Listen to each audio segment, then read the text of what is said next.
がいないからそこそこうまくこなしたつもりでも君がいなくちゃ半分半分ピカピカ光る月が丸いから今君に会いたいよ半端なままのはぐれ者としてよかあげまで過ごそうよどんな悲しみに出会っても二人でなら上書きしちゃう Oh baby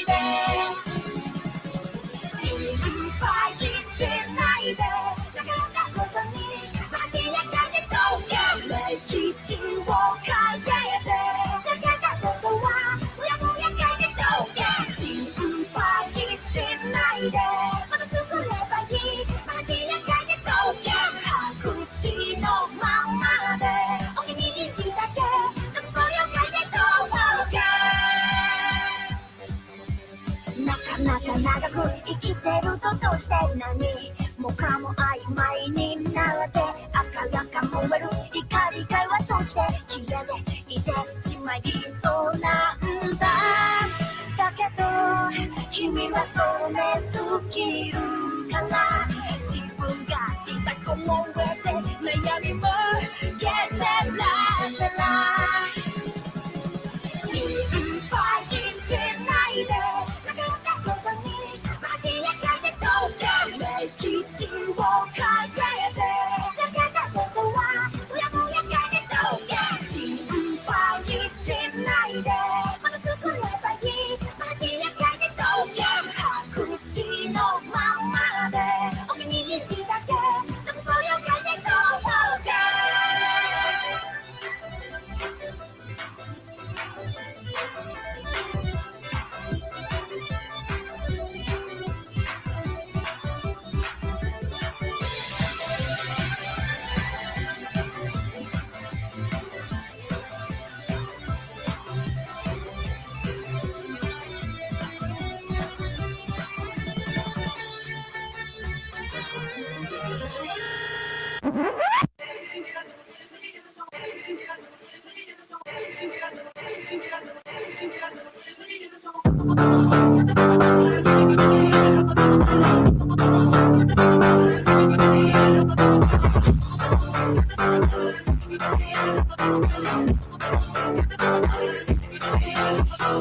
Tá de lance maconha segurando, vai na via safada relaxando, vai na pica safada sem vergonha, vai sentando na pica doida de maconha, presta atenção que o bagulho é doidão, trava essa puta quicando safada, senta malvada, quica malvada, trava na ponta da pica e não para, senta malvada, quica malvada, trava na ponta da pica e não para, senta malvada, quica malvada, trava na ponta da pica e não para, ai, senta no meu palhaço, vai sentar no palhaço, vai, senta no meu palhaço, vai sentar no palhaço.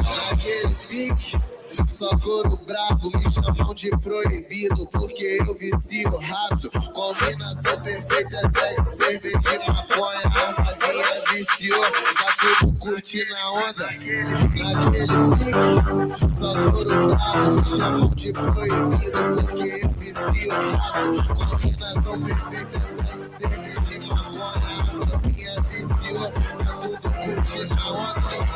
Só socadinha, você tá dando vinho. Só socadinha, você tá dando. Só socadinha, você tá dando vinho. Só socadinha, você tá dando. Só socadinha, você tá dando vinho. Só socadinha, você tá dando. Esse é o DJ Holanda, tá lançando a nova moda. É o DJ Holanda, imã de piranha. Imã de piranha, imã de piranha.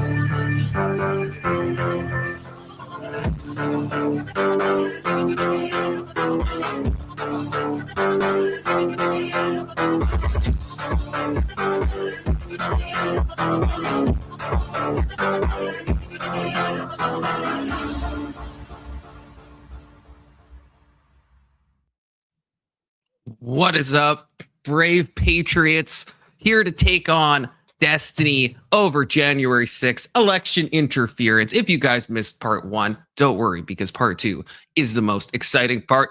Big Soda, you told me when you first saw this intro, that you told me multiple times you thought it was fire. It hasn't changed, brother. It's the same intro. So I don't know if you're just seeing it differently now or like what's good, but either way, it's a fire intro. You told me that, Big Soda. You told me.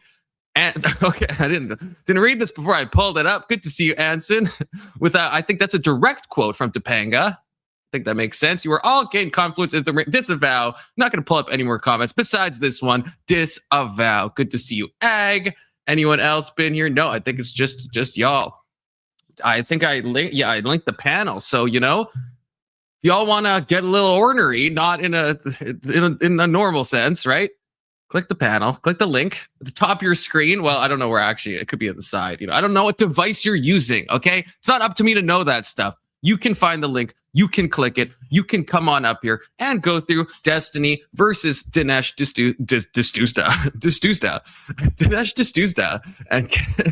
and get mad at him, at both of them with me. There go. Whoops, wrong thing. They are. Oh, I pulled up the totally wrong. I thought I had everything going.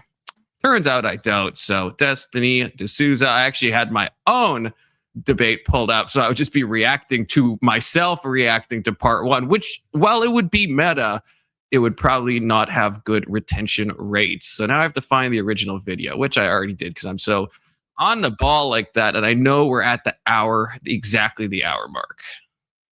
And this is where everything gets exciting, because this is where they talk about 2,000 Mules.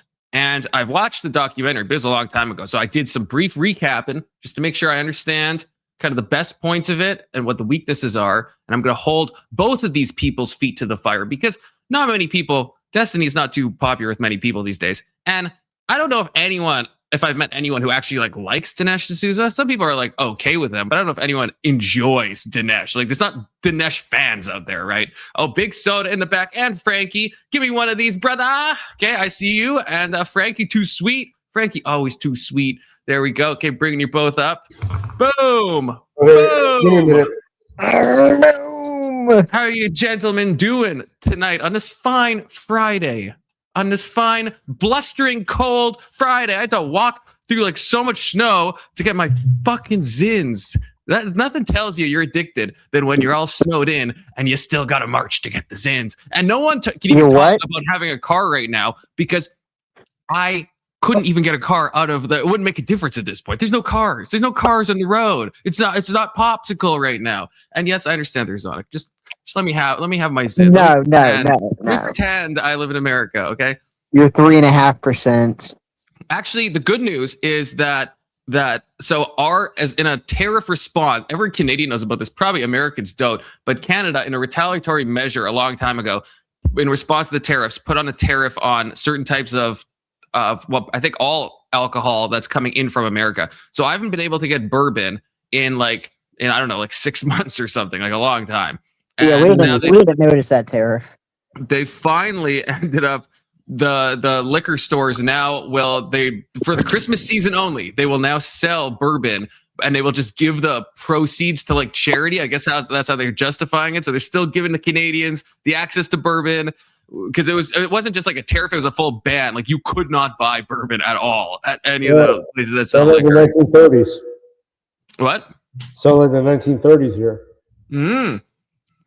And bourbon is my favorite hard spirit, or I guess just spirits are always hard in a normal way, to be clear. But yeah, bourbon is my favorite. So now it's and there's no I talked to so many people, and there's oh, well, this Canadian whiskey is it'll taste similar to bourbon. No, tried 5 of them. None of them taste at all similar at all. Would you like to validate my claim from last night for our liberal friends? The liberal friends, if they arrive again, then yes, we could definitely do that. We had it was Mr. and fucking button from just the chat, and Mr. from the main stage against 3 people that were very antagonistic toward both of them. And everyone was antagonistic toward each other. But so if they come back, then Mr. has some news. I leave for a few minutes, and you're telling me it goes to hell. Wait, were you not there for? I know you left earlier. Were you not there for any of the shit storming? No, I don't think so. Every time I leave, no one jumped up. It was just in the comments. It was just fuck it button, and the 3 of them. It was Tito, the not Doomerang, but the Doomer conservative guy, I think. Oh, yeah. And then that one other guy that I can't remember what his name is now. I'll recognize him if he comes back. Oh, and the RGB person that joined, they came back, and yeah, they were just all like them and Fucking Button were just going off on their own side quest, and then constantly throwing little digs at Mister, and then, so yeah, it's just a wild time. Love it. Anson says, I should really read what Anson says before I pull it up because I already know I'm going to regret reading this. Confluence got that big D energy mindset tonight because he's been holding his peen with G.I. Joe's hands. I know, and it makes me feel bigger than when other guys. Yeah, why did I literally didn't even, I just knew. It's like I got a sixth sense. I was just like, this is a comment I shouldn't put on the main stage. And then, always proceeded to read it. Intuition higher than anything else. Okay, this is why, because you always trust your gut. You always trust your intuition. Okay, it never leads you astray. So before we get into things, me and Big Soda, we were communicating ahead of time, just doing a little research into the AmFest. We were both watched the Ben Shapiro AmFest speech and the Tucker Carlson one. And so first, I guess, Frankie, have you seen any of these? They I think happened yesterday. So no, man, I haven't really seen any of them, dude. Just like, yeah, I'm not really a fan of Dinesh D'Souza, anyways. I will tolerate him more than I will tolerate Destiny. We're doing this a little preamble that will lead into it. But no, AmFest happened. I think it's still happening, right? I think it's all weekend long. It's an all weekend festival. Yeah, and so Ben Shapiro gave us a speech. They're all giving different speeches. Ben Shapiro, I think, had the second speech. I think he followed Erica, and then Tucker came at some point after. And Ben Shapiro he spent a lot of his time kind of going after Candace, going after Tucker. I don't know if by name, but definitely by implication. I can't remember, Big Soda, if he ever directly mentioned Tucker. He directly mentioned Candace many times. No, he starts off kind of vague, and then he name dropped both of them, if I'm not mistaken. Oh, okay. Yeah, I know he was most of his ire, I think, was directed at Candace, and then I guess Nick. Although I'm not sure if he mentions Fuentes either by name. It's very obvious that at certain points he's talking about Nick, but it's not. I don't know if he actually ever directly. I think he only name dropped Groypers. Yeah, and then a Groyper shows up at the end.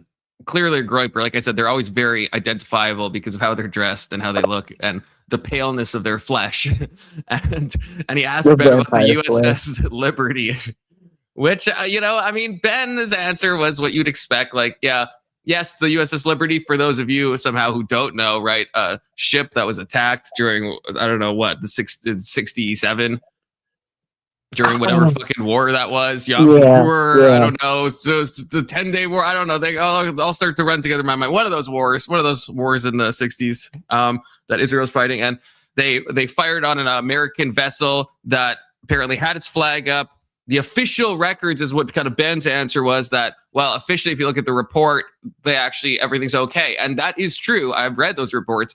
But then the criticism is that a lot of people are on the vessel then say, this is just the U.S. and Israel maintaining positive relationships. They definitely fired intentionally on an American vessel. They clearly saw the flag. There's no way they couldn't have. And so a lot of people on the ship and stuff and the surrounding stuff did not like the report. And so Ben just kept telling the guy, read the report and blah, blah, blah. It's like, yeah, that's the official story, right? But there is a maybe unofficial story. And in the case of the USS Liberty, I think there's a good chance it wasn't intentional strike. I don't think it necessarily means anything today with our relationships with Israel, but I think it possibly was. But Ben was not very happy with that question. I'm shocked nobody asked about Jonathan Pollard. Everybody always forgets about Jonathan Pollard. I'm surprised that guy, because Ben only took like 4 questions or something. And so, the Groypers, like I said, are immediately identifiable. So you think Ben would have more hand selected the people that are gonna ask him a question. I don't know. Ben Shapiro is pretty good at combative questions. That's kind of his specialty. Yeah, that's true. There's not a lot of questions that catch him off guard. Yeah. And Ben obviously knows about the USS Liberty. I think he's a little too, too on the side of the official story. But yeah, it's not like this is something that's Ben's gonna be like, the USS what? I've never heard of this before. It sounds like Groyper nonsense. Yeah. Something he'll definitely know. What happened? Oh, we're just going over the Amfest things briefly before we dive in head first into Dinesh and Destiny. But yeah, Amfest, we're talking about the Ben Shapiro thing, his speech, and Tucker Carlson's speech. Who had the better speech is the question, Big Soda. Oh, that's tough. Because I think they kind of both did well. Because Ben Shapiro's his comments on Candace, I thought were spot on. Like he was hitting the nail on the head with kind of the fact that you make a claim and a bunch of asking questions and you don't really provide any evidence, and then you kind of lead people on, and it's kind of infectious on the right. But I think Tucker probably had a better speech. I don't know. Like, because they both amped me on, but Tucker's, I don't know. Every time Tucker talks, he does such a good job at that. And you pointed that out. Yeah, he's just, to me, Tucker is just impossible not to like. Like, he's just, even if I don't like what he's saying at the time, I find myself like affable to like his demeanor. And whereas Nick is charismatic, I think in a slightly different way. Where if I disagree with what Nick's saying, it comes across as like ultra smug. If I like what he's saying, then I'm kind of like, oh yeah, goated. But whereas with Tucker, he could be saying something I like really think is like totally off the mark, but I'm still like, tell me more, Tucker. Tell me more. Yeah, he's just like a fun story. Yeah, he's just a fun guy. So Mr. is here. Mr. Yeah, you don't really cam up. You can either cam up in the back, or because you're a mod, you could just post a comment saying it's you. I realized I could do that with mods. If someone is like, it's themselves, they could just like say it's themselves. Okay, Mr. is driving, so thank you, Mr. Yeah, I'm adding you. You're still welcome to come up, but yeah, I'm adding you, Mr. So your camera will be up if you want to shut it off. I just want to give a warning that I'm pulling you onto the stage. Of course, you're welcome to keep it on to see some driving footage, but yeah, that's the reason why I don't cam up too often, because most of the time, like K2, this is what you're going to see. And it is oddly nice to watch, though. I will say that. Yeah, well, we used to do that all the time until a few people ruined our fun. A few of us used to have road streams, but never mind. So yeah, the whole Ben Shapiro thing. I will say Tucker worries me more. I think Ben had a better one, like what Big Soda said. But Tucker has this slimy way of just like being like, yeah, I'm here for you guys. And then all of a sudden, out of nowhere, he's like, by the way, it's really bad. And we should all like be really upset about Gaza. Don't discriminate against the people of Islam that are coming in your country to kill you. Oh, let's move on. It's like he had to add that in, It's like, yeah, I know what you're doing. I know what you're doing. I do think that Tucker, some of the stuff he says, like, and even said in the speech yesterday, some of it, and this has always bugged me with Tucker, is it's like some parts are like it's like you're just saying something, but you're not really saying much with some of the points he says, like about how it doesn't matter if you don't like, if you don't like the Gazan stuff, right? If you don't like Hamas, it's like anytime a civilian dies, it's murder and stuff. And I don't like war. And he kept saying that. It's like, and I know, Mr. you don't like war either, but no one likes war, I guess, right? Like no one does. It's like sometimes they're necessary and people are going to.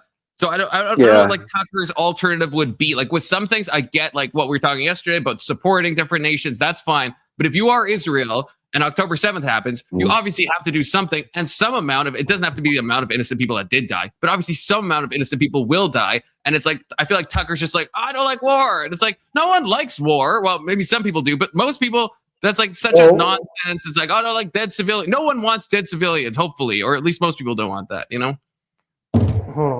that's where Tucker kind of annoys me a little bit, where I feel like he said that stuff a lot to like in his Ted Cruz interview, where it's like, and maybe Tucker's side even makes more sense, but it's like, it's very easy to like say, oh, I don't want this to happen, or we should all be nice to people and we shouldn't be racist and we shouldn't be. But then there's like another, if you keep zooming in, you get to issues where it's like, well, now you have to make an actual decision on who you're going to let into the country or what you're going to do in response to like a strike that happened. It's going to be more nuanced. Doomer is from yesterday. Good to see you, Doomer. What's up, Doom? I'll explain it this way. I've now identified the problem on the right, and the problem is they want to build this gap. They want to build this gap between the people that support Israel and the right, because they got their ass kicked because it's antithetical on the left to their message with the whole Palestine thing. I'm convinced that's what it is. They want people on the right to look bad regarding Israel. That's what it is. They want people to look bad. They want people on the right to look bad in general, dude. I guarantee you, these idiots on the right will never go to Palestine, will never go to Saudi Arabia, will never go to Afghanistan because they'll be out of existence. I don't know, Angry. We have a pretty tight policy on that stuff, you know. The policy is pretty specific. I'm just kidding. You gotta let me know if you masturbate with sandpaper. No, I know this guy. He's a good guy. He's not gay. He's lying about being gay. He does. He actually does masturbate with sandpaper, though. That part is actually true. Hell yeah. I think Tucker's thing was more unifying, which I liked. I think sometimes in Unity you get a little simplistic with some of his stances, but we will have to admit this. Ben Shapiro is Israel first. He's not America first. He's Israel first. It's clear as day. He can say that he's America first all he wants, but in all honesty, he's Israel first. And I don't know. He might have them equal. I don't know if I would go so far as to say he's Israel first. I mean, remember, the guy doesn't even have Israeli citizenship. This is something that I was shocked at. Do you hold your religion over your country? I mean, yeah, I will. I don't know. I mean, I think it's fair. I think that's a fair statement. I mean, I agree with that. My faith is over my country. No, yeah, yeah. Sorry, go ahead. I 100% agree with Frankie. But here's the thing: Shapiro has not changed, right? Tucker has.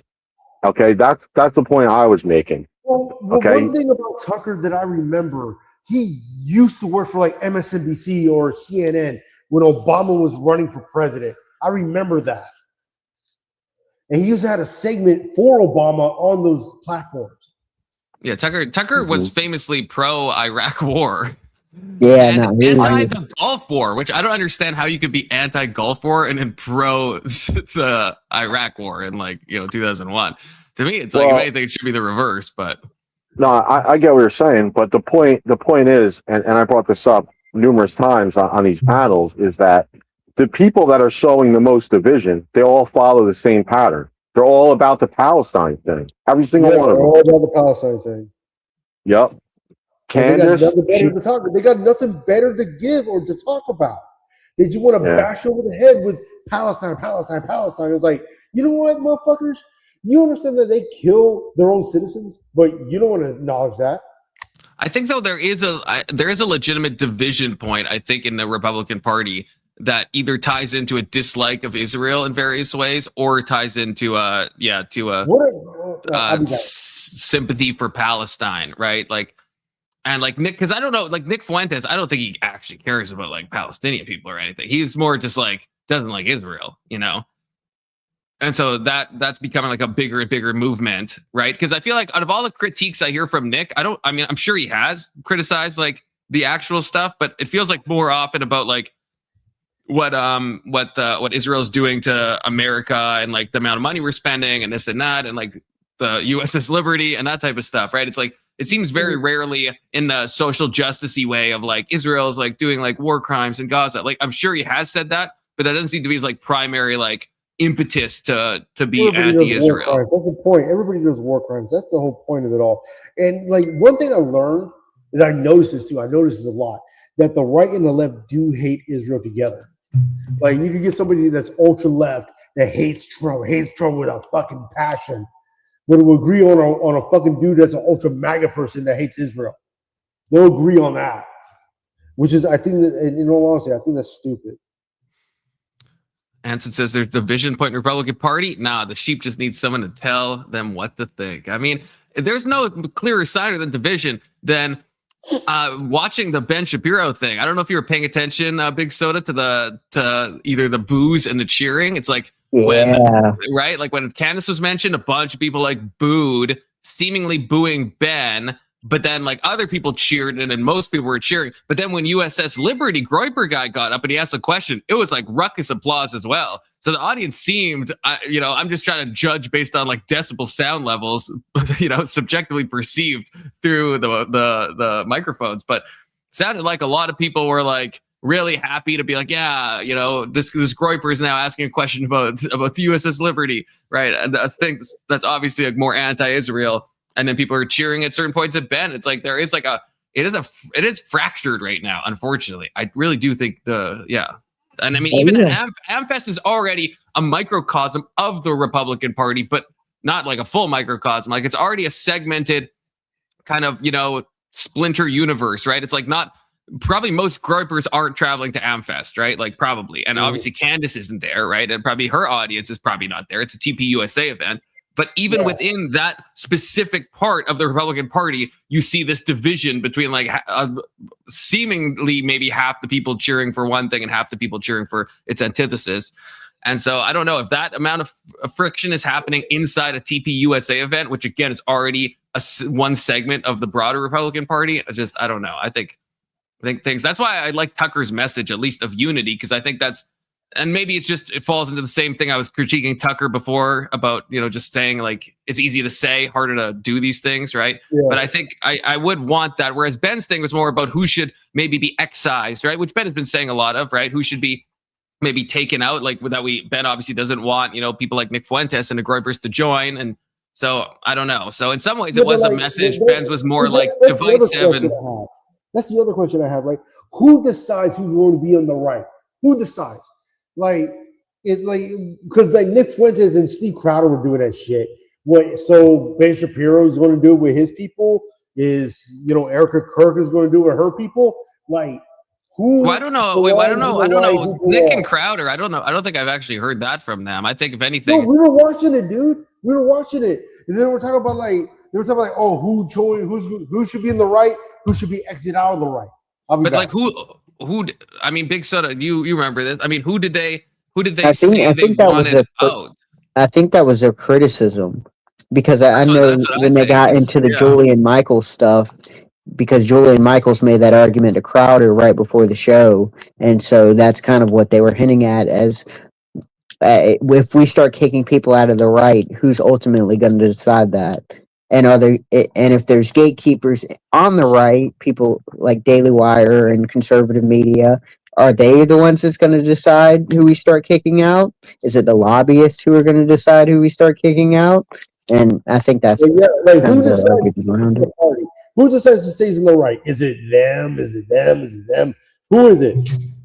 But there is kind of a line, I think, broadly that at least maybe I can't draw it because it obviously even if I was a political talking head, it's like, how would I enforce this? Like, even if you are the Daily Wire, you can't actually choose who's invited to the party or who's not. But it's like, I understand the sentiment, at least. Like after the Unite the Right rally, it's like, yeah, there was a lot of bad stuff that happened at that rally, right? There were also good people on both sides. Okay, there was, but there was also a lot of bad people on both sides. And it's like, those bad people, do we want someone at the time? I know now he's a cuck loser, Richard Spencer. At the time, he was like incredibly toxic. He was like a white nationalist at the time of the Unite the Right rally. Like the tiki torch thing and everything over the Robert E. Lee statue.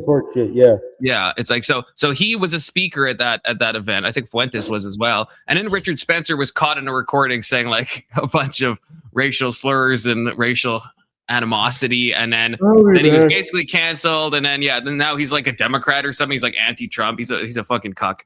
I hate that guy.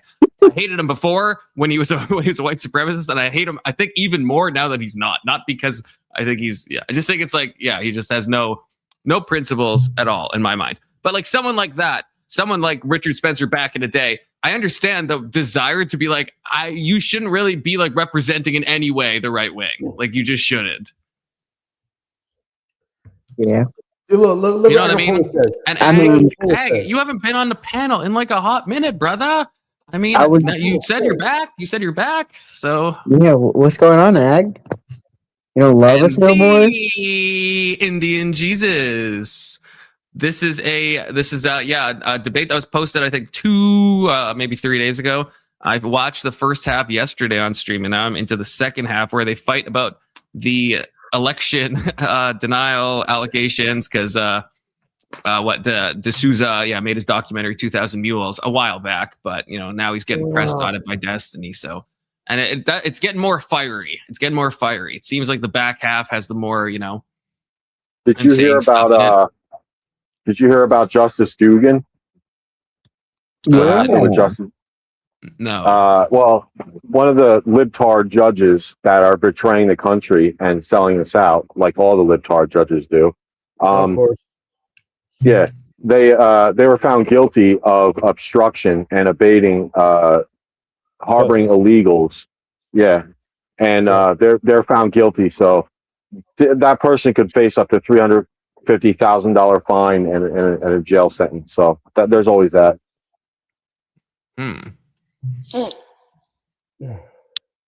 Like they don't care. The problem is that they don't care. They just want to do it. They just want to fucking say, no, we're edgy, we're cool, save the illegals. Oh my god. That's all it is, man. It really is nothing fucking like, oh no, we're doing this really for a good cause. No, you're doing it because you want to be fucking edgy. K2 in the studio. Good to see you, K2. Shalom. Oh, Shabbat Shalom. Shekel. Happy Hanukkah, everybody. Boo. Shameless right. plug from What's up, the everybody? Indian Jesus. I'll be live Xmas Eve and New York. That's really, it's like New York Stock Exchange. New Year's Eve panel for anyone I know. Come through. If you got some time, it's going to be legit. Yes, the Indian Jesus on New Year's Eve and Xmas. But if you have party plans, do those party plans. Okay, well, at least for New Year's Eve. And if you have, you have a family to be with on Xmas Eve. But if you don't, I mean, I have like tentative party plans on New Year's Eve. But if I'm not, then I will be streaming with the Indian Jesus. So, because, New Year's Eve is like the one day where I really want to actually go out and actually go to a party, Painful. It's painful getting older. There's just not many parties to go to anymore. That sounds like coke. That does sound like coke. We cope for what? I don't even know what that would be cope for. It just sounds like Coomer coke. That's not any more clear. That's not any more clear. You just want to coom and party. Oh, no. I just want to party. There's not that much parties to go to anymore. Yeah. Well, but what's the cope? There's not much. I don't know what the cope is. I want to go to the party. It's there. It's there. You just gotta find it. Well, that's the thing. It'll be there.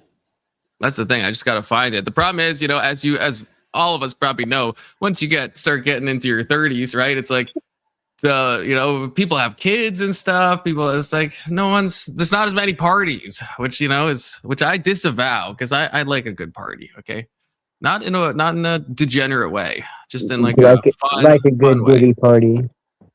He likes a Diddy party. He does like a Diddy party. It probably depends on the Diddy party. Okay, hashtag on the not bad all Diddy one. Parties. There's probably some that were totally above board. On the ones he's going to jail for. Yeah, the ones he's gone to jail. Well, actually, he was acquitted on most of his charges. I will say that he got very few things stuck. I don't believe in innocent until proven guilty. He's guilty. I mean, I too think he's guilty. It's weird that no one has more videos though. Guilty? Diddy. Yeah, of course Diddy's guilty. Of course Diddy's guilty. The fuck out of here. Like Diddy. Confluence needs a family, so he has something to do. Pathetic. Or a party or a family of my own. One of the two. I heard he has a prison yard bitch already. I bet he does. That looks like a chick. Yeah, that's the thing. You can take the man out of the coomering, but you can't take the coomering out of the man. I think that's how the saying goes. How funny is that the people in the jail probably don't want him. So he's like, yeah, guys, let's go. Let's hit the shower. And they're like, no thanks. Get away from me, man. Oh, the Indian Jesus You need to with get your the own soundboard. $5. That's I know. pathetic. I do need to. Well, actually, I did. Wait, actually, okay, wait. After I shout this out, I think I have a way to make it work with the Bubba Bums. But Klein gave me a nice tip today. So spreading well, sub to this channel so Coom remembers when we are famous. The truth, and I will get the link because everyone should be subscribed to the Indian Jesus official if you are not already. So subscribe to this link because there might be some more. I can't really say too much at this point, but there might be more content between me and Indian Jesus. I'm just saying, it's a possibility. So you are not that. Subscribe to me and Jesus' new OnlyFans. Hey, listen. Let me just say something real quick. I might be distracted, but yeah, you talk, Mister. I'm trying to set something up here. For Indian G, I got hope for him because at least he believes in God. So that's a start. So I'm like, you know what? Here's one we could probably save. So you don't have to, feel like crap and drink like that. You could always come and hang out with us and be obnoxious. Does it? I don't think Indian Jesus believes in God. He does not. Yeah, we had a debate about that the other night. We're working. I thought he said he did. No, he just likes our moral foundation. Yeah. He likes our morals. He just hates our foundation.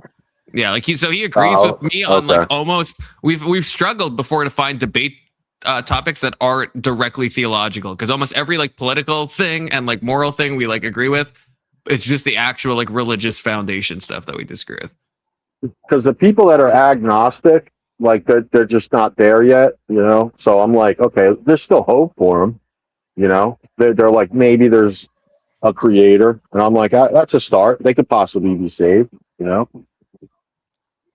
So yeah, Indian Jesus. I don't know if he still calls himself an atheist, and I mean the man himself I think is here. Indian Jesus, give me one of these, and then you'll also allow me to test my new soundboard clip, the Indian Jesus.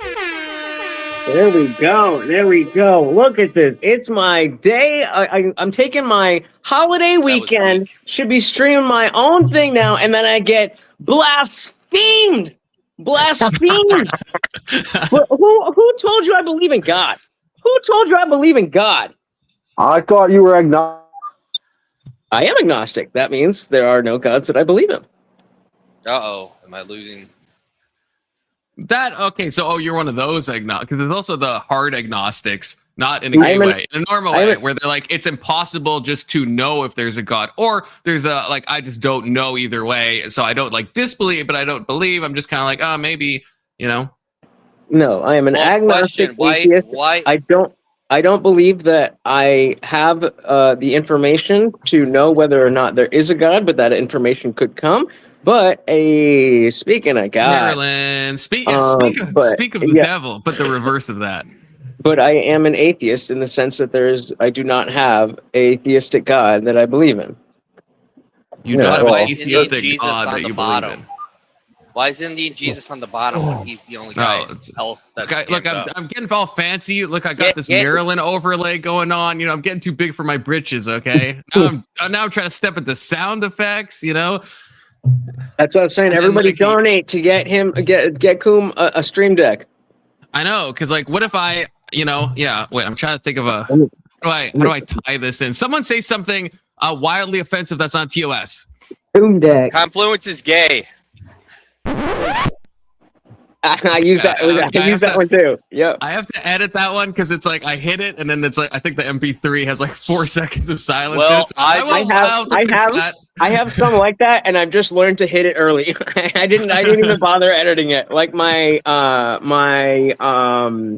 bell, it has like 2 seconds, so I just know that I've just gotten used to the break, and I'm just like, all right, 2 seconds, boom. Like the gay, that one's got like 3 or 4 seconds. So you really have to pre-call the gay. Oh, the chat's hitting me up with a bunch of stuff.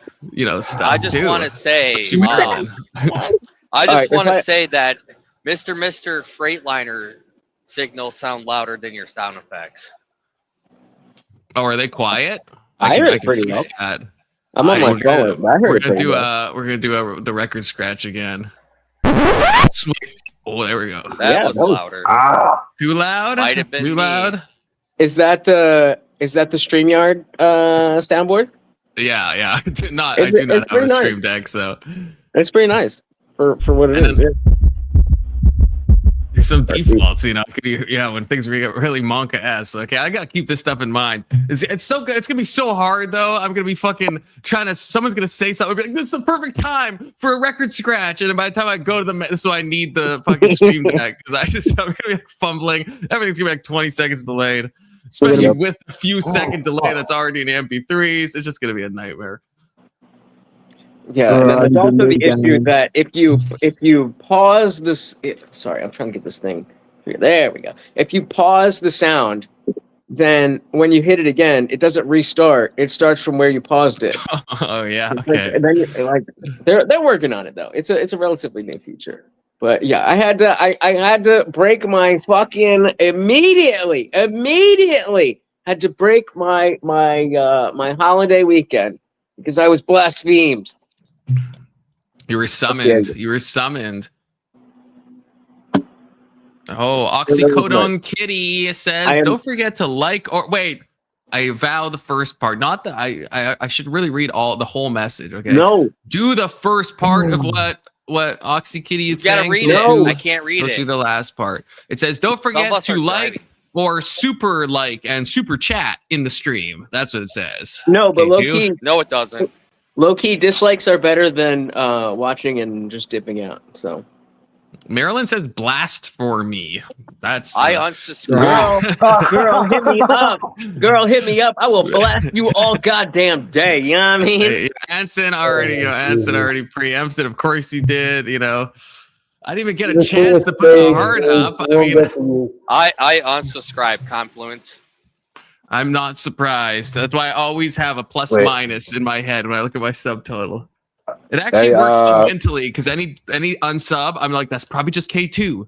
And I can just kind of cope in that way. And if it's like 3 people, I'm like, that's probably just K2 with his alts, just unsub. He'll be back. Bro, it happens. Don't even, once you're past one, like these are the numbers that you need to care about. And 5K, not even really, but that's just a nice, because there's a lot between 1K and 10K. But yeah, once you're past 1K, then like it doesn't really matter until you get to 10K. 5K is, I'm not gonna lie to you, a very nice I did that. Yeah, but it doesn't really change anything. But yeah, unless you're at 10K, then 1 point something. It's just like now's your time to be like, I hit the 1K. Let's just fucking try and do what I want to do. Because I remember I was like playing I was playing the algorithm game so hard trying to get to that 1,000 subs. Because when I was getting there, that's how much you needed to be monetized. So I was just doing whatever. And so there was a lot of times where I would drop a lot of subs because I would gain subs from like shorts when I'm a live streamer and people weren't, we didn't have the dual stream like we do now. And so I'd get a lot of people that weren't watching. And that actually messed with my click-through rate. Because if you have 1,000 people that are scrolling past your thing and you have 100 of them that are going to watch, that's okay. That's 10% of everyone who sees your thumbnail is going to click it. But if you have 10,000 subscribers and only 100 people watch, then it tells the algorithm, oh, most people who already said they like this channel don't like this content. Yeah, I had the same problem with the first like 350 subs I had roughly was before I started doing YouTube. It's just because I would upload my Mario 64 content, which some of it is still on the channel because some of the stuff I'm really proud of doing. So I'm like, it's like hacked, like ROM hacked. So it's like super hard, like unbelievably difficult to do. So I just was dumping it onto YouTube as like an archive thing in a small community. And then the problem is like, Mario 64. Yeah, like people will like make like totally different like Kaizo levels, which is like kind of like hacking it and like to make it like really hard and stuff. And so that's how my channel like started, but it was just like for archiving. But then when I started making YouTube, the problem was it's like the people that were sub to me to see Mario videos don't care about what I have to say about political right wing. Like they, if anything, so you just kind of like bleed them out slowly over time because otherwise it just like fucks your your analytics. You gotta do both. Like Mario Kart and talk about. Not Mario Kart. Mario 64. Okay, Mario 64. No, but here, so what happens then is that you put out Mario Kart content, and half of your people watch or Mario 64 content, and the Mario people watch that, and then you put out political content, and none of the Mario people watch that, and so you end up splitting your audience. That's why I've been trying to combine it, like maybe Mario footage, but then me like rambling about politics, right? To kind of like combine the two niches and like red pill the Mario people, in a good way, Are you familiar with the More Pegasus channel? The best way to keep up with all the fucking leftist Twitcher slop drama. More Pegasus. No, I don't think so. Everybody should go check out More Pegasus. I am addicted. He just covers it's usually based around Hassan, but all this stuff with like the Ethan H3 lawsuits with Denims, and then Caleb Hannemer, the finance guy, was saying that he would bring Frogan. Oh, I saw that. Yeah. And he just compiles all this stuff and does like a 40-minute video. And it's like, yes, oh, more leftist drama. Oh, I love it. And his whole thing is SpongeBob memes. So he always brings it back to SpongeBob. So you could be the Mario meme guy. Yeah, I could be. I could be. Although I will say briefly, I don't know why this is, and actually, I'm curious why you guys think this is. Okay, so in the Mario 64 community, okay, there's a lot. The vast majority of the community is like rabidly left wing. Okay, they just are. They like. I saw someone sent me a screenshot because I'm still like kind of in the community, but like barely. And someone sent me a screenshot of someone that all they've ever said was that they're just like Christian. They've never said like any anti-trans stuff. They've just said that, and the person's like, oh, and it's like a prominent community member. They're like, yeah, this person is obviously like a terrible human being, and they shouldn't be allowed in a community. And then like some of the more like normal-headed people are like, but what do they do? And the other person literally said, well, they say they're a Christian, so therefore they're like super like bigoted and hateful, and they want me to die, and that's like the normal. That's the shit I used to see back when I was like more actively involved in the community. It was like just like all you have to do is just like be I'm Christian, or heaven forbid say like I'm right wing at all. Even if you say nothing more, like it is the worst type of like leftism. There's also a massive population of trans people. I would say probably 10% of the whole community is trans, which seems like an impossible number. So here's what you want to do, because I am almost certain. It sounds like cope, but if you'd seen the numbers, you would agree. I am almost certain that there was about 15 to 20 people who at one time liked my channel, but like, I can be an abrasive guy, and everybody's like, oh yeah, you're taking down this, that. And then they'll say something and they'll get that same energy, like, oh, why are you talking to me like that? I've had a number of people like that throughout my day, and I am almost certain a bunch of them were waiting until I hit 5K so that they could unsubscribe, because I was climbing. I was stuck at 4.7 for a while, for like a long time, and then I was finally starting to grow. I had a bump from when I did the debate with Jim Bob, and maybe that's just nasty. Jesus, what the fuck? But I hit 5K. And then immediately lost like 15 subscribers. And I was like, that don't happen. I'm already back up like 5,033 or something. So I know that they were fucking waiting for me. But fuck the haters. They only hate when you're doing something right. Confluence. Yes, K2? All right. I just want to shout out. She's in our group always in the comment section. Rerod13 doing her art stream. Feel free to subscribe. Just telling people if you like art, want to paint, subscribe to that channel. Who are you talking about? We need super chats for promotion here. What do you think this is? And I'll even play a cool sound effect. I always super chat Confluence. That's I think true. I'm the only one. K2 is a big supporter. So Confluence, what happens to the T people? Do they get the Luigi cart? Is that what it is? It's not Mario Kart. Okay? They don't get any cart. No one is getting any cart. It doesn't matter what you're generating. There's no carts. I want the Toadstool. That's who I would always play as, was Toad in Mario Kart, which again is not the game I'm talking about now. But no, that's a legit question, and I want to actually hear you guys' thoughts on that, because in some of these, what is it about like niche communities? Because obviously Mario Kaizo, which is hacked versions of Mario to make it incredibly difficult with new levels and stuff. Why is it like 10% of that community is like trans, like directly trans? If you extend that to like non-binary, it probably is like 20%. Like it's very high percent. What is it about that type of thing? And I've seen this in other communities too. There's like certain, you wouldn't think Mario would relate to gender ideology, but then you see it. So what's happening there? I think it's the gaming overlap. I think it's because as someone who's not at all into gaming or anime, I find that a lot of the people who are super, like, I would expect to be straight-laced, like lifelong Republican, like whatever, they're very in tune with the gaming world, and then they know about furries, and they know about this, and they know about that. I think it's gaming and anime.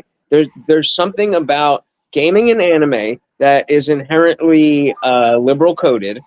And I don't know, but from there, that's my theory.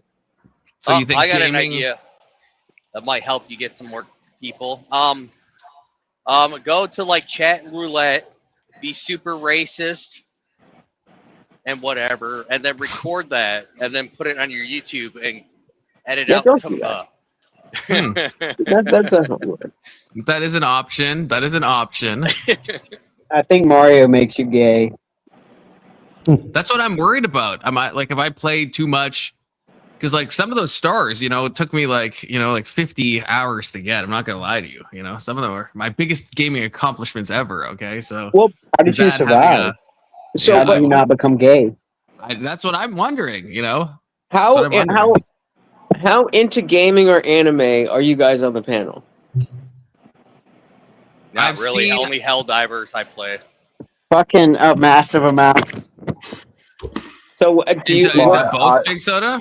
Yes, a massive amount of both anime and probably I'm kind of growing out of games, but I watch a lot of anime. So what do you think about the notion that the liberal, whether it's the gay thing, the trans thing, that demographic, do you think there is a connection between why they're there and it is the community of gaming and anime, like the intermingling? Well, see, I would probably, because I'm on the outside. I would extend it to also include like tabletop games, D&D. Like a lot of the D&D genres, they become massively like sexualized and degenerate based. So real quick, I have a story about D&D. Right, I wanted to play some D&D, so I went on my Facebook to my local area to see about D&D. I found some people who play D&D, and motherfucker, but they tried to fuck you. Huh? I bet they tried to fuck you. No, dude. This is like a just story, dude. Fucking, I really thought these fucking people were my friends, dude. But they put their fucking leftist politics over the game, right? And man, I was a level 5 paladin, a variant human paladin, and I fucking what? I'm hoping this will inspire you to do some voices in the storytelling. If it comes up, no pressure, but no, dude, this is somewhat of a sad story because I really thought they were my friends. Fine, I'll take off the sock puppets. Yeah, take off the sock puppet Confluence. This is a serious story. No, I really thought they were my friends, dude, because like I was enjoying it. I was enjoying D&D with them. Because what I like about D&D is the storytelling and the adventures and shit. Yeah, that's what I like about Sword and Sorcery. But they put their politics over it. And one dude you know, he's a former Army guy like me, but you know, he's a little bit lefty, but not really. He left the group because they were going to the new edition of 5, D&D 5, which that I can't play that game because there's no consequences to that game. Man, I really thought those people were my friends, dude. Like I went to dinner with them. I fucking That is drank with sad. them. Like Dumpy could tell you.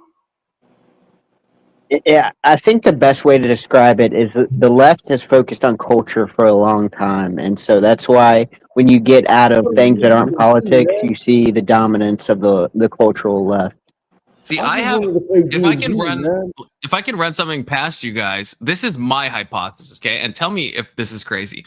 So statistically, there is a strong, a way stronger likelihood of being trans if you are autistic, which sounds strange, yeah. but this is true, right? This like bears out, and it kind of makes sense. And then in like if you're playing something like if you like a game so much that you're playing a game to the level that you're like joining a Discord and doing, in my case, Mario ROM hacks, it's like there's a high correlation between that and being autistic. And then, so I think it's a correlation thing with the autism. I'm obviously not, Mr. Mystery is saying no. I'm not saying not even most autism. I'm just saying it's like a 1% of like neurotypical people are trans, but then out of like people that are autistic, it's like I think that's a different correlation. Higher. I think what you're talking about. But if you have a bunch of autistic people that are trans, a bunch of autistic people that are going into these Mario communities, then there's going to be, you're getting more autistic people. And then so the correlation would just be from autism to trans, right? So it's like an indirect. I mean, I don't want to put any words in anybody's mouth, but I think what we're saying is that there is the notion that all those are connected. It seems to be correlative, and there seems to be a causal factor on top of that. And the causal factor between autistic people being attracted to trans ideology is acceptance and social. Autistic people typically tend to have issue with social cues, and you get extra social points just by being trans, non-binary, whatever. So that's that correlation. But then there's a different correlation of whether you're autistic or not, and you're trans, non-binary, and freaky and whatever, then you're into video games and anime. I don't know. I cover. Nobody gives a shit on YouTube what like I'm watching and stuff. Like I'm gonna watch this movie with Channing Tatum called Dog. I heard of it. I never seen it, and that's my plan for tonight. But nobody on YouTube cares about that, so I post my TV and movie viewing on TikTok. Like Indian Jesus, you would be surprised. I started watching Pluribus because of your community posts, and I fucking love it. I'm not caught up, so no spoilers. I've only seen like 5, but it's amazing. And I literally started watching it because you kept making community posts about it. So I at least do pay attention to to what people are watching. I don't say shit for no reason. Everyone should watch. It's an incredible show. It's very good. Let me ask you a question. Everyone here, right? We all know a bunch of nerds, correct? I am a nerd. Okay, I know. No. I mean, it depends on what you mean by no. Like, there's a lot of like self-proclaimed nerds in my sense of no, or like okay. Wait. But what I mean is, there's a lot of self-proclaimed nerds like that are my viewers, but I don't necessarily. I think it's weird when people act like people who watch that. Like, I don't know them, so they're not my friends. Like, they're fucking awesome people, but so what? It depends on what you mean by that. Okay, so how many nerds do you know that are gay, like that run in these communities, right? Because I think they're just into the Chinese waifu things. I don't think they're like the Chinese. Japanese. Tell me you don't know about anime without telling me you don't know about anime. The Chinese, those Cambodian fucking waifu people. Wait, yeah, that's It's Japanese, isn't it? Yes. Okay. See, I know enough to know. No, but these nerds, can I make that into a soundboard? Can I do that on stream? I just want Mr. Mystery saying those Chinese waifus. I want that to be I don't know when I would use it, but I want that to be a thing. So you just have that. Go clip the audio go to the library, clip it out, do audio only, and upload it right there. Bing bang, Boom. Okay, there we go. And now I have to think of a context in which to use it. It's 59 minutes. 59 minutes. Maybe if someone says anything racial, I could just bring up, or anything to China. Actually, yeah, no, this will work. This will be added Put to the that soundboard by in the your next notes. stream. 59 minutes. Oh yeah, thank you. Actually, yeah, that actually saves me a lot of time. Otherwise, I'd Oh be my hunting god! forever. Shout out! All right, so since it's cringe to do it on your own channel, I'm gonna put it out for the chat, and then hopefully somebody else on my channel will do the same thing. When someone fucking cooks, when someone fucking says something funny, flood the chat with clip that, because we have a timer that's in the corner of the thing. And if you say something like that, and like we're in the fucking moment, we're trying to entertain you, do our thing. But if you're like, oh, click that, then I could look real quick and be like, okay, 1 hour and 23 seconds, boom, and I can make a note of that and get right back in, and then, you know, on and on and on and on and on we go. So clip that. Okay, not to ask another nerdy question, I guess, but since, you know, especially Big Soda, kind of it makes me curious. You know, he didn't strike me as a anime kind of guy, so I guess Big Soda. Maybe I need that soundbite too. Ban the gays. What two favorite? And this goes for I guess everybody, but yeah, what's your favorite or two favorite video games, and then two favorite animes? Okay, two favorite animes. Just to make it more, even slightly more nerdy than it already is. Okay, two favorite animes. I like Hell's Paradise. That's relatively new. And then I grew up in the era when Naruto was playing on TV, so I would say Naruto and fucking Hell's Paradise. I've heard of Naruto, never heard of Hell's Paradise. If I had to recommend one, Hell's Paradise would be the better watch option. Like I got my girl in anime, so like she watches it too. That was an accomplishment. Okay, if I can expand to just animation, because I don't know any animes. I tried to watch Death Note and I fell off. Someone told me about Attack on Titan, and I was like, all right, I'm covering this for TikTok. Like I'm gonna go. I'm fucking giving me and I fell off. But there's this show that originated. AMC did it, but it's also on Netflix called Pantheon, and it's anime. It's not anime. It's an animated show.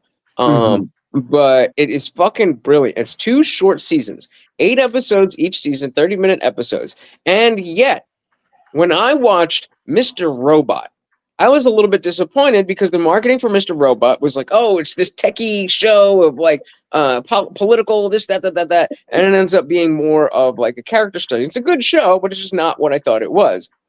Fair. What I wanted from Mr. Robot. I loved Mr. Robot. It's good. It's good. It's just not all of the plot aspects that could have been the fact that 5'9" played out the way that it did.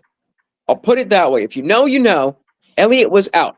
The fact that happened means that the plot aspects of Mr. Robot are secondary. Fair enough. But if you are somebody who cares more about, okay, well, how does that work? What is that going to do to people? Go fucking watch Pantheon. If you trust me about Pluribus, trust me about Pantheon. It is fucking epic. It does such a good job of integrating the notions of AI and talking using a grounded story on how expansive AI can be without being like, oh, it's gonna take over the world. It's like a story of a girl and her dad and her friend, but it has that level of magnitude. That if not that, then Invincible, which also is an anime but is animated. Oh, that's like the boys creators, right? Yeah. Yeah. No. Wait, No. So there's the boys and Gen V, and that's one universe. And then there's Invincible. No, but it's made by the same guy, right? Is it? Maybe I don't know. I think so. If we're talking about the same show, the Netflix one. Yeah, I think. No. This is an Amazon. Wait, okay. Invincible is where like the Viltrumites come to Earth. Oh yeah, that's it. This is made by the same. Oh really? Not Netflix, because The Boys is on Amazon, right? I think. Yeah. I agree. Farm Cat. Farm Cat knows what's good. Anime is degenerate. Animation isn't necessarily bad. Like, hey, X-Men 97. Like, I enjoyed that. The thing is, I do still like some anime, you know, but I will, even the animes I like almost all the time, there's like some moments where it's like the Japanese Full Metal Alchemist. Those when they start pulling out the Chinese waifu. See, this would be a time for that soundbite. Okay, there is gonna be times. It's gonna come up again. Okay. So many times with the Mr. soundbite. To be fair, most animation is degenerate. Like Yeah, you think probably of just in Futurama, general, you yeah. think of Family Guy, you think of South Park. I don't think Those are cartoons. I reject Big that Soda. notion. I think Okay, before Big Soda, what was I'm writing down y'all's recommendation. So Big Soda, the Hell Divers, the anime, is that what you No, said? Hell's Paradise. Okay, Hell's Paradise. The Pantheon written from IJ. No, Hell's Paradise from BF, aka Big Soda. Pantheon is short enough and good enough that it should be at the top of your list. Just like me. Hey! Oh, if only I could just like pretend we're like stuck in the moment and imagine there's like not a lot of scrolling and then smooth, so smooth, like almost no see if you think about it. This is not my bathroom, and I'm not taking a piss. Something about that makes me think it very much. Oh, I wouldn't have known anything if you didn't say nothing. That face makes me think it's more than a piss. I think we just saw IJ's O phase, you know. All right, I want to But hey, recommend you know. Bleach and Full Metal Alchemist. Oh, there's a solid. Okay, yeah, those are. Oh, I haven't watched either besides just seeing a couple episodes, but at least I know what they are. Full Metal Alchemist is great. Maybe you guys could answer this question. Why does it seem like even though every anime is its own thing, why does Every it feel Amazon like driver are out there crashing? Yes, I feel that. why does it feel like they're all the same fucking show? They're all the same show that never fucking do the thing. That's my experience. And to put a little bit of context, like I said, I tried to do Attack on Titan, and I got like 30 episodes deep. I tried to watch. I'm not fucking turning the light on for you seconds. Oh, sorry. I watched Death Note until dude had the main dude. Oh Jesus! The main dude that had the notebook, the first dude. And then there was the dude that looked like he had his Light Yakami is the first guy, and L is the guy who has his. Yeah. So when the first guy lost the notebook, I was like, I don't really remember. I don't really know what's going on anymore. And da, da, da, da. So why do I feel like all of these shows are exactly the same thing? You feel like Death Note and Attack on Titan are the same thing? Well, and I mean, I've tried, like I've watched an episode. No. I'm saying, but do just you get the vibe they're the same? Like, do you get the vibe that those two animes are the same? Yeah. Hold up, let me get the soundboard. It's coming. It's coming. Oh, where is it? There we go. Alex Wern with the 20 big ones. My instant ability is so Morty, over. Is this the whole name of the show? Yeah. Anime's in a weird fucking genre right now. Morty gets his treat. If I'm not live, then any donation while I'm on the screen, and I didn't have any treats, so Morty gets a fucking pepperoni for my own pizza. My own pizza. That's fucking low. So very, very much, Alexander Wynn, Yes. gangster. Based Alex, based. And yeah, okay, I'll write. That's a long ass title, but I will write that down. My instant death ability is so overpowered. What is this, a fucking 2007 emo band? Yeah, that's a long. No, some of them get weird. You have to be careful with anime because there is degeneracy in that community. Well, especially with ants, before this is a very ants-encoded message on the screen right now. You remember that South Park episode, the goth kids versus the emo people? Yes, I do. That was fucking hilarious. And not only do I remember it, I lived it. I was the emo people. Based. Oh Oh my Okay, now god, if so I can funny. give my suggestion, I guess, and no one has to watch this if they don't know it. But for anime, okay, so first of all, Death Note, of course. I mean, Death Note is, but I haven't. Okay, I've only seen probably like 6 animes to completion in a normal way, not in a gay way. But I've only probably finished fully watching 6 animes, so I'm not super into anime. But number one, I would say still has to be Death Note. Although the one I'd recommend is called Madoka Magica. Big Soda, if you're into anime, have you ever heard of that? I don't think so. Is it a little bit older? Like Yeah, I'll be right probably back. 2012, 13? I don't think so. Okay, fairly new. It's not like new, but I don't think it's like super old. I think this is how you spell it. No, that's definitely not how you spell it. It's something like that. If you Google that, you will find it. It's only like, I think like 12 episodes. It is phenomenal. It is absolutely phenomenal. Okay. Wait, what's 12 episodes? I feel like 12 anime episodes. I feel like I could do that. Yeah, Madoka Magica. I posted it in the chat. It's I'm not gonna remember that. But it's kind of like TV series that get canceled after a year, or they're not is there popular conclusion enough. to the story? There is, yes, Okay, and it's like I can't say anything without spoiling it, but it's not as it appears. That's the one thing I think is fine to say. It's like, 'cause if you watch just one episode, you're gonna be like, why would Confluence recommend this? But it's like the payoff is, in my opinion, way more than worth it. Like it's incredible. Like incredible. It might even be better than Death Note. It's hard to say. May I derail for like 30 seconds? Yeah, unless Mr. wants to share his favorite anime. Well, I'm waiting for mine to share my stuff. Oh yeah, Frankie too. Like, I'm just, I'll throw it back to you guys real quick. Okay. Like 30 seconds. Not even 30 seconds. Should I refill this? No. Does it involve driving? Because no, it does not involve driving. Refill it. Refill it how much? That's smart. Oh, I would not have thought of that because I'm drunk and stupid halfway. Oh, you're a smart guy. All right. Whoever had the floor. Go get a coffee. I would say back. my estimation of IJ drunkenness, I would say fill it at most halfway, and edge on the lower side of halfway. Sorry. Okay. Yeah. Who had the floor? I apologize. Oh, the big fireball. This fireball. is the same one I bought the last time. So. Oh God, I can like taste the fireball as you're showing it. I can literally taste it. The degeneracy is the fucking point. Spoilers what Confluence does to Honda Civic. First of all, I hate Honda Civic. Second of all, I'm not a fucking racer. Or I hope that's not a racial That's slur. a racial term.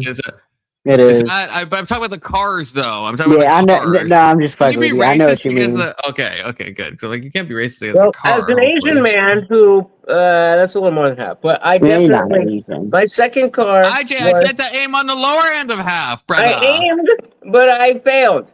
But my first car was just a fucking 97 Subaru Outback. But then I fucked that car up. I don't even remember what happened. It might have been an accident. It might have been an inspection. I don't remember. But then I got a 99 4-door Civic. And I thought I was so cool ordering this and that on eBay. I ordered $400 17-inch rims for my thing on eBay. I ordered a full exhaust and intake system. And then inspection came around and it could not pass. Stupid. Luckily, I live a privileged life and I have Dr. Daddy. And I have to be very open because as I get bigger, people will just fucking give me shit about it. But then he was like, it wouldn't pass inspection, so like it was cheaper to just get trade it in and get another car. And I was gonna get some cheap piece of shit just because I had a cheap piece of shit. And then there was an Acura CL. It was like an 03, and this was probably 2010-ish. 2009, 2000, and I was like, "Hey, Dad, look at this!" And I had an Acura for a few years. And it was a good time. Nimbo baby confirmed. Yeah. I apologize if I derailed the conversation. I don't know. We'll get back to No, it. you're good. You're good. But Alex, yeah, Alex, I don't even think anyone's even heard. Wait, no, Big Soda, did you hear of that one? Water? No. Yeah, That's the first I time I've mean, heard of not that. only has no one seen it, I don't think anyone has even heard of it. So, Alex, you're posting some deep cuts, and Alex says we are missing out on the most OP concept ever thought of. So, God damn it. I don't know. Over the years, I've become very, very snooty about what I choose to watch or not watch, and I found that I have a very particular taste in what I like and what I don't like, and a lot of people are like, "Oh, this is the best thing ever," and it's a complete trash. So there's certain people in my life who have the privilege of being able to suggest things that I watch. But if if you're somebody new in my life and you suggest something, then you get 3 titles. 3 titles. If you give me 3 titles in a row that I don't like, I will never, ever, ever, ever, ever, ever, ever that's watch fair. something that you suggest ever That's again. fair. I actually agree with that. Yeah, I actually agree with that. Because there's some people, if they tell me to watch something, I'm like, okay, this person's been right, a lot of times, and so I'm gonna watch this. Yeah, Exactly. but okay, Mr. and Frankie, animes, or if you, Mr. You don't seem super anime coded, but video games, either or favorite things. So go first, Mr. I'm sorry, is your name Mr.? No, I'm just kidding. Well, hold on, Alex. Say more on that. What do you mean? What are we missing out on specifically? Well, you don't gotta spoil it, but what are we missing out on? I can be convinced. I don't know. He's a lefty. It may be like super gay coded. Oh yeah, it could be like the whole world becomes gay. I'm just kidding. Real quick, and then I sorry to Mr. I'm gonna throw it right back to you. But real quick, there was this thing on Netflix.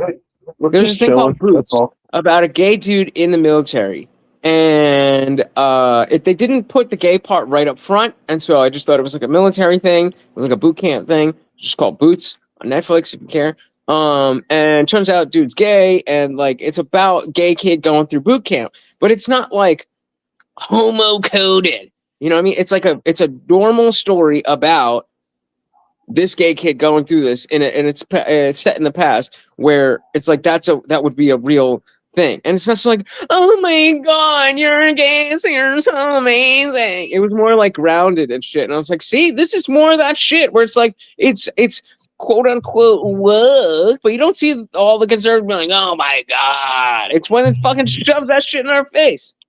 Well, even there, before I, send it back to the question, you made me think of the show Wayward. If anyone's seen that, it's on Netflix, and it's like a trans man is one of the main actors, which would normally, I understand, is a red flag, but it's actually a really good show. It actually is like it's not as good as Blurb is.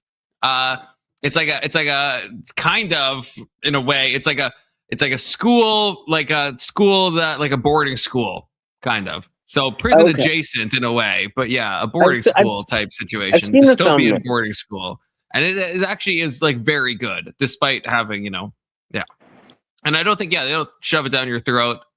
YouTube, this is tobacco. This is cigarette. This is cigarette. IJ is smoking. Okay, so Frankie, what's your favorite anime or favorite video game or both? Okay, so favorite animes, right? So, I'm a kid from the 90s, so I saw Dragon Ball Z in 3 different languages, English, Spanish, Japanese. So, and also I'm a huge Tenchi Muyo fan. For all who knows who Tenchi Muyo is. I don't know who that is. That's a doozy of a fucking series. Favorite games, I'm a tabletop guy, so D&D, Warhammer. But video game wise, Jesus Christ, I played Sega, Super, Sega NES, NES, SNES, fucking. I really had to bar hard down to it. Conan Exiles would be one. The other would be, Jesus Christ. There's so many video games popping in my head right now. You know, we'll go with the old 007 from GoldenEye from '64. Okay, that is a classic. Yeah, like Castlevania will be another classic for me. Just the Castlevania games. So, like, I'm a fucking nerd, dude. I will talk about this shit all fucking night. Except all your video games do seem to be a little like a little old Okay. school, which makes Yeah, me man. kind of doubt if you're like gaming in the current era. No, fuck all your that, stuff is dude. like pre-early aughts. So I'm just Yeah, saying like, that. I'll put it like this, man. I won't play any of the Modern Warfare games. I'll be back.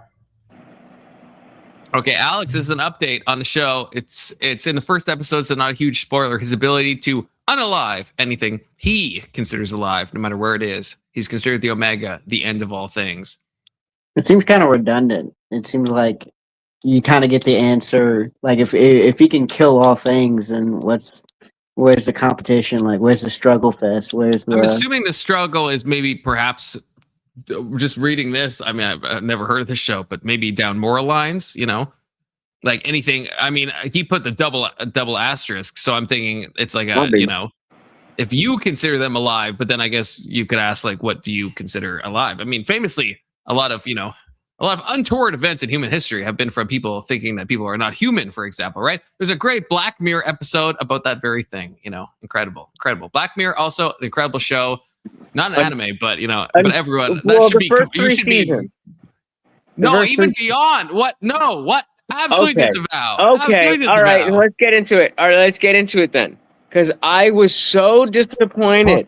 I was so disappointed. Oh no, but wait, four seasons. My bad, 4 seasons. So my when I talk to people about Black Mirror, I say watch the first 3 seasons, any order, doesn't matter. Watch all the episodes of the first 3 seasons. Then watch season 4 in any order, but Black Museum, where the chick goes in, that needs to be last. After that, bullshit. How did you see? I'm trying to figure out where this one is. The Aaron Paul one. That's one of like the best fucking Black Mirror episodes I think I've ever seen. Okay, fair. Exception to the rule. Beyond the Sea, which is season 6. Yeah, USS Callister is the best. Is the best of the post. Because that's a good episode, but the show. Itself. Have you seen season 7? I think everything in season 7. I've seen incredible. Wait, season 7? When is wait. Season 7? Are you talking about season 6? I don't think there's no, brother. I'm talking about season 7. Okay, wait. Unless I missed something, forgot something. Give me. It has a sequel. Season 7 is the one that has the sequel to the USS Callister. It's the first Black Mirror sequel ever. Okay, then let me just take a double look, because yes, the USS Callister stuff is great, but in terms there's of a sequel in season 7. Right. I want to make you've seen both of those or just the first one? No, I've seen everything, but while I'm looking at this, did you guys see Bandersnatch? Yeah, that was more like a concept one. I don't think that's a very good one. But it's like a concept, right? Where it's like Netflix has you pick one or two. 10 hours. You realize that there are multiple levels of, like, it's not just if you choose this, it goes this way. If you choose that, it goes that way. It's not a basic choose your own event. There's multiple endings where if you end up going this way and then go that way, it's one ending. If you go this way, so I've been able to see every single episode. Give me 1 second. No, I know, but what I'm saying, Bandersnatch, I would say is it was a concept piece, right? Different. Like, they were trying to do something new, and the actual what actually happens narrative wise, I don't think is a strong episode. It's definitely different. Fair enough. They were trying to do something different, but season 7, that's where I think I get my hackles up. I mean, okay. I thought there were so many good episodes in season 7. And again, Aaron Paul, the fucking Jesse from Breaking Bad episode, that was like, that fucking broke me, man. That was like a... Okay, so here's what I'll give you. For real. 6, 7, you know? As I'm looking at it, I will... I'm actually real... Because this is the season that had the, like, oh my god, the Netflix is me. Or was that season 6? The issue that I have. That was 6. Joan is awful. That's season 6. Okay. All right. Have you seen 7? Is the one, not the spoiler. Right. I don't think it is, but the person, they get a brain thing and then they end up having to like spit out ads out of their mouth. That you would remember that if you've seen that so part. Season 5 was bad. Like the best was the video game episode with striking vipers with the gay dudes. That was 5 the best. Miley Cyrus season? Because I would agree that was yes. Yeah. It was only 3 episodes. It was only 3 episodes. Yeah. It was the Miley Cyrus. I think that's because they tried to do Bandersnatch, which I think took them a lot of time. Okay. So then, what I'm looking at... Season 5 was the weakest. I agree. See, they brought it back in 6 and 7, though. 6, 7. Again, this is worth talking about, though. I just, no shade, just in the sense of not being online. I would have left if we haven't been talking about pop culture. So, going back to season 1, we have the national anthem, dude. Well, President one. We'll do no spoilers. Amazing. 15 million merits with the bikes. The President one, I think, when I tell people to watch Black Mirror, I say skip the first episode and watch it later. Don't watch it first. Fair. Like, watch it later. I disagree. It's like so against all of what Black Mirror normally is. It's just like, it doesn't give you a good idea of the show. Here's why I disagree with you. Because I think that is a great way to... That's an entry ramp. Where it's like... It's a terrible entry ramp. Why do you say that?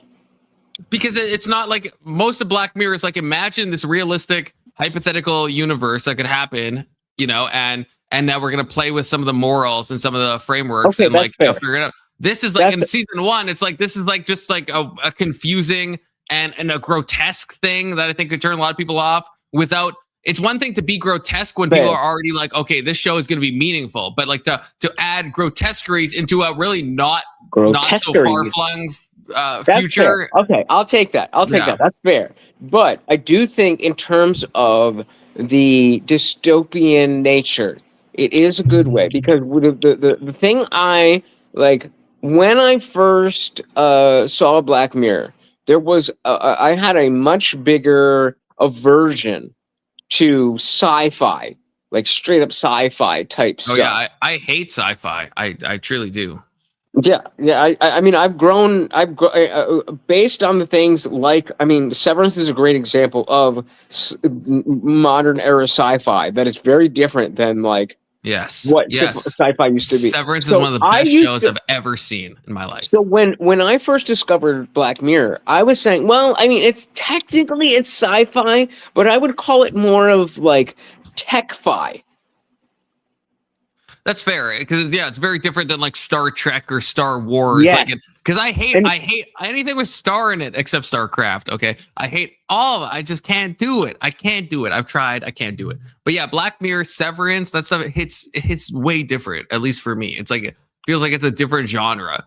I don't know if it feels more realistic or it's more like based in like what I can. What do they call that when you're like the suspension of disbelief, where you're like, I can. So real quick, one's in the chat, or let me know on the panel. I can real quick go through the episodes and talk about what, without spoiling, just talking about what I do and don't like, very quickly. But if you have no idea what's going on, I don't want to do that. So it could be one's in the chat. I'm not sure how many people have watched this, so or talk again, like. Fuck it. I could do this with no spoilers. So I completely agree with you. First of all, I just want to say, Marilyn, say more. Do you mean this message in a gay way, or do you mean in like a normal? Like, is this an acronym, or like? Because the way I'm reading this, only game I've played forever is hitting on me. She's hitting on me. Is Marilyn? I don't know I've already what that said. means. Oh, Marilyn. Clash of Clans. Marilyn, you call everything a psyop, Marilyn, okay? With all respect. Can I call you a dumb bitch, Marilyn, without insulting you? But Marilyn, Clash of Clans, how is that not a psyop? Are you fucking kidding me? Crazy, Marilyn. Hit me up, girl. Crazy. Still love you, Marilyn. Still love you, but crazy. How is that not a psyop? Everything's a psyop. Clash of Clans is definitely a psyop. Just real quick, when you put that overlay up, look at your vertical stream. It changes it. Okay. Is anybody opposed to me? Marilyn can cover everyone up. Okay. Fair enough. Is anyone opposed to me giving 10 seconds apiece on every single episode of there's a reason, Coop to Jesus. Oh, okay. They don't know about that. Okay, 10 seconds on each episode that should convince you either that you should watch Black Mirror, or if you've already watched Black Mirror, that you should rewatch it because it's fucking amazing. So, National Anthem, not the tech-fi aspect, but questions the level of public opinion. 15 million merits. There's a lot of episodes of Black Mirror. Okay, I'm just gonna say that. There's 50 million merits with the bikes. Where I didn't necessarily like it at first because it wasn't there wasn't a lot happening, but the emotional weight of being in that world works. The entire history of You, the third episode of the first season, where they had the eye thing where you could play back what happened. Fucking brilliant. That is the beginning of what Black Mirror actually was going to be. Then we go to season 2. We have Be Right Back, where it's the guy that dies. A very interesting aspect. That's a good one. That's a good one. A very interesting notion on what is currently what we would see as AI slash like the OF girlfriend experience. White Bear, just fucking dope. The Waldo moment is super underrated because it doesn't have a lot of flash.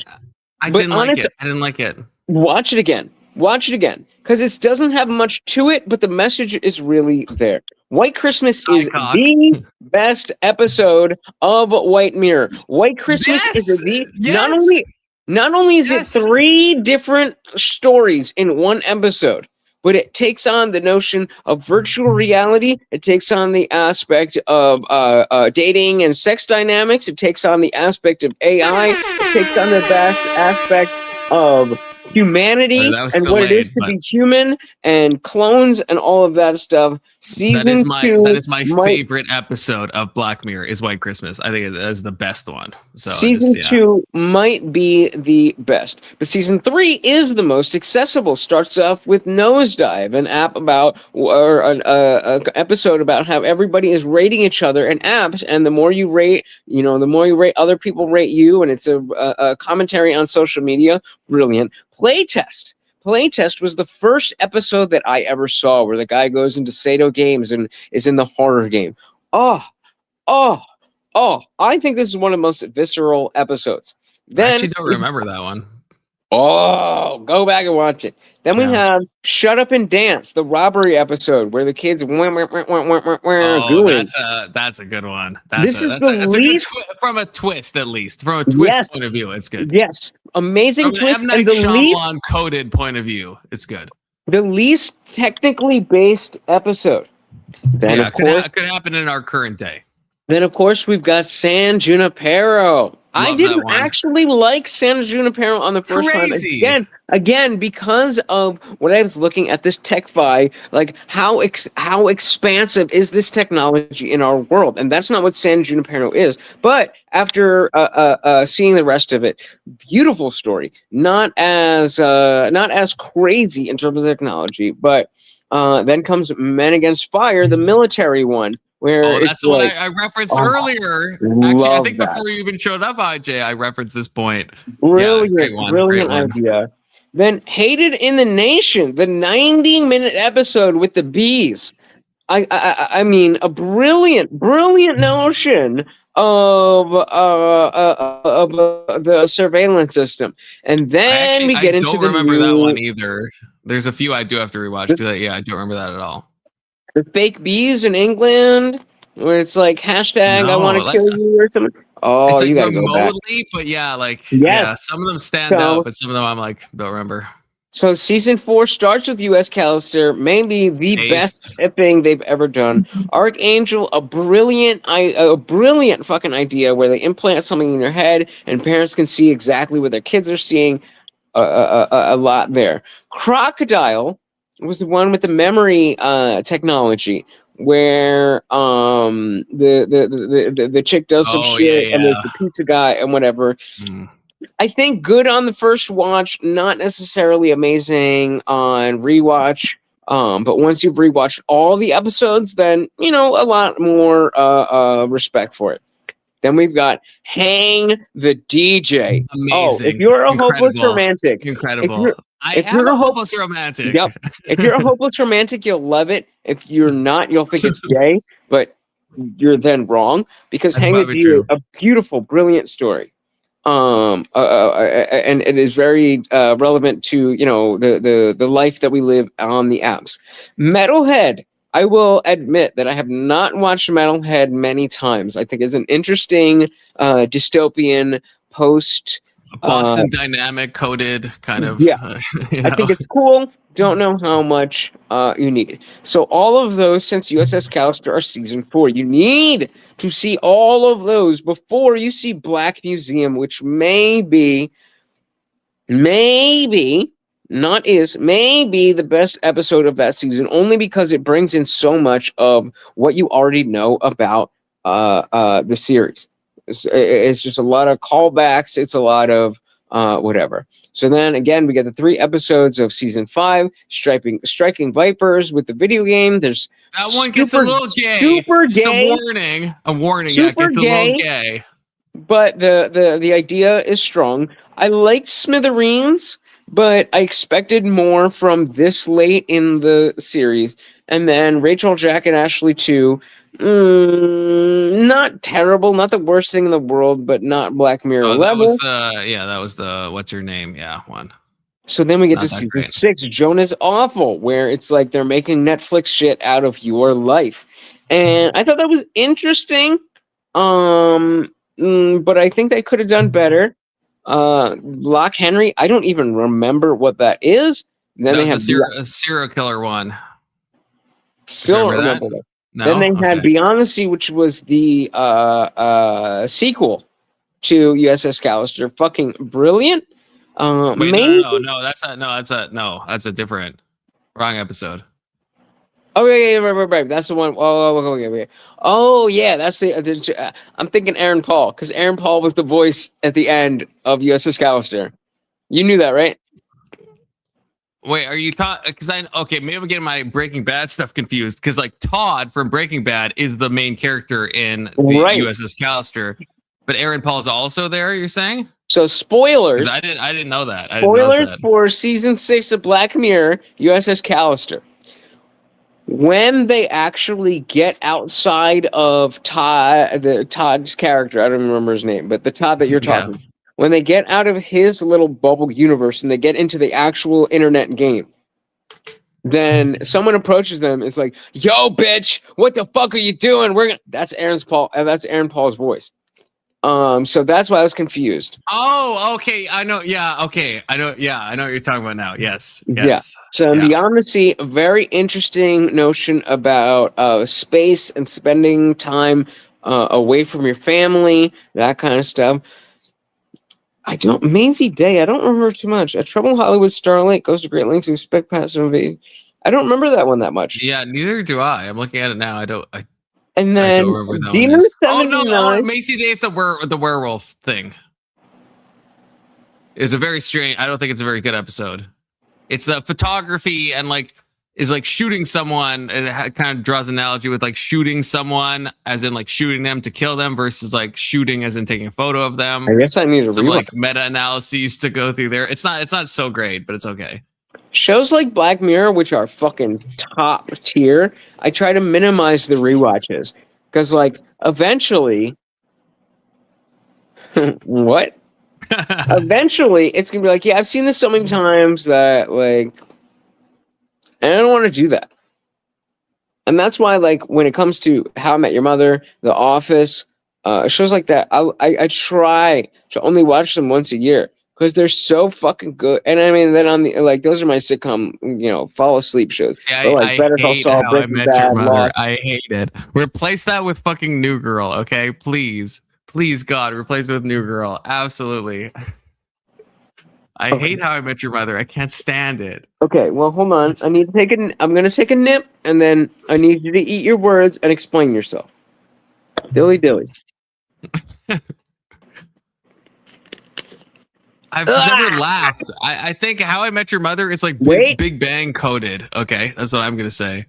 Yeah, that's right. So you're stupid. That's right. Oh, so you're stupid. Okay, that makes sense. Wait, sanity check. Do you agree Big Bang Theory is a show about smart people for stupid people? Yes. Okay. So before I show you what I'm about to show you, we both agree that the hook of Big Bang Theory is for less intelligent people to laugh at. Ha ha ha! Nerd just said funny thing. Nerd just said smart thing. Do we agree that that's what Big Bang Theory is? Yeah, but not just the hook. Okay. I think almost every joke that happens in it. Yeah. Okay. So here's what I'm gonna do. Can I turn this around? I think I can turn this around. Okay, I'm a little drunk, so give me a second here. Camera. What? I couldn't tell.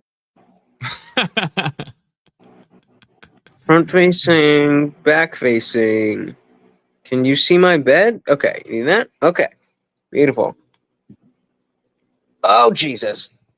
Hooah!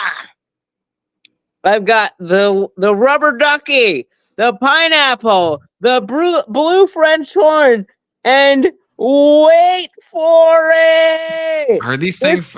Are these from How I Met Your Mother? I don't even know. Yeah, because you're a fruitcake and you don't know what's good. Just watch Always Sunny or something. Watch something that's actually like good. I mean, okay.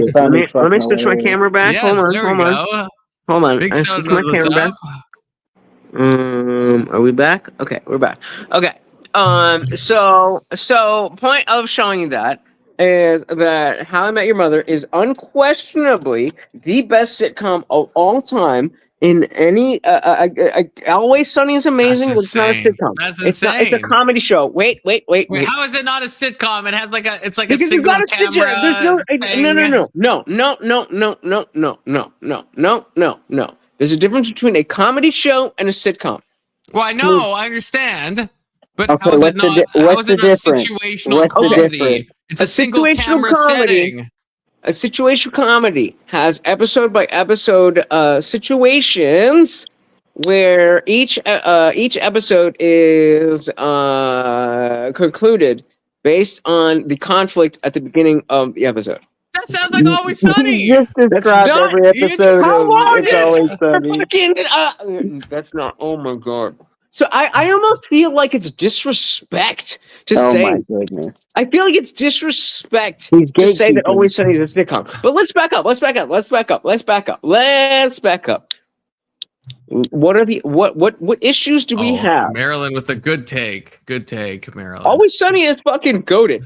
I actually I'll fucking full screen real quick. What's funnier, your retard show or full screen me real quick. When ask and you will receive. When fucking Mac and that chick did that fucking dance, I didn't even understand what it was. And I'm an artist. Dance has always been one of the arts that I didn't understand. However, season 13 finale, when Mac and that girl did that dance, and Frank started crying. So did I! That was fucking beautiful! Bro, if it took Always Sunny for you to recognize dance as a actual art form, that's crazy. Okay, that's crazy. It is too advanced. Dance is obviously an art form. Okay, fight me. That's insane. No, I didn't say that. I don't get it. That's a me thing. I don't. No, but that's crazy. How would it take Always Sunny to I don't know. My point is that I felt the emotion. This is fucking performance art right here. I felt the emotion. I felt the emotion of that dance. In that shit. But I would like to hear your issues with How I Met Your Mother, because if they're basic, then I could just be like, oh, you're gay. But if they're legitimate, then I would love to address them because you're wrong. I mean, okay. So a bit of a caveat, I will say, the problem is if you don't like a show, then probably almost definitionally, unless you're hate watching, you haven't seen a ton of that show, right? So you have no idea what the fuck How I Met Your Mother. I'm just trying to be honest. Like I hate Big Bang Theory, and yeah, I've seen a couple episodes and then a bunch of clips, and it's like, yeah, I get the vibe, but do I have to watch all of Big Bang Theory to know it's fucking retard shit? No. Yeah, so that's what I mean. Totally fair, man. Wait, real quick before you go on. Totally fair. There are some things that superficially you can see, oh, this is bullshit. Absolutely fair. You don't need to dig and dive into every single thing to see that some things are bullshit. Fair. So, what level of familiarity do you have with How I Met Your Mother? I've watched it more than how Big many Bang people Theory. Real quick, how many people are watching on Vertical? Because I'm doing a very I'm fucking dipping and dodging to fucking try to stay. I think actually it's weird. It depends on the stream, but right now I think 0 because I think 10 people are watching. Go ahead. So fuck those Vertical fuckers. Get fucked. Get off your phones, losers. Steal this from me. Verties and landscapers. Steal that from me. Go ahead. Boom. Verties. Okay. There we go. Got it. Verties and landscapers. Like the fucking. Okay. Yeah. So what? Like the Mexican. Okay. What? Well, this is to both of you. How much familiarity do you have with the series? Meaning the understanding of what happens in episode 1 and the connection to episode 13 to the ending. What familiarity do you have with the series? No, of How I Met Your Mother? I would say a small amount, but the reason that I watch a sitcom, I'm not trying to. If I want to get an overarching plot line, then I'm going to watch something different. Like a sitcom has to be like funny, throughout the thing and funny in a legit way. So what you're saying is, I'm not going to watch an unfunny show to get to. Don't Jordan fucking Peterson channel for me. Hey, don't respect Jordan Peterson. Don't disrespect Jordan Peterson. That was Kathy Newman. I know. I'm saying channel 4, Kathy Newman. That's what I'm saying. I'm saying don't do that to me. That's what I'm trying to say. Okay. So okay, Alex apparently likes, which is great. I would have guessed Alex wouldn't like that. Maybe I like I'm Alex wrong. a little less now. So Alex, I can't tell if I like How I Met Your Mother more, or if I like Alex less. Here's the thing, though. Here's the thing, Alexander. Here's the thing. It may be an aspect of legitimate. I wouldn't even say ignorance, naivete. It may be. Oh, I don't understand that. Like the idea of How I Met Your Mother is to subvert the entire. What's the word? The entire notion of what a sitcom is and become a deep drama presented as a That's fair if you don't know that because you haven't seen much. My issue is with the people who have watched every single episode and are like, oh, I like the alternate ending where the mother and the fucking they get together. That's my issue. So if you don't know, then you don't know. That's fair. But at what point, I guess, like, okay, I can see both sides. Like if I think of a show like Family Guy, I am famous for hating Family Guy. I fucking can't stand Family Guy. Okay, I hate it. I hate it so much. But have I watched every single episode? No.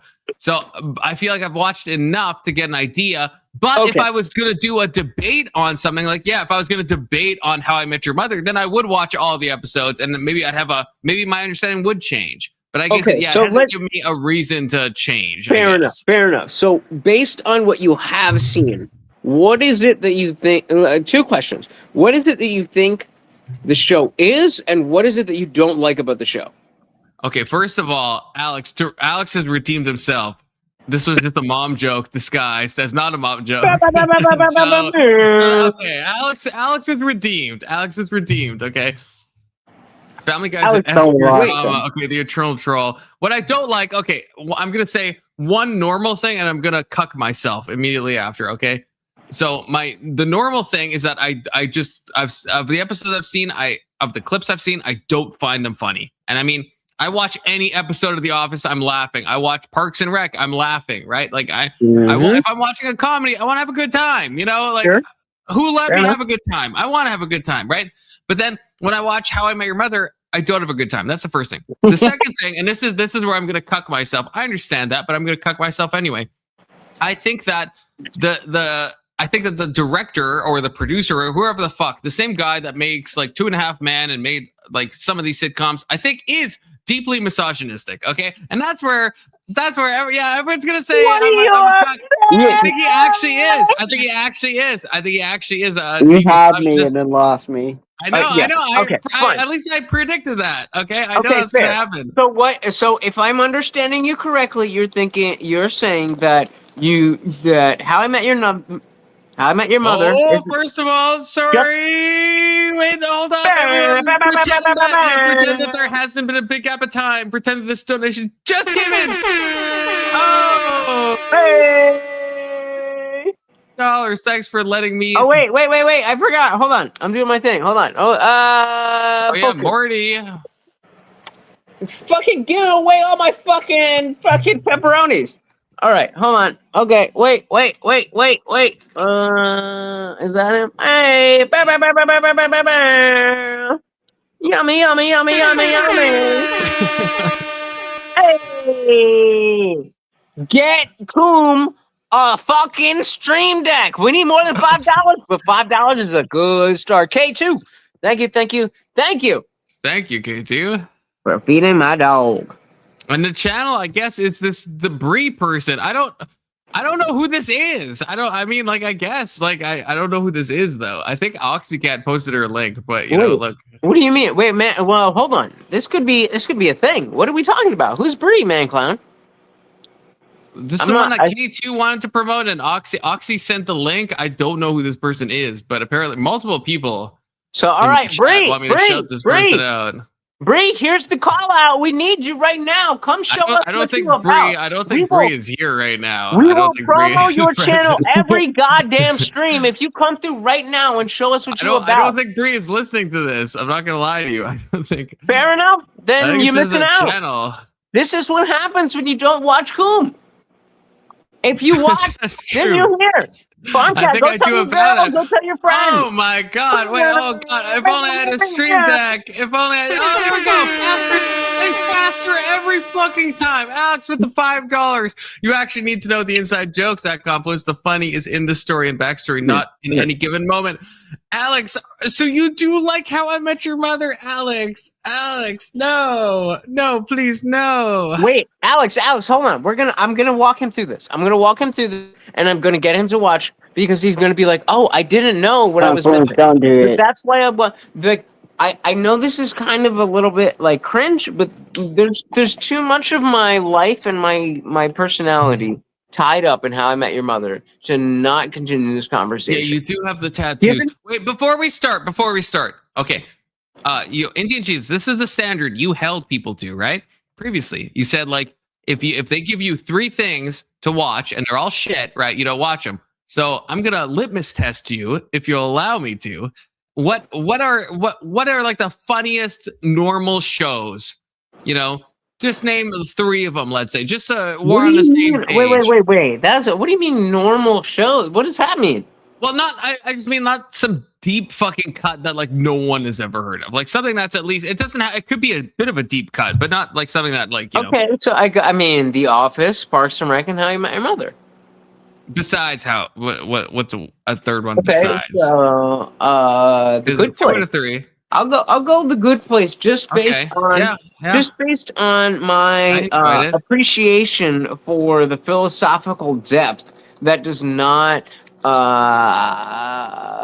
spice. No, that's not the word. Does not undercut the comedy and lightness of a sitcom. Because again, How I Met Your Mother is a subversion of what sitcoms are supposed to be. The Good Place is a sitcom, but it's fucking deep. It's so fucking deep. And I hated the ending though, philosophically. I thought the show was good. I thought it was funny. I hated the ending. I mean, on a visceral philosophical level. It's really more about the season 1 thing. It's really more about what the season 1 twist is about. And just The Good Place versus the Bad Place. Once it that, fucking brilliant. After that, it's okay, they probably should have, done a movie or a 90-minute episode after that and ended it. But I think season 1 of The Good Place is fucking up there. But I will also say Modern Family. I need to rewatch the Modern Family. I'm rewatching Scrubs. Scrubs is fucking on point. I haven't seen Scrubs. I will say Modern Family, even though I do think there's some intentionality with, the whole concept, in a leftist point of view. I will say, I think Modern Family is funny. I think it is funny. Yes, I watched every episode. I thought it was funny. Doesn't that come with the notion that people were more left-leaning when that show started? It makes sense. No, what? You can probably say that industry. You don't think? Whoa! You don't think LGBT was more popular when Modern Family started than it is right now?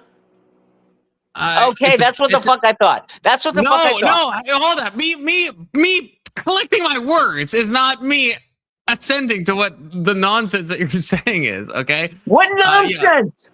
First of all, okay, so the T was definitely not as popular. Okay, the L and the G and maybe the B. Yeah, those are probably ask you about popular. those I know we were clumping them all together. That's why I have to take a hot second to respond. The T thing was not, and so I think, but Modern Family definitely tried to push an agenda, which I'm okay with because it was in a funny way. So I'm fine with that. I disagray, actually. The name of the show is Modern Family. It's to say that it's not a nuclear family. The Modern Family looks different, which is why they have like gay couple, and like people are like divorced and like different like step. Like the whole thing is like to question the what a nuclear family means, right? That is the premise. All right. So, but I'll amend my statement. What I meant was, hold on, Marilyn. You have to, you gotta keep going, Marilyn. And Jesus, you will like this comment. You have to go past the first 3 episodes because Marilyn, you just have Marilyn, to. you are the number one person that must watch this show. First of all, Marilyn. Yeah, based on this comment, Marilyn, please, you have to keep watching. You have to. Full screaming for Marilyn on the good place. Okay. Marilyn, here's the thing. Number one, it's a comedy show. So don't take it as like, hey, this isn't exactly what I believe. Number two, understand that you think you know, but I would argue that the twist in The Good Place is one of the biggest twists in TV history. So I don't want to say any more to spoil anything. But it's not about what you believe. Just watch it as a fun show and see where it goes. I promise you will like it. Cut. Yeah, you do have to. And I have to shout out the Rage page. This is what I would say is one of the funniest, probably the funniest show I think I've ever seen is Arrested Development. Like, I think hands down. Until season 4. Or whatever Netflix did. Oh, fuck, I lost the cap. Yeah. I lost the cap. Yeah, Marilyn, you really do have to keep watching. If this is your reason to stop watching, you have to keep watching. Okay, if you don't find it funny, that's fine. But if this is your issue, that's not heaven there indoctrinate you. Please, just you have to keep going. Trust me. Trust. And this that's disappointing. That's like really? You can't get through 4 episodes of a show because it doesn't completely align with your religious beliefs when it's supposed to be a fucking comedy show? Yeah, Durang, I take your point. I understand. And people have told me this exact same thing about Final Fantasy 16 or 17 or whichever one is the online one. Yeah, people have said this. You have to get to, and it's 80 hours onerous. But with The Good Place, it's like it's not that long. It's not that long. Each episode's like 22 minutes or something. You know, it's not. You can just keep going. It's not propaganda. It's just fucking good. It's not fucking propaganda, dude. Okay, Brooklyn Nine-Nine. Yes, until, and I might lose you on this, Alex, but Brooklyn Nine-Nine, and I hate this about them. I hate this about every TV show. I've watched so many TV shows. I can tell at what point Trump came into office and had like a big sway because so many of them get fucking stupid. And the same thing with Brooklyn Nine-Nine. And they have publicly stated they had the whole script written for one of the seasons. And then BLM, all that stuff happened with like George Floyd. And they scrapped the whole thing. And then the latest seasons of Brooklyn Nine-Nine that were like before they ended it, were absolute garbage. Absolute garbage. Before that, it was good. It was funny. It was good.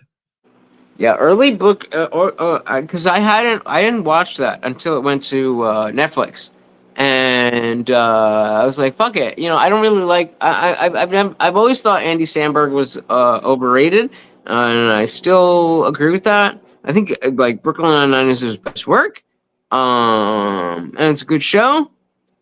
But like, I'll just put it this way: when they took it off Netflix, wasn't mad.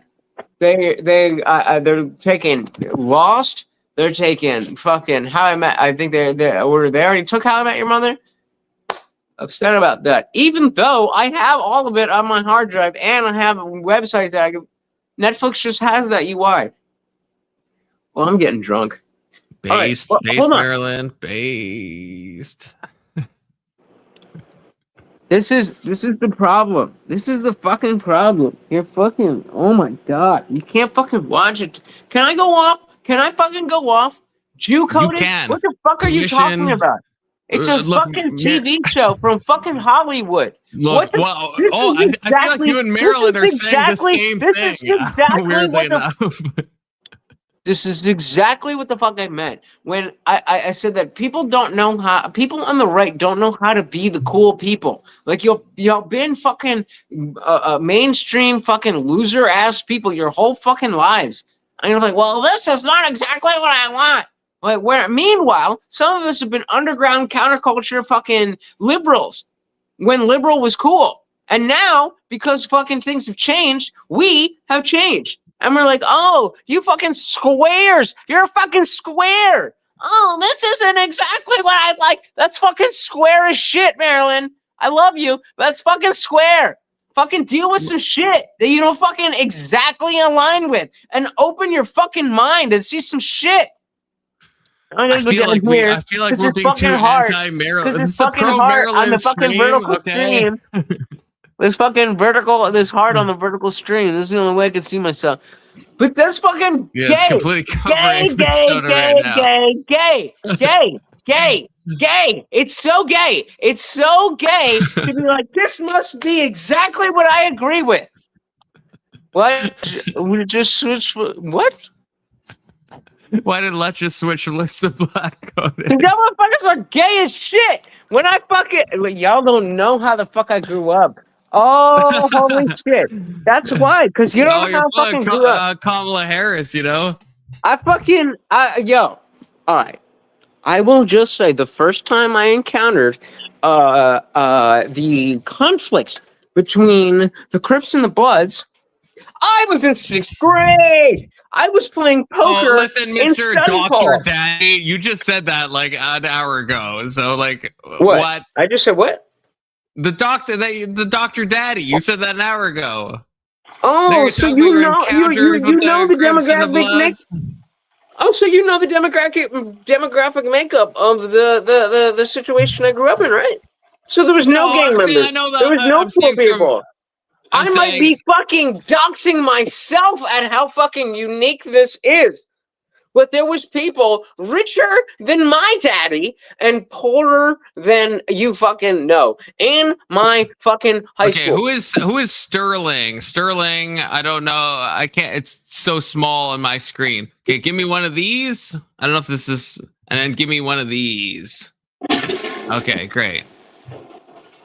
So yeah, I was privileged. I was born to daddy's a doctor. I was fucking privileged. That don't fucking first of all, shout out to Papa Lutch and Mama Lutch.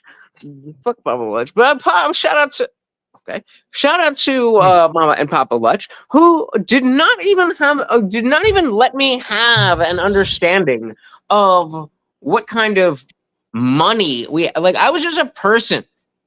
I'll give you examples. You want examples? Oh, I'm fucking bullshitting. Fuck you guys. I'm fucking putting the light on then. I mean, I believe you. The chat seems to think that you be pissing. I actually did not notice this, but perhaps. Where'd all Big the Soda is bitches go? back. Okay, I'm about to add you, Big Soda, if you want to. Okay, there we go. What? Yeah, where did everybody go? This is putting a lot of pressure on. Okay, Marilyn, why aren't you joining? Marilyn, Marilyn, please. come on up. Marilyn. Yeah, But come on up. here's And the- Sterling. Okay, Sterling. I hate we have to do this every time. I'm sorry. Give me one of these. And now, reverse thumbs down. Oh, there we go. Okay, Sterling. He's got the thing. Okay, Sterling, let's go to you. Have I talked to you before? I don't think I have. Have I? I'm kind of face blind, to be honest, so it's possible, but Thanks for having me. Is my audio okay? it's good, yeah. Okay, great. Finger over remove. Finger over remove. You never know. What was that? I'm Yes. sorry. No, you're good. Go ahead, It was sir. for me. It was for me. Yeah, go ahead. So yeah, what was the question? We're talking about television and stuff like that, or Whatever you got to say, brother. Go for it. Well, okay. I've never watched How I Met Your Mother. How dare Never, you? never seen it. There's going to be so many of these that I haven't seen. I've seen some of that. I heard y'all talking about Black Mirror, and I don't love it. There was some episodes I really liked, and I don't know the names of them, but like for the most part, like I just wasn't comfortable when I was watching an episode. Like it seemed like they were trying to make you as uncomfortable as possible. You know what I mean? I didn't like that aspect of it. You know, I want to enjoy the show that I'm watching. Yeah, man. Yeah, I mean, reality is uncomfortable. Yeah, that's fair. There's shows I go to for comfort, like Arrested Development. I'm not going there to be challenged, and Right. yeah, it's So- like there's other shows I would be. So, if I may, Sterling, when you come with that notion of, hey, I did this made me feel uncomfortable, so I didn't really engage. Well, are you a politically involved person, or is this more strictly just a pop culture thing? Well, yeah, I like to fancy myself politically involved, but yeah, that's not. I mean, like, I don't think that has anything to do with why I didn't really love the show. You know what I mean? I felt like they were just torturing me. You know what I mean? Like it was like I don't know. I can't really explain it further than that. No, that is valid. I think it depends why you're consuming the media.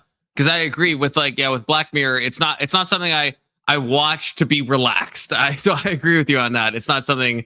Well, the reason I ask is because I feel like there is, and maybe this is just my bias, and I'm always willing to be wrong, but it feels like the willingness to confront uncomfortable realities is more right wing coded than left wing coded. So if I feel free to, I'm drunk. This is not my channel. You can tell me to fuck off. I don't care.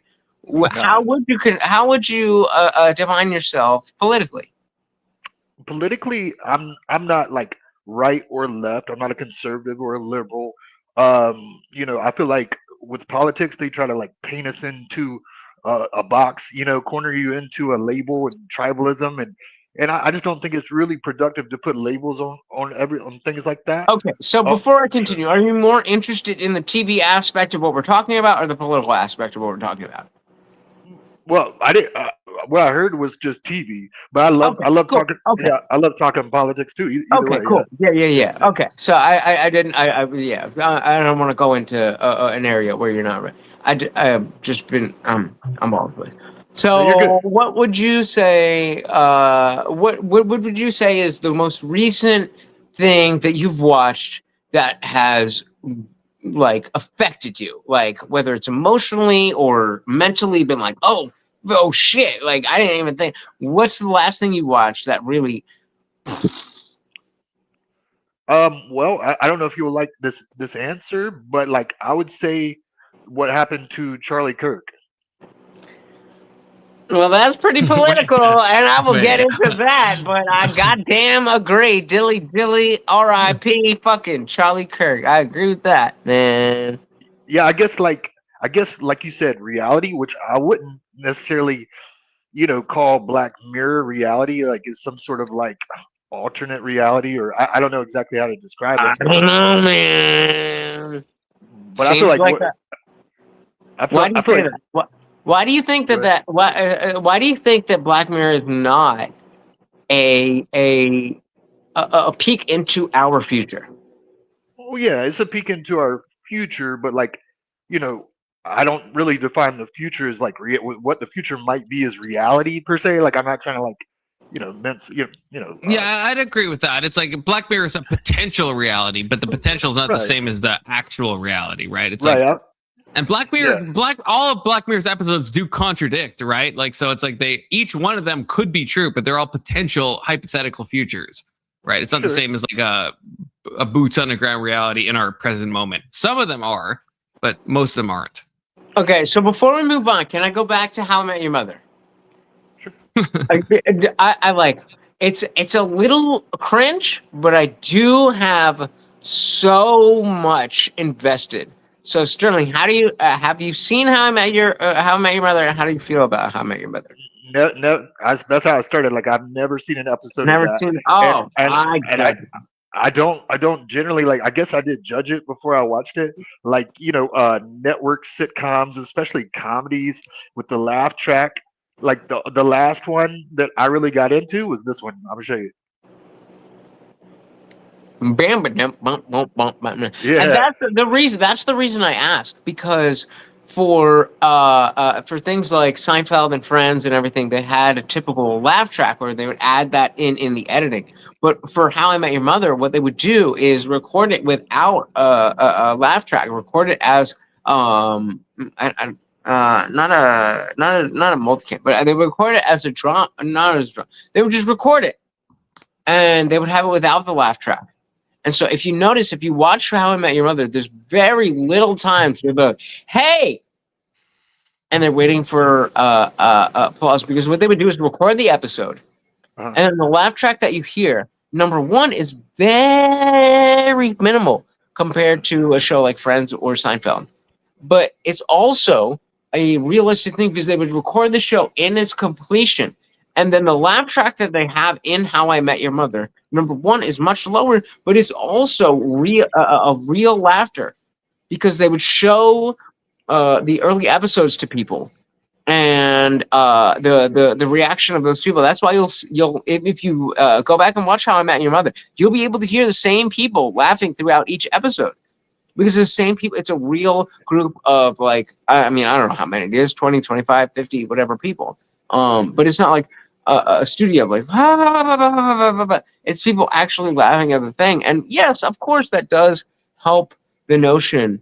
But the specific point there is that they didn't stop. They didn't stop filming for any applause breaks. Sure, I get that. I get that, but like, there's just something disingenuous about it. Like, there's something not authentic about it. Like, where are these people? Who are these people that are? Where are these 20 people? Are they in the room when the funny thing happened? And some shows, I don't know if Seinfeld was one of them, were like taped in front of a live audience, which is a little bit. That I could get on board with to an extent, because they're there. It happened. They laughed, and it's natural. But but yeah, to record 20 or 30 people laughing, at a separate time, and then edit it into a show, it just feels forced. You know what I mean? Well, have you ever seen videos? Hey, hold up. Confluence is P-coded. Okay, so what happened? I have to. We're good. You guys can still talk. I just have to pee, so I can't be here to moderate things. So you're going to be looking at Destiny, unfortunately, but that's the best solution I have. Okay, so. But you keep talking as normal. Everyone can hear you. Play the video. No, you guys. Play the video. Play the video. Trust me, brother. Play the video. Play the video. I'm not going to Hassan chair react. I'm not going to do it. I'm not going to play the video. You guys keep talking. I got you. I will be talking. Play the video. I got you. I'm not gonna. I don't want to do that. You guys do what you want to do. Continue as normal. I do what you want to do. I tried. Go ahead. Do what you want to do. Yeah. Continue as normal.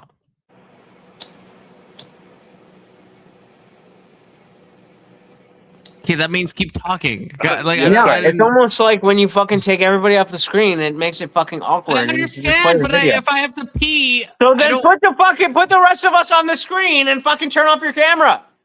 I feel like you know what I know what you need to do. Put the rest of us on the screen. Remove yourself or turn off your camera. I know, but then I can't remove people from the panel, right? Like I can't. Then I'm. I might do something crazier. Yeah. I get Yeah. it. Okay. Fine. Okay, Okay. fair We'll go enough. back to Okay. this. Okay. Real Then talk. play Okay. the video. Then play the video. You seem Then like a play the legit video, guy, but dude. like, yeah, We will continue the conversation when don't you get know back from the piss. 100%. We will continue the conversation when you get back from the piss. Play the video. Trust me, I am doing you a favor. I would rather Okay, talk. fine. Play the I video. guess Play the video. if you Play want the me to have video. a I will give Sancher commentary. react. Play the video. I will give commentary full screen. Play the video. Hit the like Fine. button. Okay, So I'm saying fine, you show one fine. person one time visiting multiple ballot boxes, I'd be like, oh, that's pretty crazy. I didn't see a single example of that. Do you Well- have a single example of that? Yeah, I do. Why didn't you But show it? It actually is shown in the movie. It is shown in the movie. What you really have is you Yeah, see the movie that same was fucking guy bullshit. in two I saw different his movie in outfits theaters. at the same box, but on two different occasions, dropping in multiple ballots. Why would I've got you a boomer use dad. geo-tracking data to see a guy going through multiple ballot boxes and only look at his behavior on one ballot box? We when the watched central that claim movie is in to move theaters. into multiple ballot boxes. I'll tell you why. It's like this.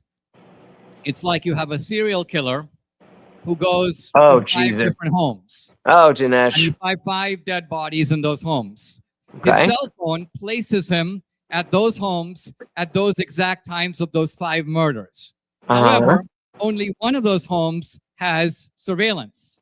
And in that one case, you can look at the cell phone data. You can see when he entered the home. You can then compare it against the surveillance Ninja. video, but you only have one video. Now, in the 2020 election, even in the places that had surveillance, they had surveillance in approximately 1 out of 10 or fewer drop boxes. So the truth of it is, you could have a cell phone So we would moving expect from Dropbox to Dropbox, to see a lot of but only fucking one of those bullshit, drop boxes has surveillance. which we I did. would say the This analogy was is all very described.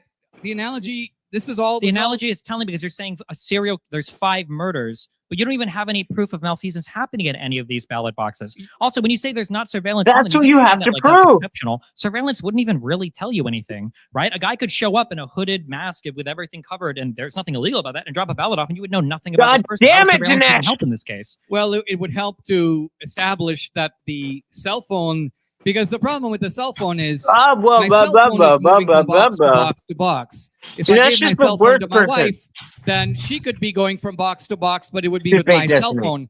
The advantage of Okay, I'm Dinesh back. is the worst person to debate Disney because he's he's neocon coded.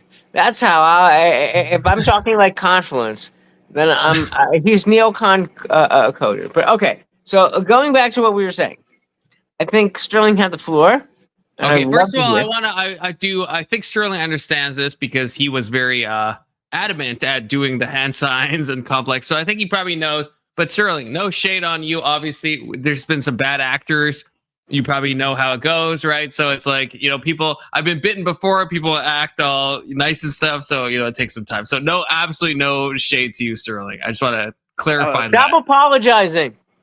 Yeah, Well, don't but take I hate Don't being like, do I it. don't trust this person. I hate that. I hate that. I bounce around a lot, so I get it. I totally get it. Okay. This is your house, motherfucker, and you do what you want in your house. Stop apologizing. I know. I just think want to make sure he understands. So it's no untrustworthy. It's just, yeah. I get it. You get bitten, I get it. I don't care. No, but I think I found this channel yesterday. Searched like open panels or something, and then changed my filter to live. And and so there was. Aced. I really I subscribed right away. I usually join right away, but I listened and y'all got a good vibe. I like the channel and I like the energy. And thanks for having me. Yeah, that's Absolutely. great. That's great. Yeah. Where were we? I'm sorry. So we were talking back about How I Met Your Mother. We were talking about a sitcom. We were talking about comedies, and I have a very deep personal connection to How I Met Your Mother, both on a comedy sense and on an emotional and specifically romantical context. So if somebody has something to say against How I Met Your Mother, I'm not trying to yell at anybody. I would love to hear different opinions as to why How I Met Your Mother is not all that I crack it up to be, because I think it's the best thing that ever fucking. Maybe I'd have to watch the whole thing then. I don't know. Yeah, just So the scenes I've seen. So let's go back to that. Confluence. What if you had to, based on what you know, if somebody was like, "Hey, have you heard of How I Met Your Mother?" You'd be like, "Yeah, of course I've heard of that." And they're like, "What do you think that is?" Well, how would you describe How I Met Your Mother? I would say again. So I would say it's unfunny. That my two critiques again. One, people hopefully at least a lot of people can agree with. I found it to be unfunny, and at least even if you disagree, that's fine. But it's a subjective thing, humor and stuff, right?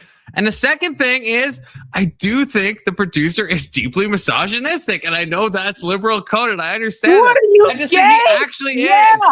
I think he actually is. And yeah, I've apparently lost Maryland. Maryland thinks I'm a Fed. Always be loving Maryland. Let me pull it up. There we go. Always be loving Maryland. Maryland thinks I'm a Fed. Gay coded, and good to see you, So, Ivor. okay. Ivor, you should paddle up, okay? Ivor likes Miss. Big Bang Theory, if I recall. Ivor, So I mean, Ivor, Jesus come on Christ. So like clearly Barney Stinson is a misogynist. Like that's not Okay, so we agree on that. obviously. Okay, That's so do you not think if someone makes a show, if they That's the if, joke. That's the joke. What's He's the like, joke? "Hey, I want to fuck all these women and I don't care about them." That's a bad joke. The joke. That's a bad joke. Okay, that's what I'm saying. It's not a funny joke. It's just like it's not funny at all. If Okay, it was funny and transgressive, sure. But if it's just like funny and also just fine. like, or if it's not Fair funny enough. and Fair misogynistic, it's like what the fuck? Fair enough. So, do you think you have seen enough of the show to understand what the core message of the series is? No, I don't think that. I've seen maybe like let's say 4 or 5 episodes, right? But would that be the same with Big? That's the same with Big Bang Theory. That's the same with Big Bang Theory. I think I'm accurately, and you would agree, I'm accurately judging Big Bang Theory and Family Guy. I've maybe seen 10 episodes and then a bunch of clips, and I just think it's a waste of time. It's a waste of my fucking time. No, that's more of broken clock. That's more of broken clock syndrome. So all I would say, I'm right, like literally almost every single time. How I Met Your Mother is the perfect subversion of what a sitcom is supposed to be a deep comedic dramedy. It is the precursor for what dramedy was. And the notion, fuck you! All right? Yeah, fuck fucking you. Button says the whole show is a scam. Fuck you, Button. Fuck your asshole. Fuck you, fucking. Fuck it. The whole show is a subversion of what sitcoms are. And it is a real look at what life is. And the notion that everything that you expect to happen is just a little bit, we expect it this way, but it goes this way. And the reality of life. Spoilers. Mute the fucking thing. Wait, if you want me to watch the show, don't say a bunch of fucking spoilers. I got you. Spoilers that won't prevent you from watching the show. If you don't understand that this show is meant to be presented in such a way that sitcoms are like this, and we're going to take this deep story and put it in the context of what a sitcom is supposed to be, and then show you, oh, we can do a little bit better. We can do a little bit deeper. We can do a little bit more. And it's not going to be the greatest piece of media, but for what is supposed to be a sitcom. I can respect that. Like, again, I think the anime I mentioned earlier, right? Madoka Magica, which everyone should watch, right? It's the same kind of thing. It is a subversion of your expectations. So maybe in How I Met Your Mother, it's the same case where it's like, maybe I just haven't, it's like it plays the normal story of a sitcom, and then maybe at some point it will actually be meaningful. That's possible. So I can't say for sure. I'm just saying. But it's also so fucking random funny. episodes I've Just seen, based on sitcom standards, it's so fucking funny. Yeah, based on sitcom standards is like a very low fucking bar, though, brother. You have to acknowledge that. Like, what's a fun? If you don't consider Always Sunny a sitcom, what is a funny sitcom? No. Like, well, okay, but that's not a name negative. 3. That's not a negative thing. I think Always Sunny is elevated beyond. I know, but you're talking about the bars of Hold on, sitcoms. hold on, What's hold a on, funny hold on, sitcom? Hold on. I will not hold on. I'm just kidding. I will hold on. It's your show. Whenever you're done, Only for I'll you, go. IJ. When you're done, Only for I you. will No, respect I have the nothing to host. say. No, I just will wanted to like say. respect the host. The host of the show is talking. I so have when the nothing to host is say. I done, just wanted to say that. You know, I have nothing to say. I believe that Always Sunny is elevated beyond a sitcom. Sitcom is beneath what Always Sunny is. Okay, Always cool. Sunny's not a sitcom. So what's the what would you say are like 3 funny sitcoms? The Good Place, How About Your Mother, and Modern Family. First of all, okay, wait, no, okay. Your definition of sitcom is entirely wrong. Okay, a sitcom is usually a 1-camera setup. Okay, Modern Family is not a 1-camera setup. That's okay, changed, so it's not though. a That's sitcom. changed. That's not no. That is the definition. If So anyone Googles the definition of what a wait, sitcom is, wait. So you're saying no multicam show is a sitcom? no, anymore? like the Office is definitionally not a sitcom, even though it does involve situational But it is, comedy. though. It doesn't have But a it is, it has a though. But it multicam is, though. setup. But it No, is, it's not. though. No one would call the Office a sitcom. No, they wouldn't. Many people call The Office a sitcom. What do you mean? Sterling, I'm going to bring you in. Is The Office a sitcom? Okay, so then how do we? Okay, No, I want Sterling's answer. all right. I want Sterling. Sterling, is The Office a sitcom? Okay, so Sterling, while you're answering that, I have a question to Coom. What is the difference between a low-key comedy show and a sitcom? Yeah. So How am I still fucking on the internet? And I truly don't know the definition of a sitcom, and that's how I was going to start. Like, how are we defining it? I guess I need to brush up on that. I kind of like look at shows or series for without the label of a sitcom or not, which I guess changes the question you were asking. Like, I feel like you were asking about The Office. First of all, a lot of people don't even know that it was a British show, written by Ricky Gervais. And Ricky Gervais was the writer, the producer, and the Michael Scott, if you will. And I feel like that show didn't have a laugh track, and it was I think it's one of the funniest shows of all time, in my opinion. That and maybe like Curb Your Enthusiasm, I was a big fan of. But I feel like it's really difficult to make comedy, especially like movies that are comedy and series that are comedy. It's really tough to keep that going. Possibly the hardest genre, in my opinion. See, Ants says Modern Family is a sitcom. What the fuck is he? Modern Family is not a sitcom. Again, okay, say more then. Define definition. I will. Okay, it's a situational comedy. I need a definition. I'm giving you one. It's a situational comedy that is done primarily in a 1-camera setup. And I'm not Googling anything. This is just what I understand to be. Because if you look at like 2.5 Men or like all that stuff, like then what you're saying, Taylor, whatever the fuck his name is, right? It's all single pan Friends, right? It's like you're looking at a scene, Big Bang Theory. It's entirely different from The Office and Modern Family. You're defining it based on its production. You're defining it changes the comedy. Absolutely. Yes, it does. Can I go? Are you done? Okay. So you're basing it. Wait, I didn't. Okay, no, I'm done. I'm sorry. Okay. So you're basing it on the technical aspects of how it is created. I am simply talking about it in the way that is perceived by the audience.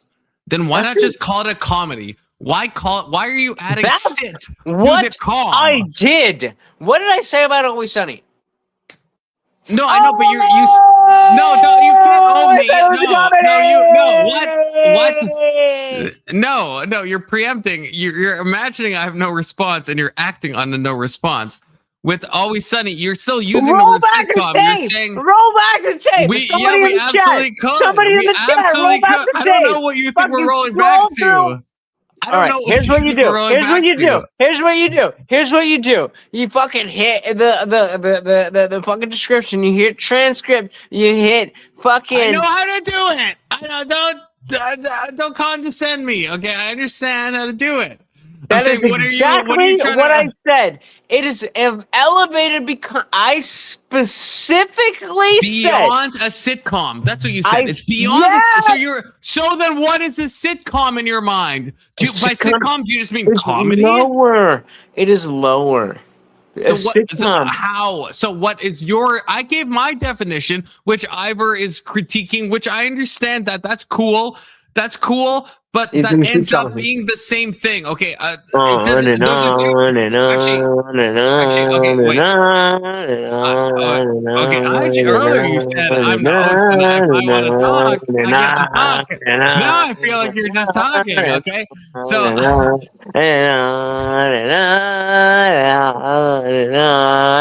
Jay, I'll let you if you want to. I'll just say my definition was a two-part thing. Okay, the first part is the situational comedy. The second part is the one camera setup. So there's no part of situational that means don't film a situation. Those are two different sections. That just what a sitcom commonly is. If you look at like the sitcoms in the 90s, early aughts, that's what they mostly have.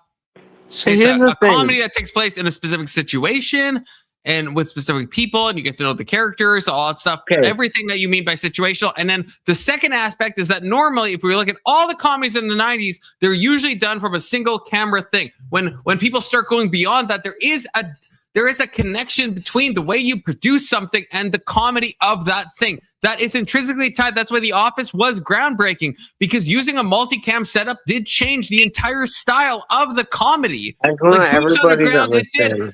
And Marilyn, wait, hold on, Marilyn, it's coming. Wait, oh, there we go.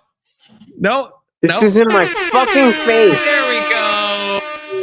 There we go. That's in my face, so I can pay attention to this. Fire King. I just want everybody to know. Fire King. Fire King. So, thank you, Marilyn, for the $5. Marilyn. Wait. It's a channel favorite, you know. Oh, okay. And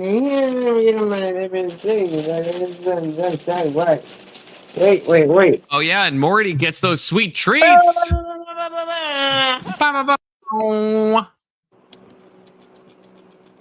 Get your knee.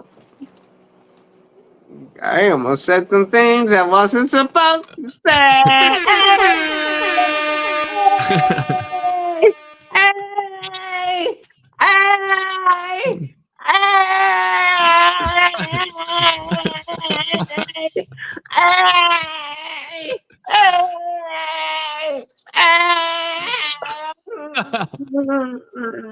Oh, you're my best friend. W Morty. That motherfucker lives on. Okay, hold on. Ivor, join the panel. Ivor, come on. You know you have stuff to contribute. Join the panel, Ivor. Okay, just saying. Join it, Ivor. I am. This is a. If we go off of.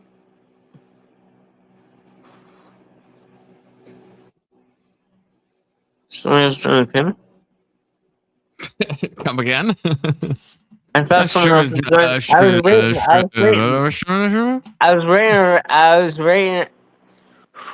waiting. That fireball is kicking in, brother. I was waiting to react to somebody new on the panel. I am not. I am sober. What? Alcohol? Who drinks alcohol? Tisk. No alcohol for you.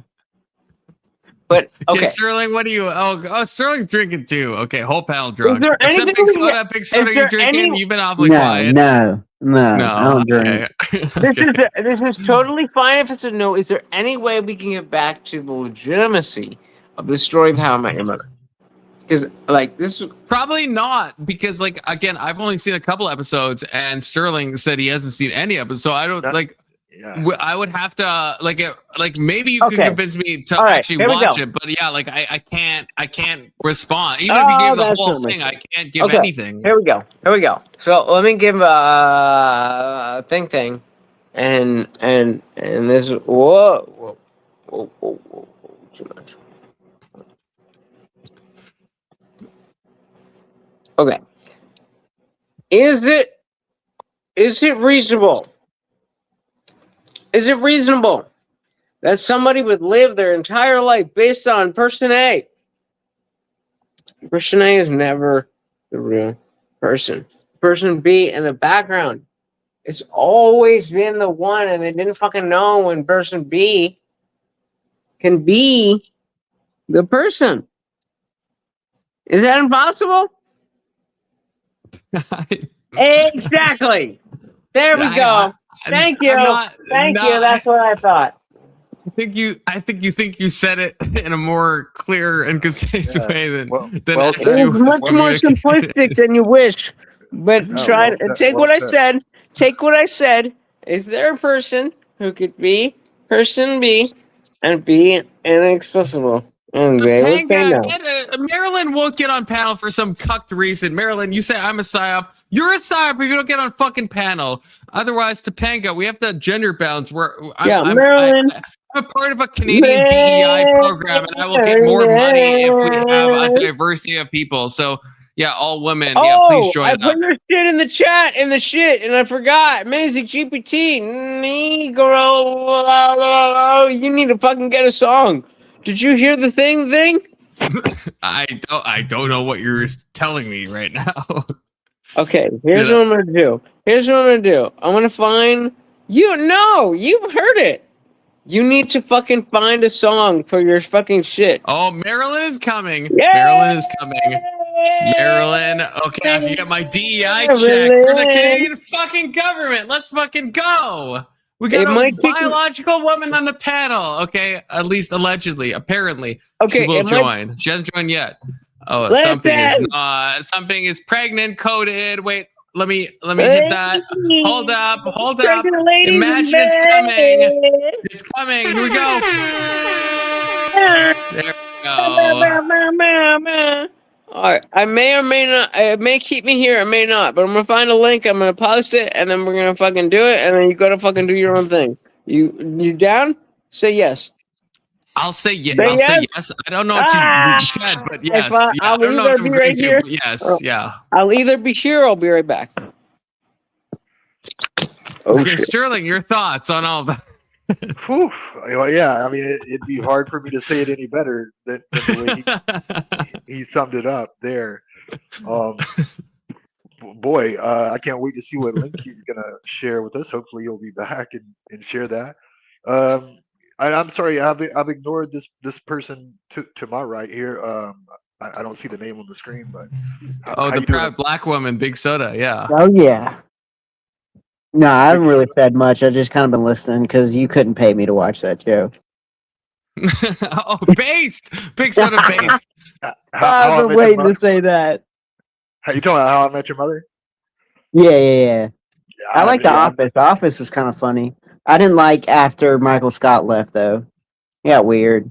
And see, I didn't really watch the American version. I watched the British version, and I saw some of the American version, but I really saw all of the British version and loved it. It was totally different. Well, not totally, but it was really different. It hit different, as they say. It was cringier. It was way cringier with Ricky Gervais, and also they only did 2 seasons, which I feel like the BBC shows are good like that. Like they only do 2 seasons, a Christmas special, and they're done. They don't do it like us. Short and sweet. I will say that I have also watched all of the UK Office and all of the American, and I still conclude the US Office is better. I will say that. But I watched the US Office first, so maybe that's like there's like some psychological bias of the first thing you see. That's possible. Absolutely. So I don't know, but I will say, I don't know. I don't know. The US Office was, okay, I think. So and Letterkenny, that is the best Canadian show. Okay. Yeah. Letterkenny. I haven't peeped into that, but I need to peep in there. How have I been here for 2 hours? Jesus fucking Christ. All right, I need to go to bed. But before I go to bed, I just posted a link in the private chat. And this is music. You have ChatGPT, right? What is this? right? There's a music link, right? ChatGPT or Music GPT. You need to do this. You Confluence need to do this. Fucking pull this up.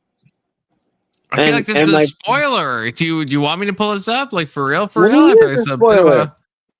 I mean, No, I want you to know. I want you to know to see how fucking on point. Cause I want my boy. You know, Guamjack. Guamjack will fucking hook you up and fucking make some shit. Fucking show the people.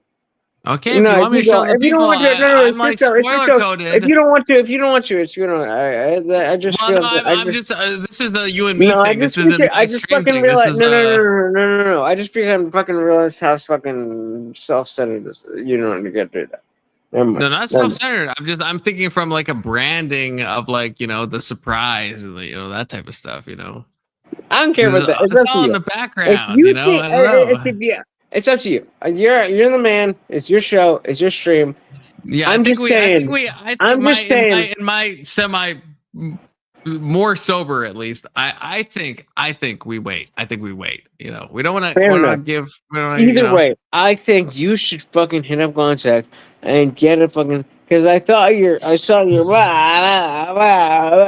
thing, and like that'll work. That'll work for you. I'm not gay enough for that shit. So I need to. Come on, my intro is fire. My intro is fire. Okay. I'm glad you saw it though. I'm glad you saw it. Okay, well then, so can I shout out Guamtech and get a request? And absolutely, Guamtech. This shit loves Guamtech. I'm sorry. Absolutely. I feel so cringe. No, you're not. What? You're not cringe at all. Oh, it's so cringe. Can you play my shit? It's so cringe. But nobody's gonna like it. And everybody's gonna be like, "Oh, why did we stop the show for this?" Don't do it. IJ, whatever you want me to play, I will play. No, never mind. Everybody's gonna be like, "This is fucking gay. Why did we stop the show for this?" I don't know why I think I'm cool. Oh yeah, I'm cool. He's fucking made a fucking song for me. Oh, I'm fucking loser. Don't you? The show loves Guam. Okay, at least I love Guam. Okay, I love Guam. I love Guam, you, Indy Jesus. And you know she what? went so hard. I like Sterling, even though that's you know what he's a I'm new guy, saying. and I'm still a little. I'm still a little unsure, but he seems like he's not about to, you know, do some shenanigans. So I think I trust Sterling. So I think I love everyone on this panel right now. The link has the lyrics, so you can like. It's only cool if you can see the lyrics. Up to you. You're the man. It's your show. You do what you want to do. If you want to show what can be possible, I will absolutely make sure that Guamjack will make you a song. I'm just saying. I personally feel cool, but I now realize how cringy it is. Like, hey guys, look at me. Look at me. Whatever you feel. I can't see. I don't when I'm on the tab right now. I'll share the tab so you can see what I'm seeing, and you can. I don't see. Oh wait, it's not added to the studio. There we go. So if you click at the bottom, see the lyrics. Where do we see the lyrics? Yeah, click at the bottom. Where is? Yeah, that thing. The whole, yep. What do I click here? Yeah. This? Yep. Okay. Here we go. There's this song that Guamtech made for my channel. If you can zoom in so we can see. I'll try, brother. Is that better? Keep zooming. What? Two more. I can't. Still? Two more. There you go. Okay.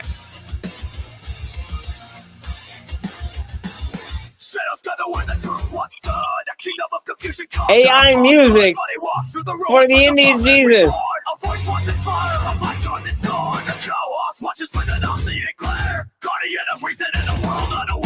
Most of it's about Morty. I'm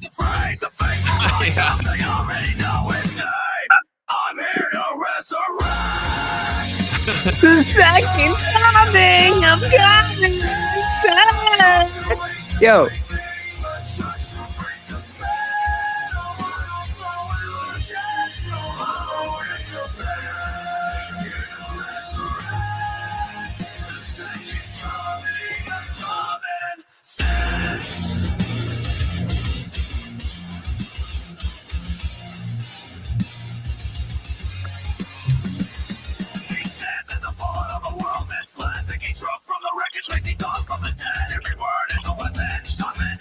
Yeah, I'm embarrassed.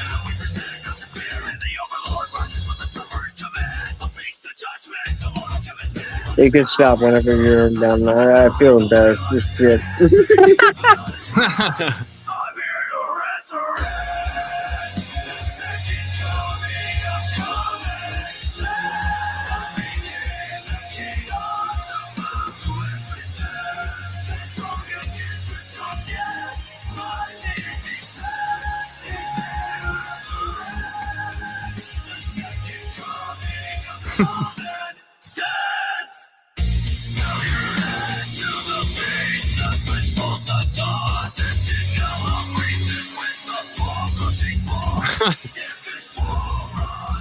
This is largely about Morty.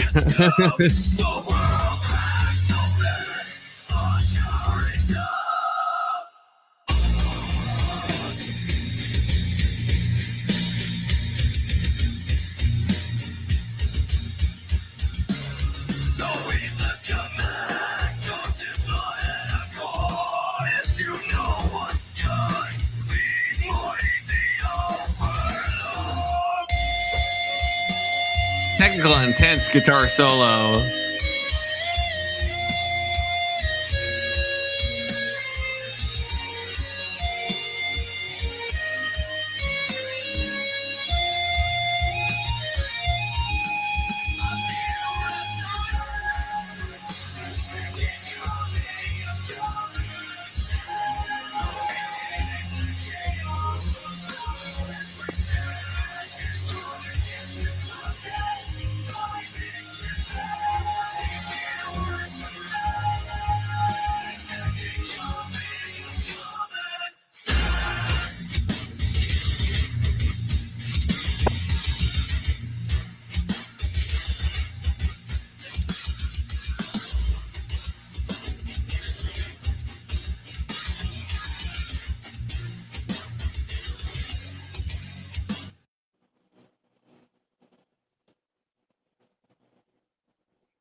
That was pretty there spicy. you go. Hey, everybody.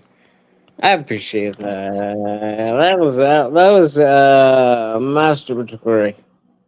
Oh, we chased our brother away. Where'd he go? He was like, "Yep, that's it for me. That's where I draw the line." Yeah. Morrissey some fucking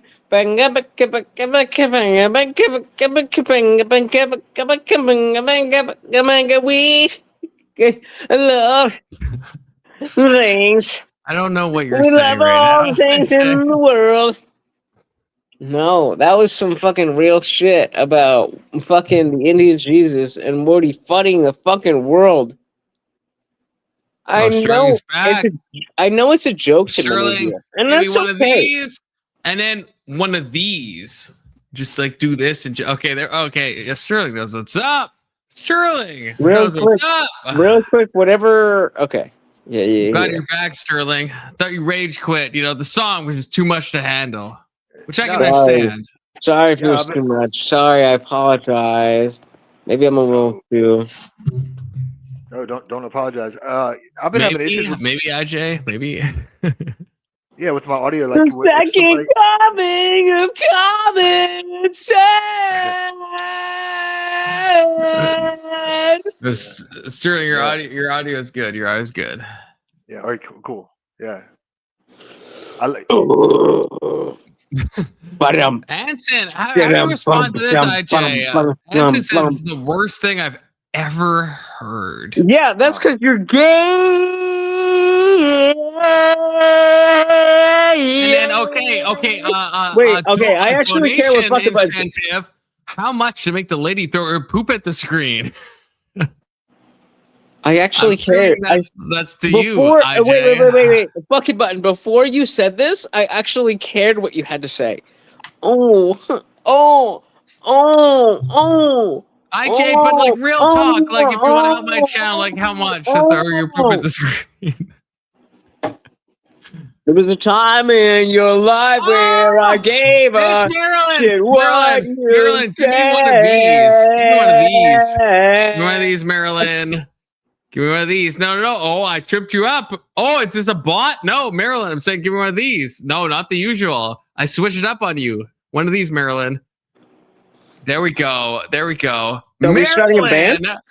How Maryland. am I supposed to do that? How am I supposed to do that? It's called the skill testing question. Okay, I'm on But high I've got my alert. phone Okay. in one hand. Look, I've I got understand. my phone in Yeah, one look, hand. I understand. You know, but There's the good many things baller you can do with practiced one right hand. yesterday.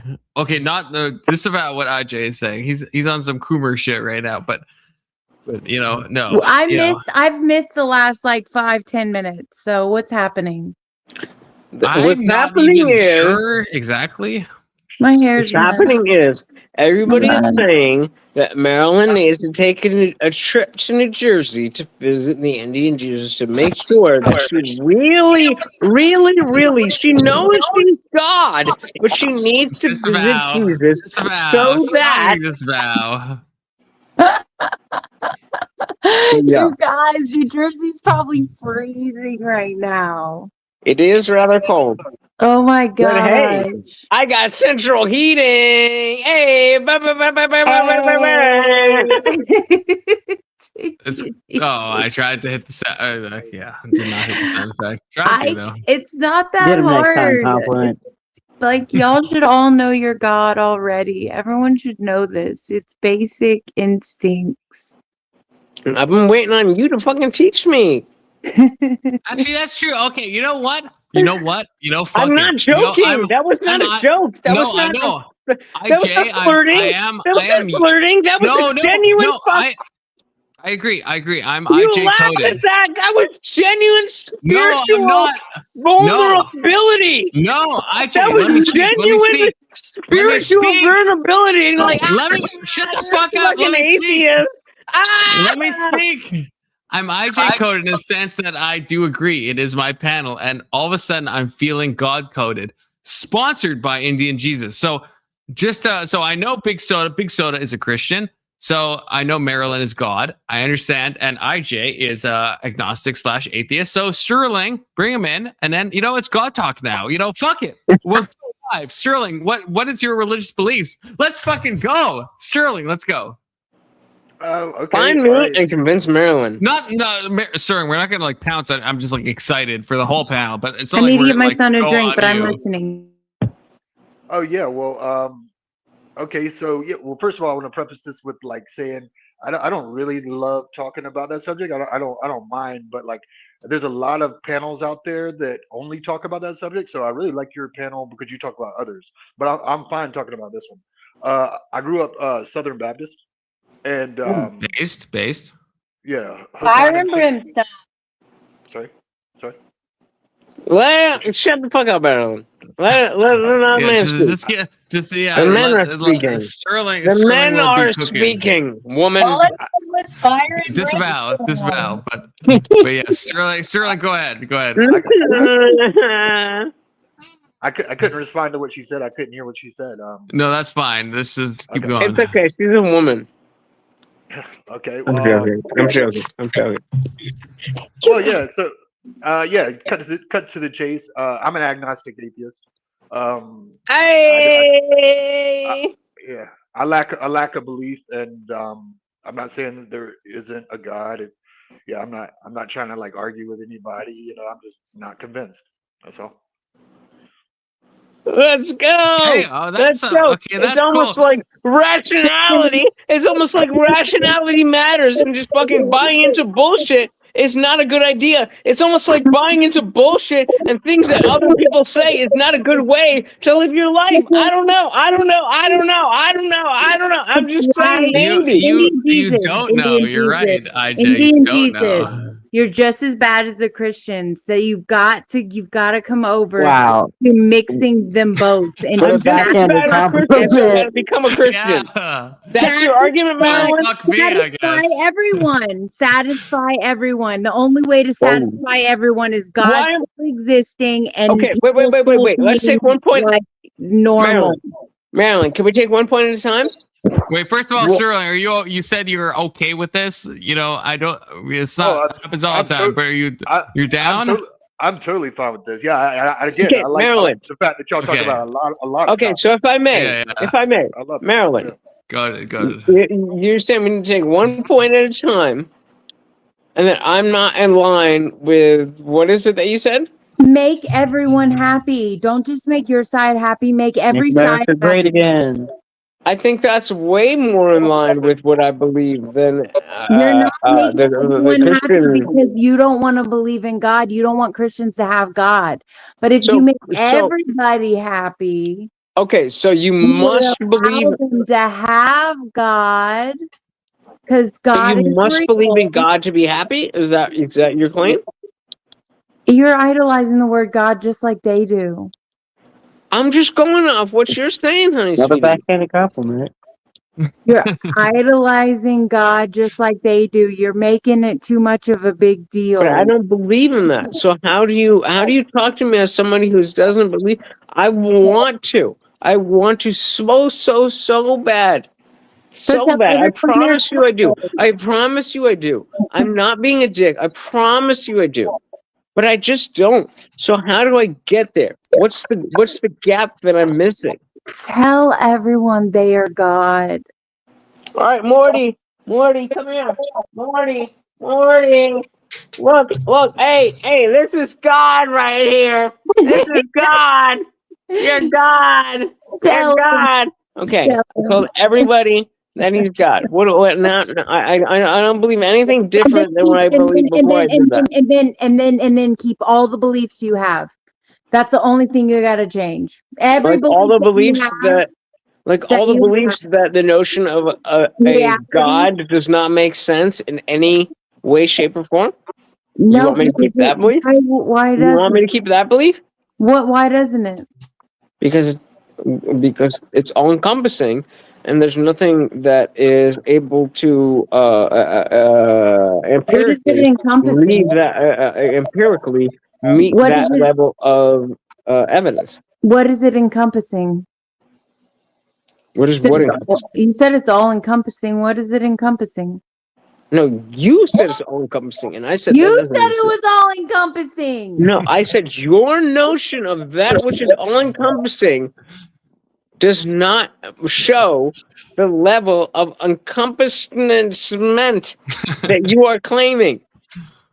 No, You're saying, it does. It let does. me be clear. You're saying X is all encompassing. And I'm saying, I don't see that. Okay, well, let me help That's you. where we're at. Let me help I you. think you were the one who said all Help me out. encompassing first. Help me Let out. me help you. Okay, I'm a heathen. I'm a heathen. I need your help.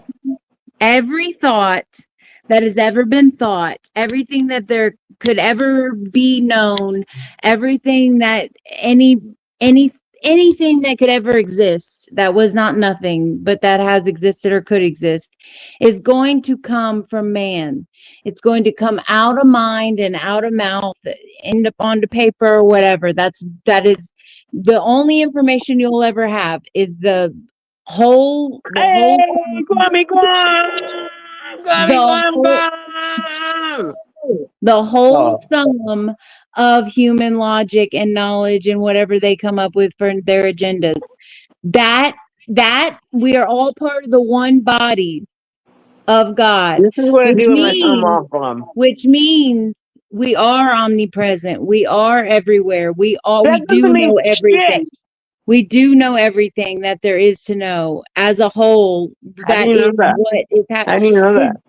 What do you mean? How do you know that? That's reality. No. How do I know that? You clearly Tell know me. that. How do Okay, I know that? Tell me How why. can I verify what you are saying is true? Because you have to tell me how it's not reality. Why? Because you and I both understand an atheist perspective. We're not in the Right. woo-woo land. We're grounded right now. So if you say something is true, your claim is that I must debunk it in order for it to not be true. Wait, what? If you make a claim, then Okay. what you're saying right now is that I must debunk that claim. Make sure that that claim is not true unless I go along with your claim. So if you say God is everything, I must go along with God is everything unless I can prove that God is not everything. Is that your claim? That God is nothing? No, that's not what I said. I said your claim is God is everything. So in order for me, I think God is every person. hold on. I know you think that. I know you think that God is everything. And so for me to say, I don't think God is everything, then I must divulge into a world where there is a God, but it is not all things. Correct?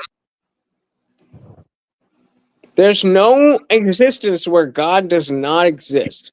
Right, right. But Okay, so you are human is the presupposing God. closest thing. Humans would be the closest thing to the example and truth and manifestation of You God. acknowledge that you're presupposing God.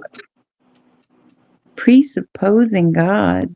Before you get to the argument No, of no, no, whether or no. not No, before because you I'll explain it. So do you accept that before we get to any arguments of what is or is not right about what you're saying, that obviously God exists? You believe that, right? God has to exist because other people Just believe stick with that what God I'm exists. asking you. I know You you don't have get lots of it. ideas. Marilyn, I know you have In lots of my ideas. I know worldview, I cannot come and Marilyn. I separate know myself, my branch, I from the whole tree. Marilyn. I know you have lots of ideas, and they are fucking brilliant. I'm just trying to nail down on one. So I just want to nail down on the idea that you believe that God exists, whether or not I believe or whatever I think, you're claiming the basis that everything that you think is based on the fundamental idea that God exists, right? Yes, because other people believe he exists, and we're all part of the one body. We're all part of the one body of humanity, of God. We are all part So of the what one. do you do if I question whether or not God exists in the first place? Because other people believe he exists. Other people believe God exists. So you can't Other people say believe socialism is good. Other people believe that okay, God okay. is a man in the Why is sky. it so Other people bad? Why believe is it so that bad? leprechauns exist. Other people Okay. believe that crystals have power. Other people believe So that other people believe a lot of things. Does people so believing things make right. that thing true? Right. So some things that people believe are for negative, some things that people believe don't really matter for entertainment, and then some things people believe, can further progress us and add on to us and make us feel at a higher level than the other ideas. So why would we not be moving in that direction? I don't think we shouldn't be, but your notion of God is a fundamental aspect of why we shouldn't move that way. And so maybe you and I agree. Maybe Marilyn and Lutch, we both say, hey, we should be moving in this direction. But Lutch says we should be moving in this direction because of human flourishing. And Marilyn says we should be moving in this direction because God says that. How do we determine? It sounds like they're both right. Sounds like they would both be right. Maybe, It's but not what a about maybe because both hold on, people are trying to flourish and multiply. Marilyn. Maybe we're both right that we should move in X direction.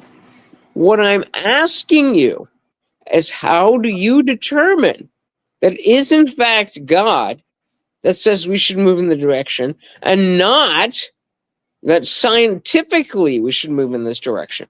Scientifically, Yeah.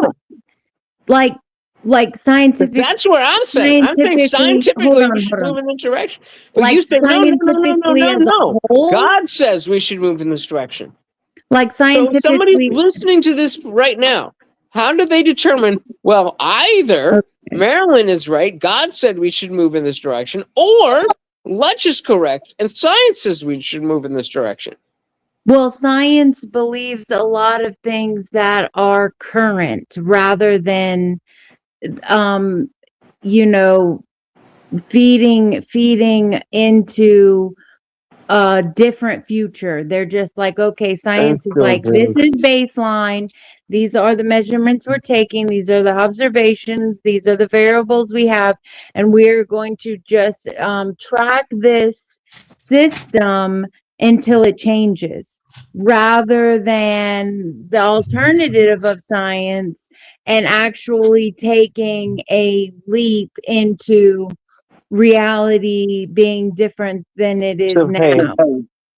so you just feel like it. What do you mean you just feel like it? Your thoughts matter. You No, manifest I'm everything into asking you. reality. No, Only I the have being that scientific basis for what I'm saying. So I'm you believe in asking you. evolution? How You do believe you in have evolution? hallucination? You believe in evolution? Obviously, I'm not a fucking retard. I don't believe in creation or evolution. I think they're both Yeah, 'cause you're psyops. a fucking retard. Well, hold I on. just think they're Can I both jump? psyops. Can I jump in? Sure. Evolution is not a question. We're God. We always were and we always will be. Stop it. Can I jump in real quick? Yeah, go for it. And Marilyn, it's nice. It's nice listening to your perspective, but I want to clarify your position.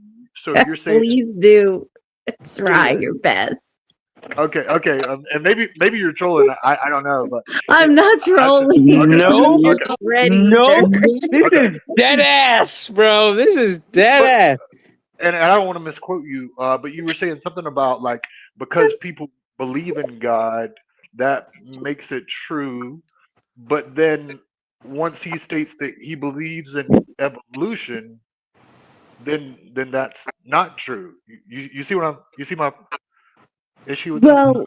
Well, I believe in adaptations, but not evolution. I believe we always were and we always will be. I believe But we are God. So, like, you've always had a mother before your mother and before me. Like, it is a never ending in that direction in the past, just so as you can think in, imagine in your head, infinity into the future. I, but no one can manifest in their minds an infinity in the past to where we always were and we always will be, and that man created creation. Man created creation just for the system, for the hierarchy, for the psyop, for the complete and utter just misalignment of pattern, the correct pattern. Yeah. So there's that. Hold the camera. Hold fucking Elizabeth. Indy and Jesus, you and I are going to have a discussion about this very soon. Hold on, peace. Post Sterling up top. Yeah. Confluence ain't even fucking here. Marilyn, I love you, girl, but you on some fucking bullshit. You on some fucking bullshit. I'm not on bullshit. Marilyn, tell them about the magnet. Marilyn, tell them about the magnets. Have you heard about the magnets? I wish I could live the life that Marilyn lives. We're like, oh my God, we're all God, and like Indy and Jesus, fucking you have not heard beautiful. about It's the magnets. fucking amazing. Oh my God, Sterling, you're gonna love this. Okay, so magnets. Everything is magnets, yo. Oh my God. God, hold on. Oh my God. Hold on. You're not ready. You're not ready. You're not ready. I'm not ready to learn what I learned in 3rd grade. Bro, no, Jesus I'm about fucking to change Christ. your whole life. Jesus.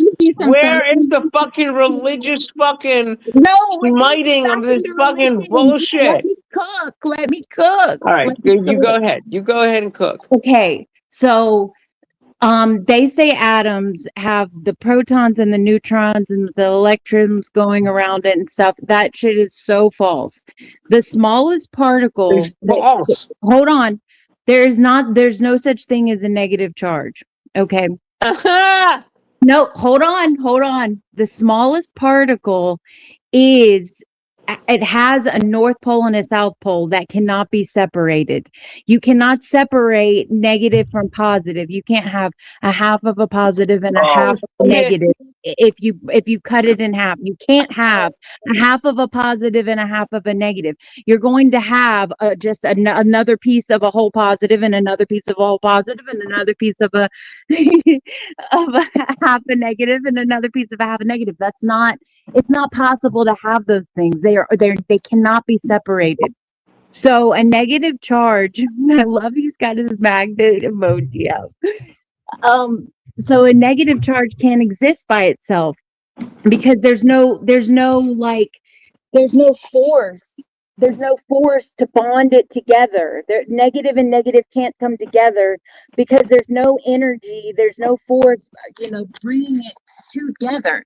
So negative cannot exist by itself. It's always a positive and negative charge together that is going to that's going to be its carrier, because it always has to have a carrier, in order for it to manifest into anything.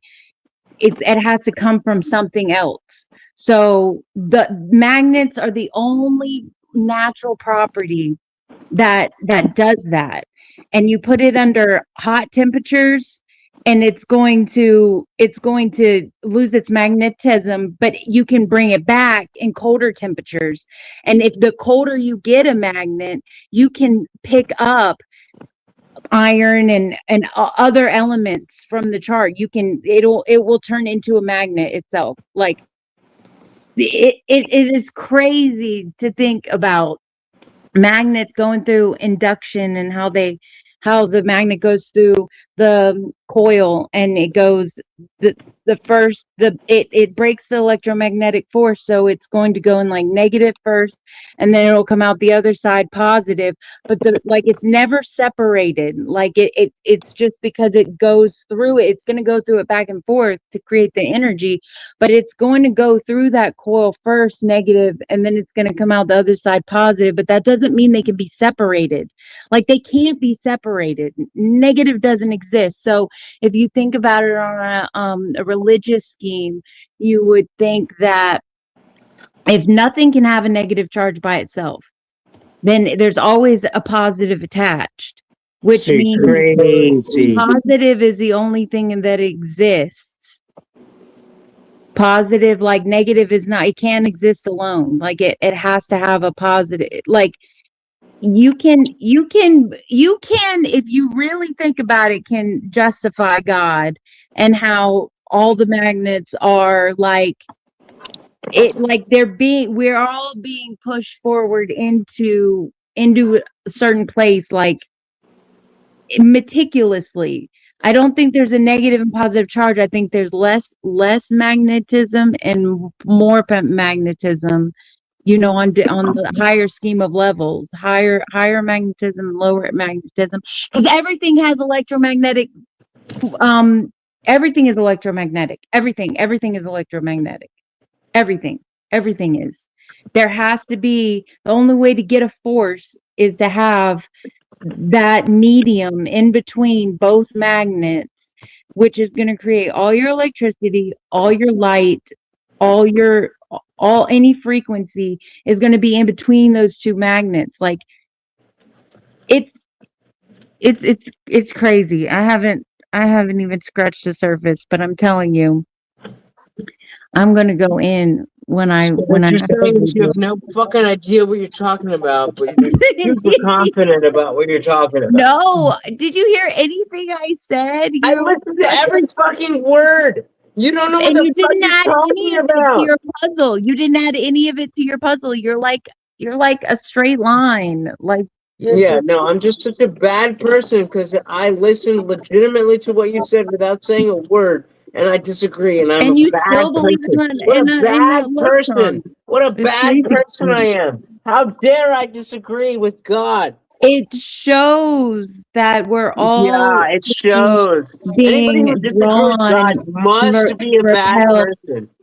It shows that we're all being drawn and repelled to different things, and we're like it shows like there is an actual representation of not a higher power, but like something guiding us to where we're supposed to be, something pulling us or deflecting us in the right manner, in the right, flow and frequency to where we are meant to be. Like eventually, like it's moving, there's an energetical force pushing us or keeping us from, keeping us.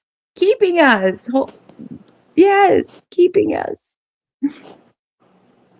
Look, like I don't want to say that. Like I don't want to address anything about intelligence because that's not what's at stake here.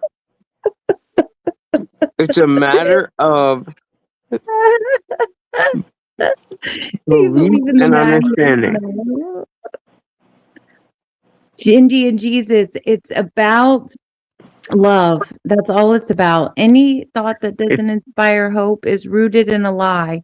You've got to be on a higher level, you are the worth. You are the highest that matters. You are the what matters the most. Everyone is just the best, the very best. And if we stay on that high knowing and know that no one is above us, no one is below us, we are perfect in every way, it will break a lot of this bondage and agendas and control and manipulation, witchcraft, if we just let it flow, like overflow. So there's that too. Yep. Wow. I always enjoy the magnet story. It's a good one. I'm gonna totally go more into I that. have this crazy idea. Where here's my thing. Atheists are bad people. Nobody's ever thought of that before. I think atheists are closer to God than Christians. Oh, get out of my face. Disavow. I do. Wow. They What about have the Christians in the room? They have far less idols. I've said this over and over, and they also have autonomy. They know that they have power and authority. And Christians just bitch and moan and blame, and Christians are just the worst with their idols and stuff. They're not. It's a wild statement. Why are we being attacked? I'm not saying Christians don't, love Jesus and everything, and that's great and that's important. It's just everything else that they always in victim mode and long suffering, like that shit has got to go. That's got to go. It's got to go. If you're saved, if you're go be perfect as your Father in heaven is perfect, okay, God calls you perfect. Why are you like 3 minutes later saying, "Oh, I'm the chief of sinners"? It's like, bro, like get it together. Just get it together, accept the grace of God and move on. You are not like, you're just, I don't know. I don't know what it is. Ego or something. Like they think, like people can't think that things can be beautiful and more beautiful, and you can think of other ideas and they'll be more beautiful and they'll be more great, and like everyone gets so clung to the way it is, or oh, this is the best I can do, or rather than just not holding all these idols all the time and not thinking you're not capable of more and better all the time forever. Which idols, Marilyn? Which idols? All of them, everything. Name Yeah, it. but name them specifically. Like what idols? Anything. Name just That's anything. not specific though, if you think about it. Shame, guilt, they're idols. Hope, faith, they're idols. Everything's a damn idol. Everything. Everything. Because you won't need any of that at the foot of God. You won't need faith because he's there. You won't need hope. You won't need shame. You won't need guilt. You won't need belief. You won't need salvation. You won't need grace. You won't need whatever it is. You won't need any of that crap. You won't need any of it. You're a friend of God. You're a friend of God and you're a lover of God. And disavow that as well. You're not a slave of God. Aren't we his bride? Are you the bride of Christ? Do you even know your weird death cult religion? Do you I even do, know what I do, and I know when they're using metaphor to describe something Is versus being Marilyn literal here? with Oh something. fuck! What did I just say? I had a thing for Marilyn, and then I lost it. Okay, hold on. I need to fucking. I need to. You guys do your thing. I'll be. Please give me a minute. watch this again and do Jesus. Don't fucking laugh at me. Please rewatch this. How is it? Okay, wait. Okay, no. For real. I need to actually back out because. Yeah, we love you. We Yeah, you don't fucking know why. Don't fucking act like you know fucking shit. Sterling left. Oh no! What did we do? Bitch. I'll be right back, and it's for no reason that you have any idea about. Don't Come don't back. act like No, that. please come back. Don't I act love like that. you. I Don't want you act to like stay that. Don't forever. act like that. I don't. Yeah. What is happening? What did I do? You slandered a lot of Christians. I think I think you're all God, and I think you're all going to heaven. I think you're all good and stuff, and or what under the you're God's favorite by design. So it's not like Christians are, gonna get some horrible punishment for being stupid. But we are in a death cult, though. Yeah, you kind of are in a death cult. You Okay, guys say do say like more on that. Explain the death cult to me, Marilyn. What do you mean everyone's in a death cult? I'm not in a death cult, but most people are in a death The cult. Christians. Because you idolize Christ's death rather than his resurrection. You want to eat his flesh and drink his blood every Sunday. You prepare to die, think dying is a part of this just sick, warped cope with not seeing with your eyes, like almost like all the people with Abraham in the desert.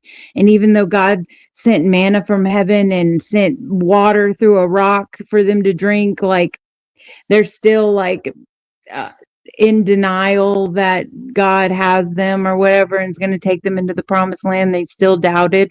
I feel like that's Christians. It's like you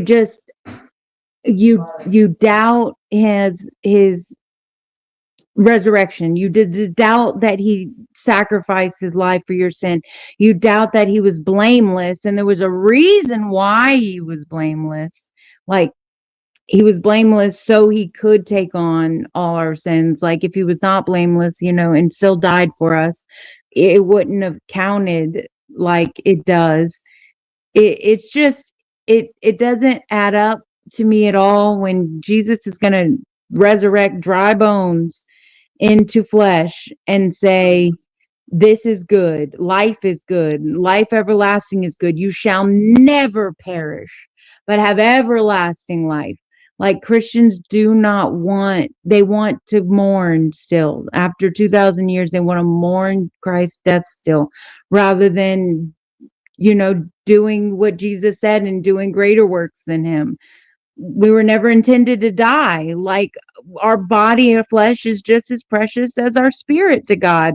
We are precious to God. For you to have some coping mechanism that tells you that death is a process that we've got to go through for, I don't know, some weird, my soul will live on. I will. It's just, I don't know. It's weird to me. It's weird. I don't like it. I think it's devil worship. I think that's true Luciferian, giving power to death, feeding death when it's an enemy. The Bible clearly says death is an enemy and it's the last enemy to be destroyed. Like some will walk in, some will be healed, and some will be raised from the dead. Some will search for death and not find it. Like, where do you want to be in that timeline? Because there is a past, present, and future. When all said and all is said and done, everybody's going to be together, sure, but where are you on that timeline?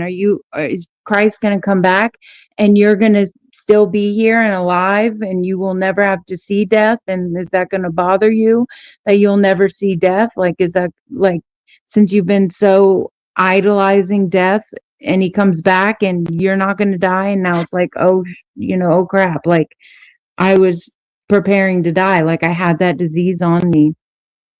I could keep talking forever. Like, what you think, Confluence? I just think the fact that it says the last enemy is death. Like, why do you think it says the last enemy? Because this is where I think I feel like I don't understand you, Marilyn. Where it's like do you have like a person that hasn't died in your mind, like from everyone you know? The past has nothing to do with the future. I mean, no, I know, but Jesus came like 2,000 years ago, right? And all the people we know have, like everyone you know that has passed, right? So I'm trying to figure out what you mean by this. So we talked about this before, but 2,000 years ago and even beyond, we didn't have airplanes, and no one ever thought we would ever fly in the sky. That was crazy. That was outrageous. That was like, that's not possible. And now we have airplanes just hovering in the sky like weirdos, like psyops.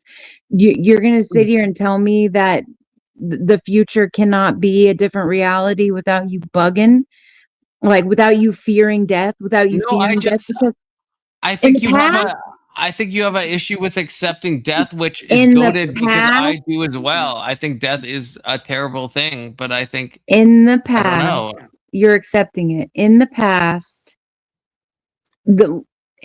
people lived 900, almost 1,000 years. And still died, though, right? Even after the curse, even after God's like, you will Enoch and like a couple other people, right? They all even died. after God was like, you will surely perish. After the curse with Adam and Eve, people still live that long. Why do you think they still live that long? Even though they God still said died. It's the point. It doesn't. What does it matter if you live 1,000 years or 5 years? You still die. You're not using science. What kept them alive that much longer than we are living? That's not now? my question. That is what we are trying to base our harnessing the energy to live forever. What does it matter if I lived 1,000 years or 100 years? I still die, right? Like what?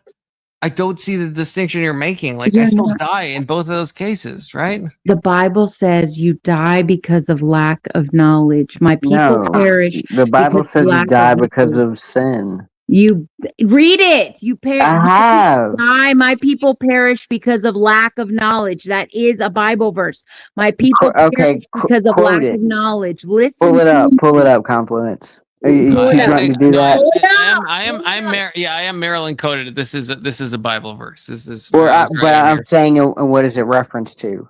Well, yeah, I think. What do you mean? What is it in reference to? Listen to the words that are coming out of my mouth. My people die because of lack of knowledge. They perish because of lack of knowledge. Yeah, this is Hosea 4:6. But that's Maryland. Doesn't mean I think. Listen to me. Listen to me. But if you just take one Bible verse, you're not telling the story.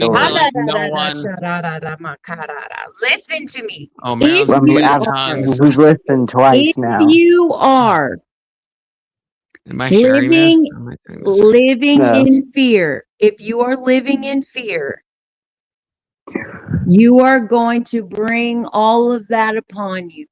But if you're not living in fear of death, but you see the difference between death and destroyed, correct? Fear and sin. It's accepting fear. It's accepting sin, the disease of it. And can you read the quote? Can you read the verse? Well, it depends. I will say, to Maryland's credit, it depends on and I don't know if this. It depends on the translation. No, that's fine. Destroyed is fine. Destroyed is different than death. No, but some of them do say I need an interlinear. But yeah, are you able to switch it?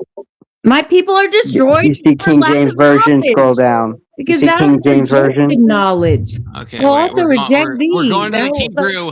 We're Jewish coded on this panel. We're going to the fucking Hebrew.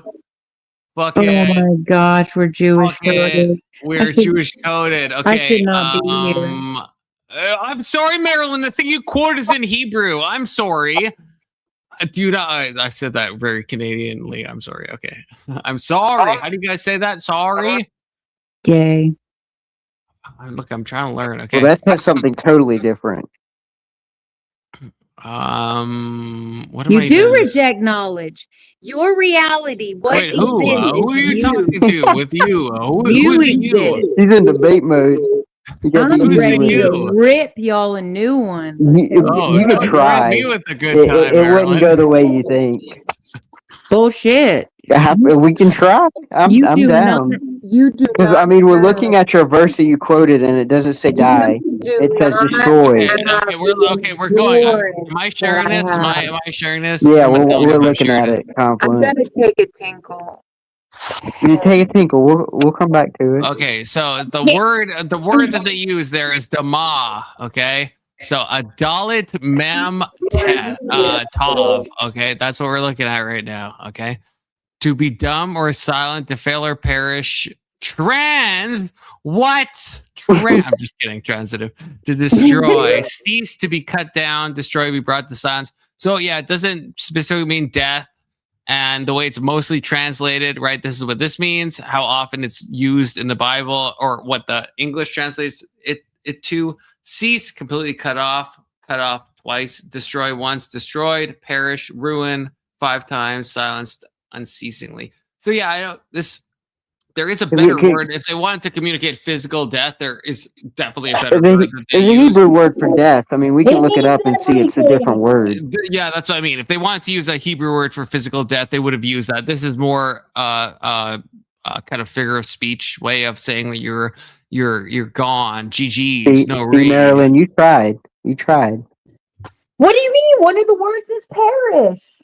I know, but Marilyn, if you're thinking about Hebrew, Marilyn, there's like words that connote physical death, and there's words that don't. Use your daggum intuition. If you use your brain just a little bit and understand what the sentence is really saying, it can't mean anything else. No. I'm trying to use my This is brain so interpretation, much. which is subjective. You can't say what it's really saying. You can say what you interpret. What could it possibly mean differently? Because if it would have said death, it would have used the Hebrew word for death. That is not what I asked you. What do you think it means other than death? I think it's stating. I think in this example, it's stating something literal, like knowledge can lead to death, or lack of knowledge can lead to death. Okay, well, you have lack of your own. knowledge, and it's leading to death. Yes, the lack of knowledge is leading to your death. Okay, correct. So we're on Not the that same page. But that's different than saying that death is a property of, or what is it? I don't forget what you said now, to be honest with you. We went down this rant. But you see they don't use the word death. You see they use the word destroyed, perish, and all of these reference items, not people. Why are you not looking at it through spiritual eyes? Like, why are you got to be such an autistic? Like, Sterling, sorry. I don't know how long you're sitting back there, brother. How are you taking it any other way than the full manifestation of God's blueprint? Like, why are you not looking at the bigger picture? Like, why are you looking so close? Why are you assuming your interpretation is correct? Because you're not taking the reality of everything else into consideration. You're taking that one piece and you're like, you want to fight about that one piece when it's all relative. Like, you're not taking into consideration, it's all relative. You can formalize a holistic sense of understanding with just that one verse. Like, it's all enveloped. But the verse you provided was wrong. When we read it, it said something totally different. Which it did tells not. Me your it did. It said that we died because are destroyed. We perish because of the lack of knowledge. But what does that mean? Because when he's referencing my people, he could be talking the culture of his people. He could be talking the belief of his people. You don't know what is being referenced when they use the word destroyed. If they use the word death, we would understand, okay, then my people would die of lack of knowledge. The fact that it said a word that's synonymous with destroyed or perish tells me that he's referencing more of, I guess, a metaphysical understanding of his people, or metaphysical principles of his people. He's not referencing his people So why themselves. can't you look at it in a more materialistic way? Why can't you look at Because it? I'm not supposed to. You're not supposed to, so you're supposed to keep it metaphysical. No, you're supposed to keep it spiritual. Because your flesh doesn't matter, and that's not reality, and that's not what you're basing Well, all your materialistic would mean the world, and I think the world is just a smaller concept inside my God. I think my God is greater than my world. So why would I look through it in a materialistic way about materials around me to understand my God? Because it's an imbalance. You're suggesting that what God makes isn't perfect, and that he's greater than what he's made when what he's made is perfect. So how can what he has made be, and how can he be greater than what he has made if what he has made is perfect? Like, It's it not doesn't make perfect. That's sense. the whole point of it. And Sorry, that's mic the test. lie Can you're you guys hear believing. me? Yeah. Yeah. Okay, my mic disconnected. Sorry, interruption, and I can't access my soundboard for technical reasons. But the Indian Jesus, who is still alive, is still with us, says, "What? Lutch is gone? We should make sure he comes back, because he is always talking about engagement. Oh well, fuck him. What a fucking loser."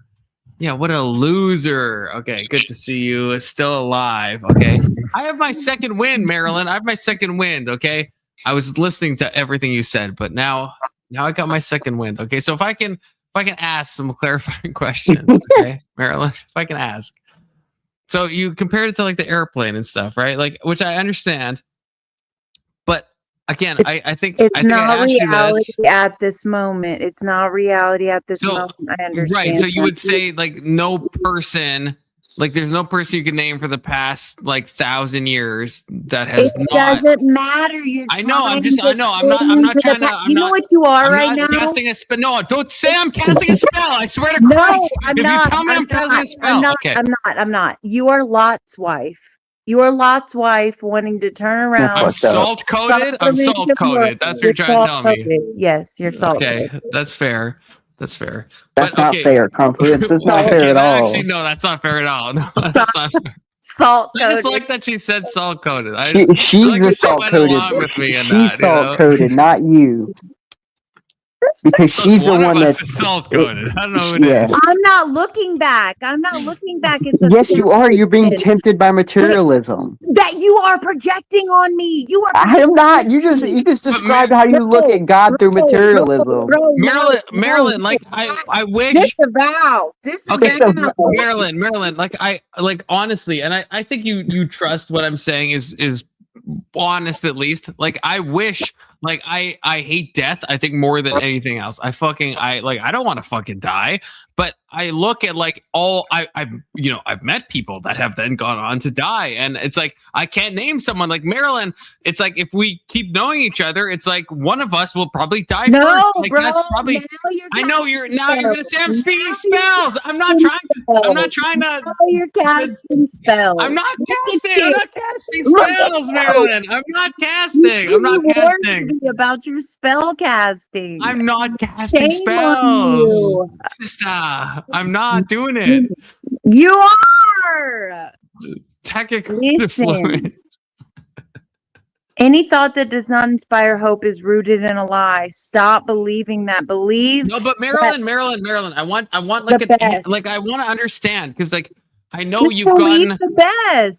Believe the best. I understand. That's cool. Live, laugh, love, Marilyn. I understand. But I want like real talk. I want real talk. Like, so you say like death is anathema, right? Which like is goated. I agree. And I like from your eyes are like cicadding. Like I don't know what that was insane. I wish I could go back in time to see that. Anyone else see that? I didn't see it. It was probably the demon leaving her. It was insane. Something was happening there. Anyways, But I got that like that. That was really cool. I can't remember what it's going. Oh yeah, okay. Okay. No, I think I got it back. So okay. So death is bad, and I think that is goated. But then, so I wish I was on your page, Marilyn. So again, I'm not casting spells. I'm not, or at least I'm not trying to. I'm not. At least I hope you trust I'm not trying to. Even if you think I am, in reality, I'm not trying to. Stop saying it. Stop simping. Just say your position. Stop being salt coated. Don't be salt coated again. Try saying it without being salt coated. I don't even know. I know what Big Soda is saying. I don't know what that means, Marilyn. I'm not gonna lie to you. I don't. It means stop bringing up the past of what has been. We do not live in the past. We do not live in the things of our forefathers. Well, we that's don't live in the generational. I know, but that sounds okay. So just try to explain this to me and understand. I'm coming at this in a good faith way. That seems insane. If I look back at like the past, like I know it's salt coated. I understand that, but I've known people that have died. Probably everybody here knows someone who has died, and there's no one we know that has lived beyond, let's say, 120 years. None of us can name someone in the past 1,000 years that have lived beyond that. So why are we so confident that we can somehow fix this and switch it on a dime? And that's what Christ meant, because Christ talked 2,000 years ago. So why all of a sudden now we figured out some truth, we figured out some new knowledge that now we can do what no one else could throughout all of the fucking modern history, right? Since Christ died, none of us can do it. So like, how are we surviving physical death? I don't see, like, I would love to survive physical death. I don't want to physically die. Just don't make it so grandiose. Just like death is a pretty grandiose thing, Marilyn. It's bound right? Like, to it's a happen. pretty. No, bro, it's bound to happen. I mean, just like Jesus was bound to happen. This is bound to happen. I mean, it's gonna happen. Here we go. It's happening. I don't think you're answering my question. Marilyn, I don't think you're answering my question at all. You're being too idealistic. That doesn't. You're not even wrong. I'm not. Yeah. It's like to me that just seems like such a non sequitur. I don't know. Like it's like it is Confluence. It is. Okay. How? It doesn't make sense in that context. Okay, it just Let seems like Sterling say something. Do you have any questions about this craziness? I mean, I do want to hear Sterling talk, but I also Sterling can talk. But Marilyn, I want you to think about what I actually asked you. Okay, I want an answer to that, like legit, like I'm not debate broing mode. I actually I want a good answer. But yeah, in the meantime, Sterling. Yeah. Yeah, that's right, brother. That's right. Oh, you're full screen. Oh, what now? What now? I'm sorry. I'm enjoying this. I'm enjoying this. Yeah, please continue. I could ask questions and add a lot of content. What is oh, wait. Question? Okay, hold on. Oh, I can't do that. Okay. My soundbar is broken. Fucking button with another $5. God bless fucking button. Okay. For real. He says, pretty sure oh, wait. Should I read this for? No, fuck it. We'll do it live. Pretty sure the semen demons cast pure retardium into the ether, and we're all suffering for his magnets spreading. It's okay. Actually, I'm actually glad I read that in real time. So no regrets. No regrets. Shut up, fucking button. I've got. What is your question? My question is, Marilyn. Again, everybody knows people that have perished.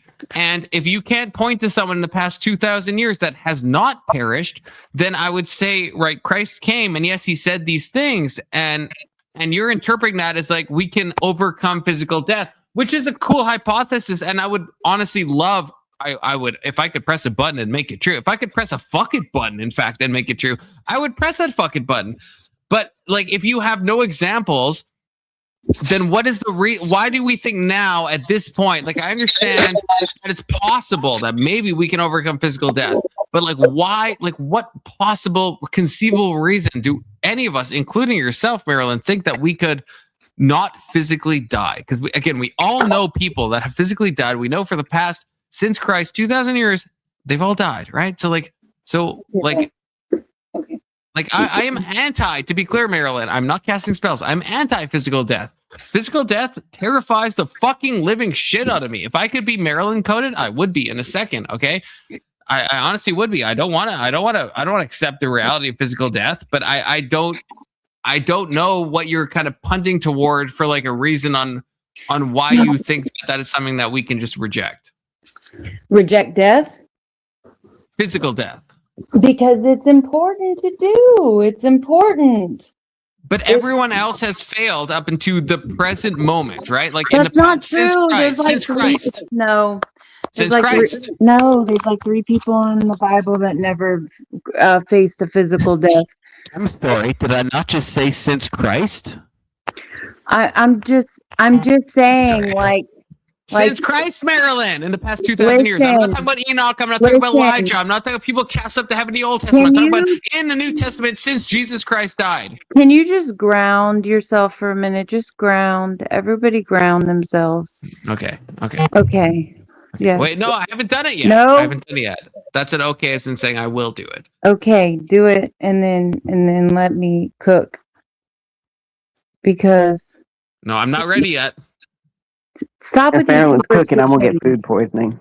Stop with your superstitions, both of you. You told me to ground. Do you want me to ground or not, Marilyn? I feel like I'm like the guy in that hotel video where the cops shoot him, where they're telling him to like stand up and kneel down. I feel like you're giving me. Do you want me to ground, or do you want me to like I can go with the flow, or I can ground for a hot minute? Like, what do you want me to do? You're God. You're God. Do it now.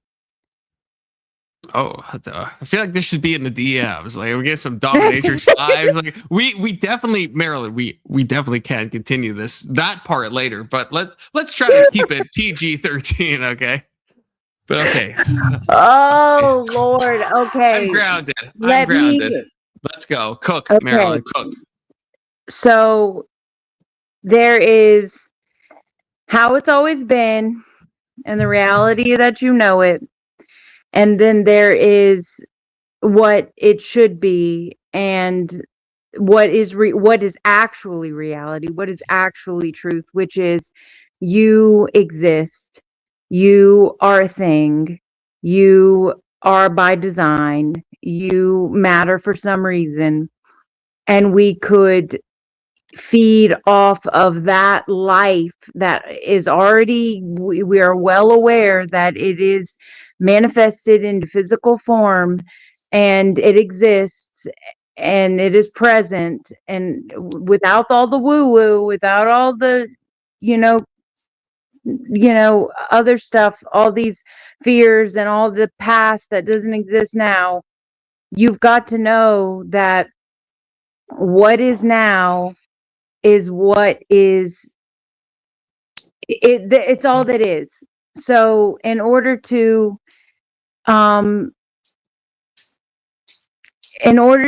hold that position, hold that space, to keep that a reality, keep that what you want it to be, you've got to have energy for it. You've got to have enough gusto in order to feed that flame and keep that flame fed, rather than letting it go out. I know, but I guess Confluence, still man her position right now, please. Try so I can continue. I don't. Because I'm pretty sure you're not picking this up, because I'm not picking this up, and I'm sober. I will give my best attempt. And Marilyn's gonna call me a fed, but I will. This is my best attempt. And if I'm wrong, Marilyn, then I guess tell me where I'm wrong. I think your position is like death is anathema. It is against our nature, right? And even the Bible and Christ himself talked about like overcoming death. Because we exist. Because we right. exist. And so Right. even though you're saying, I think even though people have physically died in the past, we shouldn't accept that as a reality, because we're given these spiritual truths and promises. And so we shouldn't condemn ourselves. With your example with the airplane, we shouldn't limit ourselves to what we've been able to do in the past. We should punt forward into a future oriented mindset to accept the truth that God has already given us and live in that moment and not look backward in time. on earth as it is in heaven. Exactly. So that when God does come back, we will still be here and we won't have the fear of dying and have that overwhelming burden upon us of dying, but we can, be leveled out and have the energy to last eternity. Because right now under the system, it just makes you want to suffer. It makes you want to die. It makes you want to escape. It makes you want to get out because of the system we're under. But if we weren't under this type of system, we would, be vibrant. We'd be full of energy. We'd be hanging out with people and we'd be visiting all these different places and we'd just be having so much fun. So I guess my question then is like, why, like, what in the past 2,000 years do you think has stopped anyone from physically? The Jews. Yep. It always goes back to that. The Jews. That Marilyn, She lost me, but she found me. Yeah, Marilyn's winning probably a large percent of my audience right now,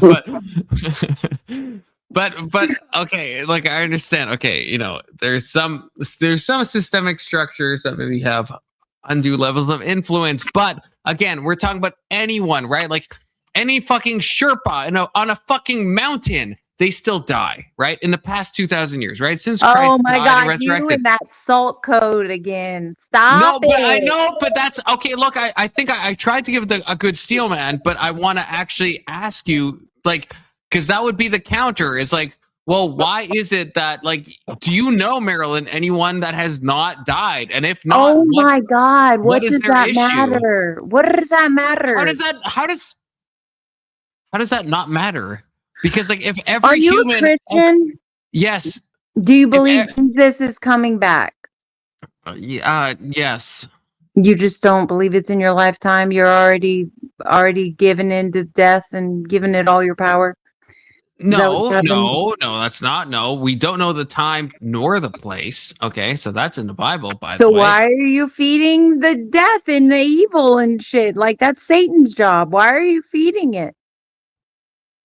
If you're giving it any food at all? If your hypothesis is that it's conceivable that Christ could come back in my lifetime and then I don't face physical death, that's fine, but that doesn't seem what you're saying. Because like let's say hypothetically Christ is coming back in 2223, right? Say he's here now. Say I'm Christ. Say I'm Christ, and okay. What are you doing? Sure. What are you doing? Well, I mean, okay. First of all, that goes against all of like the actual.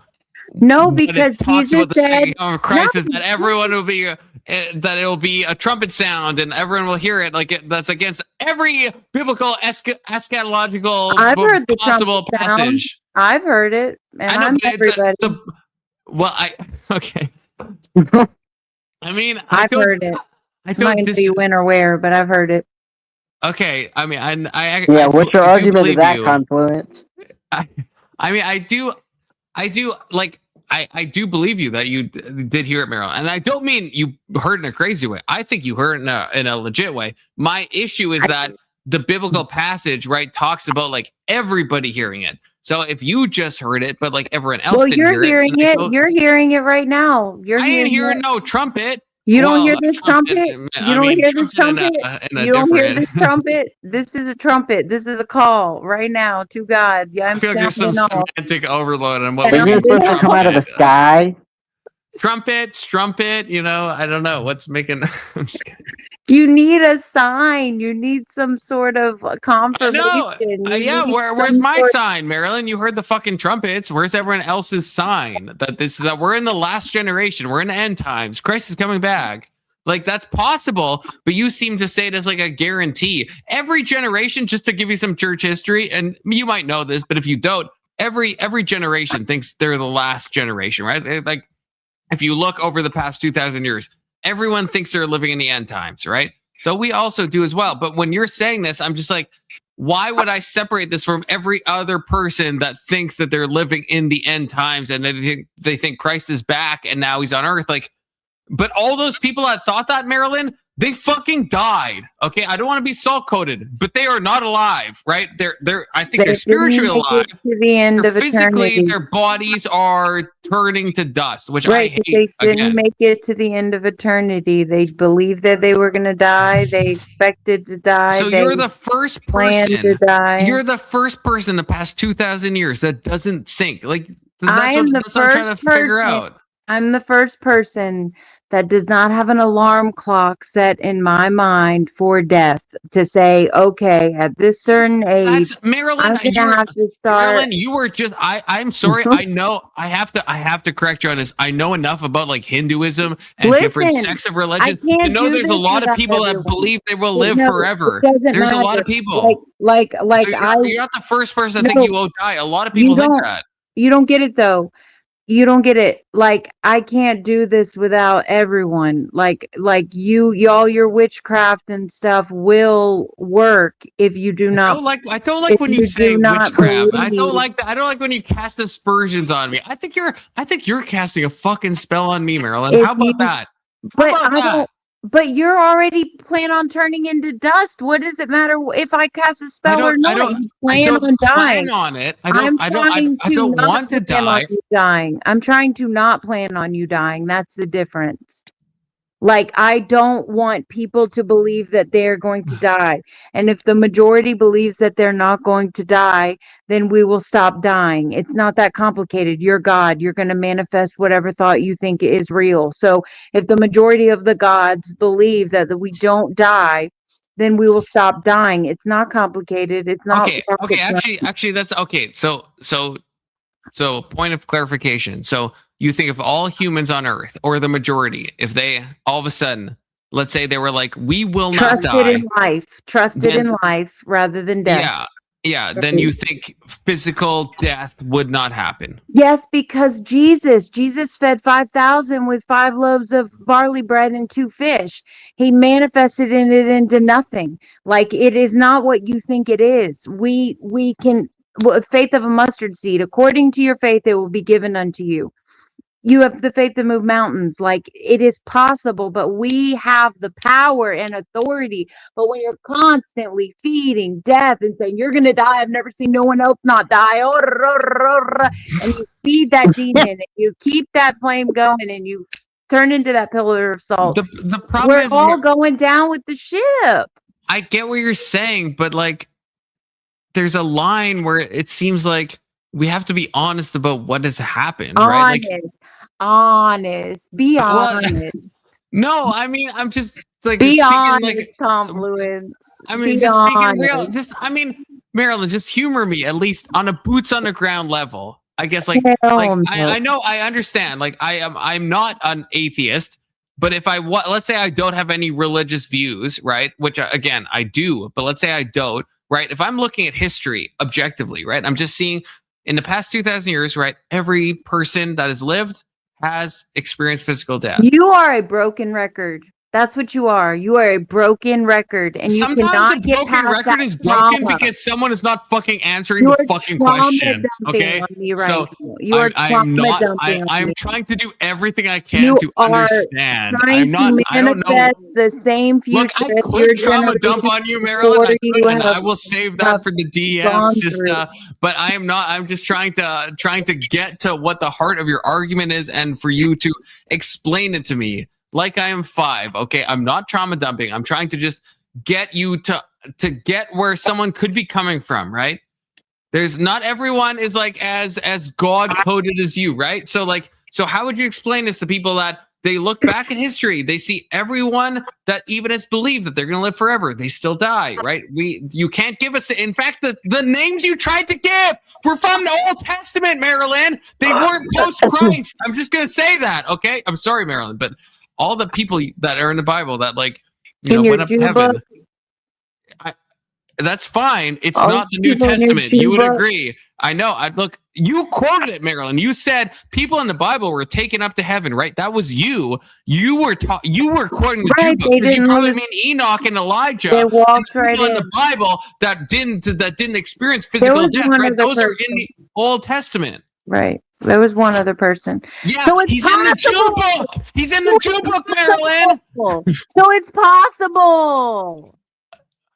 Again, since Christ.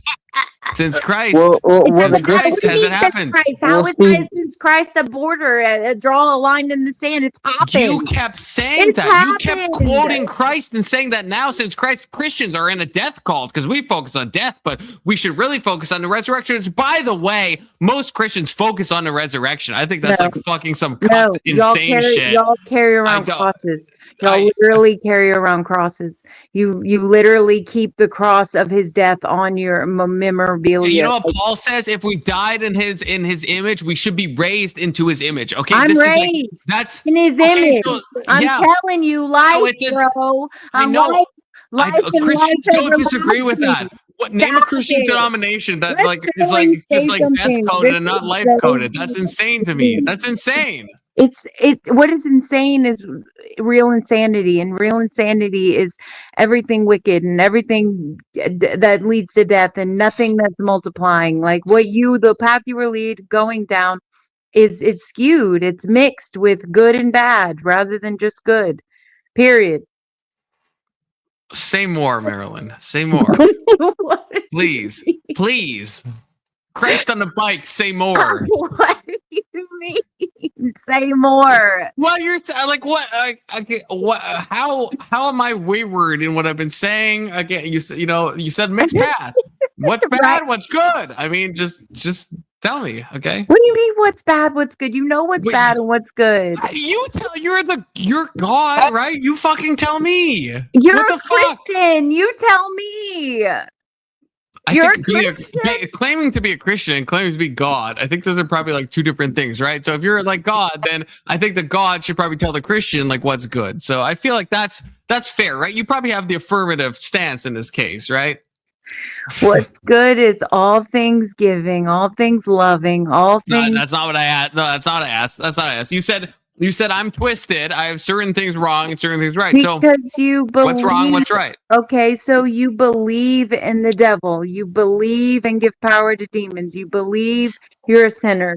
You believe in all these things that should not be believed in. These things that, if you believe in this stuff, like you give it belief and you give it power, then that's where you should be. That's the side of the line you should be on. If you think you're a sinner, you should hang out with the sinners. If you believe in sinners, if you give them power, you should be with the sinners. But if you believe you're perfect and you believe that and all things good, which is all things that are, it's not going to infringe on people's lives. That goodness is not going to infringe on someone else because it's already whole in its own being. You're not going to control or manipulate any situation. You're not going to live in what people consider sin. You're not going to do sin. You're not going to hurt anyone because you're already whole in your own self. Like, you're not trying to control or manipulate anyone with an agenda. You consider others above yourself. You consider everyone as worth. They are the purpose, they are the plan, like, rather than thinking that there's something outwardly that is going to save you from some fear of something, these magical fears that we have.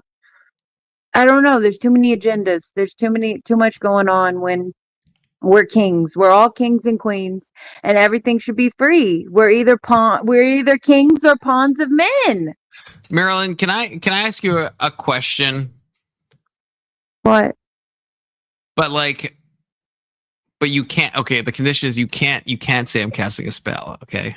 No, I refuse for you to ask me the question. Then no casting spells. If you already know it's going to be a spell, then don't cast it. I just think you were going to say I'm casting a spell, but I'm not casting a spell. I'm not. I just want to ask a question. I'm not superstitious. Go ahead. Okay. So let's say I keep streaming for, the next 70 years. Okay. And let's say let's say something horrible happens and you perish before this, then does this mean you were wrong? Like if you do physically die, does that mean that you were wrong about all of your stances? Like for you to be right, you have to not die. And would death then prove you wrong? No, because we're all going to, in my mind, we're all going to the same place. Like we are all going back to God. Like there's no place else to go but back to God. Like even Lucifer will return home as the prodigal son because there's no place else to go but back to God. Like so it doesn't matter. We're all going back. It doesn't matter. But that doesn't mean I'm gonna die. I don't plan on dying. Like death is not something that I'm agreeing to or giving power or accepting. But it doesn't matter if people don't get it in my lifetime or not. It will eventually get got, and eventually Jesus will come back, or God will come back, or whatever fairy tale y'all want to feed yourselves. No, I'm talking about whatever fairy tale you want to feed yourself or me, all of us. Bro, because guess what, Confluence? If the news came on right now and they're like, hey, look, we found this plant and it will completely, it has every vitamin and mineral known to science in it. It's live enzymes.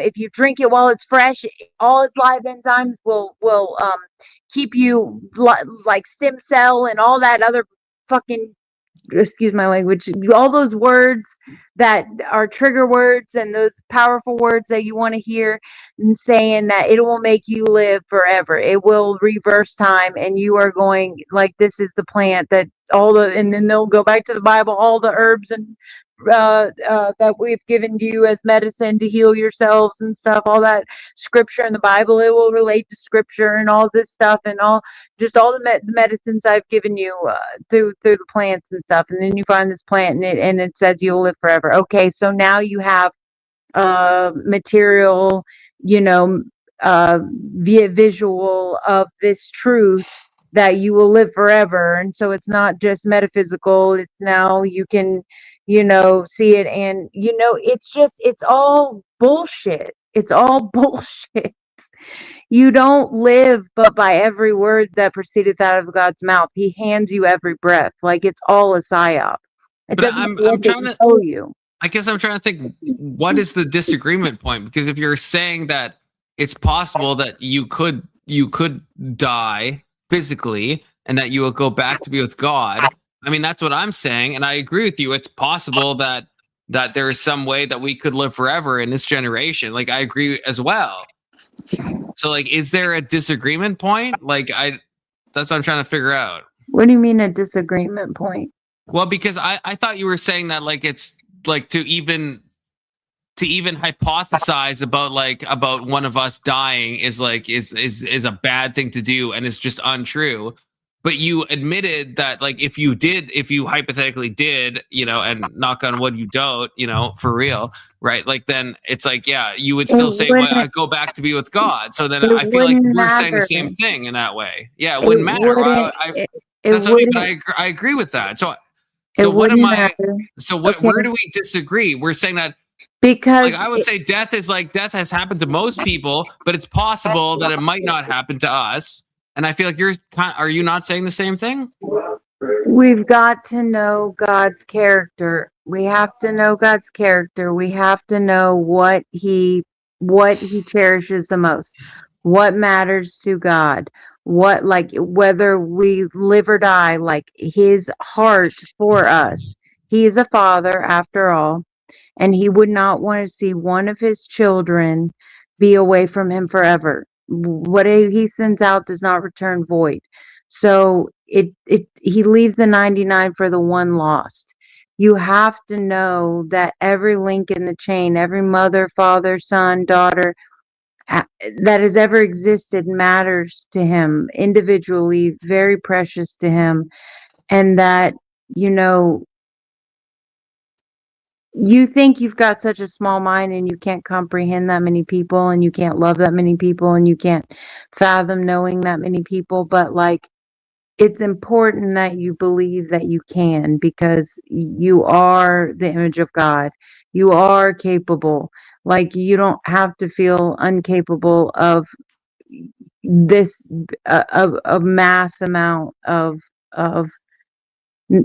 wisdom and knowledge in this area of how many people there are that has ever existed and that will ever exist. But like, you have to know God's nature. That's what it boils down to. It's what it boils down to, is knowing God's nature. Knowing God's nature, and his nature is a love that never ends, and it multiplies, and death isn't under a curse. It's not something that is of God's identity or characteristics. Death is not a part of it. So I don't know. It doesn't matter, but what we should be drawing towards is life. We shouldn't be drawing towards death. We shouldn't be giving death power. We shouldn't be giving death life. It's not complicated. No, I feel like everything you've said in at least the last couple minutes, I think I would agree with that. Then I question why you say I'm casting spells and stuff. That's where I'm unsure of. But everything you said, I feel like that like does square with at least what my understanding of Christendom is. Because you still cling to the physical body dying. You still cling to that. I don't know. I cling to it in the same way you do. I think it's probably likely, but it's not a guarantee. And I hope that I don't die, and I don't want to die. I'm not trying to breed death into the world. I would, if I had my preference, I would never die. So I don't think I am. So what is it like? What does it cost you? What does it cost you to not live in the fear of death, and then to live in the fear of death and prepare and expect it? Like, what does it harm you to make that switch in your mind? Because it doesn't cost you anything. You're either not or you either are. Like, it's not to choose the path of life and to not put an alarm clock on you perishing. It should not cost you anything. Like, God wants you to live. God wants life for you. So like, why would you like, because you feel like you'd be the only one to do it, and like you wouldn't want to see everyone around you die, and you'd be the only one to believe that you're gonna live forever. My motivation to bring up Auntie Dearest, good to see you. It's not about what you're saying. It's more about so Auntie Dearest is a Jew. Since Eden. So Auntie Dearest is a Jew because it's been since Eden. That's a Jewish way of thinking, because Jesus died because it's been. Marilyn, you can't bring up the people in the Bible that have not experienced death and then say the whole Old Testament is like a Jewish psyop. You can't do that. If you're going to quote the thing you quote, Marilyn, you understand? Do you understand the quote that me and Big Soda went through? Do you understand this from Hosea? Do you know what would you guess the ethnicity and the language of Hosea was? Would you?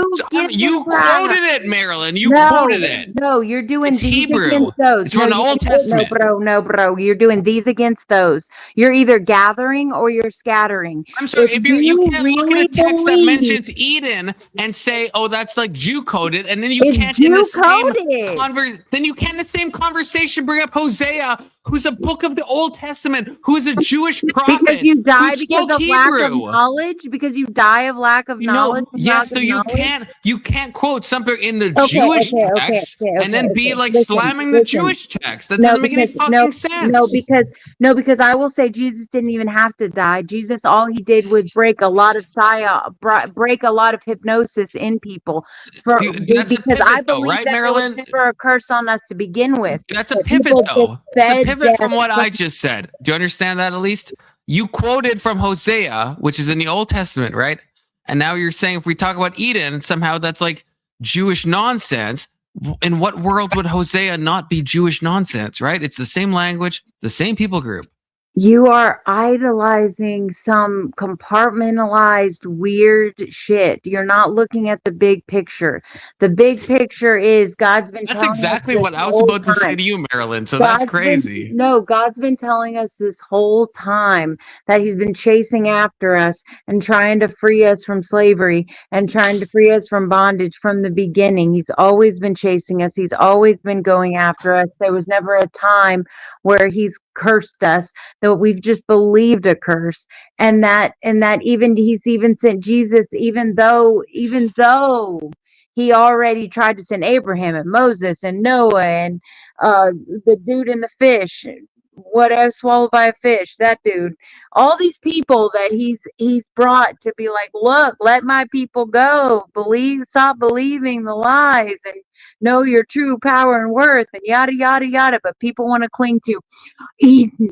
She ate the apple. Oh my God. Like, it doesn't matter what anyone does. Like, people cannot get over this whole eating the same apple. And it's just crazy to me I because don't. I think it's so Jew coded. Like, it's. get over it. Stop You can't believing say the Jew BS. coded and then all If the you stuff you just talked about for the last minute is Jew coded. All right, the guy eaten by if the you whale, are that's Jonah, that's a believing, Jew from the Old Testament, right? okay, That's okay, Jew okay, coded. okay. You can't get into the gates of heaven unless you have the mind of a child. There's either life everlasting and all things good and all things God planned and his design and his initial purpose, and we're never intended to die and everything is blessed and everything is called very good, or there's all this other bullshit because of Eden, because she ate that apple, because we're going to die, because we've seen other people die, because, like, there's two sides of every coin, but there's a side of the coin that is a complete BS, complete fear porn, completely shouldn't be fed, shouldn't be entertained, should not be talked about, should be totally disregarded and just cut off the chopping block. And we should go towards life. We should go towards everything prosperous. We should go towards everything edifying and multiplying.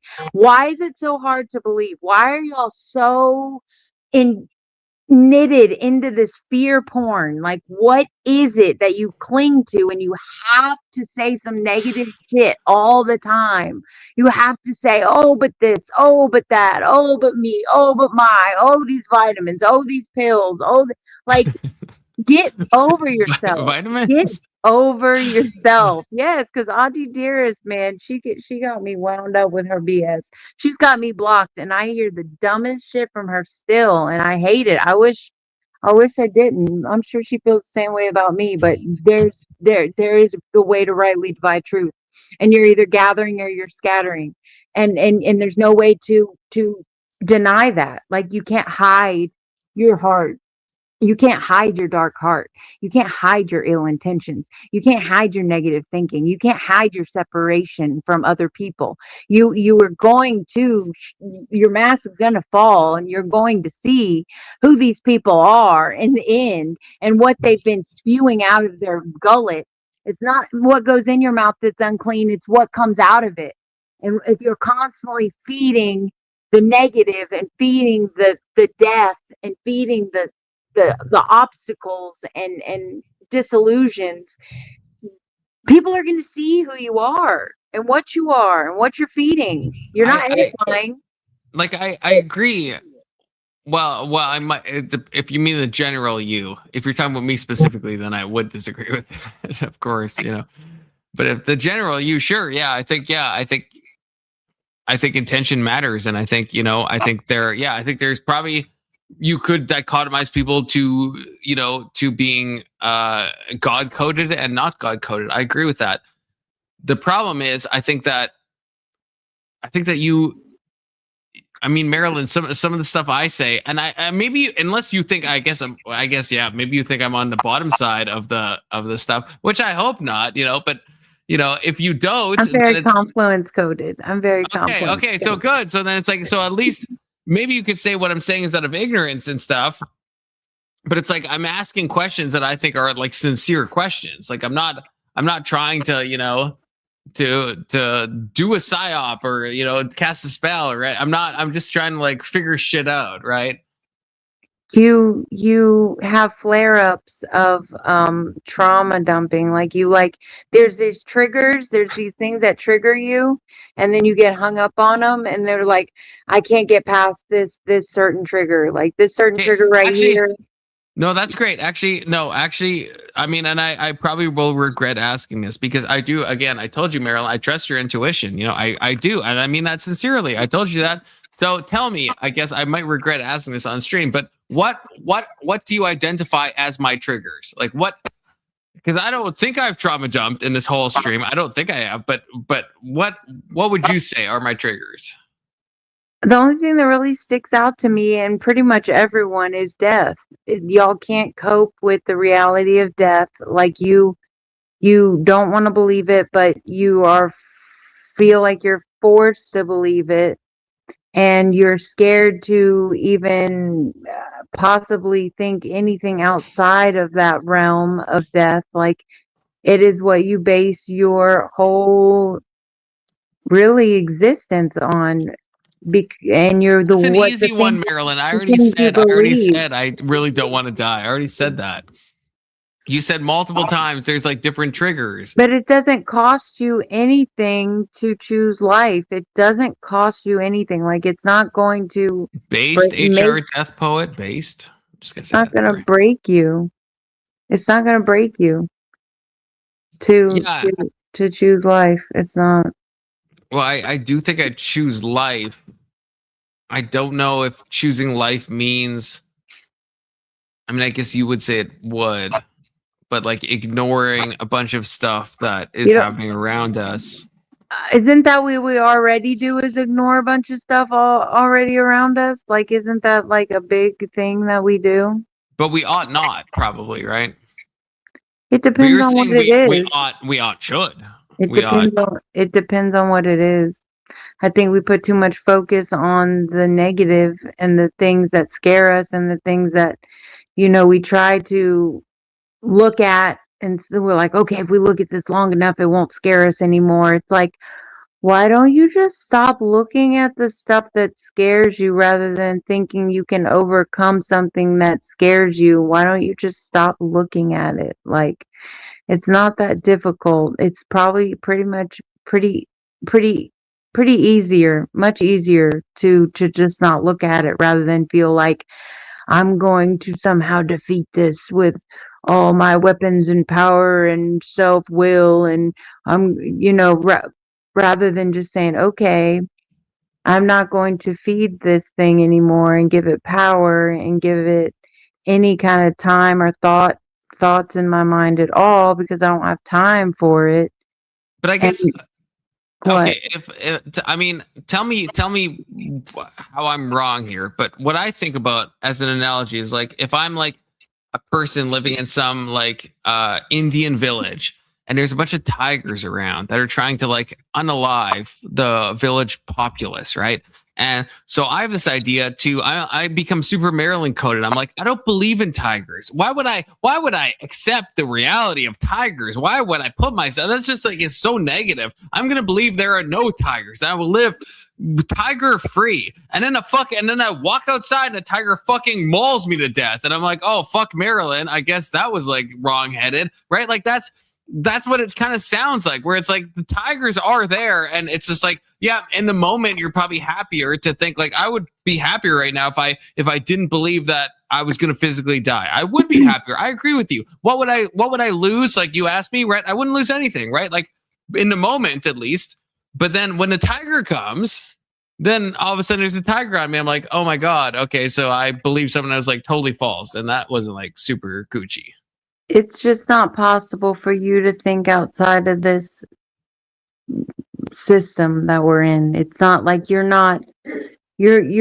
working within a system that is set up, and you can't break your mind out of that system to think on a more realistic level. Like if everyone knew they were God, then everyone would be tending to the tigers, and the tigers would be your best friend, and you wouldn't have to worry about tigers mauling you because they would be well taken care of, and they would know, who their masters are and who loves them and who cares for them, and they would trust us.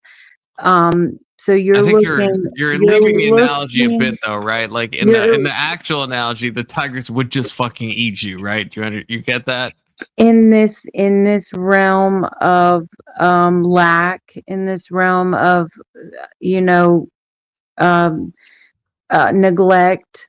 Yeah, in this reality that we have right now. But if we were not in this reality and we were in a more accommodating reality, it would not be that way. The lion will lay next to the lamb. So what does Sterling have to say? Yeah, I was gonna say the same thing, Sterling. Holy shit! Fix Yeah. this all. Fix the entire divide, Sterling. It's all on you. It's all on you, Wow. brother. Well, I do agree that you do seem, and I'm not critiquing you, but you do seem to be hung up on death, and you admit that. And Yeah.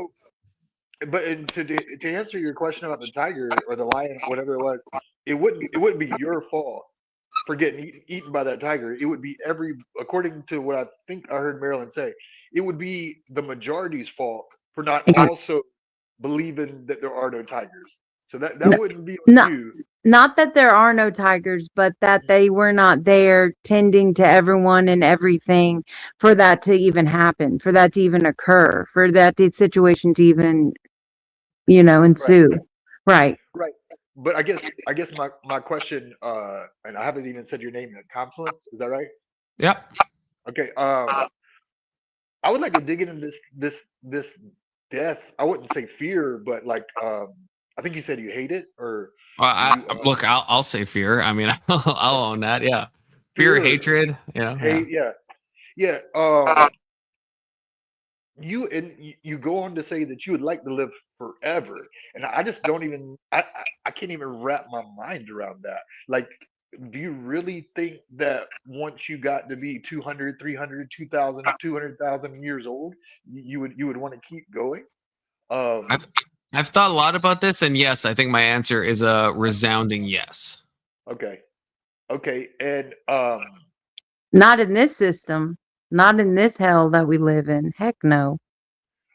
I mean, it depends. Like, yeah, there's qualifiers. Like, if I'm the only one that lives forever and everyone else dies, then yeah, I'm gonna experience probably grievance so many times where I'm like, yeah, people around me die, then maybe I become super like nihilistic and stuff. But I don't think I've heard people say like, oh, you would get like bored and stuff. I actually don't think that's true. I think that like I the last time I snowboarded was like 7 years ago. If I did that again tomorrow, it would feel brand new. And I could come up with, let's say, 5,000 experiences that would feel new, even in our normal, even without punting to an eternity, right? There's like enough experiences where we could just do them and they would feel just as new, because like just the way the human brain works, it's like, yeah, if I went snowboarding tomorrow, it would be like, oh God, I haven't been snowboarding in 5 years. You could easily come up with 1,600 or whatever the math works out to unique experiences, and I could do that for fucking ever. I could go to Fiji one time every 10 years. I wouldn't be like, oh, I'm so sick of Fiji. Like I just wouldn't be. So yeah, I think I could. I think I could literally live forever. So based. So very based. It's hard to think about because I'm not the one that would want that. Like, I'm the last person that wants to live forever. Like, I'd rather be away from everyone in pitch black with no thoughts forever. Like, I would rather that than live forever. But God was like, thought it was funny to be like, hey, let me pick you to want to live forever. And it's like, no, not me, not me, not me. It's like, yeah, you. It's like, oh, you think you're funny. No, this isn't funny, but it's just my lot in life, I guess. So you're more. That's the weird thing about that. You're more doomer pilled than I am, Marilyn. Oh That's my crazy. God, I am so doomer pilled. But no, because there's an alternative, and I've always wanted to be at the feet of God for all of eternity too, like kissing his feet and sitting in his lap and dancing before him, for all eternity. But he's like, I want you to see the rest of heaven. I made you for a design. Like, I know it's precious that you want that, but you are intentional, and I want you to be happy in the things, you are of a design. So it's sort of like hard to be able to get on that level playing field with God and to be friends with God rather than being some sort of, I don't know, like idol before God. I don't know. It's a hard reality. It's a hard reality to give God what he really intentionally wants, what he really, we are by design. Like there is a plan, like to fit into that plan and be able to walk alongside him rather than, being something that we were not designed to be. I don't know, man. I don't know, man. I should probably go. I should probably go. Yeah, I've got stuff to do and stuff. Yeah, if you have to go, you have to go. Yeah, if you have a heart out, you have a heart out.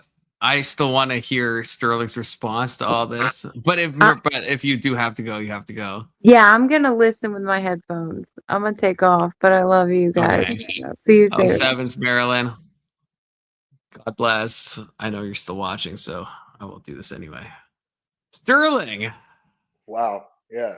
So what are your thoughts? I guess I'm lucky to be dumb, and I'm unburdened that I don't have to consider all this. You know what I mean? Like I don't, I don't have a fear of dying at all. And I feel like my question to you would be, is it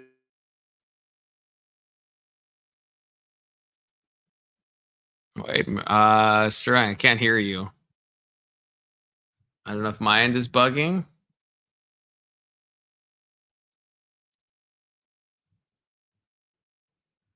There's no one else on panel, so I can't cross-reference. Someone in chat, is Sterling bugging? Is it just me? Is it my issue? Oh, wait, Sterling, say something? Am I back now? Yeah. Okay, sorry. Seems like when somebody leaves the panel, like my audio drops. I'm sorry. What I think I was saying was, is it my question to you would be like, is it possible that someone has accepted their own mortality, would appreciate life more? I mean, that's something I've heard a lot. My honest answer is I think it's copium. I think it's like I don't think I would appreciate life less if I knew it would keep going. Like I don't like if someone approached you at the end of your life, let's say, like hypothetical, and this is what kind of brings me to not what you're saying. But tell me if you disagree. So at the end of your life, you're about to die, and let's say God or the Grim Reaper or someone, some being comes to you and says, "Hey, we can like set you back, 40 years, right? And what we could even set other loved ones back, and you can like keep going, right? Or otherwise, the alternative is like obliteration. You'll be annihilated, and you have no thoughts, no feelings, nothing." Like, what would you pick in that moment? Well, that's a good question. And it's hard to say. Let's be honest. Like, what do you do in that sort of scenario? But I do want to like engage with the hypothetical. Or, I get what I would the way I would answer it would be, I would hope that when I'm there, I'd say, you know what, no, I'm good. I don't because when I go, I don't want to have any regrets. And I feel like if part of me was like, yeah, I kind of would want to go back there and redo this and relive that, then maybe I didn't live my life to the fullest. You know what I mean? Okay, but let's make it more in the moment. Let's say somehow you're gonna die in the next like 2 minutes, like on stream, and I will have to end this whole VOD because I can't have people dying on my stream. That's not, YouTube doesn't like that. So so that's not like a good thing. But like, yeah, so let's say someone tells you, yeah, you're gonna die, or you can go back and you can relive. You can go back in time, or at least be given a new heart or a new whatever was the cause of your death, it will not happen, and you'll live an extra 20 years. Like in that case, would you say, okay, I'll take the 20 years, or would you say, no, I'm ready. Yeah, that's a tough one. I guess I would probably take the 20 years. I imagine, if I'm being honest with you.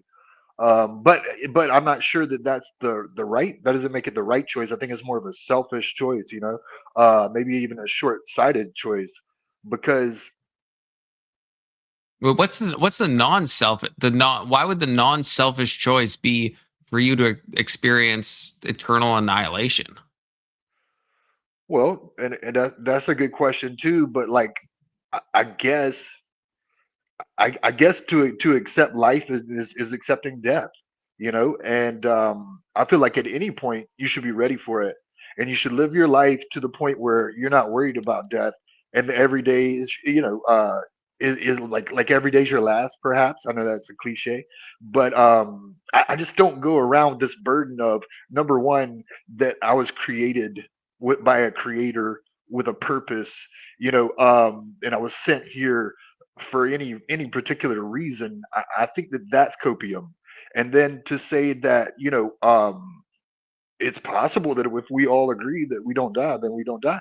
I feel like that's copium too. I feel like trying to saying that you would like to live forever is copium. I feel like the real based solution is just to accept life for what it is, that it could end at any moment, and that's what makes it so precious.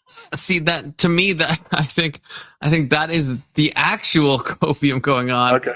Because I think people only come to this by the realization that like death is something that will happen, and we have that existential crisis, and then we cope with it by being like, okay, well, that makes life more precious, or that's has to be how it has to be, and we say these things. But when I ask you with the 20-year thing, right? And I mean, you said you'd probably pick that, and then I guess the further question would be, in 20 years, would you pick the same thing? I think you would, and I don't know if that would ever stop. I don't know if it would. I think if it wasn't for the reality of death, I think all of us would want to exist in some reality forever, unless our existence is so bogged down by like pain and suffering. Then I get that, why maybe some people want to, like log off, so to speak, right? But I think for most people, if they're like experiencing like a decent life, I think they would like continuously rejuvenate themselves.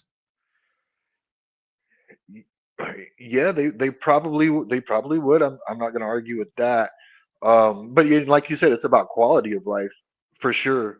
And I just feel like when we try to justify death, when we try to talk about what comes after it in our life with this purpose, I feel like all of that is just bullshit, because we don't want to accept how finite this life is. And maybe it's more scary to think that there is no real purpose, that we were, life is what you make it. I feel like that is accepting what's really scary, and it's easier to invent all these scenarios and gods and purposes and evil and good and all this stuff that just helps you cope with the fact that you're going to die. Well, I don't disagree with you. I mean, I don't.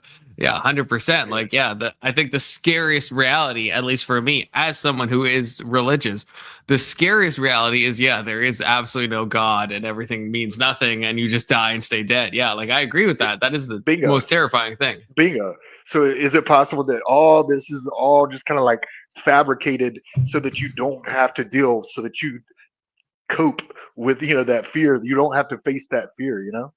Yeah, this is what like Freud talked about with his like death denial stuff, which I think is like is it's definitely a possible metric. I think there's a lot of counterexamples that I think go against that historically, where people will die for causes far greater than themselves, or at least from their point of view, right? So it's not like every human does cling to this. I mean, even with Marilyn, it's like she seems like she's clinging to other stuff that could extend her physical life, could not, right? A lot of people do this, right?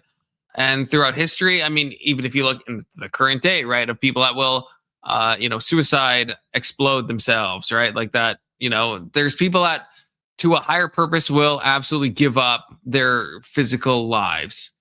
So at least from a biological point of view, it doesn't seem to be bearing weight in that sense. And even if your answer would be, well, with the suicide bomber, it's religious. Well, but there's a lot of examples where it's not, right? So secular people that for a nation, for a state, not even punting into anything religious, they will die on behalf of the greater good of their family, of their belief system in a non-religious way, of their country, of their politics, whatever, right?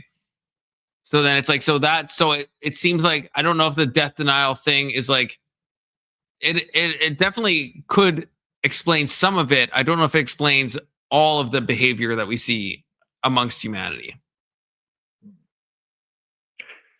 So, what would be for you? Is there any scenario that would be a good way to die for you, or you fear all death, and you gave some examples about martyrdom and all that, right? And I'm listening. For me, it's not at all. And everyone asked me this when I am open enough to say this. I guess I'm saying it on stream now, so I guess what's more open than that? But no, it's not. Like, obviously, yes, okay, yeah, there are processes of dying that are like terrifying. Like, what's it like to be burned alive? What's it like to drown to death? Like, what's it like to die in a hospital bed where you're dying of pneumonia? Like, there's probably like very few, if any, pleasant deaths. But no, what scares me is more the aspect of like, what if it is just like annihilation? What if it just like, if everything ends? Like, I think existence is ultimately a good thing. Like I that to me seems like self-evidently true, which I guess is why I asked about like the 20-year thing. Cause I truly think unless you're like mega depressed and stuff or like super nihilistic, I think every human on earth in the moment would hit that button and give themselves another 20 years. And I think they will always do that unless you're like suicidally, depressed. I think everyone will do that. And I think that tells us something. It's like, we are trying to cope by saying, oh, life is actually better because it's finite. I don't think that's the case. I think if we did invent, as Marilyn said, she said, if we found a herb that would let us extend our lives, we would all take that. I would take that if I had a herb and I could give it to my family and my friends, and it's like, oh, this is going to make you age slower, and now you get like, instead of 100 years on Earth or 80, you get like 200, 300. Every fucking person would, unless you're like nihilistically, suicidally depressed. Everyone would take that, I think.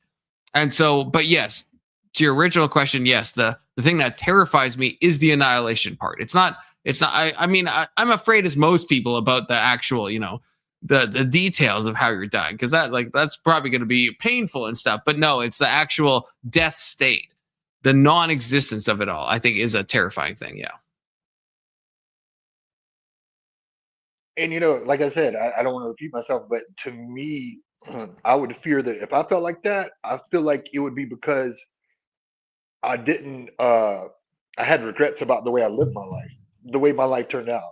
And I think that it is possible that you could get to a point where you say, you know what, no, I'm good. I did everything I need to do. I don't need another 20 years.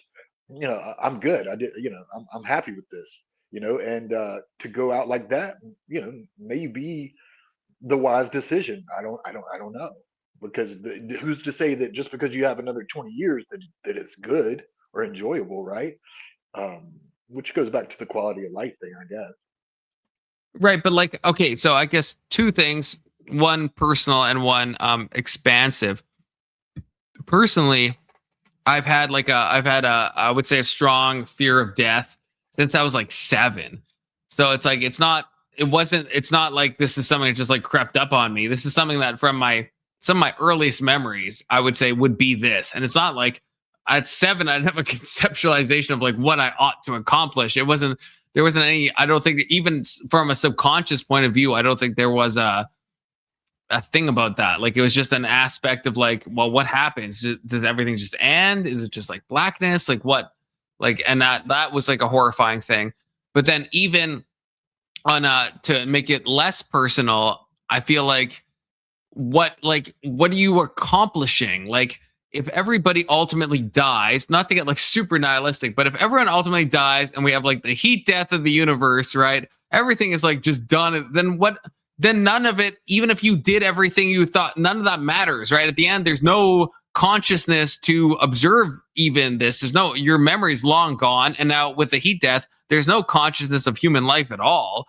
So it's like, it just seems to be rearranging deck chairs on the Titanic, as like some people have said, right? Which I resonate with that. I'm like, yeah, if everything is going down, it's all gonna go to the heat death. There's no external God at all. There's nothing beyond us. Then it's like, yeah, we can like play our little games right now, but none of it ultimately matters.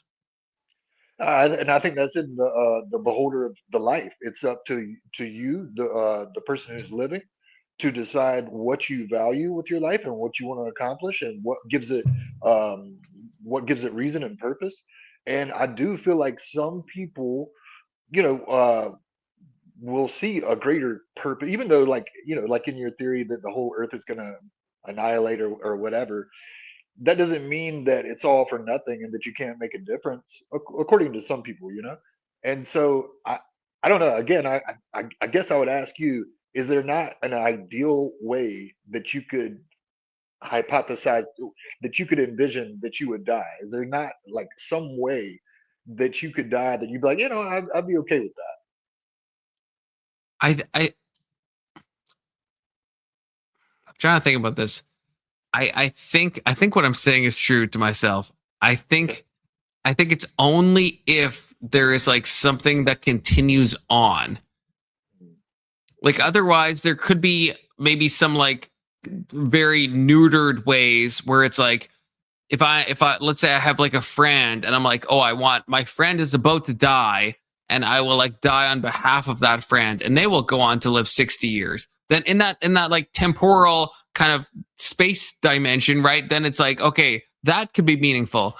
But that's why I brought up like the end of all, right? Eventually, sun burns out, right? Everyone dies, heat death the universe, we're all gone. At that point, well, my friend's not alive anymore, can't even remember anything, right? I'm not alive. There's no humans, there's no life, right, on Earth anymore, or life anywhere in the universe at the heat death, right? It's like, so at that point, there's nothing there.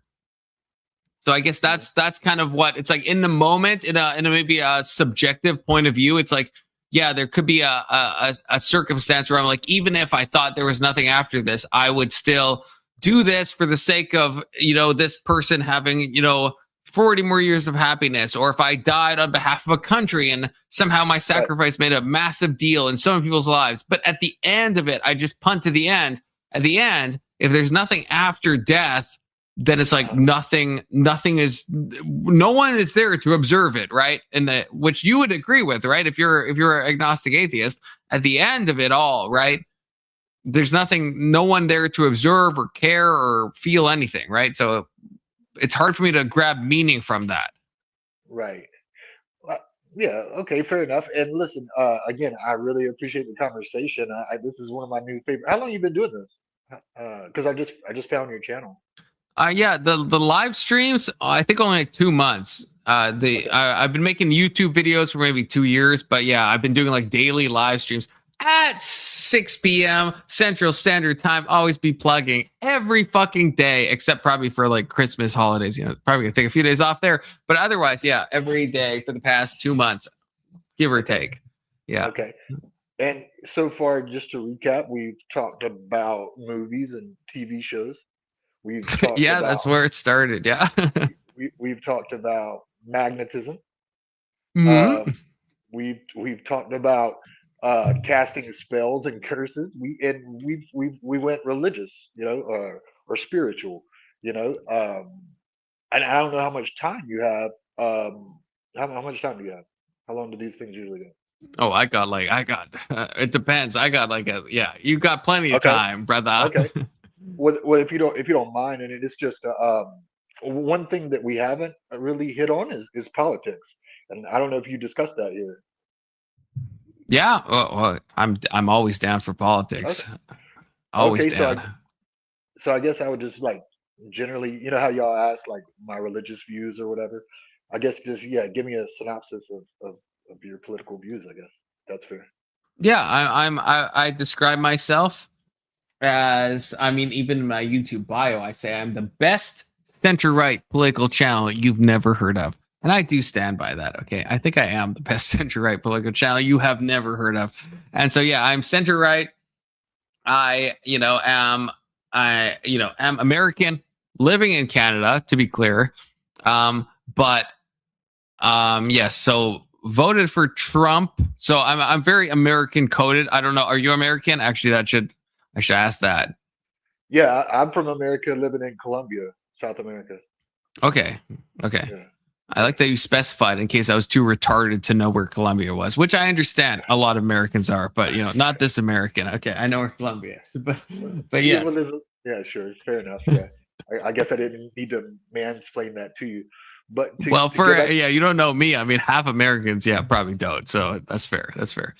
But I'm broadly, I'm a Trump voter, but there's a lot of stuff. I'm not a Trump dick suck, to be clear. I think there's a lot of stuff that Trump did that I'm like, oh, this is like, and even stuff this very day. I mean, Trump, I don't know if you've heard about this in the news, but just a random thing where did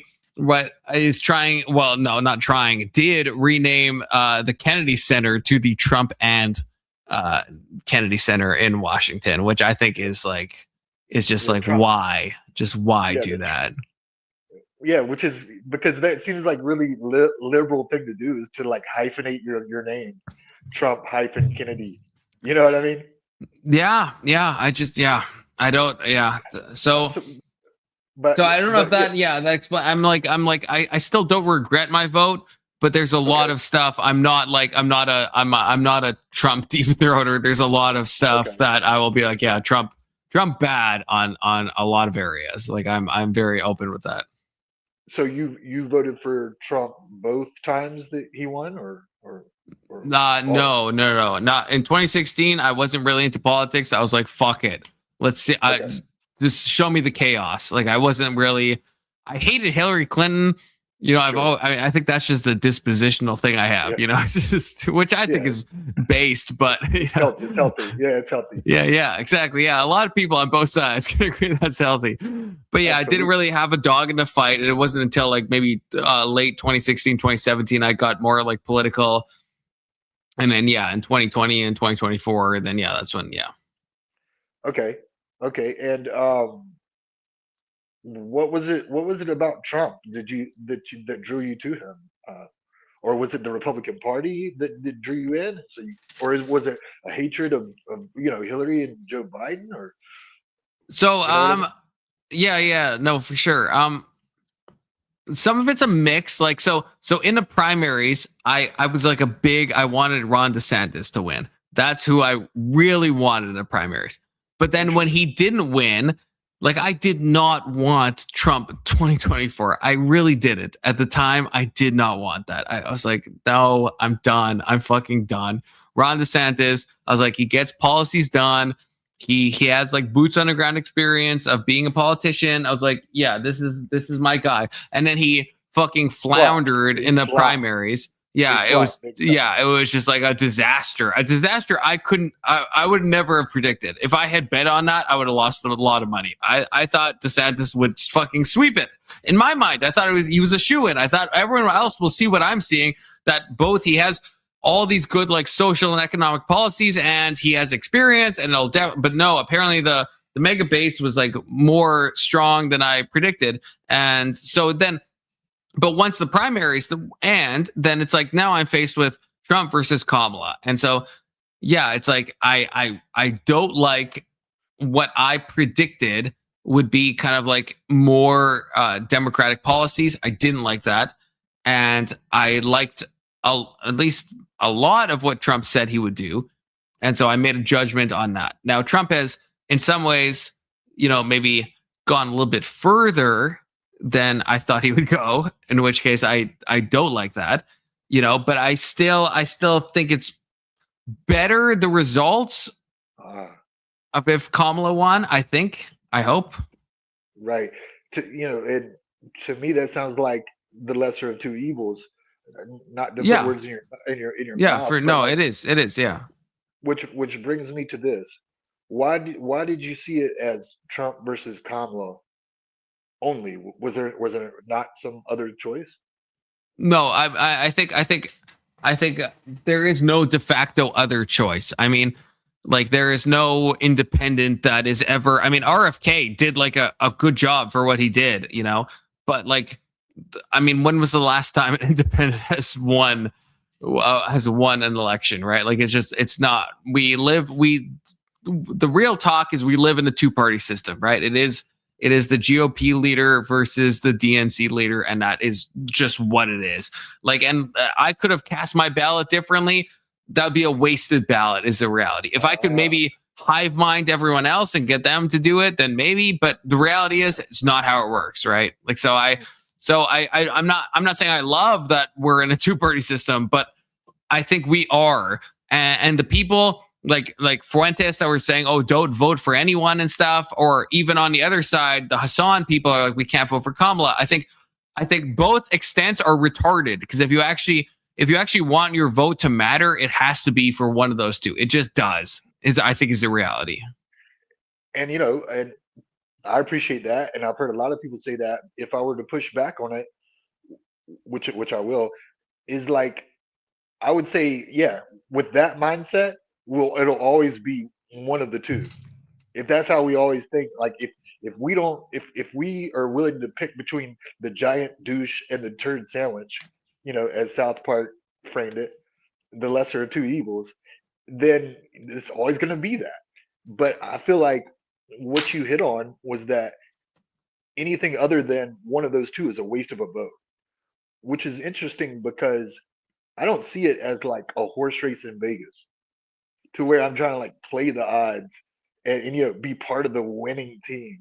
That's not my goal. So, but like, so if that's the goal, then I can see how voting third party or for an independent or writing in Ron DeSantis's name or whatever, I can see how you would think that's a waste of a vote. But like, if your intention is to vote for someone that you really agree with on the policies, regardless of their trajectory or how they're doing in the polls or what other people do, like if that's your goal, and to hold your head high and be like, that's the one I voted for. You know what I mean? I feel like it takes on a new purpose. And so to me, it doesn't matter if the person I vote for only gets 1% of the vote. It doesn't matter. I feel like we should vote our conscience, and until we do that, we're going to have to choose between the two bums that they put up there. Okay, so I'm trying to compartmentalize. I think there's two things here. Like the one, I think is like the conscience thing. I do agree with.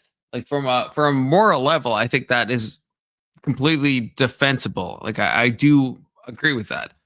But there is a second reality of like saying that like if and I know this is like doomer pilled from a Democratic point of view, but if I had casted my ballot differently, it wouldn't change anything. Like it actually wouldn't, right? Like we can like wax poetic as much as we want, but if everyone was to vote in this way, but they don't. It's like it's not like I control. I'm not a hive mind. I don't control like millions of people. So at the end of the day, I'm casting one ballot, and so I'm going to cast it for the side that I think will benefit society most. And I guess the second part is that to not, even if you're voting your conscience from that point of view, it is defensible. From a macro point of view, I think it is perhaps not defensible depending on what you care about. So if you care about like certain issues more than other issues, if you have a moral stance on some of the Republican stuff or some of the Democrat stuff, then I think if you are wasting your ballot, probably, then I think you do have an obligation. So let's take a Nick Fuentes follower, if you know who that is. I don't know if you know who that is, but like, yeah, okay. So, right. So yeah, the Gripers. Yeah. So he told his audience at the time, right, to not vote. And he did a bunch of chicanery, which I don't think was helpful, because I think the reality is, if Nick is like, from his own point of view, he's a Catholic and he believes in like way more stuff that the GOP does than the Dems. And so to tell people not to vote is, I think, a disservice, because you're then you're just basically not voting for what you think, even if it's two evils, the better version of what you think society could be, even if it has consequences. And so I think by writing in a third party, I think you're precluding yourself from that moral decision, which I understand is like, yeah, from one level might be the same thing to do from a conscience point of view, but from another level sounds a bit like cowardice, because it's like, at the end of the day, boots on the ground, who do you want to win? Do you want the world to look like how Kamala Harris imagines, or do you want it to look like how Trump imagines it? And you do have those two choices. Yeah, you have those two plus others, and it's not your fault if they're eating up the goy slop that that's on the plate. Like if I just fundamentally I disagree also to your point of not voting. Like I feel like it's our duty to vote. And I feel like it's our duty to vote our conscience, as I said. And I think you had mentioned something about like if you vote third party or independent, like what's the point? It's a waste of a vote. Which I would say choosing the lesser of two evils is more harmful. And so, for example, like I would ask you. So you chose Trump. You didn't agree with everything, but do you feel blame or guilt about some of the bad policies that he's doing that you disagree with? Didn't you enable that? Didn't you? If it wasn't for your vote. That's a good point. I think it depends on the policy, and some of this is like a futuristic problem in a way where it's like I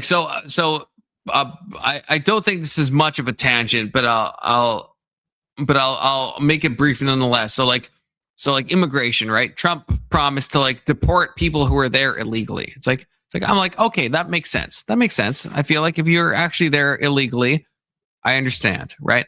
But then it's like now recently in the past like 2 weeks, right?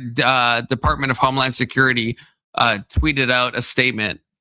I mean, I shouldn't call it a statement. It was a one-word thing that said remigration followed by a period. That's all they tweeted out. That to me that's not what I voted for. And I don't know, like going back in time, because some lefty people would say, well, you should have predicted that. I don't, to the best of my ability, I didn't think that would happen. And so far it hasn't happened yet, but the rhetoric is leading maybe in that direction where maybe it's possible in a year that now the Trump administration could be talking about deporting actual like citizens, which that's not what I voted for. That's not what I intended to vote for. So when I look back at what I voted for, I can't look at like what has actually happened. I have to look at like the knowledge I had at the time. With the knowledge I had at the time, I think, okay, I voted for what I thought I voted for, but there could be policies in the future. Like, to bring up another side tangent, I will also make this one very brief, hopefully, right? Trump and Vance, right? They both said they will release the Epstein files. They'll be open about it, right? And now it seems like, today's the fucking day, right? Well, not today. Well, in my time zone, we've passed the day now. Now it is the 20th where I am. It's supposed to be released on the 19th.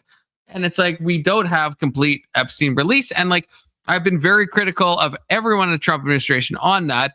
But looking back in time, when you have all these people saying, oh, yeah, we will. Yeah, Theo Vaughn had JD Vance on, right? And he said, yeah, we have to release those files. Trump was asked, I think 2 times, right? He said, yeah, we'll release the files. It's not happening. So I have to look at myself back in the time.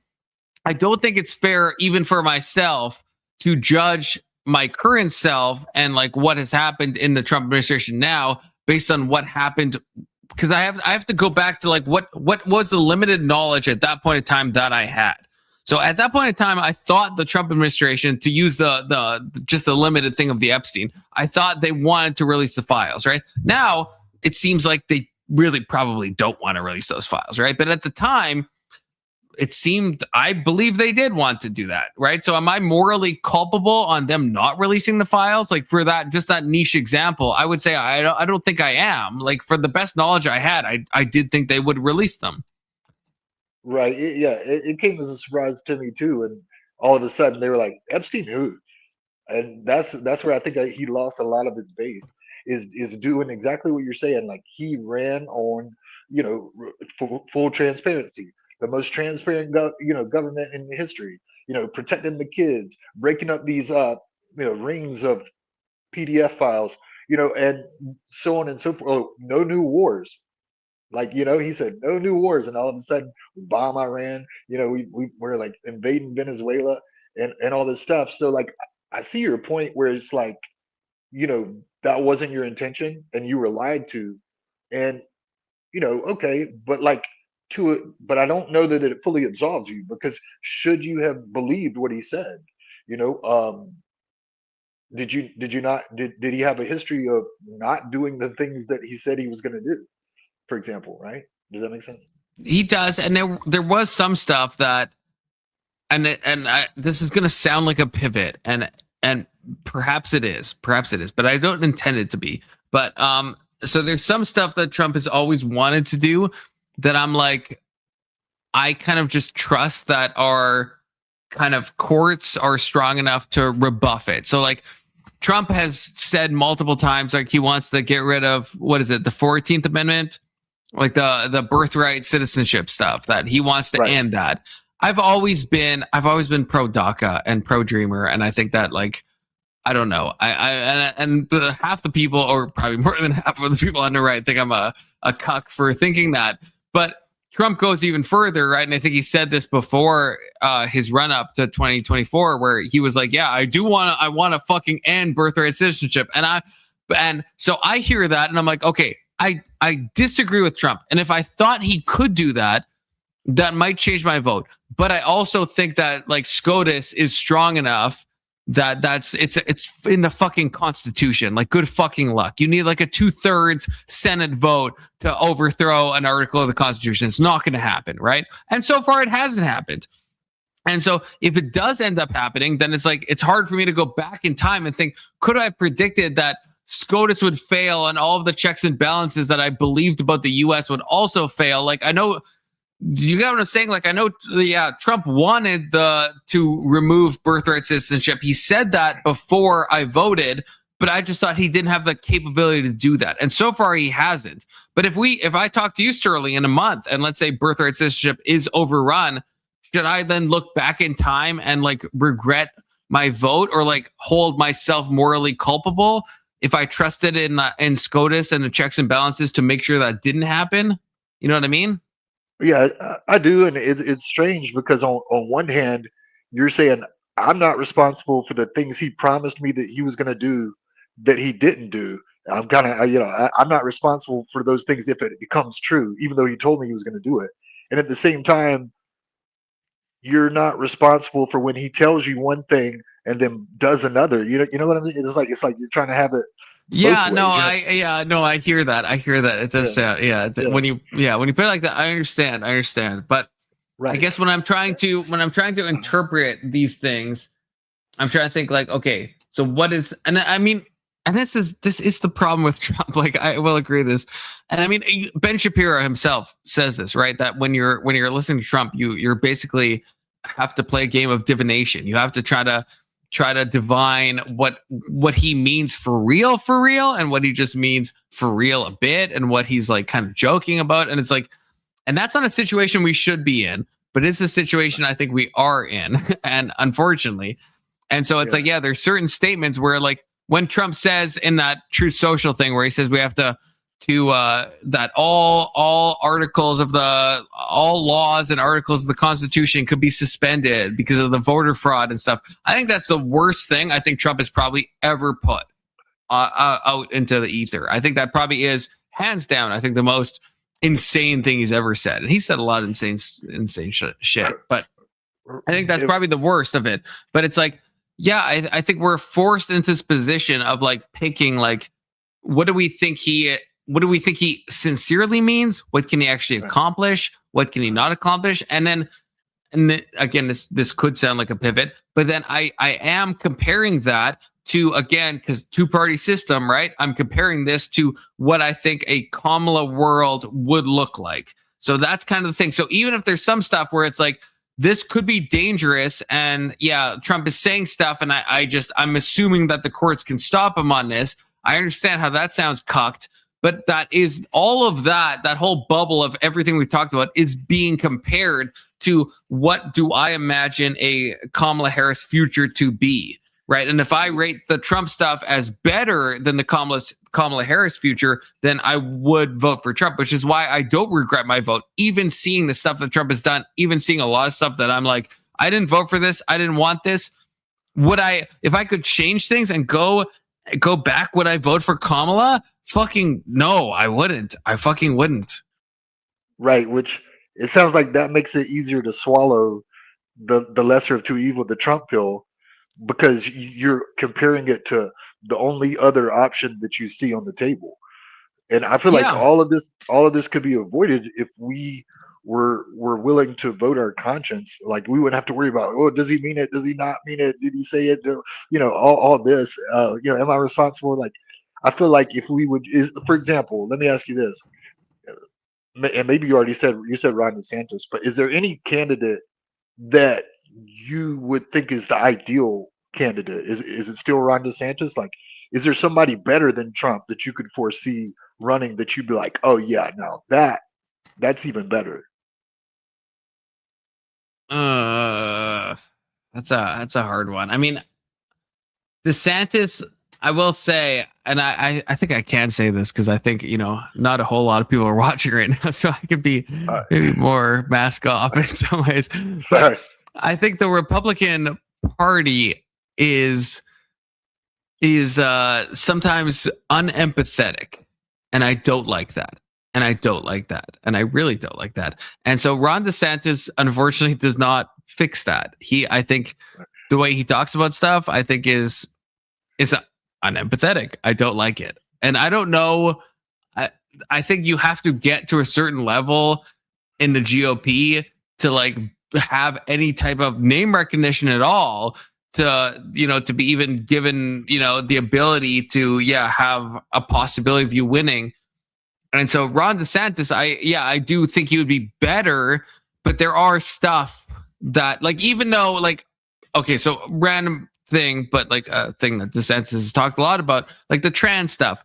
I mean, I have mostly right-wing people on my panel, and I disagree.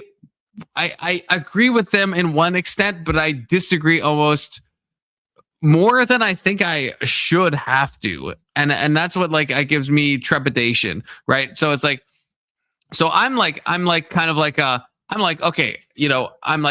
don't have, this is getting to the weeds, and I'm sorry.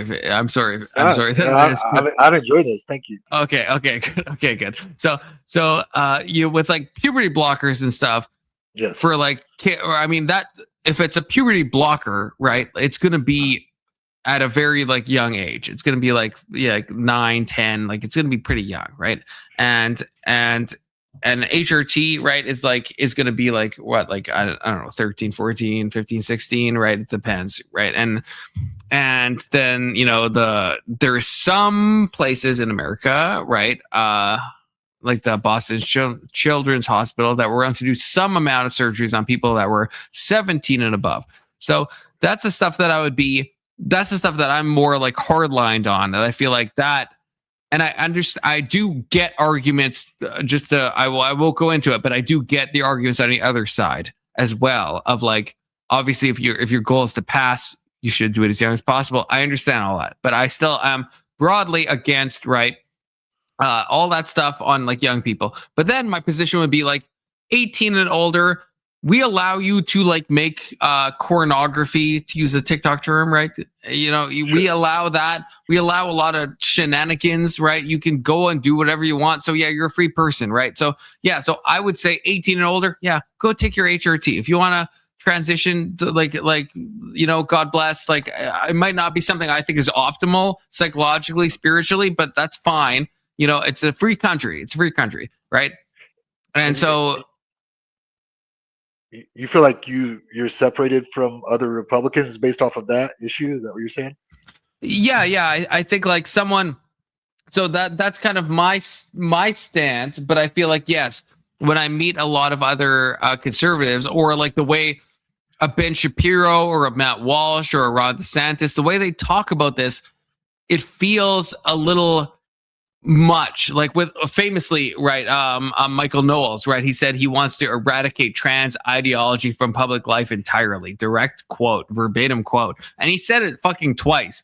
I think that's unhelpful. I don't think that's like a good thing to say. I think that's like a not a good thing to say, you know? And so it's like, so that's an issue where it's like, yeah, a lot of people, I think, yeah, it's like, yeah, I don't know. I guess like my issue would be if I felt like that the Republican Party was taking a moral stance on that specific issue.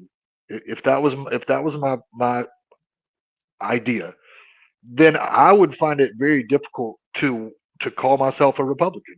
I wouldn't want to, you know. And so I stray away from like all these labels and groups and tribes and stuff like that, just for that reason, because I feel like this two-party system, this red team versus blue team, makes us do that. It makes us it makes us give up our moral ideals, you know, and it makes us, you know, accept things that we wouldn't on behalf of the team, if that makes sense.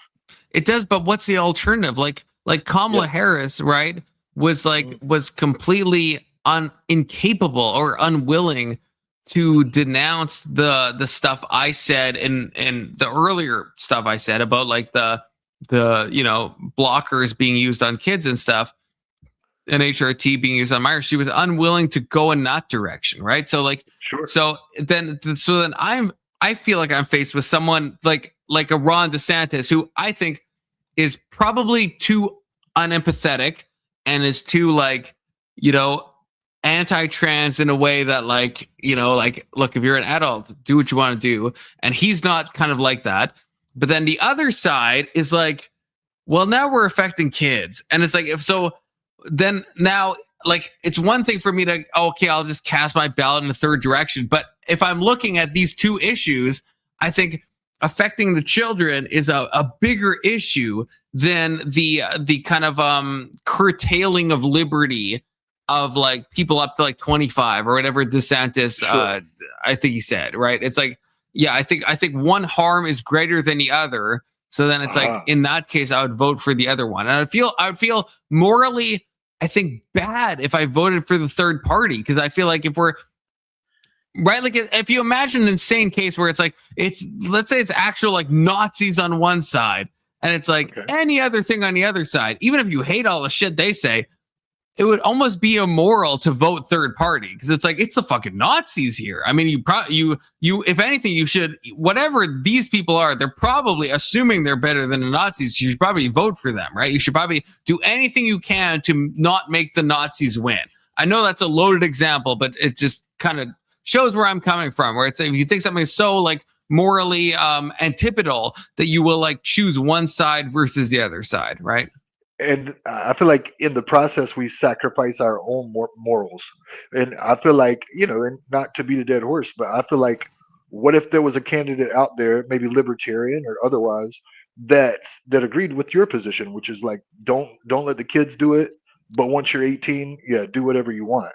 And you know, wouldn't that be the moral high ground for someone like you, without it would be from a conscience level, but it wouldn't be from like an actual like more like zooming out level, I guess is my issue. Like, yeah, like there's probably other candidates that are third party candidates that I would have voted for instead, but I can't not know that those candidates are not going to win. Like, again, I'm not a hive mind. I cannot control all the other people that feel the same way, right? Like, maybe if I was like Asmongold or Hassan Piker and I had like, maybe I would feel some sense of grandiosity that I could be like, I can sway the people. But at the end of the day, it's me and I have one fucking vote, right? Like, so what am I, throwing it to a third party? You know, if I vote for fucking Jill Stein or the fuck, it's like, it's going to do nothing is the problem. And it actually will. So in an aspirational way, I understand what you're saying. if a ton of people thought like me and voted for this third party, maybe it could change stuff. But in real talk, right, when I'm going to cast my ballot, it's not, that third party's not going to win. It's just not, right? Well, not, like I said, not with that attitude. But no, I don't disagree It with you. doesn't matter if I change my attitude, though, right? Like, even with my same attitude. In 2028, if I go in with a suit, let's say I'm Maryland pilled, I think we're all fucking God, right? And so I vote for like the most godlike cat. Like, it doesn't change. It's not gonna, it won't, right? Unless I create some like groundswell movement where I have like massive political sway. But, you know, like in like real talk, it's not going to change anything, you know? Yeah, it's just changing your attitude, sure. And I didn't mean like just you. I meant like I meant like we all changed our attitude about it. And I would say, which you know, you can't make people change their mind. But and by the way, I voted for Jill Stein. By the way, the Green Party. I voted. Oh, there we go. There we go. Yeah. Yeah, I voted for Bernie in the primaries, and then when like he got cheated by Hillary or Biden or whoever, I didn't vote for the Democrat. I'm not a Democrat or a Republican. But yeah, it's interesting to me. Oh, how about this question? How would you feel about like if I was a senator, United States senator or something, and I introduced legislation that said that we're going to ban political parties and everybody's an independent from now on? How would you feel about that? And I'm gonna grab a beer while I listen to your answer. Yeah, I'm trying to think about that. Oh, first of all, I don't know. I'm not sure how that would. Yeah, I don't know if legal knowledge to know how possible that is. But if I accept it that it just is possible, I think that would probably.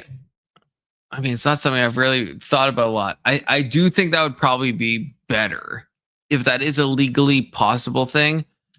I don't want like a what they call it. God, I'm probably using the wrong term because maybe the US is this. The first past the poll, where there's like a way that like so I currently live in Canada and I don't like the way stuff is done here, where it's like you have a multi-party system, which on its face sounds good, but then I think when we form like coalitions, just like they do in the UK and Australia and other like Commonwealth nations, I don't think that's like super good, because then you have situations where like if there's like two left-leaning parties, then they're kind of like siphoning votes and then they have to form a coalition. Or if it's like just the conservative guy on one end, then he's probably going to get like less votes. And then if no other party wants to play ball, then he's never going to form a coalition. So in that sense, I don't like that. But I think if it was like, yeah. So I don't know on the specificness of how you would actually do this. But I could imagine a world where, yes, like I think the two-party voting system is.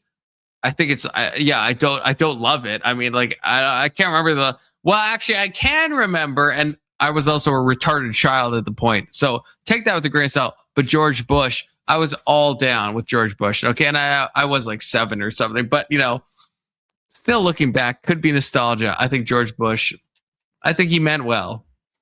Not that he did well. Okay, I will clarify that. I think he intended to do well. Which is, that's all I ask from my politicians, that you intend to do well. That it seems like you intend to do well, yeah? Mm-hmm. Yeah. I guess I would want something a little bit more. I'd want to see like a track record of you doing what you're going to say you're going to do, and doing what you intend on doing, which it would be hard to vote for like an outsider or someone new, I'll give you that. But yeah, and George W. Bush, where is he? He like disappeared completely. Like he's not in. Yeah, he's been. Yeah, he's also very old, So he got he's like shunned from the RNC, and like Trump. Like it's just funny how the Republican Party changed and turned against him so much. But the DNC kind of turned against the Clintons too. Like Obama didn't want the Clintons coming around. You know, they were getting booed and heckled. Yeah. And actually, if it helps, maybe I should have said this earlier, just to give you some insight into at least where I'm coming from. I do identify as a neocon. Okay, so to be clear, like I am, I do identify as a neocon. Okay. So I'm like I'm like a Bush era. Like I do believe in like more hawkish foreign policy. I'm not like an isolationist. I'm not down with the tariffs. I'm not down with any of that shit. I understand the America First stuff, but I feel like that becomes kind of like fucked in a lot of ways. I disagree a lot of times with people saying we shouldn't send any money to Ukraine, we shouldn't send money to Israel. I'm fine sending money to both of those places. So I'm not like a mega Republican in the sense that I'm not like, oh, don't even focus on any of these other nations. I liked it more when America was kind of the police of the world. And I understand they did do war crimes. Okay, I'm not denying that either. And they did a lot of, nation building, disavow, but George W. Bush intended well. What I would say, yes. Yeah, but he intended well. So are you a Zionist? If you don't mind me. Because a lot of neocons define Zionist, I guess. Because I want to make sure we're using the same definition, I guess. Yeah, I'm kind of retarded too, so I'd like to look it up in this case, but because I'm too dumb to say what I think it is. But basically, it's like that you feel like that there should be a Jewish state, an Israel state, and yeah, like I said, this is why I always like to look it up because I feel like my definitions are lacking. How do you have a definition? Yeah, I would say that.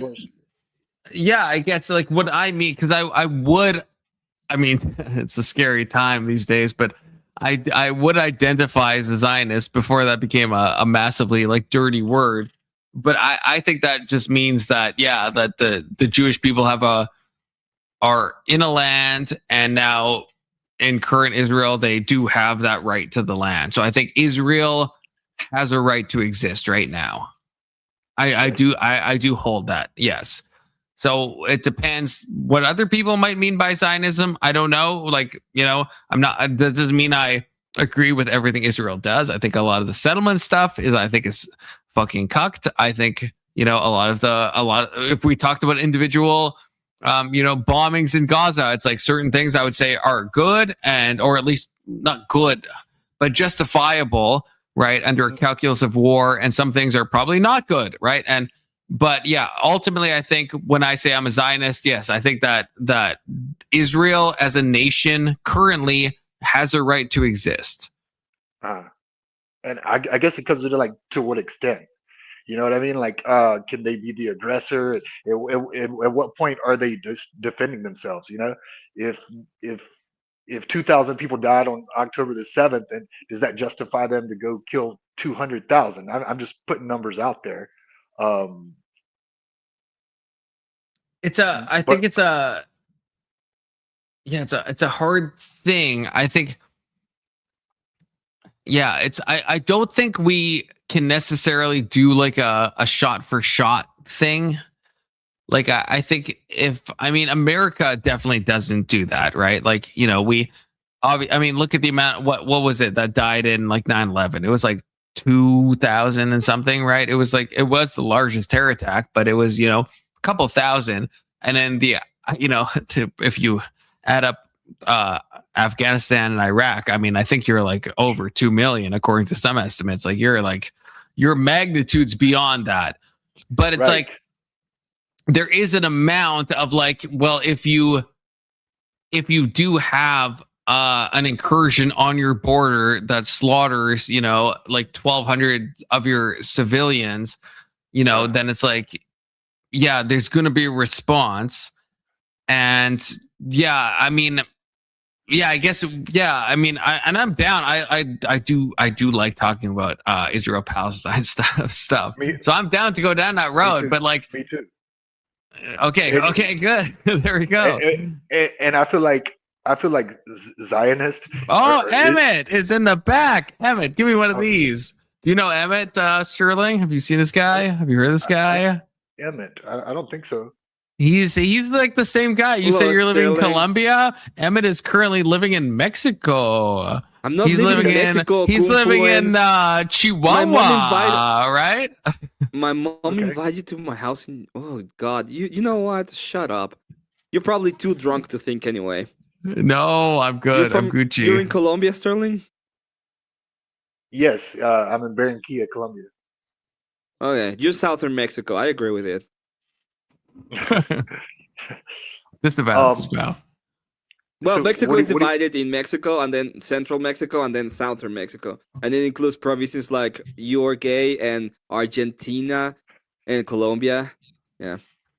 I lived in Uruguay for 3 months. Didn't love it. Chicks were Probably ugly. because you're not gay. I agree. Right. Yeah. Probably. Probably. The girls were busted. Like, I mean, you would think it's kind of equal all over the world, but it's not. It's I would, in absolutely fact, not think that, Sterling. So I would not kind think of that. would to a degree. I would think that, but holy shit. What about Mexican women, Emmett? Are they? It depends on where you are as well. Mexico is way too big, so there are places where they're really pretty, and there are places where they are, very intoxicated with melanin and stuff. So you gotta be you gotta be in the correct place. Colorism coming into play. Crazy. I'm not times. colorist. I'm just I'm just not colorblind. Valid. Did you, Emmett? Were you listening to the conversation about like Israel and Gaza? Are you interested in that, or did you have another? I agree with Israel only because there's a tier list in my things that I don't like, and there's a lot of things I don't like, but at the bottom of that list is the sandy people. So if the people of the sand that believe that cousin fucking is fine, and we have another group of people that I don't like, but what they do is bomb the shit out of them, I'm gonna side with the other people that I don't like because I just really don't like the Sandys.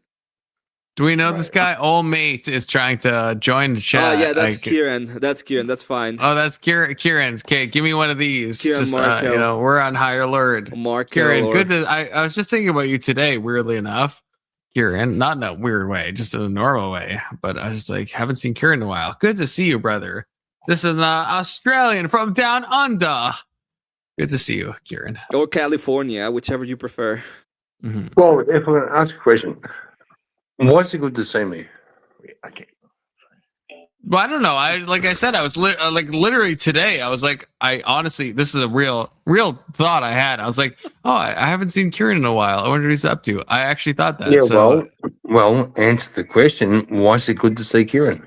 Well, it's good to see you because I had a good conversation with you before, and then I haven't seen you in a while, and I thought about it today, and then now seeing you now, it's good to see you. So, what was the conversation between you and me? Yeah. We talked about immigration. We talked about race stuff. We talked about a lot of stuff. We talked about Australia crime rates and Canada crime rates, and Hey, come here. Oh, Emmett's painting. Let's full screen that for a second. Did you paint this, Emmett? That does look beautiful. Yeah, tonight we had a whole fucking stream where Emmett was fucking painting. It was fucking all I amazing. did was paint for a while. And Avarice didn't send you the 200 to make you stop again. No, this time he just said he called in and he was like, "Have a great stream. I love you, brother." And it's like, "I love you too." Avarice, it was good. But fuck, it looks good. It looks really good. Come on, bros. It looks really good. I agree. It does look good. What do you think about the whole Gaza Palestine thing? Like, do you believe that there is such thing as war crimes, for example? No such thing. You're okay. You're both retarded in the same way. Okay, I'm glad. Well, actually, I don't know Sterling's point of view. Well, Sterling, I'm going to find a way to put you on the bottom if you disagree with this. Well, explain a war crime. What's a war crime? I would say a war crime is a a egregious act that in a military conflict that someone does that is just morally abominable. That I mean that's a loose definition. I understand that. But No, fair cool. But if you're in a war, like you're gonna die, they're gonna die. What's a fucking war crime? Just kill the cunts, right? Just like, is that bad? Is it bad to say? Okay, that's changing it though. That's changing it. How so? It's changing it because wait, no, I want to answer. Okay, I want to answer this first. So, like, if we look at like the Nanking massacre, right? It's like, it was not just like, oh, we have to do whatever we can to survive. They were there. There's good historical records to show that these people were like keeping score on like how many people they were like killing and how many pregnant women they were like gutting and stabbing the fetus in the womb. Those are war crimes. That's not like doing what you have to do. That's like being incredibly inhumane.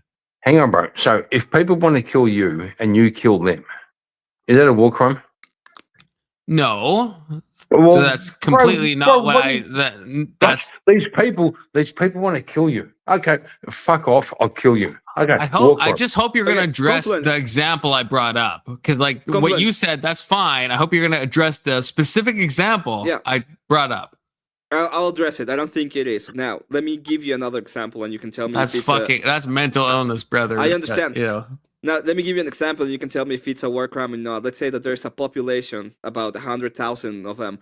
They live very close together in small huts, but all they do all day is prepare weapons of war for your enemy. Okay? There's kids, there's wives. The guys go out and prepare weapons of war. Would you firebomb them? Yes. Is that a war crime? No. Bro, you're on our side. So, bro. If I'm sorry, that matches even with what they. Hang on, bro.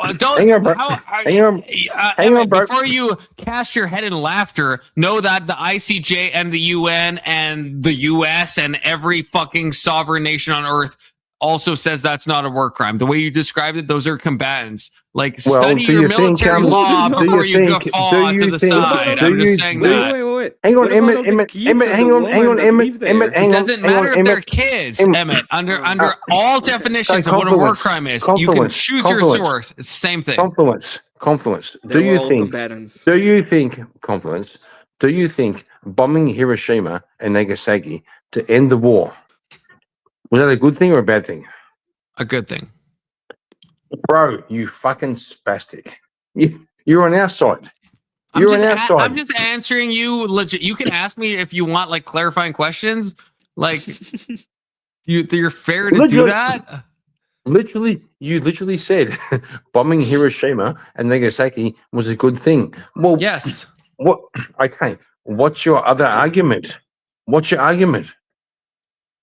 On why it's a good thing? The only difference is one, they have tally of the amount of people they actually took live on directly, and there's one is indirectly, right? That's the only there was this one thing where the Americans knew the Japanese would fight to the death. Those cunts would fucking fight and fight and fight. Even if they lose, they would fight. America said, why would we fucking spill American blood? Just nuke it. Job done. Is that is that racist? Is that bad? Is that a war crime? Yeah. Bunch of civilians that had nothing to feel do. like I already answered this question. Yeah, they were combatants, right? The 2-year-old over there was a combatant in your eyes. No. Yeah. You can. That's what you said.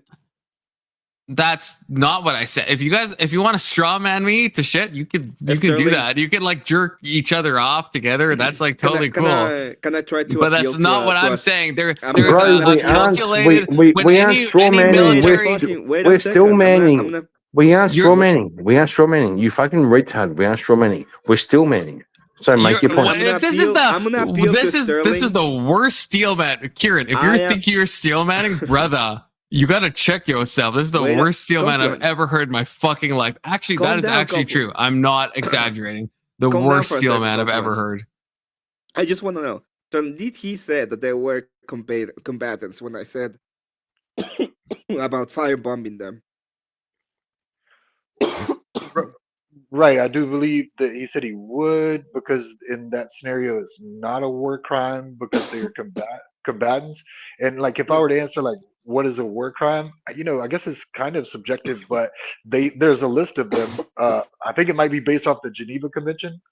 And so like there's certain acts that are so egregious, like for example, like genocide or this whole like double tapping thing, I think they call it. So like in Venezuela, when we bombed that boat that we claim had drugs on it, right? And the people didn't die immediately, like they were like out in the ocean, like floating. Then we went back and bombed them again. That's a war crime.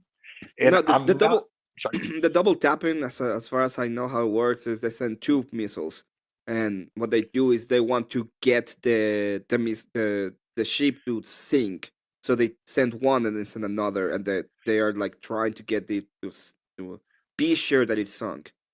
It's not Right. about whether they're people alive or not. They don't care if So, someone boys, survives. do you think destroying your enemy is a war crime?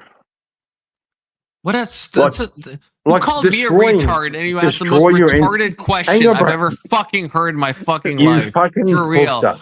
What a Can you answer fucking it? Can you dumbass, answer it? low Do you think- resolution You fucking fucking pooped up. question. Do you think I washed my hands on that destroying? one, by the way. Hang on. Do you think destroying your enemy is a war crime? Kieran, if you don't understand why that's such a retarded question, I'll walk through it with you if you want to. Yeah, go on. Try to ask a better question, or I will walk through it with Yeah, you. I mean, walk through it. choose your Yeah. level of retardation. Walk through it. Okay, so define destroying your enemy. Do you mean combatants? Do you mean civilians? Are you talking about Yes. a Yes. cost of war, of like what Yes. counts as collateral Yes. damage, what doesn't? Yes. You Yes. can't say yes to all these. What do you? I can. I did say yes to everything. Spread it Now out. prove me wrong. I said yes to everything. Okay, so destroy in your enemy. Okay, so let's say hypothetically there's two enemies and there's a million civilians. I would say that is a war crime, right? All militaries that are on at least the Western, front and the Geneva Convention. I think Emmett doesn't like it. Maybe you don't either, Kieran, but it means something. You have to go through a calculation, right? Israel is supposed to, sometimes maybe they don't, but they're supposed to go through a calculation cost, right? This happens in every strike that is legally done. They have to go through a calculation to determine what amount of civs they're killing and what amount of combatants they're killing. And there is some calculus you do to determine that. If you want to go there, you've got 10 I'm just bringing million. up as an example. If you want to go there, I'm going to your example to show how go there. retarded your example actually is. Because to say wiping out all a people group, it's like, what do you mean? Didn't say that. What percent? Didn't say that. What? I'm sorry. Repeat your initial question again, Kieran. Do you think you should destroy your enemies? Exactly. So that's exactly. So are your enemies? Yes or no? Yes or no? Should you destroy your enemies? Do you understand why that's a fucking Gay. retarded Fucking question? Gay. That's not You a fucking good answer, puta. Kieran. That's not a. I asked the question: should you destroy if you your ask enemies? A terrible question. You Answer get a the terrible fucking answer. question. Should you destroy your enemies? Define enemy. People who oppose to my worldview. Then no. That Gay. would be a war. That would be a war Gay. crime. Gay. Okay, I'm sorry. The whole okay, I'm a Christian, so Are you really? Sterling, Well, Sterling, hang on. Hang on. is opposed hang to my on, worldview. Hang on, if bro. I had a When drone you strike say- button, should I blow up stop, Sterling right now? No, gonna pull you up. When you say I'm a Christian, prove it. No, don't fucking no. What fuck do you your, do? Fuck What your do you do that makes you a nonsense. Christian? Fuck your What do you absolute do? What do nonsense. you do that makes you a Christian? Do you go to What church? makes? Do Yes, you go I to have a church? church. Yes, I have a. I You're fucking a was in fucking a. Protestant. You're a fucking Protestant. Yes, I know. So if you're gonna count Protestants as not Christians, then that's cool, Kieran. Sound off, okay? If that makes you feel better, whatever makes you feel better. But you're talking about worldview. That's how you defined it. I feel like you're pivoting right now. if you're talking about people, Am I really? You, Am I really? yes, you are because No, I'm not. So you want to blow up? Okay.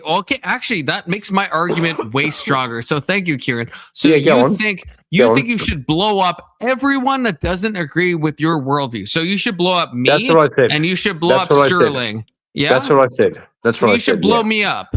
Yeah, yeah. If you declare war against me, yeah, I said that. Also, no, Kieran, hold up, Kieran. I'll do it. I'll do it right now. Turn the Middle East into a fucking glass car park. Okay. No, yeah, but okay. What about me, Kieran? You're saying What I'm a about filthy you? Protestant. Fuck you. Should you? Okay, would you kill me? No, Why not? because you're gay. No, an honest answer. An honest answer. An honest answer. No, I wouldn't kill you because you sound like a seeker. But I hold a different worldview. I'm a filthy Protestant. Yeah, but you also kind of align with the with my perspective. You kind of do. You kind of do. You would like things to work out okay.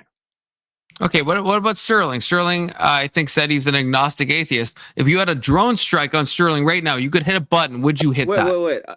Wait. There's no such thing. There's no such thing as a fucking. There's no such thing as a fucking atheist. Atheist? That's what you said. Yeah. Okay, I want Kieran to answer this, and then Emmett, you can go. Emmett, you can go in a second. This is Emmett's wheelhouse. This is Emmett's wheelhouse. No, Kieran. I wanted to press you on that because you gave that specific thing. You said an enemy is someone that disagrees with your worldview. So I want to press you on that, and then we can go to Emmett. What if you had a button, hypothetically, right? If you could hit a button and it would blow up Sterling right now, would you hit that button? No. But why? He's an agnostic atheist. It would depend because on the of love. that he can exert. Because of it would depend on Emmett, hang on. I'll answer the question. Because of love, you fucking retard. How am I the retard? I'm using literally what you literally said. Right? Like I'm using what you actually said. You said that you should. I'll answer. You should be able to fight an enemy, and you defined an enemy as someone who has a counter worldview, and now you're saying because of love. So square that fucking circle. We can love and fight our enemy. Okay, so you shouldn't destroy your enemy then. So then No, you're destroy. Just okay. Not Go destroy. to Emmett because fuck, Destroy. Kieran is like on some retard shit right now. Fuck me. Okay. Sterling, you said you're an agnostic atheist. Yeah, I said that earlier on the stream. Yeah. Oh, you're cooked, bro. Emmett's gonna fucking cook you. He's gonna cook you, cunt.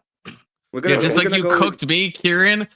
Okay. Fuck, Jesus Christ! I don't know what time it is in Australia, but I don't know. I have to assume you're like either sleep deprived or intoxicated, Kieran. It's in the evening. Oh, that makes it worse. What's the average IQ in Australia, Kieran? Is it good higher or is than it the one in the Middle East? Okay, so well? let's go ahead and That's ask something about we both Sterling. can agree on. Okay. Well, if I have to, fucking Confluence, the average IQ in Australia is higher than your mama. Okay, now please, Emmett, go on. Okay, you said that you are an my mama is not atheist. super. Do you know what agnostic means, right? Well, the way I define it, I do. I'm not sure how you define it. Well, it would be lack of knowledge because that's the meaning of agnostic. That's the etymological meaning. That's not Emmett. I don't mean to interrupt, but that's a different thing, right? What different thing? Well, let's go. I will ask you about the epistemology in a second, so we'll find out what what is the epistemological No. I said grounding for it. at least I intended to say etymological. What you gave was the etymological discussion of that, right? That's not the same as we got OG in the chat. OG, give me one of these. Does the OG cam up? Just in back chat, OG, if you can cam up, give me one of these. Yeah, but also or Confluence. Message me on Discord, Confluence Also 358. OG. Confluence. If you shut the fuck up and let Emmett speak, like. I'm sorry, I'm trying to add someone to the panel, you fucking retard. Do you know how panels work? You. Literally, you fucking kill me in Minecraft. Holy shit. Let Emmett you speak. asked me for my definition. That was I'm not my interrupting definition. you. I'm doing like housekeeping. Let Or Emmett speak. OG is in the chat. I'm let not. Emmett. Shut Who the cares fuck about up, OG? Kieran. Who Shut cares? the fuck Who fucking up. cares? Let Emmett speak. Shut the fuck up for a second. Or don't. Shut the fuck up. Shut the fuck up. I'm just saying, housekeeping. to me. OG, Listen. shut everyone. This is housekeeping. I don't. You all do panels. What are you fucking? Do you just hit retard This mode? We has hit my to- panel. this- There's someone this who's has trying to to do with join. your I'm panel. just saying. Yes, If you this want has to do with your join, panel. message me Confluence 358 on Discord, or you have to panel up and do this. Wow, none of you knew about that. Fuck you, Emmett. Fuck you, Kieran. Both Confluence, he just- retards. Holy Okay. shit. That's OG. His house burned down. He doesn't have a webcam. He just messaged me. He is Orthodox guy. He's not gonna do anything bad to you. Okay, That's thank what you. I was trying to tell you. It's so funny. It's so funny watching a guy crouch out on his own fucking channel. You fucking poofter. Crouching out on your own panel. Yeah, when you have retards on your panel, you know, you Crashing tend out on your own to, you channel, tend you to, fucking- to stoop to their level. Well, let Emmett speak. Emmett lives matter. Emmett, you defined it agnostic as like the lack of knowledge. Is that what I heard you say? Agnostic will be the denial of logic. That's what that the denial of logic. Denial of knowledge. That's the way I would Okay. define it. So if I said I'm agnostic because I lack knowledge of God, does that square? Yeah, I would agree with that. But Okay, that would be different from saying this is what I have a problem with the atheism part. Because atheism says that there is no God, and that's a knowledge claim. Well, I'm not. Well, the way I define it is like being an atheist is just a lack of theism, like a lack in a belief. Whereas Gnosticism is like a lack of knowledge. I'm using like Yeah, but an why do atheist you, is. Sorry. why do you have a lack of a belief? Would be the question. If I could. I guess I just Wait a Please come. second, Kieran. Wait a second, Kieran. Why would you I have a guess lack of a belief? well, for the same reason I have a lack of knowledge is like I guess I haven't been presented with evidence that convinces me. Yeah. So what is your evidence that there's no God? Well, see, that's the problem. Is that a lot of people, and I'm not disrespecting you, but a lot of people can't comprehend the difference of I lack a belief in God versus I know there isn't a God.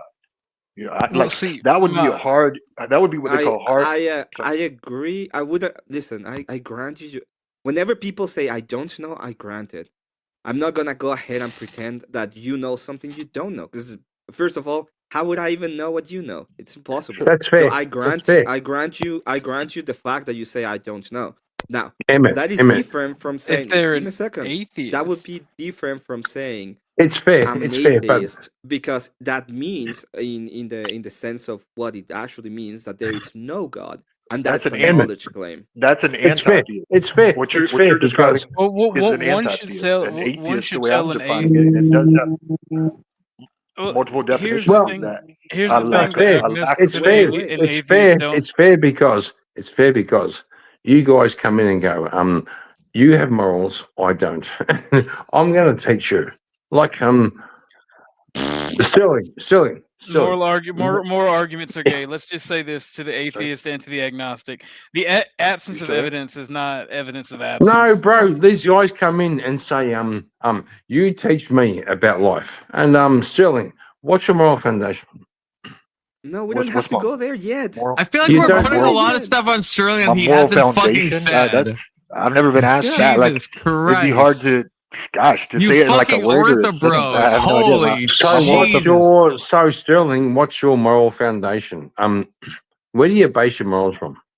We don't have to go there, Kieran. Yeah, even Emmett is putting his head down. I guess this my own personal experience and what I deem to be right from wrong and my own opinion. What does the Bible say about speaking about morals? and Bro, God he's when you're speaking. drunk? Can you shut up? He's speaking. Sterling's speaking. Hey, look, man. You Did I should answer your really question? take that advice yourself. So Sterling, please explain your moral foundation. Well, can you hear me? You don't Yeah. you don't have to do that. My You don't moral have to do that. foundation is my own. I feel like it's something I came up with myself based off of what I've observed and based off of my own sense of what's right and wrong. Does that answer your question? It does, but it's not like those premises come from somebody from somewhere else. Like there's no way you wake up and were born and thought this is right and that's right. No, you adopted those moral values from somewhere else.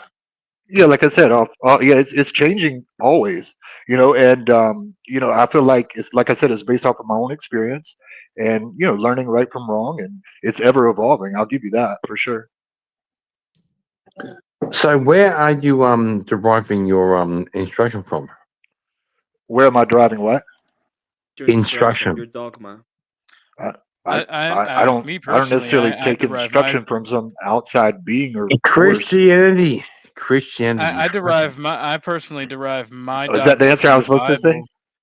Well, no. You should to Kieran specifically. You should say Sorry, I'm Ephesians having audio issues. 5:18. Can you hear me? Yeah, we can hear you, Yeah. Sterling. Yeah, we We're can. just spurring a little bit. Sorry, he was Hey, saying. Kieran, What about do you know what Christianity? Ephesians 5:18 says? No. And do not get drunk with wine, for that is I need to debauchery, but be filled refresh my with the audio. I can't hear. Spirit. Yeah, How fuck about you. don't You talk fuck. about God when you're drunk? Yeah, fuck you. You're not filled with the Spirit. You're filled with drunkenness, my brother. Also, fuck you. Also, fuck you. Ah! Hey, man, look, that's the demon talking, bro. It's okay. You can exercise that demon through faith and prayer and meditation. The ortho fuck you. infighting has happened. No, Yeah, fuck you. I don't No, consider no, I no. don't consider myself of any dogma, especially on the internet, because you get people like Kieran who are trying to talk to you about like where do you get your morality from? But on what But basis then you do you talk think? about where they get On their what morality basis? from. It's the male On what version of basis? telling a Protestant female preacher, 1 On Timothy what 2:12. They go, basis? On what basis do you think you have authority? you go ask your priest. Go ask your priest. Did you talk about God while you're drunk? Go ask on your what priest. basis? Go On ask your what priest. basis? Pussy. You can't answer Go it. ask You your can't answer it. priest. You fucking puffed up. Go. If On I what don't have the basis authority, do go you ask think your priest. you're If going to I'm tell wrong. me Go shit? ask. I'm You're telling going to you, tell go me ask. shit. I'm telling you to go ask your priest, fool. Yeah, go fuck yourself. Because you know I'm right, pussy. No, I don't. No, I don't. I'm sorry, I was having audio You want issues. to be ignorant because you're like the female Protestant We can preacher. hear you now, Sterling. Yeah, You're sorry, like the female but Protestant preacher. You're going read when you get told about yourself. I may have missed the question. Okay, let's move to Sterling for Ephesians a 5:8, hot just like minute. I'll tell all women. 1 Timothy 2:12. Okay, let's Okay. bring it down. Yeah, we'll move it to Okay. Sterling. We'll bring down the Pretty temperature. sure. Pretty sure. Timothy is like heretical. What the fuck are you talking about? I'm pretty sure Timothy. How is it's Timothy heretical. heretical? It's heretical. According to who? According to Orthodox, Catholics, and Protestants, Timothy is not heretical. Pretty Who sure said that Timothy Timothy is was heretical? heretical. You fucking retard. What are you talking? And The this Orthodox. Is why What are you're you? supposed You don't to know. be filled with the Spirit. And Yeah, not you're. the wine. Yeah, Kieran, you're like off base right now, brother. Like the Orthodox canon definitely includes 1st and 2nd Timothy, like 100%. Yeah. Also, you ain't gonna tell me shit. Well, it sounds like I know, do. Kieran, if you're saying You Timothy ain't is gonna tell me. heretical, You ain't gonna tell me Kieran, shit. this is why Here we this go. is why Also, bros. Protestantism Fucking this is why lies. Protestantism Lies. says that Lies. lay clergy. I don't agree with lay clergy, by the way, but this is why they say the common man should know and understand the Bible, because when you put so much authority into the clergy that you don't even fucking know what your own Bible says, but then you want to come at somebody like Sterling and say, where do you get your morality from? Bitch, you don't even know your own morality. But Orthodox guy is lying because he had a falling out with speaking. Bro, that's We're not amazing. even supposed to mention That's the Bible. amazing. That's amazing. Well done. I mean, Kieran, you just said Kieran, Timothy is heretical. I don't know what you mean by that. The Orthodox better community Christian. accepts 1st and 2nd Timothy as canonical texts. I'm not Orthodox, and I know this, right? Anyone, fact check me, anyone, including you, Kieran. I mean, double check me if I'm wrong. See if they include 1st and 2nd Timothy as, authoritative books of the Bible. This is the issue with debating religion online, with letting every person have their opinion on it. Like, this is where the Protestants and Catholics get it right, because people like Kieran say dumb shit. So, like, you can see the argument on both sides, The right? Protestants and Catholics? What are you talking about? I said Yeah. You fucking you say Catholic. You say Catholic. You fucking liar. Catholic. Fuck you. But Catholics and Orthodox, they want people to go by the clergy. Protestant want people to be like fucking. You said Catholic. Layman. You said Catholic. You fucking Bitch, it's called them. You fucking drunk homosexual. You said calm Catholic. down. You said Catholic. Prove it. Yeah, I said You said Catholic. Catholic and Orthodox. No, Yeah, he's no, saying different things. Catholic and Different things. We're talking he- about. He's he talking know- about a They are specific. They are things. different. Okay. To clarify, Orthodox initially misspoke and he said Protestant and Catholic or something. But yes, Orthodox obviously does. OG doesn't believe that Catholic and Orthodox are the same thing. Just to clear it up, right? We're on the same page. Well, and the point OJ is was, that OJ was being who kind has of gay. authority over the He was scripture, being kind right? of gay. Like, he was that being is- kind of gay. So fuck that guy. Well, it's not going gay on? to correct Auntie, you. by the As way, good to see Christians, you. we're supposed to correct each other's behavior, and you were being an ass. Okay, so by what authority You're are you going to correct me? you're literally. I see that you're being a drunk and you're babbling at somebody trying to By what chastise authority? somebody. By what authority? By what are you going to authority? fucking correct me? Yeah. Oh yeah, you're just gonna be drunk and belligerent. Like you're not a priest. You're not a priest. By what authority are you going to correct me? Kieran, by what authority are you saying Answer the fucking question. Timothy is Answer not a the canonical question. book in any Bible? Like, that's a statement you made, which is like that's actually like blasphemy, right? You're like denying two canonical books, right, of the 66. Like you have done an actual blasphemy under every church, literally every church. Also, guy, by what authority are you going to correct me? That's fine. You don't have to answer my question, Kieran, but just sit. You can't do it. Yeah, you sit can't in do your it. subconscious. You can't do it. Hyper focused on one thing. Well, I wanted also, to have a guy, good by what? conversation with an atheist, and Bro, it just evolved. It's really simple. Also, guy, by what authority are you going to correct me?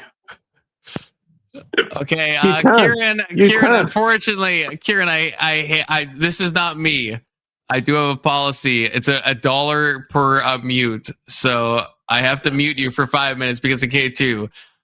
This is not, again, I don't want you muted. This is, you can see the dono. So I want you to stick around, but it's your call. But, I got to make my money. So I have to mute you for 5 minutes, and I will set a timer before I mute you. So Kieran, say your final stuff before the 5-minute timer starts if you want.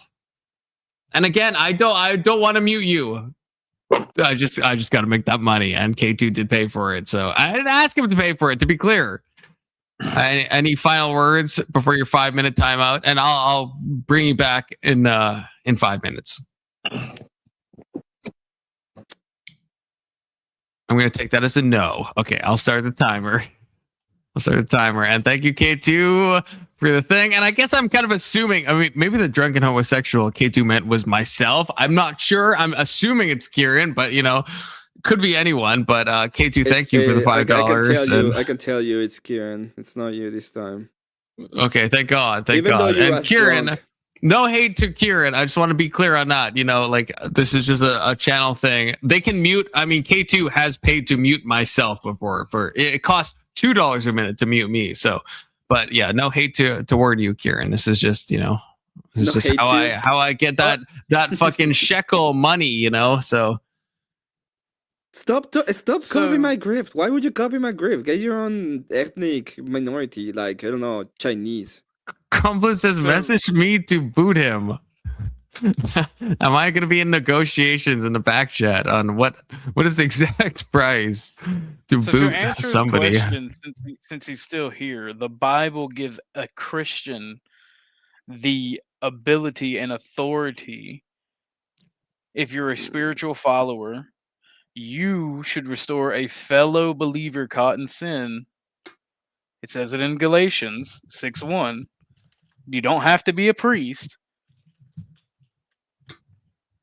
So it's the Bible. It's literally our Christ and the apostles that give Christians that authority over one another.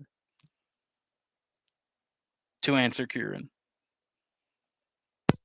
In some ways, I wish Kieran wasn't muted because he seems to want to dodge, and it's unfair for me to maybe throw aspersions at Kieran. Well, he can't literally answer, but I want to hear his the Timothy thing. If he wants to admit that was a misspeak or he was wrong, that's fine. But then that's a goated point. Admit you're wrong. Admit you had that point wrong. That's fine. That's fine, and we can move on. Yeah, if you I truly think personally, I think he was wrong. if you I truly think think that, like, yeah, like, just I think admit that, you know. And I'm on a timer. I mean, Kieran's already worked through half his time. Well, I just wanted to say that before he Okay. drunkenly asked me by what authority like 5 times. It's the only reason I did that to him when he was muted. I will have to read that in con. It doesn't matter. I'm not gonna do it anyway. I would just once again. Is Sterling? Are you around still? Yes. You were gonna say that you have a different interpretation of what atheist means. Oh, yeah. I'm not sure if I finished that point or not, but like, yeah, to me, it would just be a lack of a belief. And I know that like there's such things as hard atheism, which would go a step further to say that um, that there is no God. But I feel like that the word that better describes that is an anti-theist, or Well, it's for the same example, thing, right? sorry, say that It would again. be the same thing. It's a or anti. It's it means the Well, same. That's what I I don't, mean. I don't, I don't think it means the same. to me, it doesn't because like one is making a claim. Anti-theists make the claim that there is no God, and I'm not that bold to make. I try not to make claims of knowledge. Instead, I say I simply lack the belief that there is one. There could be. I don't know. That's what I mean. If that makes sense. Kieran, you only have a minute left, and then he left already. You only have a minute left in the mute timer, Kieran. Feel free to come back on. Okay. It's just fine. Let's go there then. So in one is a Sound lack off, of a Emmett. belief, and the other one is you're saying I don't have knowledge of this and I don't have a belief in this. That's pretty much what you're saying, right? Exactly. Okay. Yeah. Do you think there is a way of have actual knowledge of whatever for you to be able to have belief? Or do you think there's a way to get belief in order for you to get knowledge? That would be the actual question. Right. I guess if I were to make a claim, it would be probably a claim of belief as opposed to knowledge. But like even still, like I try not to do that either. And if you're going to make a claim of belief or knowledge, then I feel like it's got to be justified with the evidence, and I just haven't seen it that I could demonstrate Well, to someone else to convince them. If that Well, makes no, sense. they're different things. One has to be like knowledge would have to be justified, while belief would be an intrinsic thing about you, right? I don't have to justify what I believe, but I have to justify what I believe that is true, which will be knowledge. Okay. Okay. Fair enough. Well, you bring up a good point because can you choose your beliefs? I feel I like think you can. you think you can. Yeah, of What's a course. belief? Okay, what's a belief that you choose? For example, once I learned a little bit about the ideas of gravity, I chose or I have the belief of gravity. And it's a belief I choose, I could have a different complete set of ideations of how the world works, in which I come up with some kind of flat Earth theory or something like that, and I can actually choose to do that kind of thing. It's depending on whether it has a lot to do as well with the kind of media and the kind of beliefs I consume, and those that I consume and the things that I come with actually give me and provide me what kind of beliefs I have, and I can decide whether or not I believe something or not. It can be a very stressful thing to change beliefs. By the way, I'm not saying that it isn't, but when I went through my whole agnostic phase, for example, and I had to reconcile the fact that I was using knowledge claims at one point, it was very hard for me to come to the conclusion that I needed to be able to have knowledge to even make a claim of agnosticism, like you cannot know anything, because that is in and of itself a knowledge claim. So to get out of that, it took me a while, but I was able to move away from those kind of beliefs, and I think I actually chose Christianity. Yeah, and I guess what I would could you right now choose, for example, to believe in unicorns? Um, not because of the knowledge I have, but if there was different knowledge, of course, yes. Well, not knowledge, just to believe that unicorns are real. Could you choose Oh, to that believe? existed. Let's say that they extinct. Yes, I could believe that. You could believe, you could choose to believe that right now.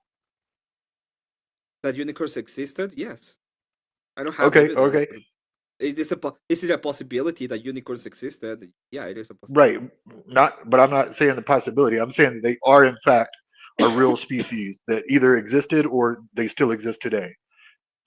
Like, could you force No, yourself to believe that? as a thing that exists today, that's way different. That's different because I don't have. We have a lot of evidence of what kind of animals we have, but as a thing of existed in the past, I can say that I could believe that. Yeah. Sure, but like the belief that it possibly existed in the past is different from saying I believe it existed in the past.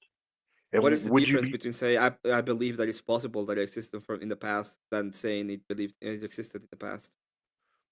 well, one is more of a claim. I feel like to say that that you believe they existed, I'd be like, "Well, it seems like you're more definitive. Where even really Yeah, to you be would. honest, sorry. What you would say and you would ask of me is evidence, right?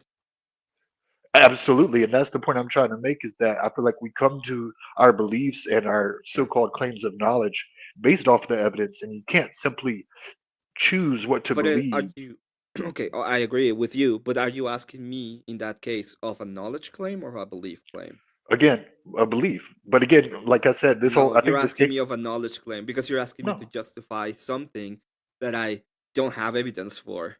So I can tell you right now, I don't have evidence unicorns existed, and it's irrelevant to my ideas of whatever.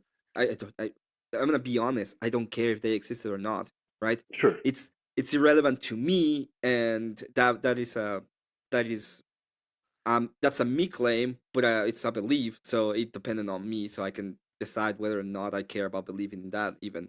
But if I'm gonna make a knowledge claim, then uh, in that case, if I say, "Oh, unicorns exist," and you tell me, "How do you know?" What you're actually asking me is, "What evidence do you have to make the knowledge claim that unicorns existed?" And that is a different claim, and that would have to be justified. sure. And so, in other words, my question was, do you like? Could you choose to believe in unicorns? Not knowledge, but could you choose to believe that they used to exist? And it sounds If I like you're care saying, about it, maybe.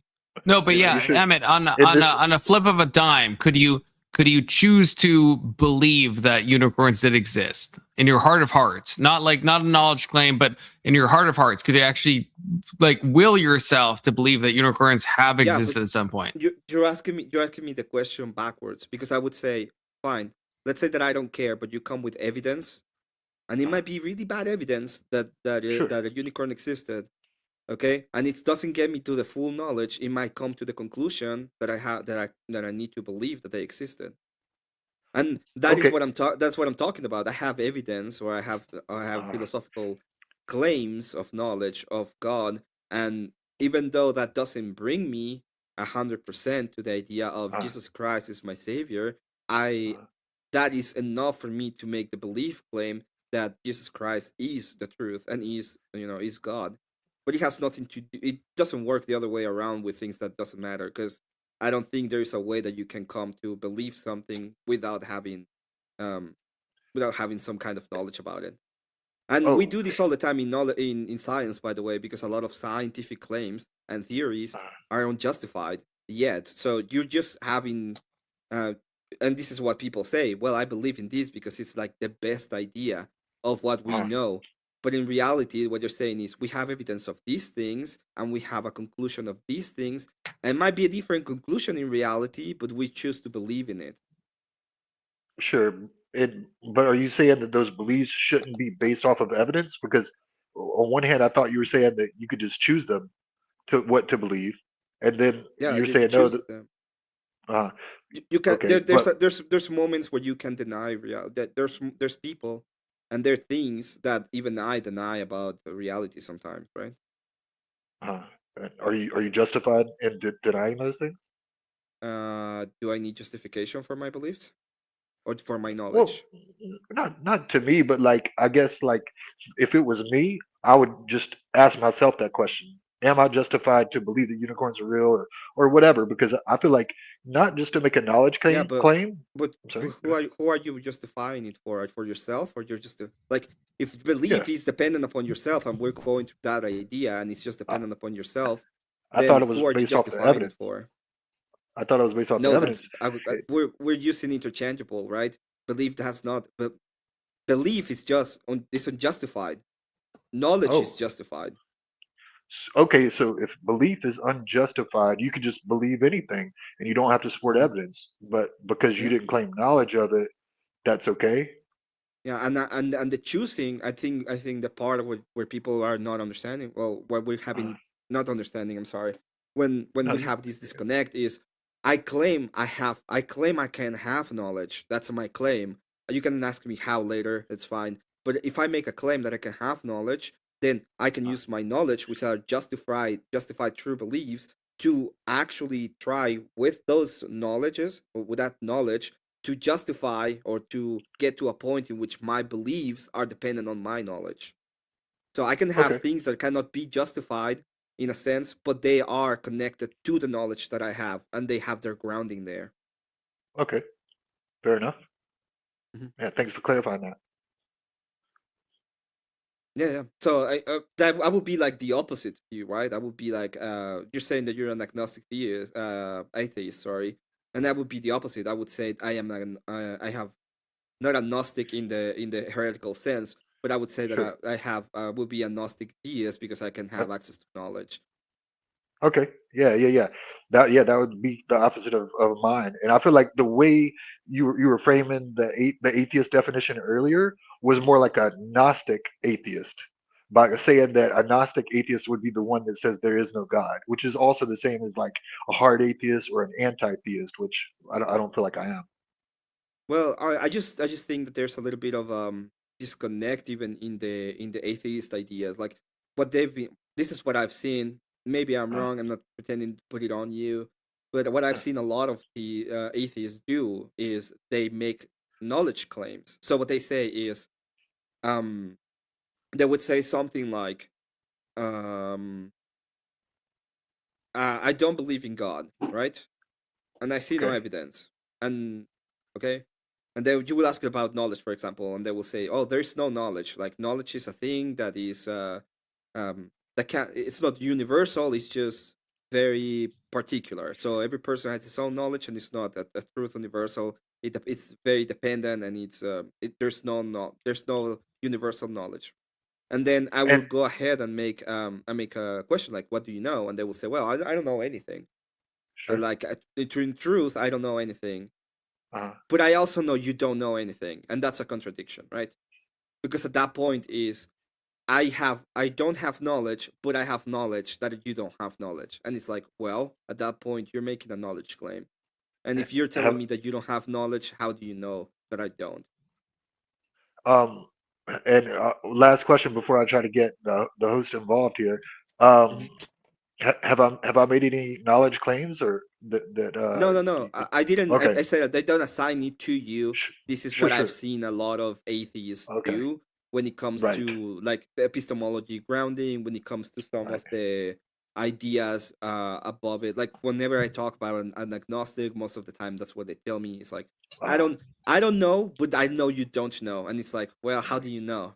If you're right. making if you're making that question, if you're making the claim that you don't know, there's no way for you to know what I know. And I'm not trying to put it on you either because obviously I don't know, right? That would be my claim towards you. I don't. Fair enough. Yeah. Okay, good. I didn't want to. I was just asking, sir, because I didn't want to make the mistakes that I've also heard atheists and theists make, with these claims of knowledge. But I'm sorry. How you doing there, host? Doing You still with great. us? All right, cool. I mean, I missed the past, 3 minutes because I was, peeing, but so I don't know. I don't know what exactly transpired, but I How's am down to Desiree jump doing? in. I think we agreed. I haven't talked to Me and Desiree in a hot minute, so I'm not sure. I can. I can message her at any time. So You are you're a kumi. We all know You come infesting. I should do like a dono thing to like message Desiree anything that the dono chat Oh says. my god. That would have to be no. a high Get thing, away. though, because that could go very awry. Get But away, it's you a demon. it's a good idea, though.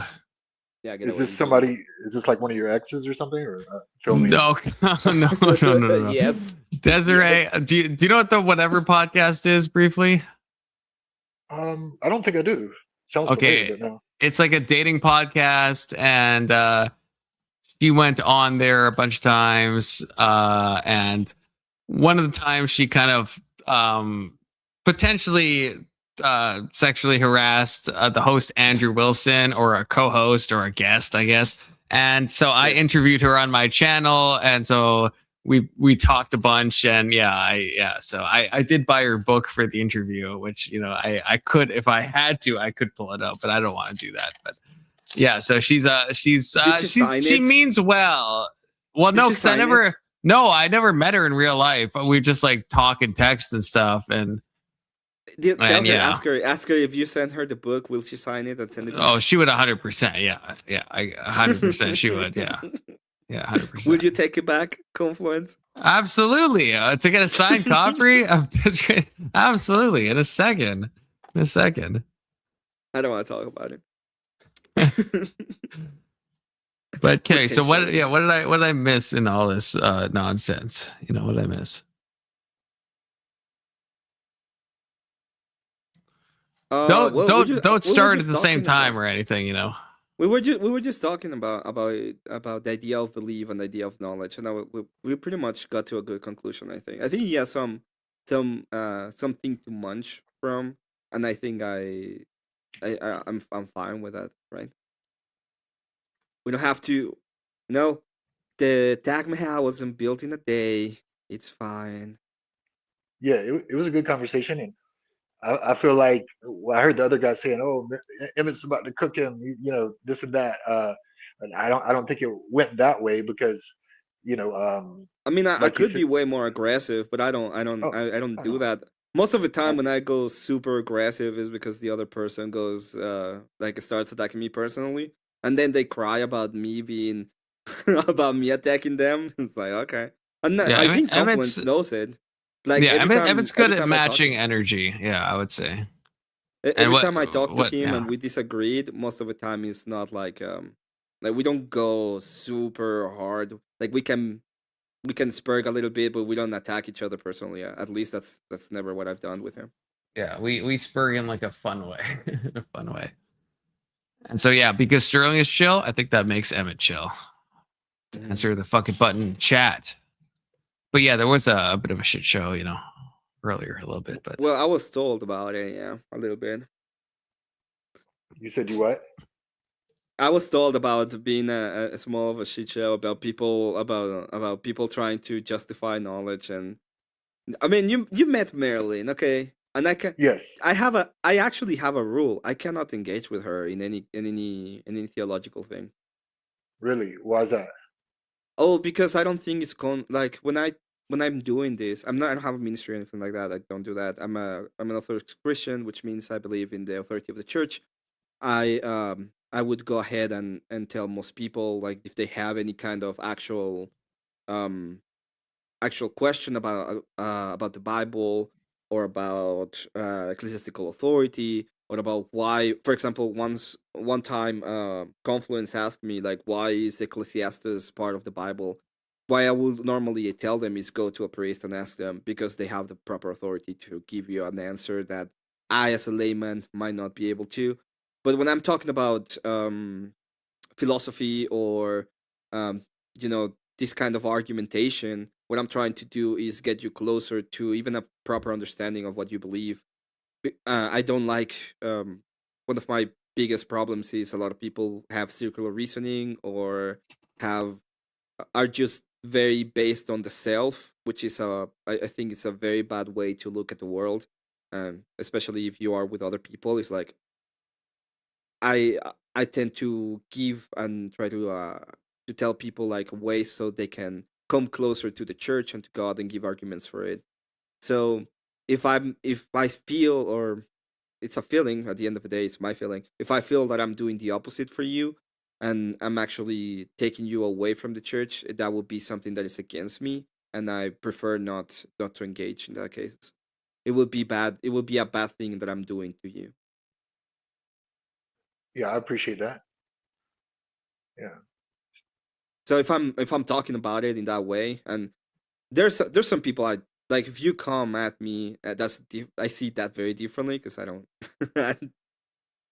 Then we're gonna have a problem, right? But in reality, it's like I don't. My idea is not to attack you. It's I want you to find understanding, even if you don't come to the church. It's like, hey, let's talk about knowledge. Well, how do you ground knowledge? What do you mean by that? And that's actually an interesting idea for me, more than just the iceberg about what the Bible says, in a sense. Well, any ideas about topics that we could, cordially disagree on, the three of Well, us? I'm curious about the death point of view. I want to, I guess. So me and you, we're talking about this Sterling, influenced by Marilyn herself. Yeah. Oh, So no. so tell me about what you think about death. Damn it. Like, About death? do you? Yes. Like, oh, so I guess like maybe to set it up a little bit in a probably a retarded way, but like, so Sterling, right? He, as an atheist, he's like, I think, and Sterling, correct me if I'm wrong. I'm trying to give a good interpretation of what you're saying, and I think I'm accurate. But again, feel free. That like, that the fact that we might die and everything will be annihilated, right? It means that makes life more meaningful, right? And then Maryland doesn't believe that we should even accept a physical death as a possibility. And so I guess you, as someone, I know, so you, Emmett, as an Orthodox person, right? Like, if you hypothetically put yourself into a place where, let's say there was no, you just like disappeared at the end, you die and you're just gone. Does that change how you live? Should it change how you live? Should it change how you think about life? Okay. Would you be more jovial, less jovial? Oh, you're not gonna like my answer to this, but that's illogical. That's an illogical hypothetical. Which part? You have to understand that my whole worldview is dependent in my epistemology on God. So when you're asking the hypothetical of, when you're asking me, is it possible? Is there a possibility? Not. This is why I told you that it's an illogical hypothetical. Is it a logical possibility, or because we're not talking about on sound, is there a logical possibility that the thing, the logos, is not existent? I would say that would be a P and on P, and it's completely logical. So I reject the hypothetical on the basis of the impossibility of its of it even existing as a logical conclusion. Okay, I don't think I don't like super dislike that. I guess maybe a point of clarification. Like, are you saying it's logically impossible for, let's say, there to be a never-ending universe, and let's say what we call the mind and the soul is just an emergent function of like brain activity? Like, Well, are you saying that part is impossible? Like, I'm not saying scientifically, I'm saying like logically. Is that logically impossible? Yeah, that's what I'm saying. Like, if you deny the capacity of knowledge, and if you're denying the capacity of knowledge and metaphysics, then like, I'm grounding every single part of my metaphysics in God. So for me, it's a logical impossibility. Like, it's not possible because logic wouldn't exist without God, right? But are you saying even the question that you're proposing in my worldview is, I know, but couldn't there be a God? Couldn't you imagine a God that let's say does all the stuff you think he does, but the one thing he doesn't do is resurrect people or have people like go into an afterlife? Like, let's say that God just annihilates people. And Brandon, I think you and Emmett fought before. I think it was Brandon but Brandon, you're welcome to panel up. I mean, he can come up, but I mean, there's gonna be a very different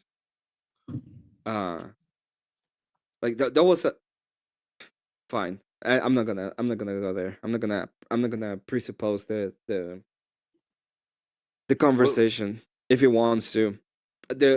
Okay? Let's say that God is everything with all the physical surroundings and all of that, right? And I die and I just go away and nothing happens. That would not be a like that would be still a defeater on every atheist worldview, right? Because God would still be real. Yes. Yes, it would be. Brandon looks like So he's you dodging. can Dodging Emmett. Crazy you can times. come Crazy times. you can come with a conclusion if you want to. Then No, but I'm asking you, what would you? that God is that way, but I the idea of the metaphysics, the way that we have to ground metaphysics in a being so that he has a mind, so that he can ground universals. That part of the argument has to be contended with before that. It does, and but if you're I guess asking me, if you're asking me, well, I don't believe that. It's gonna be complicated. But what I'm asking you specifically, I guess, about the death thing. If let's say everything you thought about God was true, right? Like, so all the metaphysical groundings apply, right? But the one thing that changes is that God is like, you know how I've just ordained it that when humans die, you know, I'm the potter, they are the potted, right? They, you know, they will just be gone. Does that, yeah, then how would you feel about death? I have no feelings about death, right? I will be gone. No. I mean, in your present state, like, let's say you truly believe that in your present state, would you be afraid of death? Would you be? Believe that. Like, well, wait, but that's not logically impossible, right? From what you said. I didn't say it was logically impossible at that point. I said I wouldn't feel anything. But I will tell you this: I cannot believe that. And the reason why I cannot believe that is because of the revelation that has given to us and the sacrifice of Jesus Christ. So I know, but okay, but now you're pivoting. You're pivoting for like from a logical impossibility to what I would say is a fair hypothetical, right? You can imagine hypothetically the God I have positioned. So I'm asking, and I said, how would you feel in this moment? Not about it. Well, I wouldn't feel anything about it. Why would I feel anything? Wait, why? Like in the moment, you wouldn't feel anything about that? Like if I had that revelation to me, that's what you're asking me? Yeah, like let's say, yeah. I would feel nihilistic. That's what I would feel. Okay, say more. I would feel nihilistic. So if nothing matters and I have this ideology in my worldview, then I would feel nihilism. That's the reason. Like, would you like? Well, that's okay. So I would take a 35 super and do the thing that you do when you look at it very closely. Okay. That's what you would. That's what I would do. Okay. Yeah, I would examine it inside of me very, very closely to see how it feels.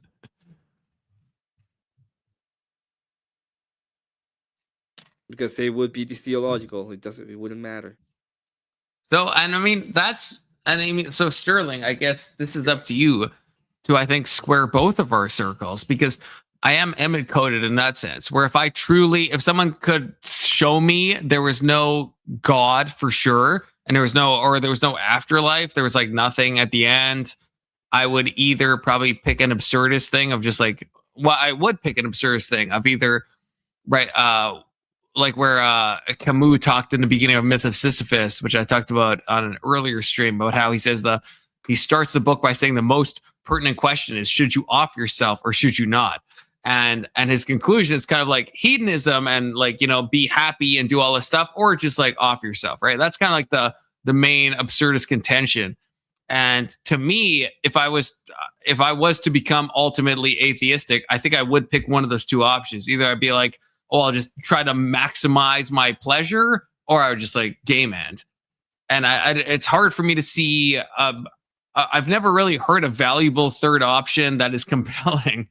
So do you have one, I guess? Because you are in that state. So I guess, yeah, like what would... Well, he's not in that state. He's in a state of... he doesn't have the knowledge of it. And he thinks that... I believe that he has hope of gaining knowledge, because that's a very... Not talking about you directly, but that's a very coping mechanism most of the time. And it says that you still may have like the idea that you may find knowledge that will bring you closer, or that you can find meaning from. Sure, yeah. So yeah, I guess yeah, what gets you out of bed? What gets you motivated? Is it the possibility of finding some truth that will save you, or if not, then why not go to the absurdist dilemma? And Sarcastic Saint is not past my bedtime. And again, you're welcome to join the panel. And you know what I will do to your testicles. You already know. I don't need to say it again. You know. Oh my But god! good to see you, Sarcastic Saint. Just stop it. But Sterling, sorry. Yeah, go ahead. Well, I mean, like, I guess in a way it would bring out your true colors. It would really show who you are. I've heard people say like, "Oh, if I was convinced that there is no afterlife, I'd go around committing all these crimes and stuff." I wouldn't do that. But like, I think you would have to dig really deep and find out what you want the meaning of your life to be. And if you wanted it to mean nothing, then that's up to you. And if you wanted to find meaning in your life, something that mattered to you, helping people, then you might enjoy that more than just these quote unquote hedonistic pleasures, I suppose. But okay, wait, a quick point of clarification. When I say hedonism, I mean whatever brings you kind of the most happiness. So like, Okay. I'm not saying I'd go out and commit a bunch of crimes, but if I would do, I guess whatever brought me the most happiness. I don't think to like go and do crimes would bring me happiness. So I don't think I would do those things. But like I would probably live very like selfishly in a sense that I'd probably just, I don't know, either drink myself to death or like use some amount of drugs to death or like something where I'm like, I wouldn't want to go out of my way to like harm people, but I probably would just like be like, fuck it, just like whatever. Yeah. I guess, I would say, what's wrong with that? Why is that a problem? I mean, it's not a problem, but it just, I guess that is. So I guess you're answering so are you saying you would pick the absurdist thing? Do you live your life as if, are you trying to just maximize your own happiness? Or then like what else like motivates you to like do stuff? Is it the possibility of God? Because obviously the full nihilism of like game ending in Minecraft, right? You're not doing that. So is it are you going down the maximize happiness, or are you going down maybe there's some meaning that I haven't quite reached yet, but inshallah I will reach it eventually? Yeah, no, I'm not like hoping that I find some sort of like epiphany or faith. I guess what it is at that point is you're trying to find your own happiness.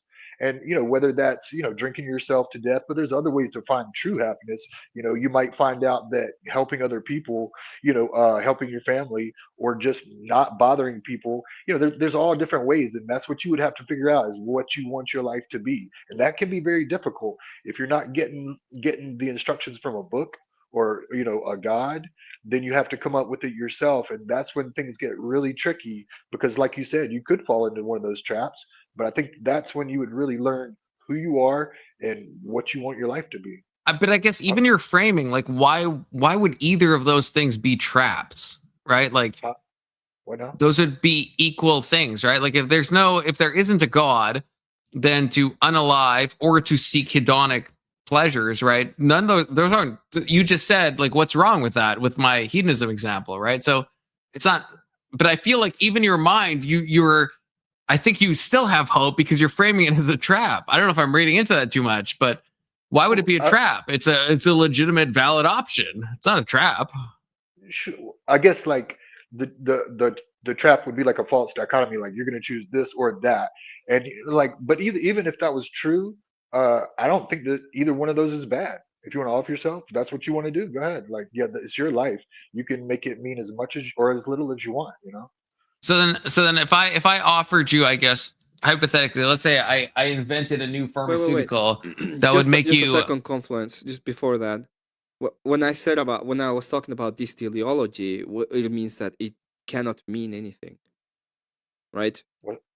If the grand scheme of things is meaningless, the particular has to be meaningless. So you cannot find meaning. That's what I said, that I would look at a 38 special very closely, is because there is no meaning to be found. When you say I'm gonna try to find meaning, what you're doing, that would be a contradiction to the worldview itself, because you're saying I will find something that doesn't exist. So you're saying I will find meaning in meaningless. So that's just the contradiction in the worldview in and of itself. Well, it's one of the, if you actually take the full on position, like, and you have to bite the bullet, and I've done it. That's what I can tell you about it. Is there has to be a moment where you have to go and say there's telos in the universe, so there's meaning and there's purpose, or it's a the teleological universe and there's no meaning and no purpose, and you cannot find meaning or purpose. So just putting it out there, because I understand what you say when you say, hey, I will find my own meaning. But when we're going through the universal scheme and we're trying to find the in the theological argument when it comes to the actual meaning of the words, like in the epistemological sense of what it means, that's what I was talking about specifically. So there's no way to find meaning. That's what Confluence is kind of trying to say. Okay. Yeah. And okay, yeah. I'm not sure if it's possible to find meaning or not, but like the quest of it is what you'd be faced with once you realize there's no afterlife. The quest of what your life is going to meaning or hope and purpose or whatever, however you want to phrase it. Like that's a very tough, that gets pretty tough for a lot of people, I'm sure, which is why I feel like a lot of people would rather have a book tell them or an elder tell them, no offense to anyone, but like what the meaning and purpose of your life is supposed to be and how you're supposed to live it, and then what's going to happen when you die. That to me, I don't need that. I don't need that. I'm fine with not knowing and searching. That's it. I hope that's a good answer. Yeah, I don't. Yeah, I understand that. I get that. Uh-huh. I think there's sometimes a grandiosity that we put though, where it's like, and I'm not in. So like me and Emmett we have had fierce disagreements, because he's like way more like, big C church coded than I am, and so I get it. Like I'm trying to think how to word this. I think there can be like a real kind of like, oh, I can't think of the word, but like a noble sense of like, well, I'll find the meaning. I don't need a book. I don't need someone to tell me what to do. I'm going to find it on my own. Right. But I don't know if that means that that's like a good thing to do. I think there's kind of like a noble feeling in doing that. And I understand that. I get that. But it's like, I think that sometimes prevents people from like actually committing to any like actual side that could actually change them, I guess is my kind of thoughts. Because it feels good to be like, I will cut my own way through the jungle. I don't need a book. I don't need a pastor or a priest to tell me what to do. I'm going to like do it on my own. And there's something that feels like, so I think like, yeah, so like self-empowering for that. But I think it can like lead to like disarray at the same time, right? It can just kind of be an ego thing. Yeah, fair enough.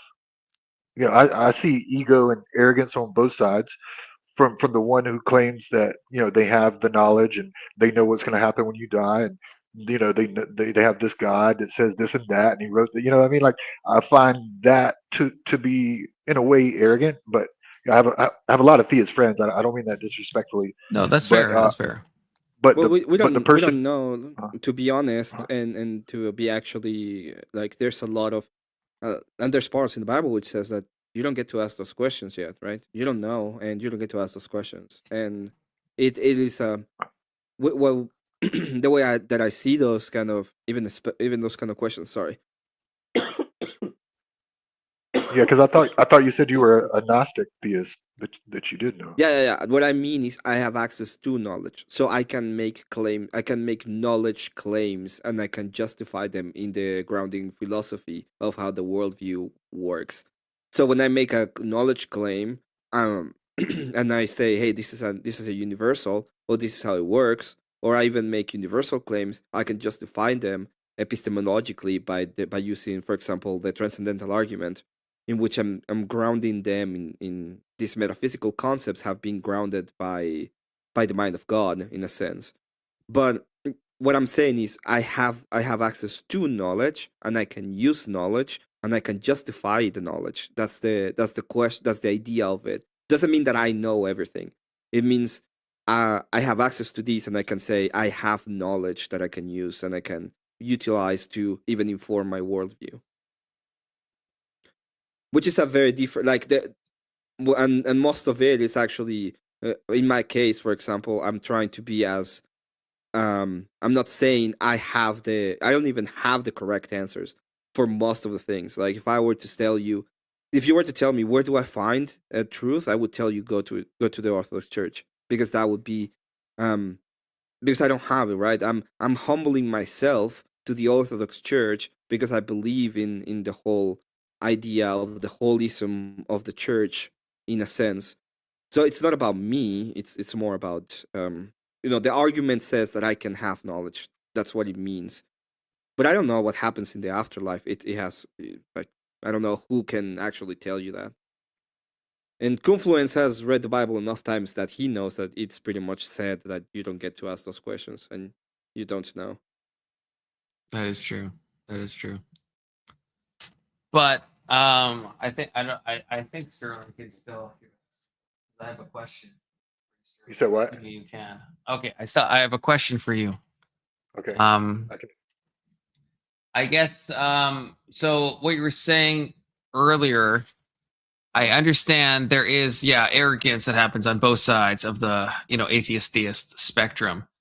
But I think there's some people that say they're open to new knowledge. They're actually not. And then there's people that are actually like actively seeking.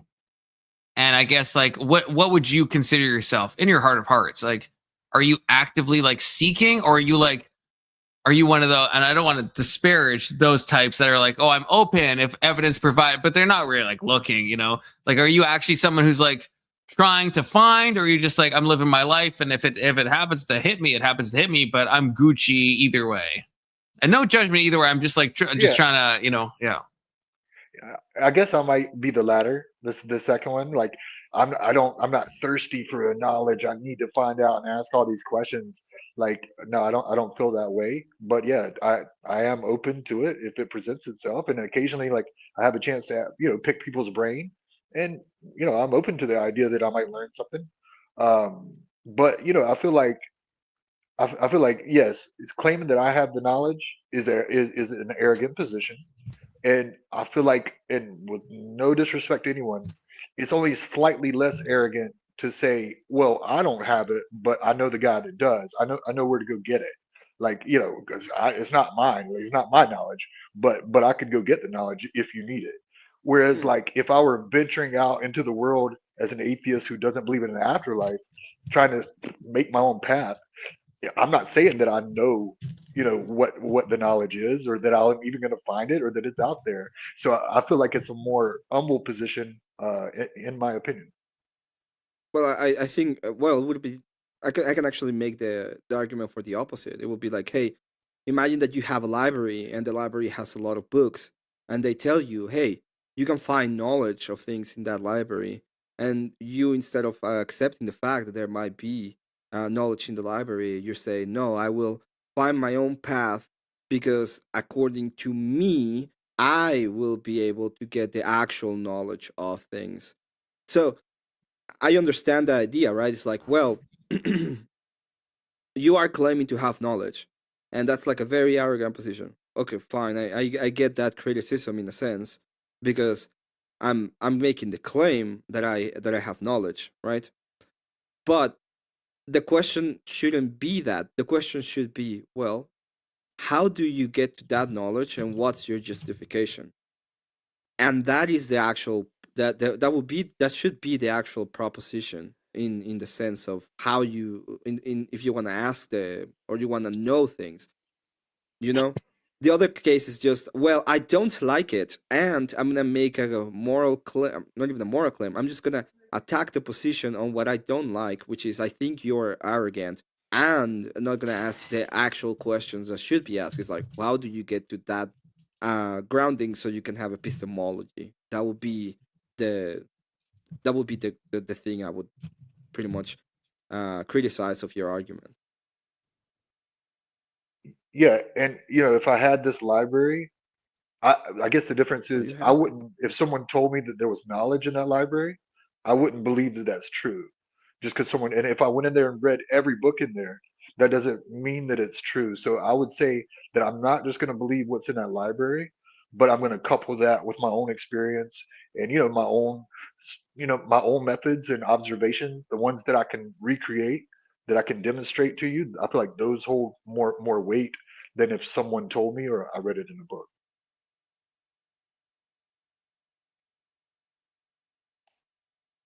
Okay, Yeah, I just can we bring Clarence in? Clarence has joined. My oldest friend, Clarence.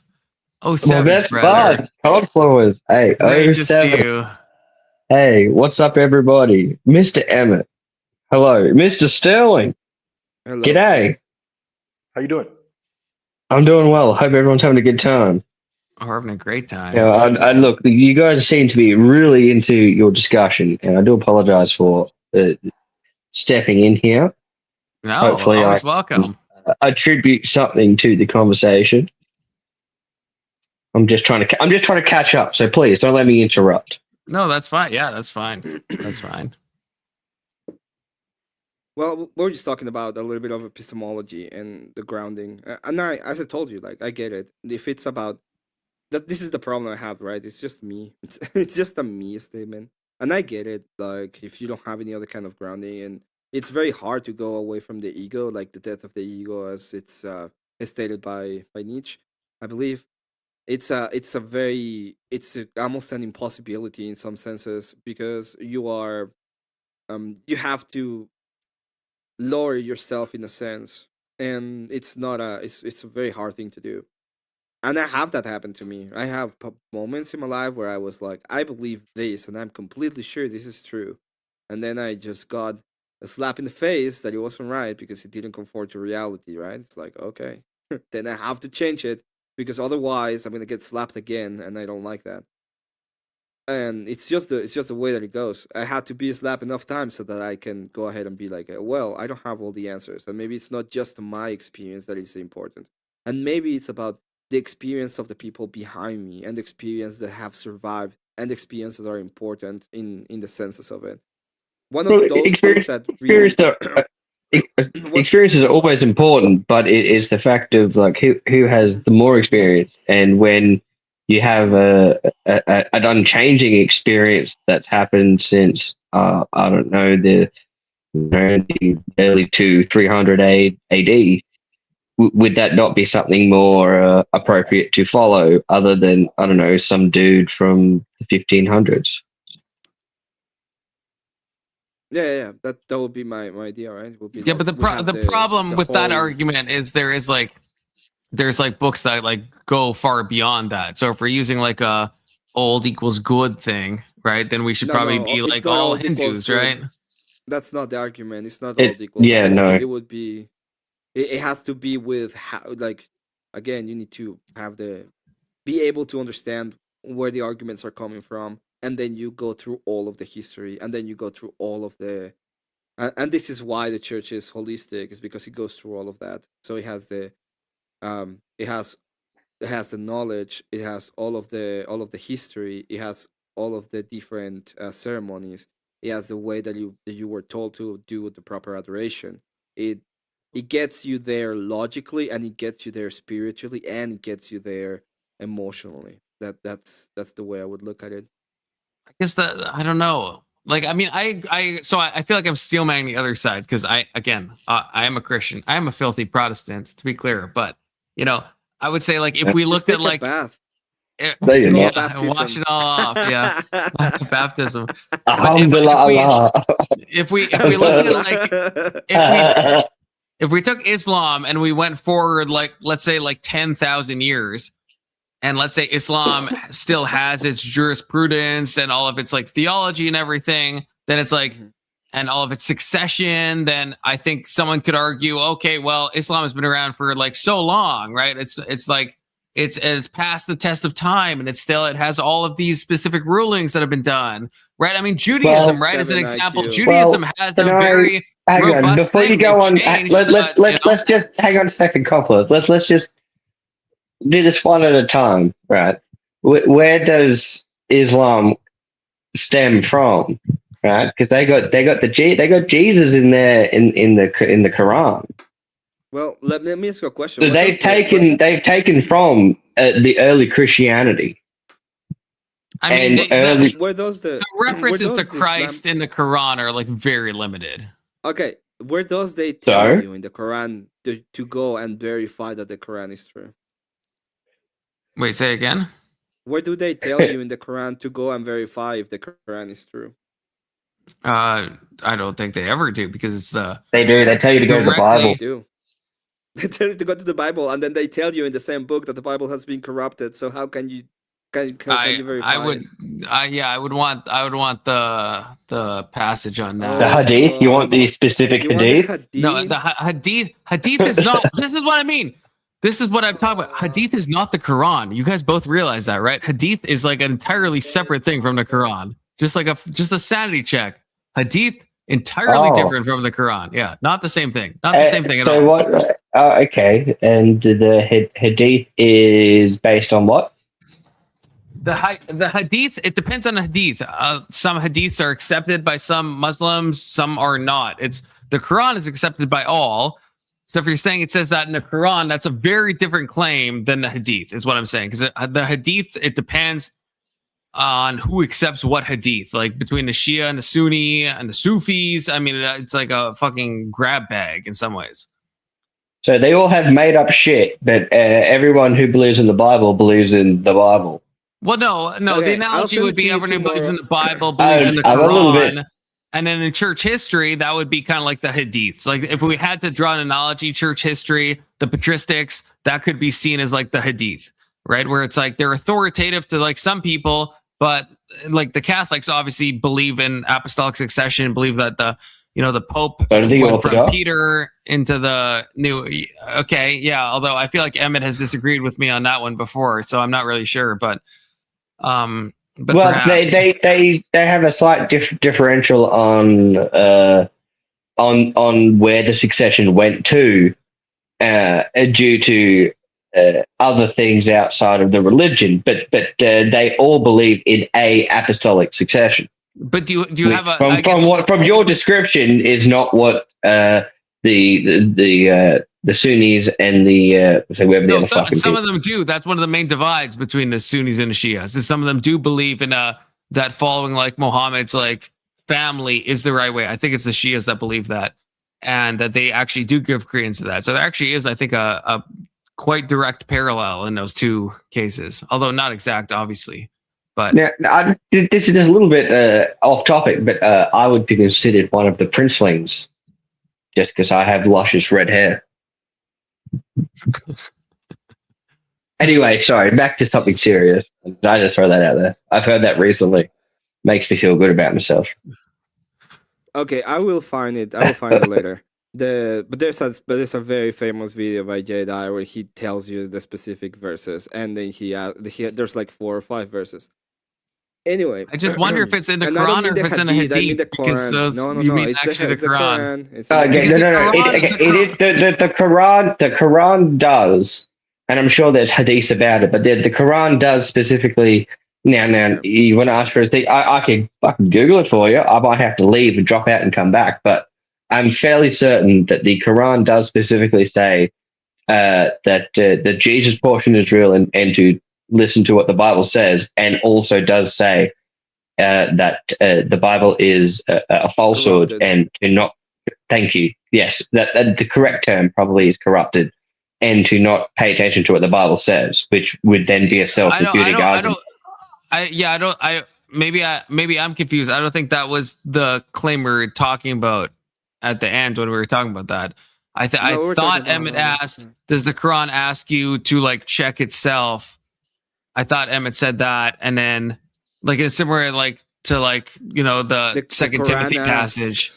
No. The Quran asks you to check the Quran says that to verify the Quran, you have to go to previous revelation, which is talking about the Bible, and then it says that the Bible, which is the previous revelation, is Right, and that's what I want to. Right, So that's what I want to look at.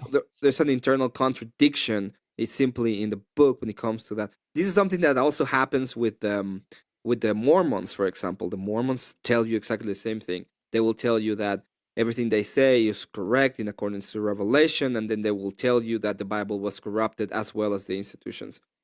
The different. I will go Confluence. I'm gonna go to bed because I have karaoke tomorrow. That's true. I will be there. I have forced karaoke. Okay. Everybody, rock your body. Anyway, I'll be sorry. singing some DGen songs, probably paid for by K2. No doubt. So By I'll everybody. be Everybody there. wants DJing songs. Anyway, I'll be doing forced karaoke tomorrow. You can pay for any song that you want. I'm a little bit sick, but I'll be doing it anyway. Do it with your soul, Emmett, and that's all anyone can ask for. Exactly. Yeah. We're just gonna do it with soul. Yeah, That's drop right. a link to your channel or wherever you're gonna be doing this.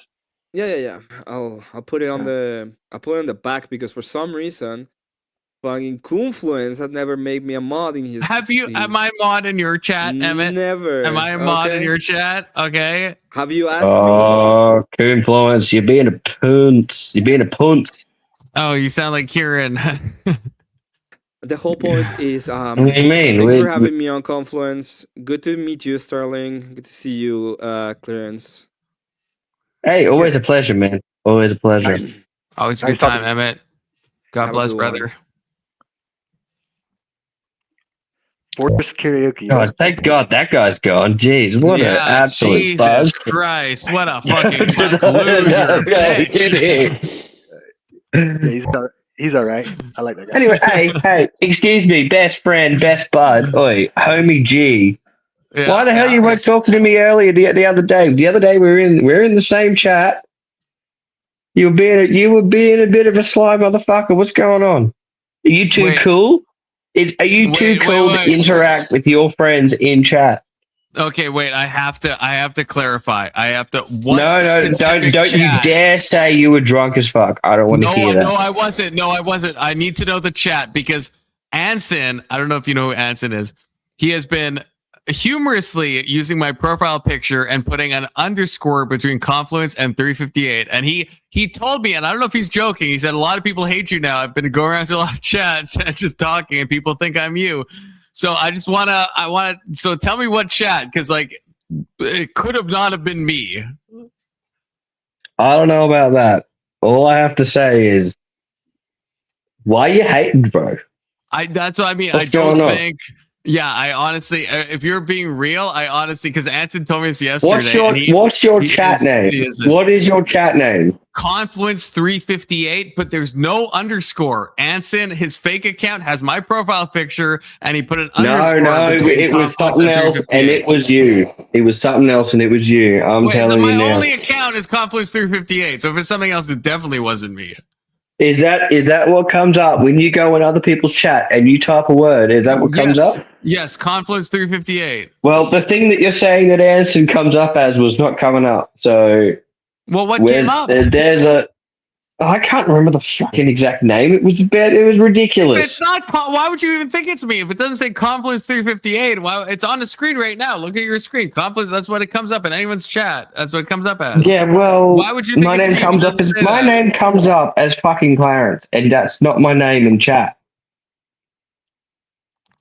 What's going on? I'm talking about on YouTube. I'm saying on YouTube. This is my Yes, only I'm account on talking about YouTube too. Oh my. Well, I'm just saying You know for me. what? I don't know what's like for you. I'm saying for me. This is only me. Hey, as best buds, all right. I'm gonna take your word for it. Well, I hope so. And We've been next friends time, for so long. And next time, because of our longevity of our friendship, I will only ban you for 24 hours next time. I'm just worried. I'm worried that because Anson did say this, and I'm worried that this is actually. I thought, oh, he's probably trolling me, but his name was Confluence underscore. No. 358, so. You gotta keep that guy at a. Do you know what a 10-foot pole is? You gotta keep him. I wouldn't touch him with a 10-foot pole. That's what you got to do to that guy. That's what. Yeah, you, but I can't. Yeah? I can't. If someone wants to change their profile picture to my name and add it, I can't stop that. I'm not YouTube. Yes, You you know. can. So You know how you got to start rocking up to the chats and being like, "Oi, what up, homies? This is the real me. This guy. Oh, I don't know. You know." well, that's true. I have to be aware of all chats happening at all times. You know, out of all So of you YouTube. you just got to get around more, mate. You got to get around like I don't know, a prostitute on Hanukkah. I don't know. Oh Jesus! Is that a busy time for prostitutes? I think every time's a busy time for those people.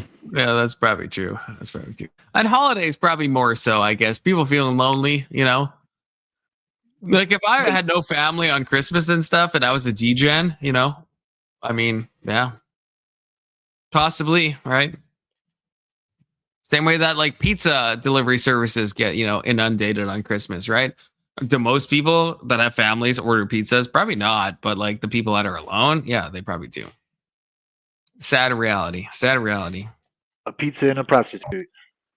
That actually, you know, that sounds like a good time. If I wasn't religious and stuff, you know, just and you know, I had no family and all that stuff. But that aside, that sounds like a night. I don't know. You have a religious objection to, well, I guess not the pizza part of it, but the prostitution part. Yeah. The right? prostitution part, I do. Why is that? Both from the sex thing, where it's like I think even like a one night stand, I think is already not okay, and then also like the monetary conversion of sex for money is not okay. Let's start with the first one. The fellatio is not okay. What are you talking about? You said you're a Protestant. Yeah, What's most wrong with you? Protestants aren't down with prostitution. I know they start the same way, the same No, words. I'm talking about fellatio. I'm talking about fellatio, man. I'm talking about the S and of the D. No, I understand, but yeah, I don't think most Protestant churches are not like you can have premarital fellatio and that's totally Gucci. You know, Protestants get a bad rap, but you know, official. Well, they doctrine, do you know? because they just make shit up as they go along. Well, I would disavow that, but let's go What back do you to the mean? one. Go ahead. No, I'm just asking. How would you disavow the fact that you just literally make shit up as you go? Because that's like a caricature of Protestantism that just like doesn't hold water. It's just like it's a low hanging fruit that ortho bros. What do you mean it doesn't hold water?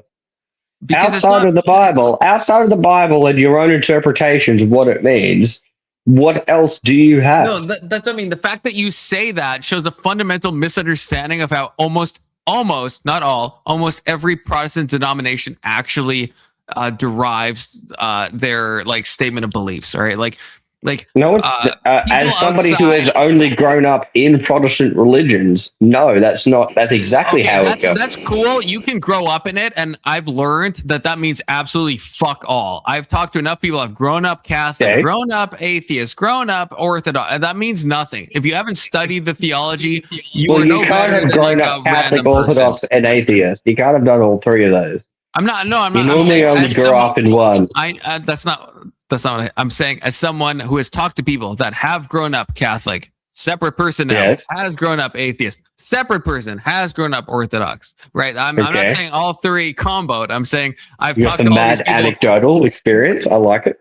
It is. I'm just saying, but you're also giving me an anecdotal, so it's fair for me to reply with anecdotals in turn. You're saying I grew up in a Protestant church. That's a fucking anecdote. I have like 1,000 anecdotes. I've talked to like literally probably 1,000 plus except people. for the fact that on this every exact person topic. that I've met that's been taught and or is a believer in a Protestant thing, generally everything that they come down to of their belief is their own interpretation of the Bible. That's what I'm saying. I guess it's a form of anecdotal experience, except that when every single one of them is the same anecdote, it kind of leads credence to the rule. Okay. So I have grown up around a lot of like Catholics that don't take their religion super seriously, but they've grown up in a Catholic church.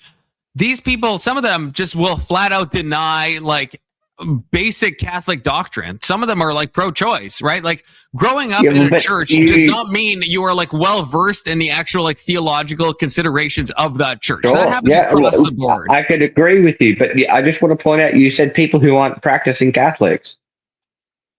And if they did practice Catholics, they would do things completely different to the example that you're giving.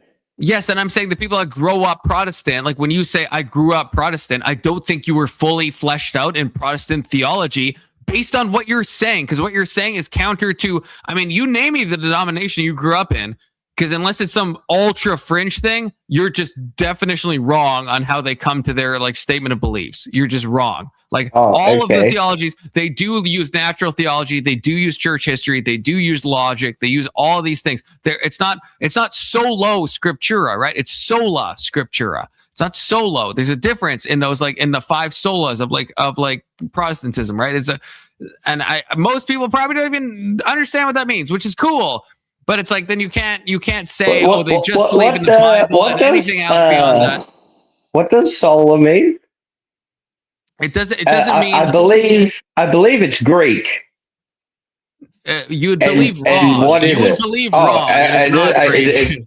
Which one is it? Which one is it? It's Latin, brother. It's Latin. Okay. All right. And what does it mean?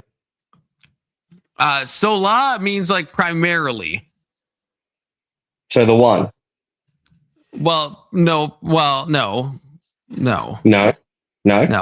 Like again, there's a difference between solo and sola. So sola scriptura is like scripture. It's like it's a primary point that we get things off of. It doesn't mean that we only base our stuff on scripture alone. We also use other things like church history, which we verily do. That's why the vast majority of Protestant denominations are like Trinitarian.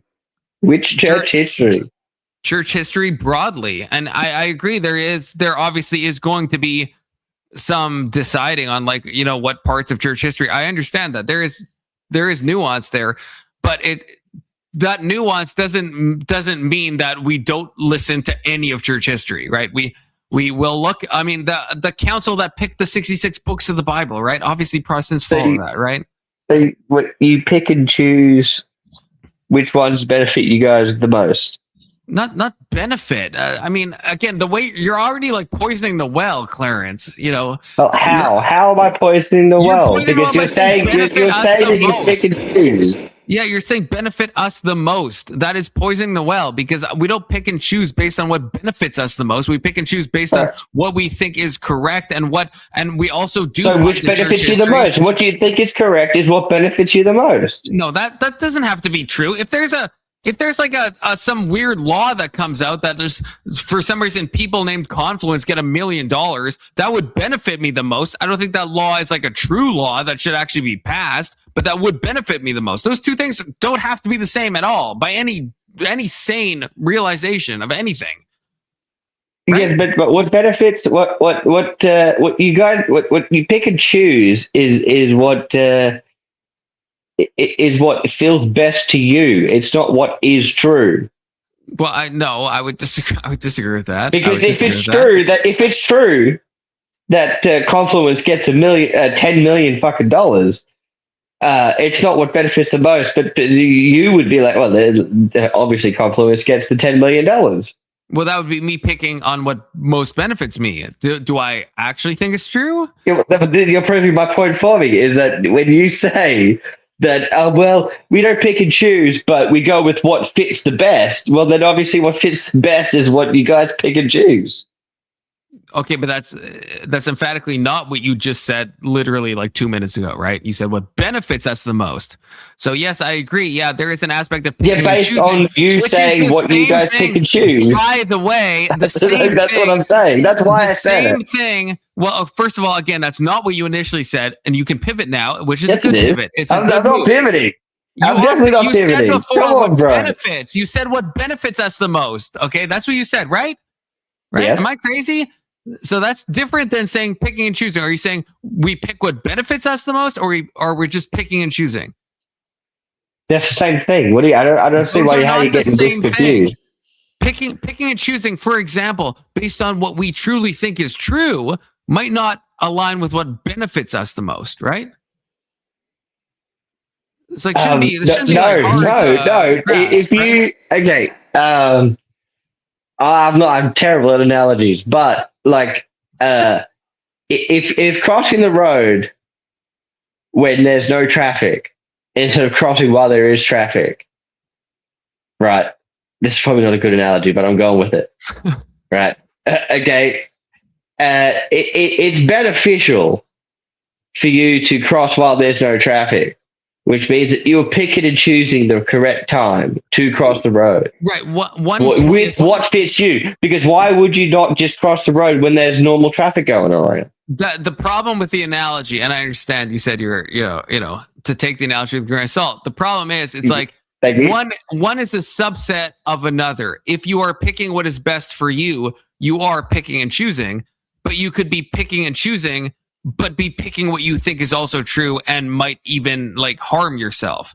Like those things. Yeah, well, so what that's is a true subset of is- this, but that, like, you know what I mean? Like this, they all come down. I understand if your total thing is picking and choosing, but that's not the same as saying they're just picking what benefits themselves, which is what you said originally. That this but is picking, false. but picking This and could choosing be true. is like they're not synonymous, right? You Because I picking, just someone picking drew and choosing a entails different the fact analogy. that you're. Someone picking and choosing entails the fact that you are going with the more beneficial option to you. No, it doesn't entail that. There's no logical Of course it does. entailment to me, not at all. No, there's not. Yeah, absolutely it does. I just gave the example of Why would anyone pick a negative option over a positive option? Which means that you don't have it. You're not picking or choosing. You just have this option. I just gave you that example a few minutes ago, where it's like, let's say there was like some foundational fact that I disagreed with, but it ended up with me getting 10 million in my bank account. If I was picking and choosing, but to you my already own agreed that benefit, you would I choose the agree. 10 million. No, we didn't agree that. If I'm choosing my own If benefit, you said I you would. said that. You said you would. If I feel like you have to listen to what I'm actually saying, Clarence. No, If I I'm definitely am. I guarantee you I am. You are not. You are not. If I'm picking and choosing for my own benefit, I would pick that. If I'm picking the truth, then I would not pick that.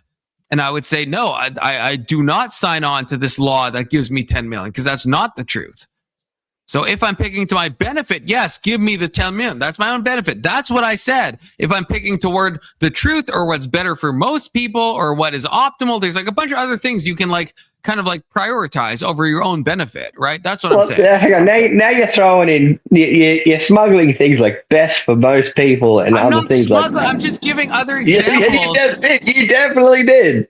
I'm not. Yeah, That's but not that's what smuggling is. Clarence. You give an extra context outside the purview what we're That's not talking what about. smuggling means. That's not what I'm trying to get you to It understand. definitely is. That again, I'll go back to this. I feel like this should be easy to grasp, brother. Okay, the picking things is one thing, right? That's the set that we're talking about. The choice of the individual. Hang on. I'm saying, no, I'm Sure, sorry. but we're talking about picking. The beginning of your sentence interrupt the middle of mine. Jesus Christ! Yes, it absolutely did. It I'm absolutely saying did. You have All a right? set, and and what you're saying is you have a set that is just like the most benefit for yourself. And I'm saying out of that set of choosing things, there are other sets. So yes, the one I gave is like the set that you think is true. There are other sets. I'm not smuggling anything that's obvious. There are other sets. You could want to do what's best for your own race. There is what you want to do what's best for humanity. There's other subsets of the set that is just on its face fucking mathematically true. Right? Yeah. Right, Clarence? I don't know. Are you done? Retort? Are you okay? I love you, bro. It's okay. I appreciate you. You're becoming a bit of a robot there, which is probably good because I feel like you were maligning me, Clarence. My best buddy. I definitely look. Am I still roboting? No, not anymore. Okay. Look. I understand what you're saying. Okay. Except what I'm kind of look, I'm not standing too hard on any ground. I'm happy to be persuaded. I like a good conversation, right?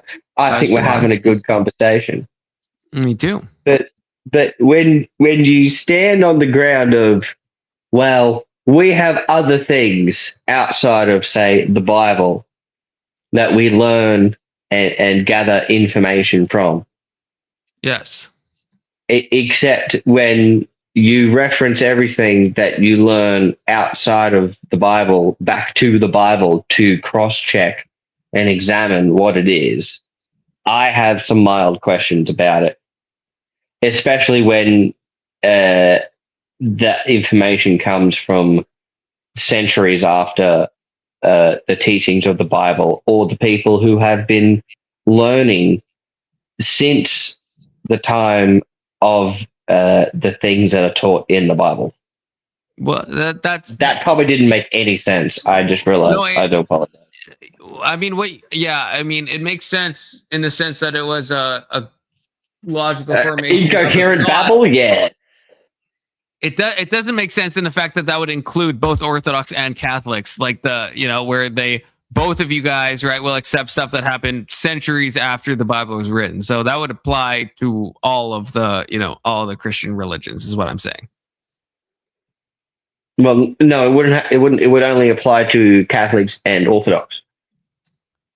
Well, no, and to the vast majority. Again, you would have to find me a incredibly niche Protestant religion to punt toward, right? Like if you do you guys celebrate Halloween as a religious? No, as a religious thing, no. Why not? It's just not a religious. It's not a religious holiday for. It definitely is. All Saints Day is. It's not the same as Halloween. What is All Saints Day? Not the same as fucking Samhain or whatever the fucking pagans call it. Yeah, Samhain. Yeah, I think that's right. Oh, okay. So you then, in that case, you shouldn't celebrate Christmas. You're saying Christmas is pagan, or? Yeah, you're not even wrong, Clarence. I don't even know what the fuck you're saying. What's the parallel we're drawing here? Well, you don't celebrate or think that you should celebrate.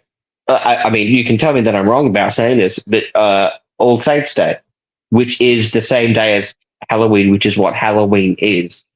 And if you're saying that due to the fact that it is some pagan ritual, then you should definitely not be celebrating Christmas.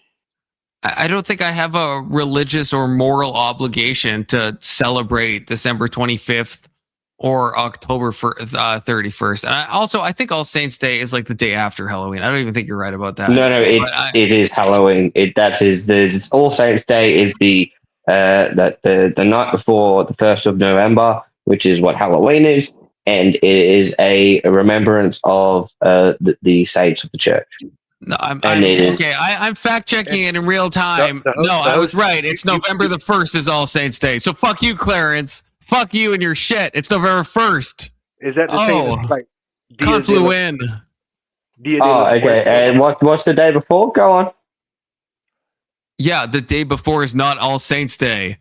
What's All the day Saints before? Day is the day after October 31st. Oh, sorry, All Hallow Eve, Halloween, All Hallows Eve, or Halloween. So what you just said was wrong, because you just said Halloween is the same day as All Saints Day. So you're wrong in that. Okay, Just concede. I How hard is mildly. it? Okay, no. Look. I mildly got a couple of things slightly different, except for the facts of the matter of what I said, which I did not get wrong. So you can go shove that up your fucking doot hole. How about We'll that? do that. How Off about stream, that? though.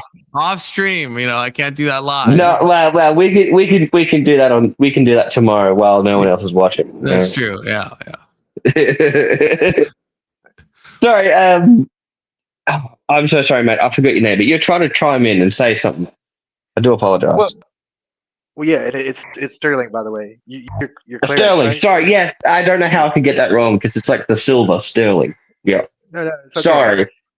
No, you're fine. You're fine. I heard both of you, and I think you both made good points. I think Clarence was trying to say, correct me if I'm wrong, he was trying to say that, there are things that you don't celebrate because they don't align with your faith, or they don't benefit your faith. and even though there's historical ground to celebrate it, the same historical ground that would say that you should celebrate Christmas, perhaps. And I think he was trying to challenge you on how you discern that those things were, because it came from what was kept in the Bible, Well, right?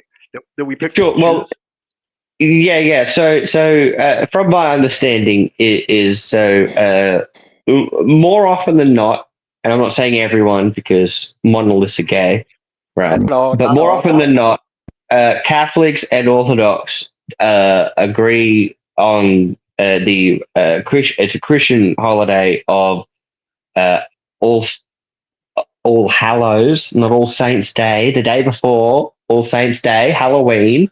Okay, that is a holy day, whereas it has been a lot of most Protestant people view it as a demonic day, and that most of the arguments that they have against it are that it's a pagan holiday. And if that's the case, then none of them should celebrate Christmas, because Christmas is also using the same reference points that they do for Halloween. Christmas is also a pagan holiday. I agree. I'm not sure You don't why. celebrate Christmas. You don't celebrate Christmas, Confluence? I celebrate Halloween as well. I'm not Okay. mandated by a church to celebrate either. Shock of shocks, you know. Yeah, but no one's mandated to celebrate those on religiously. Yeah, they just understand. They understand it from the teachings of their religion. Yeah, I understand there's historic Christian holidays, and it's not like I am obliged to celebrate any of them, right? Well, this is going to help your argument. I live in Australia. No one celebrates. Maybe some very fringe Catholics and Orthodox people, but no one celebrates Halloween down here, mate. That's not a holiday. That's nothing. Right, exactly. And It's that's just what I mean. another It's day. like, it's more to me like Christian. It's like I take the time on the 25th, as we will be doing in a week or so. I take the time to celebrate 5 Christ's days, birth. yeah. But do I think I have to? Obviously, Christ wasn't born on that. From biblical stuff, we know he's born the month of Nisan, which is like, not like August or something. I think. It's very, Right, very August. opposite of And so Very there is nebulous. like It's nebulous. Like I'll give it to you. Right. And so it's like, so I choose as a Protestant, I do. Yeah. Like I go when I see this stuff and it's like, okay, yeah, this is the date we've picked. Even if it's arbitrary, even if it was linked to a pagan holiday, I don't give a fuck. I'll take the time to celebrate the birth of my Lord and Savior. Right. I don't really care about if that was his actual birthday or not. See, like, look, well, I appreciate what you're saying. And I'm sure you'll come back at me with something, but I take a slight umbrage when people try to use Halloween as like a pagan. It's a pagan thing. It's terrible. Which, but I'm not doing that. You did and you didn't do it, but you did try to throw it out as an argument. And I just find umbrage, which is why we're now onto this. No, you asked about Halloween. No, you asked about Halloween. Yes, and you said it was a pagan ritual. Halloween itself is, first of all Saints Day, Halloween. We are established, not the same day. No, right? Not the same day. Well. Do we not? That's something that you can just fucking Google. Go back to your little Google and Google the day before, which is the day we celebrate Halloween. Oh, I'm Google sorry. what that So is Christmas the same as Christmas Eve? Am I fucking retarded now? What the fuck? Those are two different days, right? No, because we're talking about Halloween, not Christmas Eve. We're talking about Halloween. And what the day of Halloween is. I know you said you were bad at Go analogies. use your little Google with what Halloween is. I know what Halloween is. Okay. And ignore when it says it's a pagan bit, because I mean we've already been down that road. No, okay. First of all, we haven't. I don't know if this is like worthwhile to go into, but there's also a degree of like, what does the holiday become? Whereas like Christmas is still, at least people, the vast majority of people, even if they don't celebrate it in that way. They still know that, oh, this is something about Christ, right? Whereas most people, No, at least what are you in my talking about? country, It's called Xmas now. Are you retarded? But if you There ask is no most angel. people, No, there is no angel on top of the don't save Christmas your tree. secular It's bullshit all for about. someone else. No, Save it's your not secular secular. bullshit. What are you? Oh, here we go. Yeah, it's all secular bullshit now. It This is is. what I'm telling you about Halloween. It's secular bullshit. That doesn't mean nothing, and it is a religious holiday, and should be at least even more than it is considered wherever the I get fuck it. you guys are. I'm saying. I think No, we agree. it's the same argument. You can't sit here yell at me for it being a secularist argument about Christmas Eve or Christmas or whatever the fuck you just said without applying it to Halloween. Oh my Jesus! I am applying it. I am. Just No, you're not. I All right, land your plane. Go on. I'm sorry. Okay. I'm sorry. I'm sorry, best bud. I am saying that in the same way that Christmas, not in the same way, but Christmas is different. No, it's going to be the same way. Otherwise, it doesn't count. No, it does. Just let me land my fucking plane, brother. You said you were going to let me land my plane. Let me fucking land it. I'm running out of fuel, okay? So, okay. I'm muting. Okay, so Christmas, I would say, even if people call it Xmas, even if people try to take the Christ out of Christmas, if you probably ask the average person, they still know it ties in to something to do with Jesus. And probably, I think most people would say at least that's the day that Jesus was allegedly born on, or that's the day we celebrate it on, etc. It's still, even if people choose to celebrate it in a different way, they still acknowledge kind of the roots of it. Halloween, especially October the 31st, the vast majority of people in the US and Canada at least would not recognize that. Their primary thoughts is this is like a fun thing we do. And I don't know if they probably, most people wouldn't have the knowledge or the vocabulary to talk about its pagan roots or anything like that. But they definitely wouldn't be talking about its Christian roots, I guess is what I'm saying. So Halloween, there is some reason that Protestants would be like, hey, yeah, I don't like Halloween, because in Canada, no one ever talks about Christ on Halloween, ever. I've never heard that. I've never seen that. It doesn't happen. On October 31st, never happens. It's all like jack-o'-lanterns, right? Candy, trick-or-treating, right? That's the vibe. Sorry. Christmas, very different. There's a lot of stuff that is celebrated on Christmas that is Christ-focused. And I felt like we were on the verge of an interesting topic, which was how the books got ruled out of the Bible or the holy books. And he was, I think Clarence was saying that you would pick the books to include, and I might be wrong, you would pick the scripture to include what benefits you. And then you gave the example of no, because you might choose truth over what's in your best interest, right? Yeah, the only thing is that at a certain point in time, all of Christianity did agree on the 66 books, and then right. Sorry, keep going. I do apologize. The addition, right, of like the what is it called, the Deuterocanon or whatever the fuck it's called, right? That Catholics and Orthodox, I think Orthodox have, right? That was something that was decided upon at a later date, right? Like there is distinction. It's not like Protestants were like, no, fuck, we're gonna make up our own books. It's like there's councils that they decided on 66 books that did actually happen, right? Go on, Sterling. Sorry. And how they decided on those is kind of like the crux of the whole discussion. Is like, did they choose it based off of truth, or did they choose it based off of what accommodated them? That's kind of like what I hear you both saying. As an outside. Okay. So here's the sort of middle branch I'll throw out.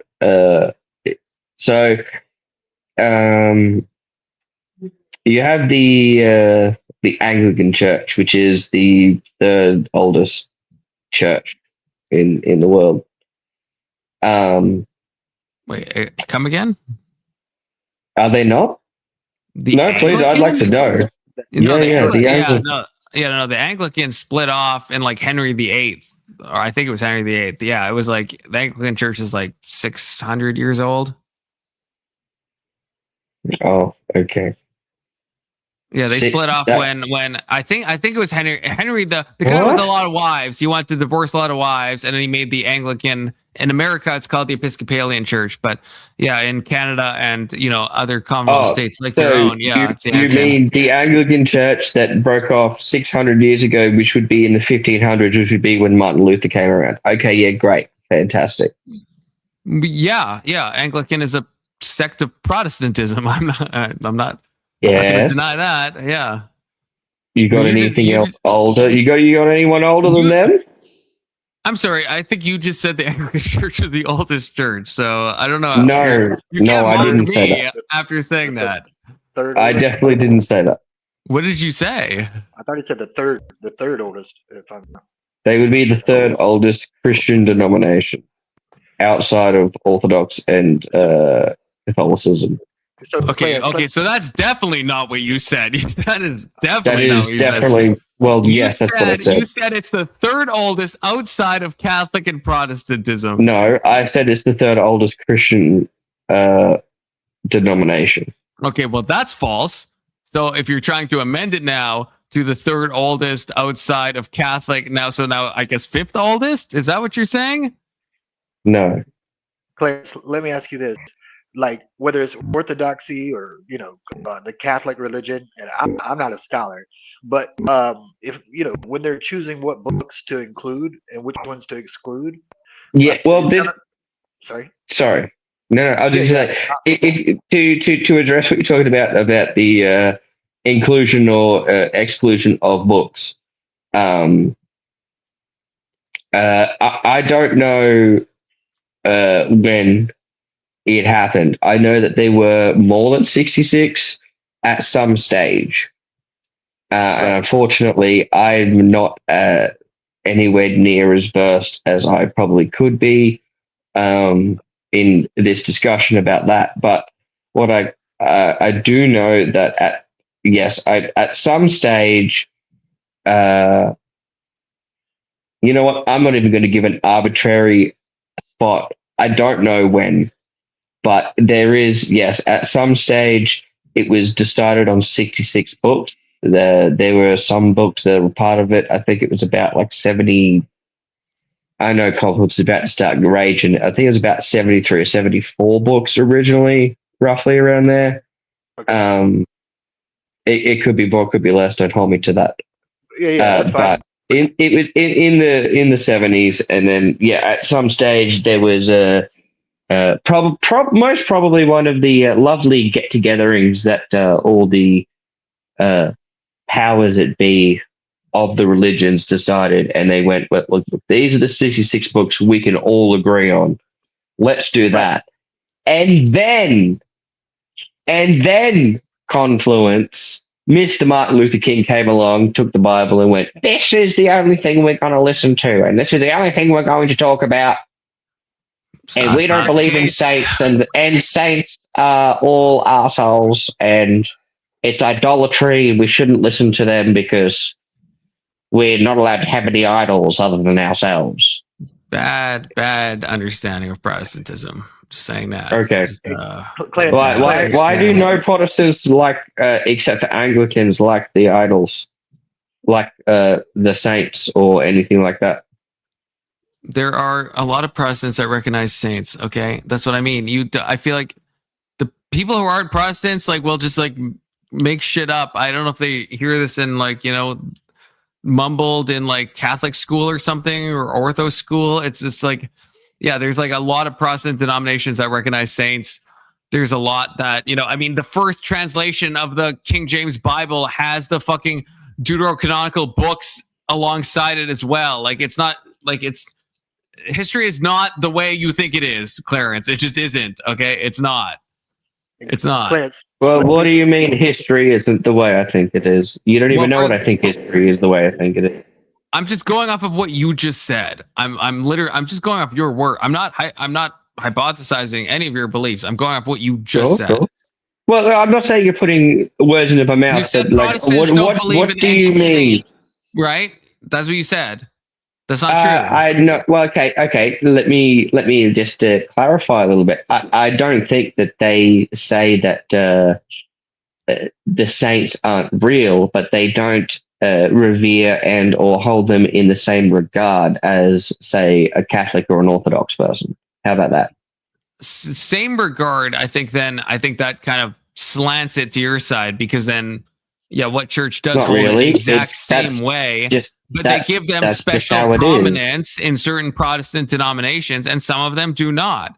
But you're lumping, like, Protestantism is like it depends on your account, right? Could be hundreds, could be thousands, could How be many tens of Protestants thousands. do you know study St. Thomas Aquinas, for example? A large amount, but I'm probably a bad person to ask that question to. Probably. The average Protestant, probably not. This is why this is probably a bad discussion to be having with you. Is that you've done the research and you've gone in depth in all sorts of these avenues, which I very much respect and appreciate. But there's a large majority of Protestants who don't do that, and they just read the Bible. They go get preached to by their feminist female preachers, telling them all what to do. Percent of Protestant? This is what I mean. Like, I know you're fucking with me, but like, that's a low minority of Protestant denominations that allow feminist, pastors or vicars or whatever. Look. If there's a female preacher, probably a feminist.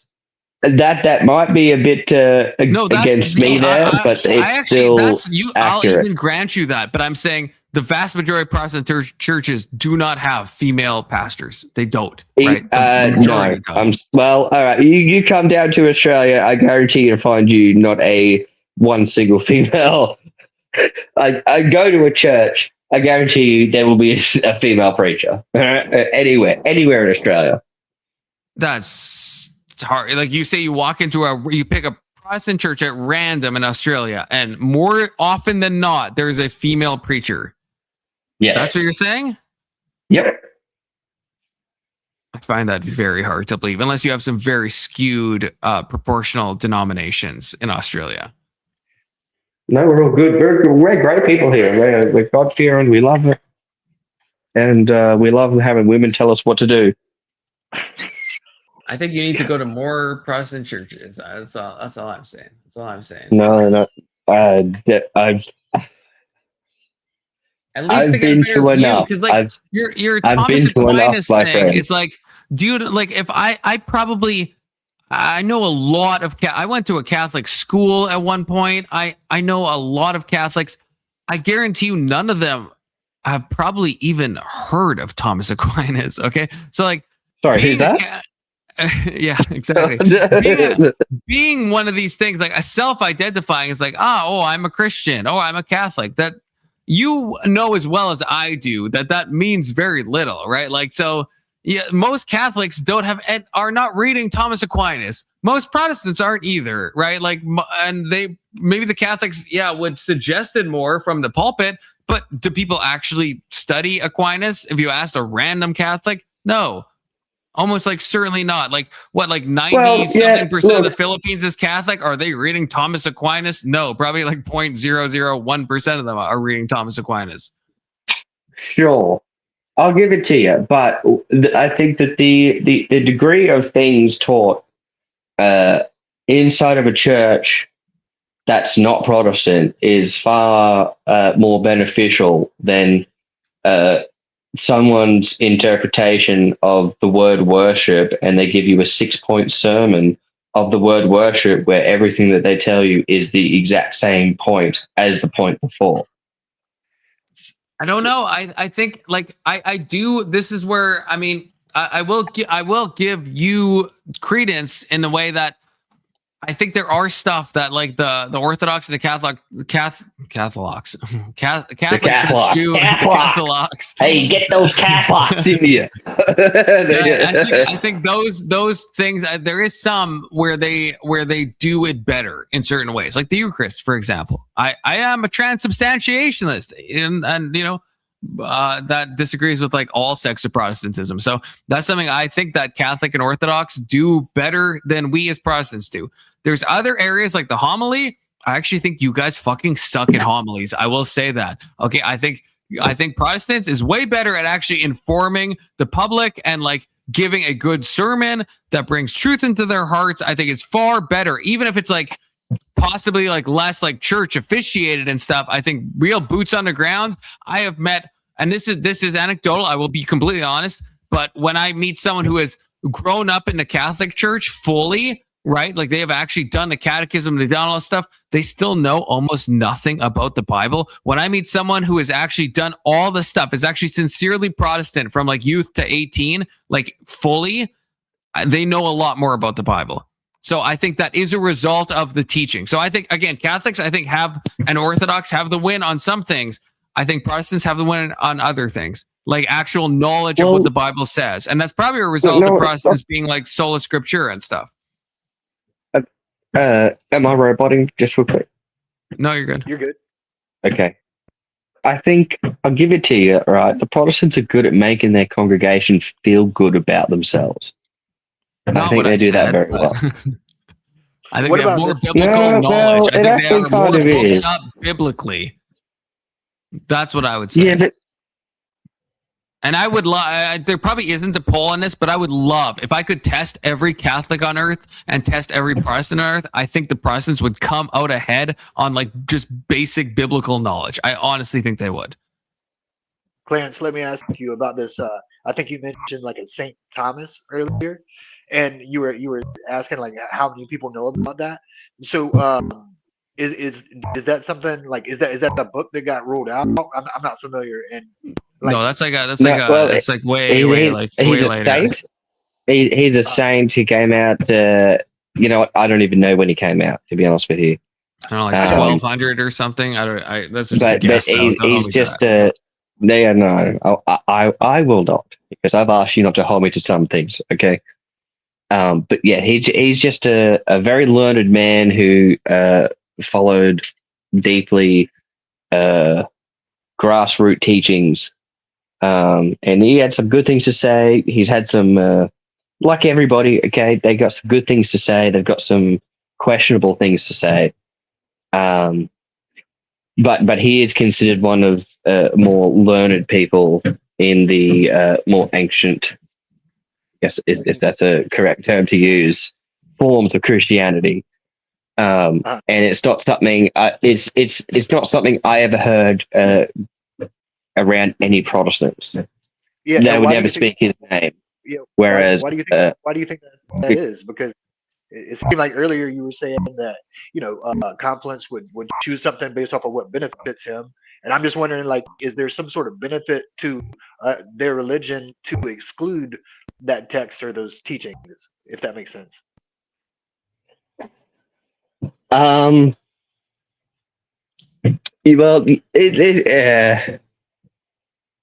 again, I'm not too versed in him or the things he says. I know that he's a referent to many people who are. He's more a Catholic orientated Christian, I believe. But he existed before Protestants existed, so of course. Yes, and this is more back. Like, the one thing you got to remember is the main thing that when we're talking about Catholic, Protestant, Orthodox, this is before those were kind of really, well, there was actually as Protestant, but they were more aligned than they are now about the things that they agree on and believe.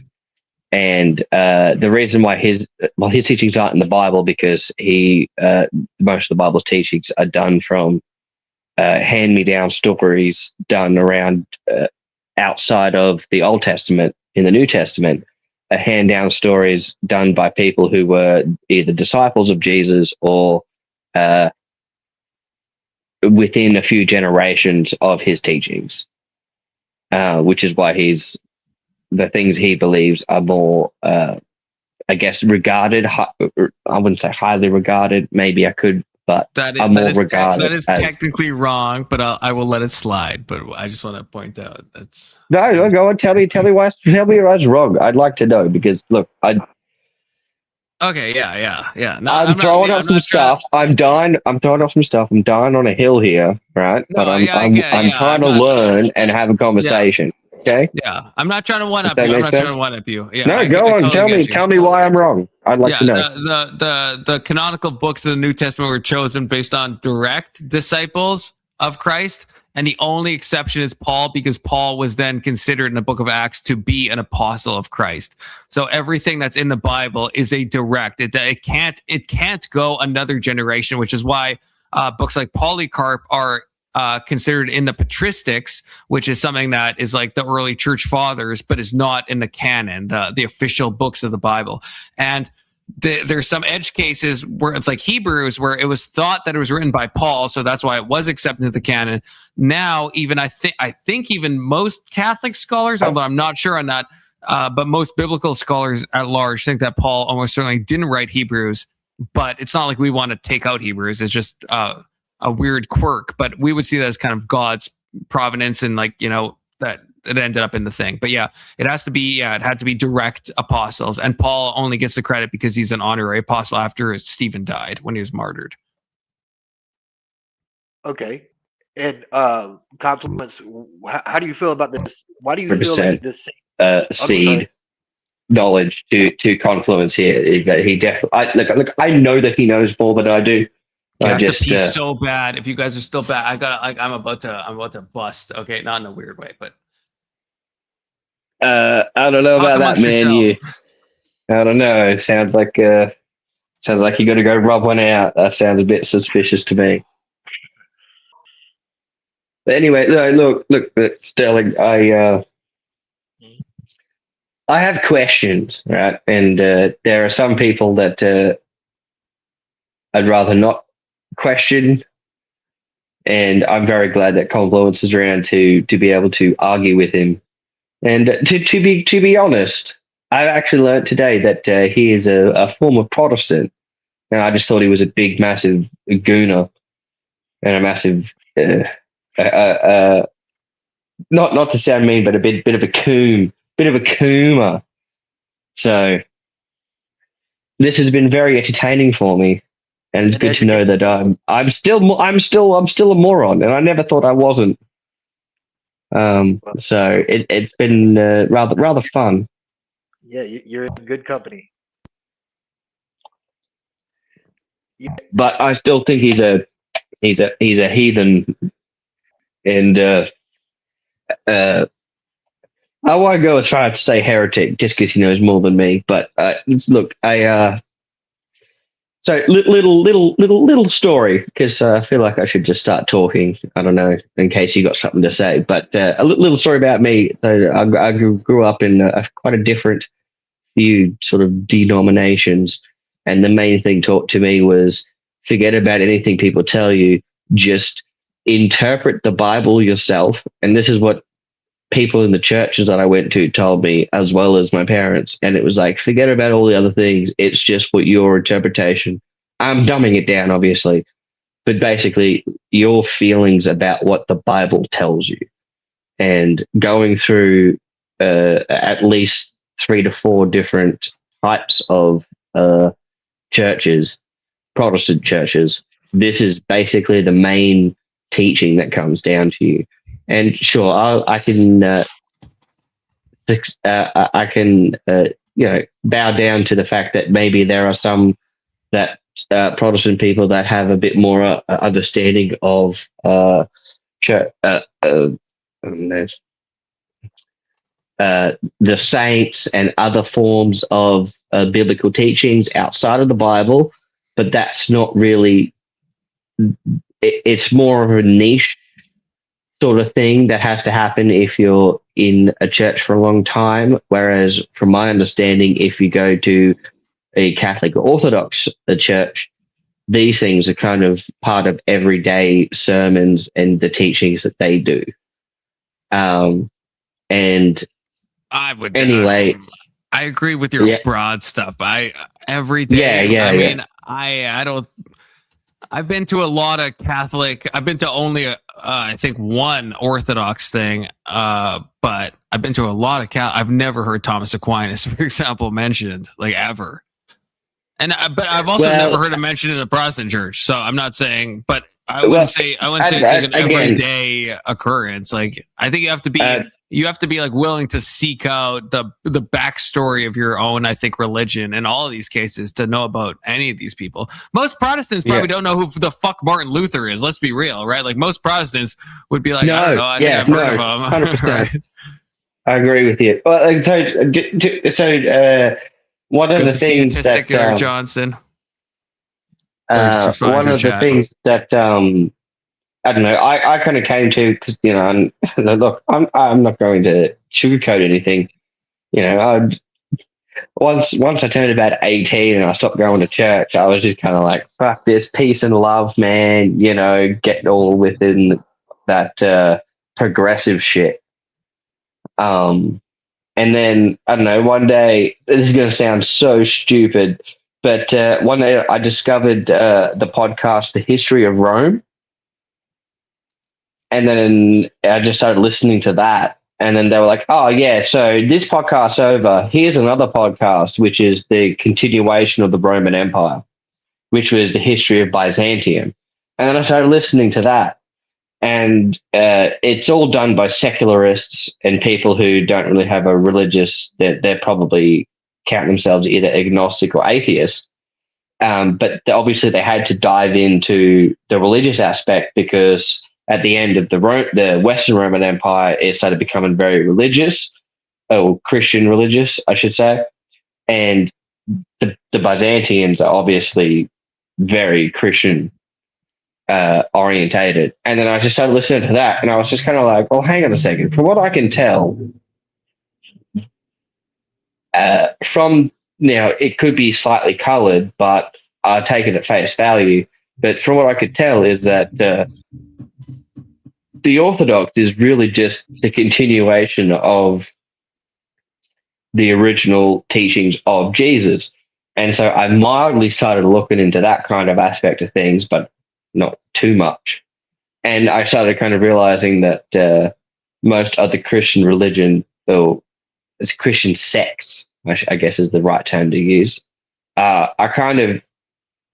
wouldn't say that they're heretics, but they're quite heretical to the original teachings. And they have their reasons, they've got their backstories, other things like that. But I started being like, it's either Catholic or Orthodox, depending on your view of how the split happens.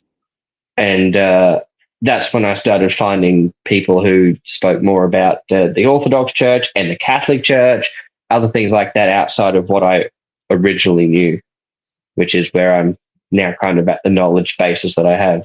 It was just very basic. Anyway, that's my life story. Hope that makes sense to people. Cheers. Yeah, appreciate that. Confluence is still gay, though. Disavow. So you're from Australia. To change the topic, if you don't mind, but yes, please do. Well, don't speak too fast, but because you might think this is weird, but I just saw it like a preview of this, I guess it's a documentary. I'm into some true crime stuff too, when it's an interesting case. Oh, you're a woman. Excellent. yeah. No, I'm messing with you. I love myself a good bit of true crime. It's okay. Yeah. I like the mysteries. I grew up on that show, Unsolved Mysteries, and good show. Yeah, I don't care about the ones that are solved, but anyway, this one was from Australia, and I'm sure you've heard of it. But it was the woman who basically killed all her in-laws by feeding them a toxic mushroom. Oh yeah. I can't remember her name, but yeah, I know who you're talking about. Have you heard about that? Yeah, and it's the one she did it all to try to kill her husband, I think, and he's the only one who survived. Right? Yeah, because he didn't show up. Did you hear about that, Confluence? No, I don't think so. Yeah, I mean, I don't know why it interests me, but it's just such a, I hate to say the word creative, such a strange way to it's such a strange weapon. They're called death caps, if I'm not mistaken. Death caps is the type of mushroom, and apparently this chick, she tried to say that she got it from the grocery store, but really she went out and picked Yeah, it. she tried to say she got bad. Was it bad? I think it was bad mushrooms. She got bad mushrooms, but she got. She went out to because she lived in a fairly rural place, and she went out and got some like death cap mushrooms, which are just basically they'll kill you. They're poisonous as hell. I think that's basically how it went. Yeah, I think she tried to say she got it from like a China, an Asian market or something like that. Yeah. Yeah, but anyway, I saw they got a document. I never found out like if she got convicted or whatever, because she was adamant that it was all a misunderstanding. She would never do that. It was quite interesting when the cameras got in her face. But No, I'm pretty sure she got given at least got smacked in the slammer for it and treated. Maybe not treated badly, but definitely got sent off to do some time. Okay. Did you hear about Catherine Knight? Catherine who? Catherine Knight, as in like a king's knight. I don't know that name. I don't think. No. Oh, Catherine Knight with the K. She's our first convicted female murderer. Really? And yeah, so basically, she got the shits with her husband, and so she chopped up the kids, threw them into a pot, cooked them in a pot, served that as a meal to the husband, and then murdered the husband after telling him about the fact he just ate his kids.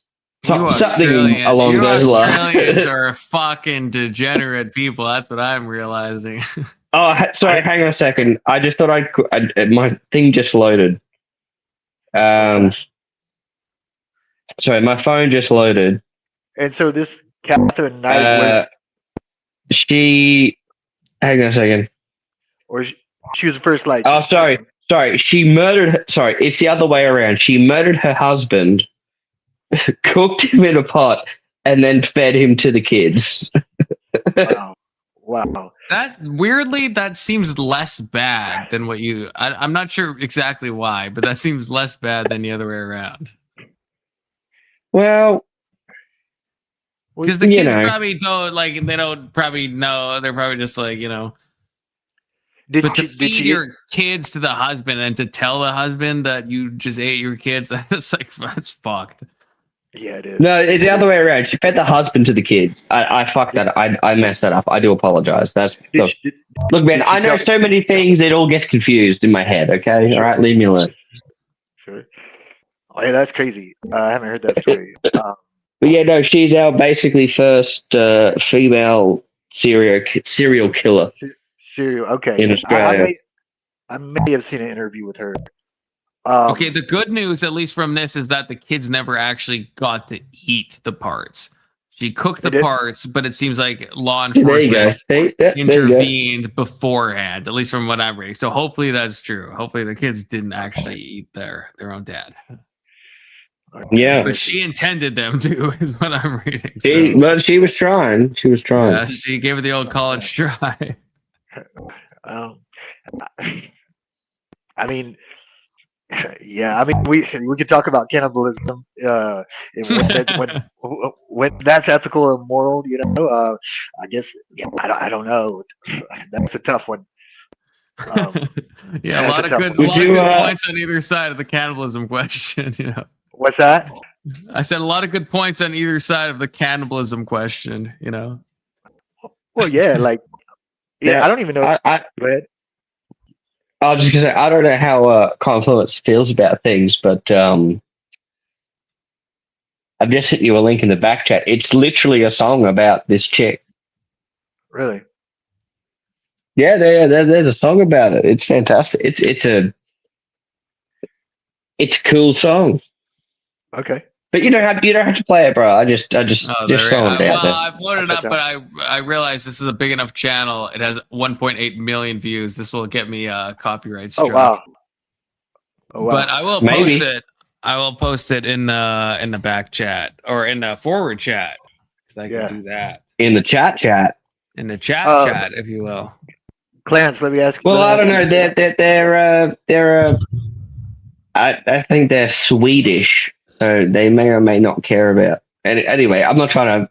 I'm just saying, if you get there's a song about it. It's they also do many songs about serial killers, the band, but this is a song about this particular person. I'll check it out. Let me ask you while you're on the Yeah. subject of that, and I'm not sure that the TOS and what I can and can't say, but the serial K word that you said, because in the news there was that Bondi Beach shooting. That's in Australia, right? Yes. Is Yeah. That happened. Is everybody talking about that still, or is that's a done deal? I mean, it's over our news networks. I work with a lot of different types of people, and now obviously we try to keep things slightly professional, but we always get into personal things. But for some reason, it's never come up in the last week I've been at work. I don't know how much that tells you about how things go around here, but Yeah, well, it's not a conversation people generally have or like to have. So they did have you might. ISIS flag in their car, so I could see how that could be a sensitive topic in Australia. Well, the thing that really annoys me. So I saw a video earlier, maybe like a day or two ago, of an Australian being like, most Australians think this, and then proceeds to say not what most Australians think. Sure. Which is like, we're against immigration.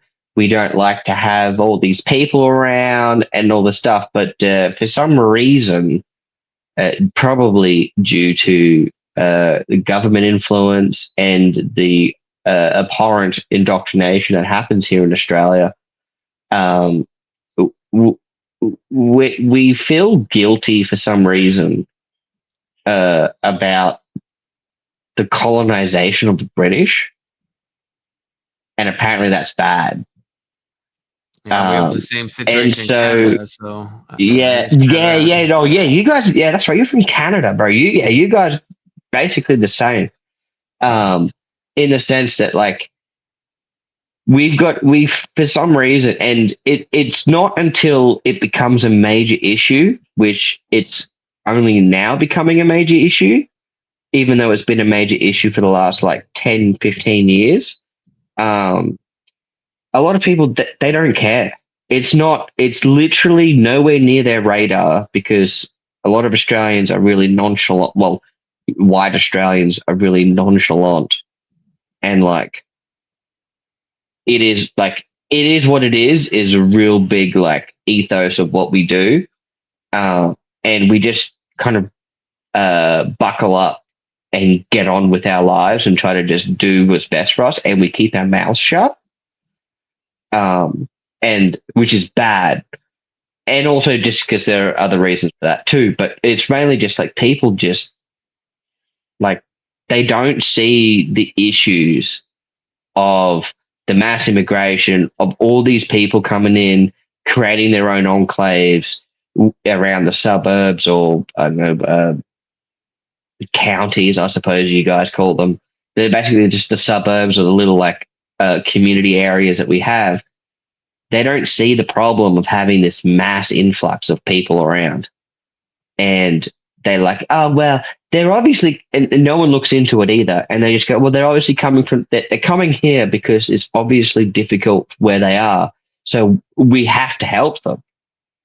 I don't know why we have to help them. No one can tell you why.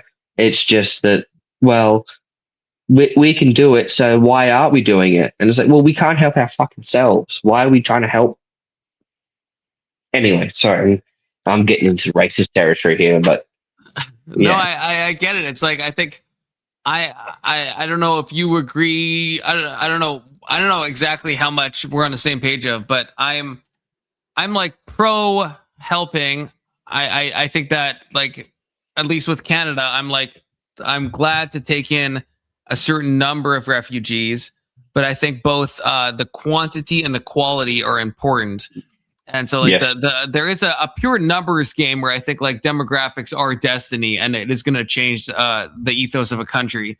And I also think then the quality is important. I mean, and I know this is, but it's anecdotal, but just because it's the example we're talking about with the beach shooting, right? That guy was like from Pakistan, if I recall, right? And it's like, right, if you had to pick between like Pakistan and Poland, you're probably going to take someone from Poland. Like who's more likely to be like ISIS coded, right? Like just on a stats level.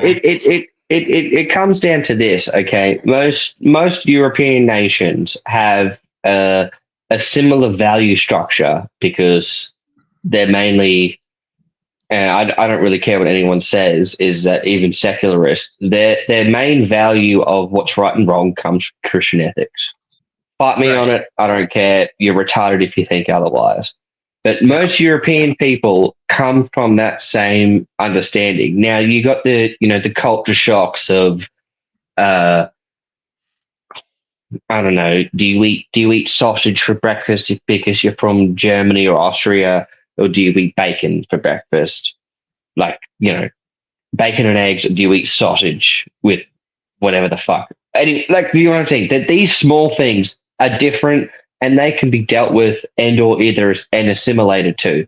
But when you get people from a completely different background of ideology and ethnicity, it becomes a problem. If you get a person from Ethiopia who comes from a small village, comes to a big city, that's a massive cultural shock. Now, when you get hundreds of thousands of those types of people, they're going to congregate in one space. They're not going to assimilate to the culture of the place that they're in, and they're going to then perpetrate their own understanding and ideas from back where they came from, a small mud hut village in the middle of buttfuck nowhere. And they're bringing it to a civilized place where there is concrete places, food's readily available. You can literally go out without worrying about being murdered. Sorry, I'm not sure if that's a TOS term or not. I do apologize. But you know what I'm saying? Like, you understand what I'm saying? And then once you get large concentration of these people, that becomes a problem, because then it turns, people joke about Londinistan. Well, unfortunately, if you get enough people in one place, it then becomes the culture and the understanding of how things go from where those people are. So, if everyone comes from a stand into London or to Sydney, Australia, or to Toronto, Canada, or whatever, it then turns into that place, which they're fleeing that place for a better place. And if you're fleeing it, you're just going to a new place to turn it. So you're either purposely turning it into the shithole you came from, or, you should be trying to conform to at least somewhat. You don't have to stop practicing your religion or whatever, but you got to understand that you're not where you came from. Yeah, I think there has to be a degree of assimilation, I think. And I mean, I've often tried to put myself in these situations. Like if I immigrated to Japan, I'm not going to get rid of my Christian values, and I don't expect someone from Syria or something, or Pakistan, to get rid of their Islamic core beliefs. Like, that's fine, but it has to assimilate correctly into the culture. If I want to go to Japan, I will be following Japanese culture and stuff and their social practices. Otherwise, I wouldn't fucking go to Japan, right? Well, and you're not going to force them to get on their knees every Sunday to pray, or you're not going to force them to do that, right? And yeah, if you see people not doing that, you wouldn't go out and be like, you've got to you're essentially you're a guest in their country. I mean, there was just, and I don't know if this is I don't know if they. I think the guy's still at large, although I haven't checked today. But last night he was. There's a acid attack in Georgia, in America, like not Georgia the country, but the state. And I think it was in Georgia at least. And it was like Mate, there's a lot going on in Georgia, the country. I'll just tell you that. Yeah, but anyway, yeah, continue. I believe that. But yeah, Sorry, go on. someone like threw acid on a woman, just like apparently like no one she knew from what anyone knows, and it like caused like 3rd-degree burns or whatever on or whatever the most severe degree is. I can't remember now, but you know the most severe degree of burns on like 50% of her body, and they're still trying to track the guy down. And like I know I don't want to jump to conclusions, but usually when it's acid attacks and it's against a woman, like most often it's like it's a it's from a specific religion. The and stuff, Middle right? East. It's from the Middle East. Yeah, I mean, you know what? No. This is how you get away from it, because there's all sorts of people in the Middle East. So you just say they're from the Middle East. Right. Although everybody knows that you mean, the Lams. The Lamas. Everyone knows you mean the Lamas. Yeah. I guess what surprised me about that Bondi Beach thing, and I hope it's not a sensitive subject. I know you said Australians don't talk Oh about no, it. dude! Look, we're Australians. I guess there might be some fairies out there that are absolute pussies, but I'm already making jokes about it. So go ahead. Say what you got to say. All right, thank you. I appreciate that. What surprised me first was that how did they get the guns, right? Because my understanding was that Australia gave up their guns. Everybody gave up their guns. There wasn't any guns in Australia, so I guess I was surprised. Yeah. Well, to see may I? Sorry to cut you off there, but may I just address that real quick, and then you can go on with the rest. Yeah. So Yeah, please. it's a misconception around the world. So it's a misconception around the world that we gave away our guns. I mean, we technically did, I suppose, because everyone had a gun, and then we had one. Just want to say one mass shooting, and most of the city populaces gave away their guns. And in order to, because it was going to be difficult to do otherwise, they put a bunch of just like mass, like basically the restrictions. Sorry, Sterling, you're in America, right? I'm American, but I'm actually in South America. I'm in Colombia. Oh, well, but you followed the American stuff sort of closely. Sure. Yeah. Yeah. But all I'm trying to say is that like the real like strict things that all these nose ringed, blue haired feminist people are trying to say is basically what happened to us, but we just accepted it. So we're allowed guns. We're not allowed anything automatic or basically any clip fed things. It's basically got to be a bolt action. If it's a rifle, otherwise it's a small revolver, and you have to have a decent reason to own a firearm. So a lot of you basically farmers, anybody living out bush where there's a lot of the wildlife, it gets overplayed, but a lot of the wildlife here in Australia can kill you. So if you live out bush, you're allowed certain types of firearms, but it's nothing anything close to it auto or semi-automatic. That's all out of the question. There are some, you're allowed some weapons, but those are they're heavily regulated and things like that. Sorry, you're trying to chime in, so I'll shut up. Well, no, I appreciate that. So let me just clarify. So the guns that these guys had, I think they were a bolt action rifle. So in other words, I'm asking, like, these weren't things that are completely banned in Australia or hard to find, or at least not as hard as I think it was said that they were legal guns, like they did legally own them. It was a bolt action rifle and a shotgun, if I'm not mistaken. Okay. I believe the father of the duo, he had a license. Now I don't know why. So actually no. So from what I've heard, they've been here since like the 90s, late 90s, early 2000s. But I don't know why they'd have that unless they lived out of the city. I don't know how they would or why they would have a. Especially, by the way, they were on a watch list. But anyway, let's not go into that. Yeah. But I don't know how they would have a license unless they were like part of a gun club.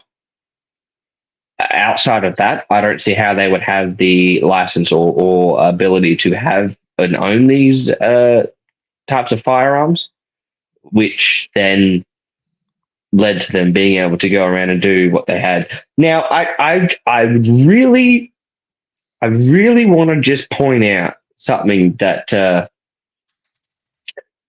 kudos to the individual who wrestled the young kid and took off and disarmed him and took a shotgun.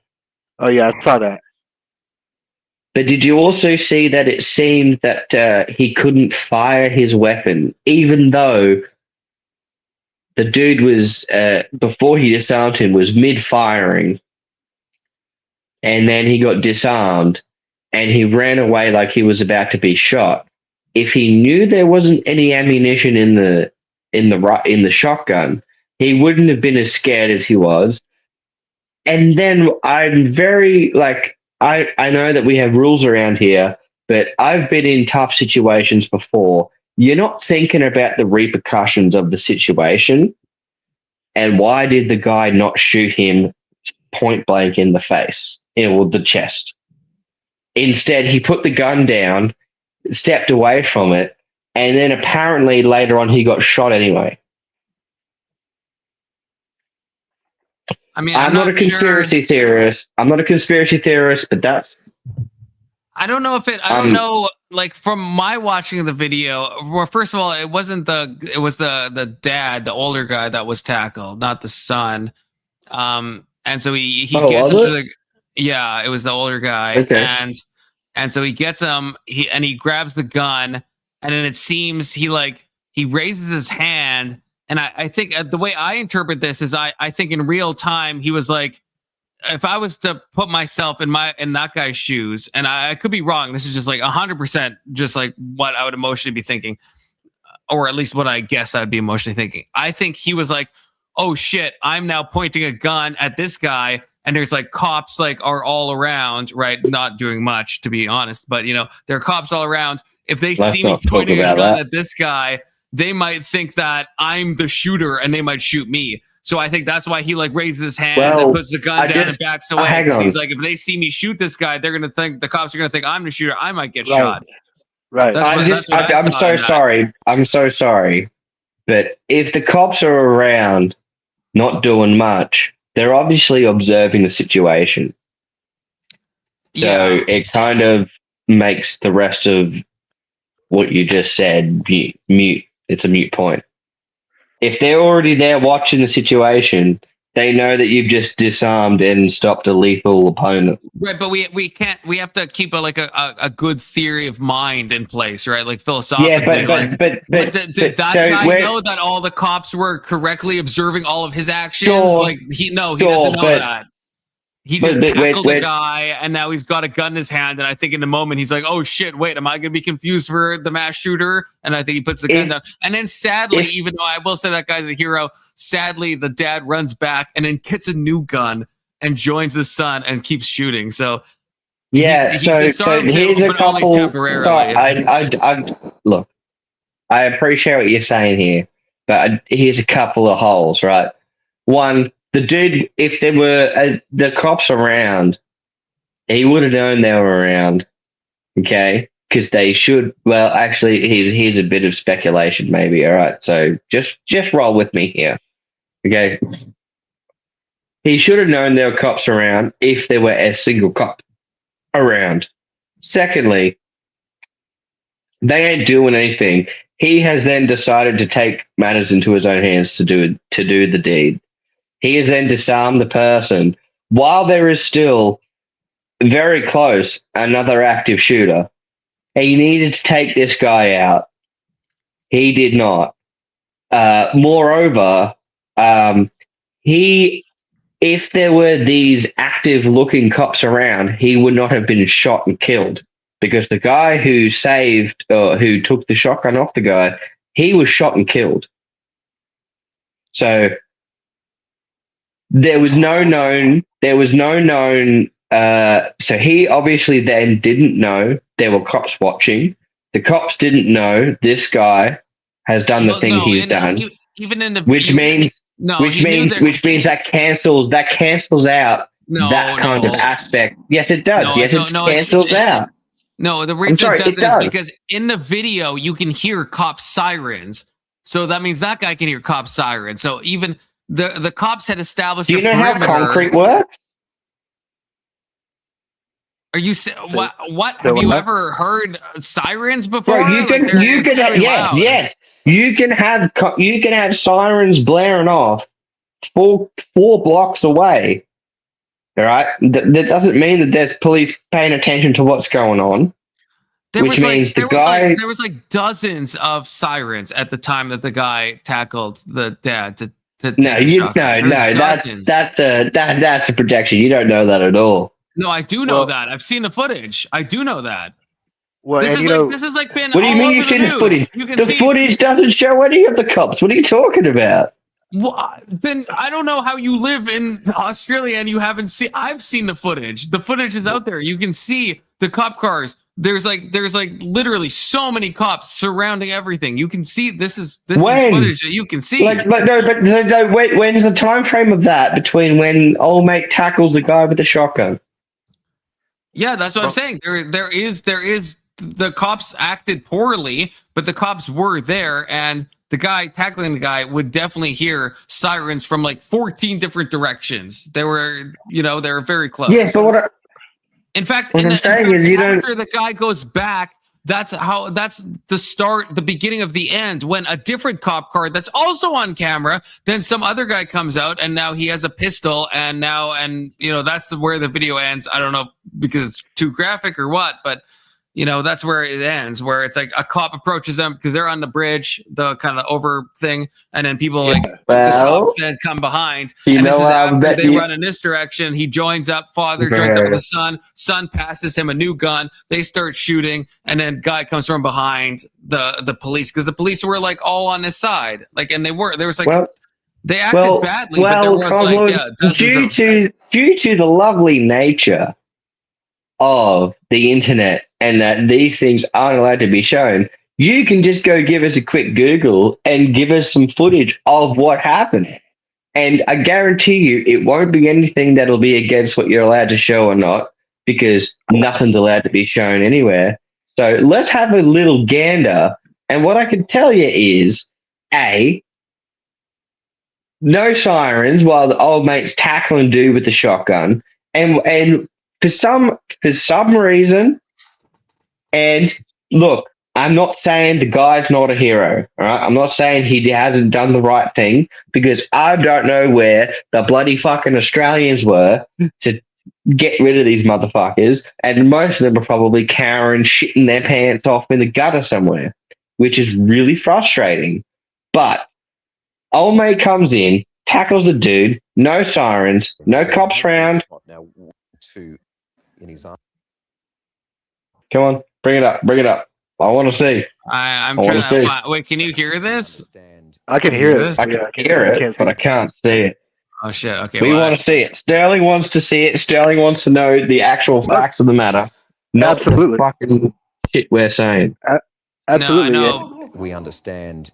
Apparently, just make sure you get a video of the sirens in the background while old mate tackling him into the ground. That'll be good. That's what I mean. I'm trying to find the raw, because the one I have is like news anchors talking over top of it. So I'm trying to find like the unadulterated footage. Okay. And, while you're looking for it, what I'll say is this. So this is what I believe about it, or what I think I saw, or what I heard, I should say, is that like the police, it took like 17 to 20 minutes to show up. That's what I heard, and then I also saw multiple videos of different people trying to interfere with the shooter, which maybe that's part of the confusion. because I saw that one guy tackle that other guy from behind, but then I also saw this elderly couple try to confront one of them, and I think they lost their lives, if I'm not mistaken. So I don't know if that Yeah, clarifies so anything. I've also heard that there was just now. I'm skeptical about the time framing of what these people said, but there was somebody or two people tried to stop them at the very beginning before they started the spree. They lost their lives, and then they went off to do their thing. And there's a few people again. Other than that, it was old mate who tackled the dude and stole a shotgun and didn't shoot. Anyway, this is all I'm trying to point out is that said individual did not. Look. I like to sit around and think, with a bit of Dutch courage in me, that I'd pull the trigger, but I don't actually know if I would. I live in a place where I'm not allowed to practice pulling the trigger, so I don't know. And let me speak on that, because that's another thing I heard, was that the guy who took the gun away had no training in guns, so like he didn't even know what how to handle it, is what I heard, which might be the reason why he wanted to get rid of it, put it down so quickly, because I don't know, some people who aren't accustomed to carrying guns and shooting guns, like they don't even want to hold them or touch them, and it's kind of scary, right? Well, that's what I was thinking. Well, if it's not a semi, I don't know the type of shotgun, Look, but if it had to be let's say it was the rifle, I know it's not, but it's like you can't just, it's not semi-automatic with the rifle. And so even if I grab the rifle, I'm not like used to guns. Would I know to how to do the little pullback thing? I don't know. In that moment, would I? So maybe he did. I don't know. Also, the guy is still alive. The guy didn't die. He did get shot, but he didn't die. Oh, good. Well done. What a top G. That's but good. Look, no, I will also see this part. I don't know what made you so mad, Heavenly Princess. Don't recommend this channel. Embarrassing. What did we say that you dislike? Okay. Sorry, continue. It's obviously a feminist Australian. You should probably you don't need any of them around here. Yeah, if you're a feminist from Australia, I've been told bad stuff about you, Heavenly Princess. So, did we give up on the video? No, he's still looking. Don't worry about it. He's a big boy. I can't. Everything has fucking news footage on it. He did give up because he never saw it and he doesn't know what he's talking about. No, I did see it when the day happened. I saw got him. Footage. Got him. Okay. Got him. I'm gonna do a quick search. Hey, yeah, y'all can help me. You'll encounter the same problem. Y'all can help me, okay? No, look, okay. I just want to also say this, okay? We have maybe not, I think, what's it up to, like 16, 17 people dead now? Or at least injured. I think we don't have it that bad. Dead plus the shooter, I think. I heard 16. I've heard 16. I think 16 includes one of the shooters, I think. Yeah, well, we got to add everyone together, right? We're inclusive here in Australia. We include everybody, all right? Come on, you're Canadian. You should know this, all right? We include everybody, all right? That's true. Unless they're over 80 and then they kill themselves, all right? They unalive themselves. Sorry. Okay. Anyway, what am I saying? No, I can't remember now. These no, actually I really can't remember anymore. I thought I could get there. You distracted me. Why would you do that? Telling me about figures. Oh, actually I do. I remember. We have gun violence. PvP violence. Okay, I feel like, unless I'm crazy, okay, I think this has news footage talking over it, but unless I'm nuts, I think you can still hear the sirens in the background. And I would like to find a better video. Yeah, of course. You're like, I want to prove him wrong. I want to prove him wrong again. So I can't be wrong, even though I'm wrong. What do you say? You brought it. I was gonna leave it alone, and then he said, "Oh, he's still finding the video." So I was like, "Okay, fine. I'll keep looking." Yeah, go on. Where's come on? Okay, listen This closely. bystander, Ahmed Al Ahmed, tackles one of the Bondi Beach shooters. See, you can. Okay. Do you guys hear that? You can hear the sirens in the background. Like if you Oh forget. wow! Give us 2 seconds of the video. That's excellent.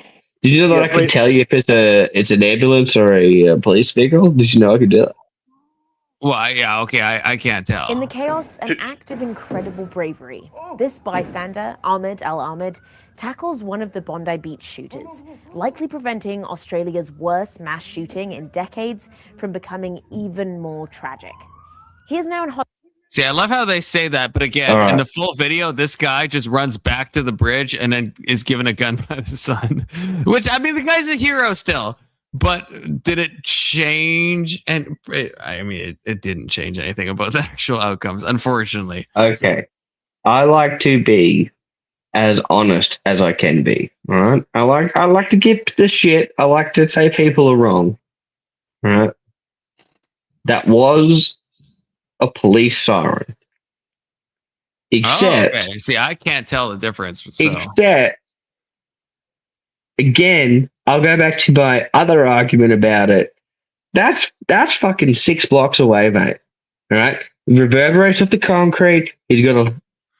It's away. Up by the micro. I don't know. And then I don't know. We'd have to try to time everything because there is overhead shots. I'm sorry. Do I got to do physics? Do I have to do physics about the reverberation and the tone?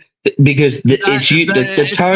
That's picking it up, right? The You'd have to know the tones used by the emergency services. You couldn't do the physics. In any country. No, I couldn't. But in any country, the tones used by the emergency services. No one could, because they would. Plenty of people could.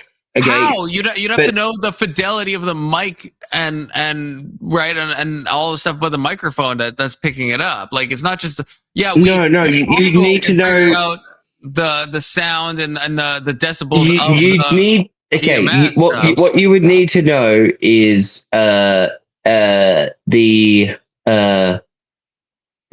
wavelength of that would bounce off the concrete and the hertz used, because the reason why there's a specific reason why every emergency services across the globe use the same hertz frequencies for the projection of the noise that comes out of their horns or whatever the fucking things that generate the noise, right?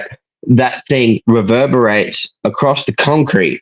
And so because this is around CBD and a very heavily concreted area, right, that thing reverberates across. So you can hear that thing coming blocks away. You hear that thing coming blocks away. You're missing the fundamental thing that I'm saying. You would have to do for anyone to do any calculations, you would have to know the microphone. Imagine it's a really shitty mic. The microphone's irrelevant. How is it? If it's a really shitty mic, we would have heard no sirens, right? You would agree with that. If it's like the world's worst mic, right, it wouldn't pick up anything. Like if I have right here, if I have my iPhone mic, if I was trying to pick it up, probably wouldn't hear anything on this guy. That's not an iPhone mic. What are you talking about? That's your headphones. It has a fucking mic on it. It's like, Yeah, but that's not your iPhone. It's a false equivalency. No, fuck you. It's a false equivalency. Okay. I don't think you know how fallacies work. Okay, that doesn't even make sense what you just said. I'm saying you can agree. I guess I did say it was a fallacy, but it's a false equivalency. Yeah. No, because you're saying that your iPhone, which you could have an iPhone 17, be recording that shit, and because you hold up some fucking stupid headphones from 2012 that everyone has, that it's like, this is the same pickup ability. It doesn't have the same pickups, mate. If that's how you understood what I said, I think it's time for you to go to bed, Clarence. Okay, if that's what you understood from what here we go. Now that's a fallacy. I don't know which one, but it's definitely a fallacy. What are you talking about, dude? You can sit there. Full starters. One, you don't even know what phone that person had recording it. That's And my secondly- point, brother. That's No, it's my not. point. No, it's not. What are you talking about? Excuse me? What do you mean that's your point?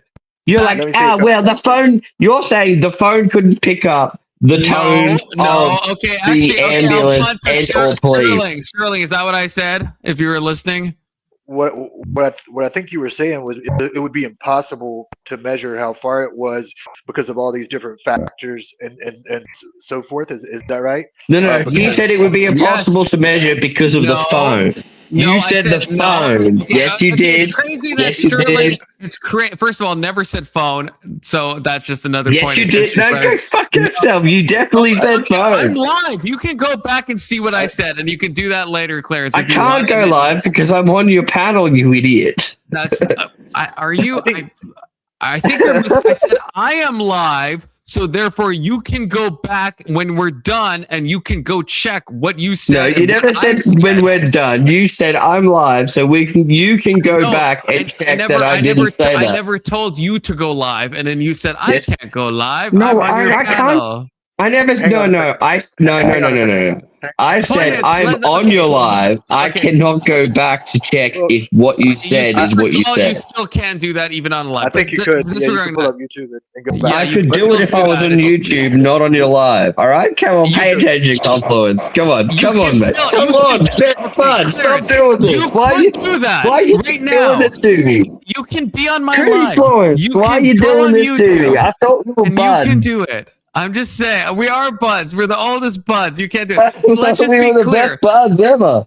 Just to be What's clear, going okay, the reason on? I brought this up is I said, let's pretend. And again, on your own time, Clarence, you can go back. I literally said this. I said, Here we as go. an Now you're example, adding more things on your own time. Oh, here we go. Adding more things How is to that what adding? you I'm thought just- you said. I'm saying, no, Clarence.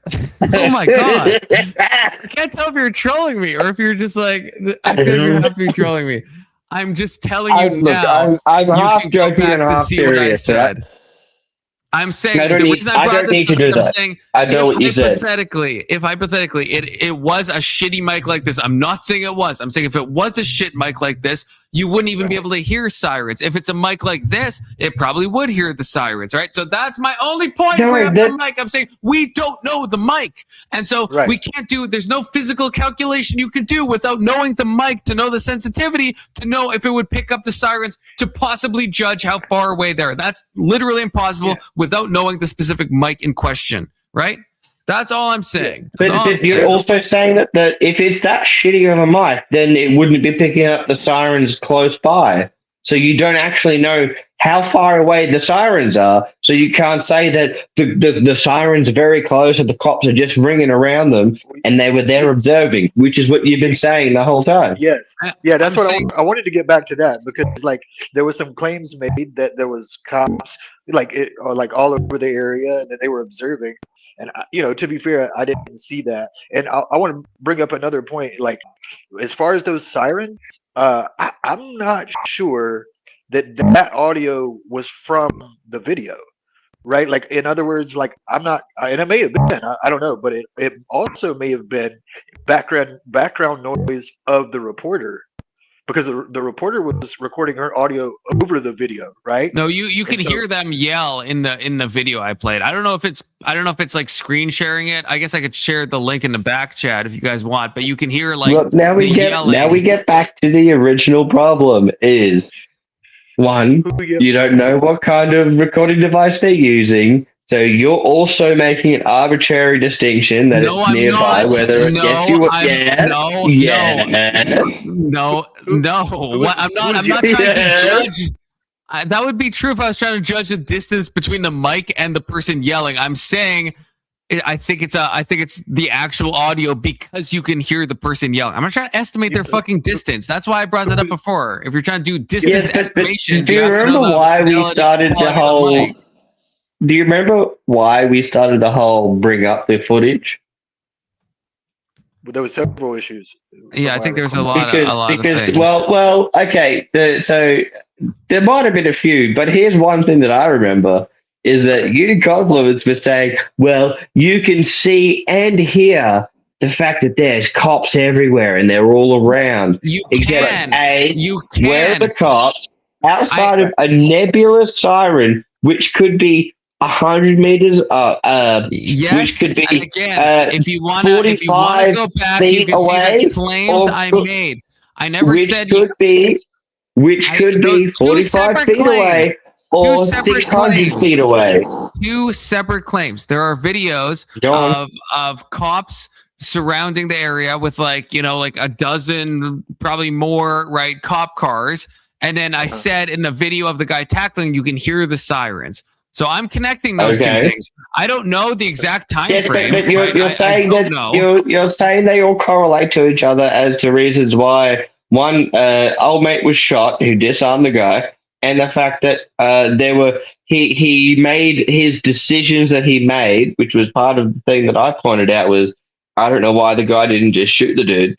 And you're saying, well, it's because there were cops around everywhere. I said when I presented this. And there were sirens in the background. And I went, okay, well, I said, just because there are sirens in the background doesn't mean that he, A, knew cops were nearby, or B, that there were actually cops nearby. And you were like, I'll prove it. And I was like, go put the video. And your video is old mate tackling the dude with very faint. If the sirens were closer, then a decent distance away, they would have been much louder, and you wouldn't be arguing.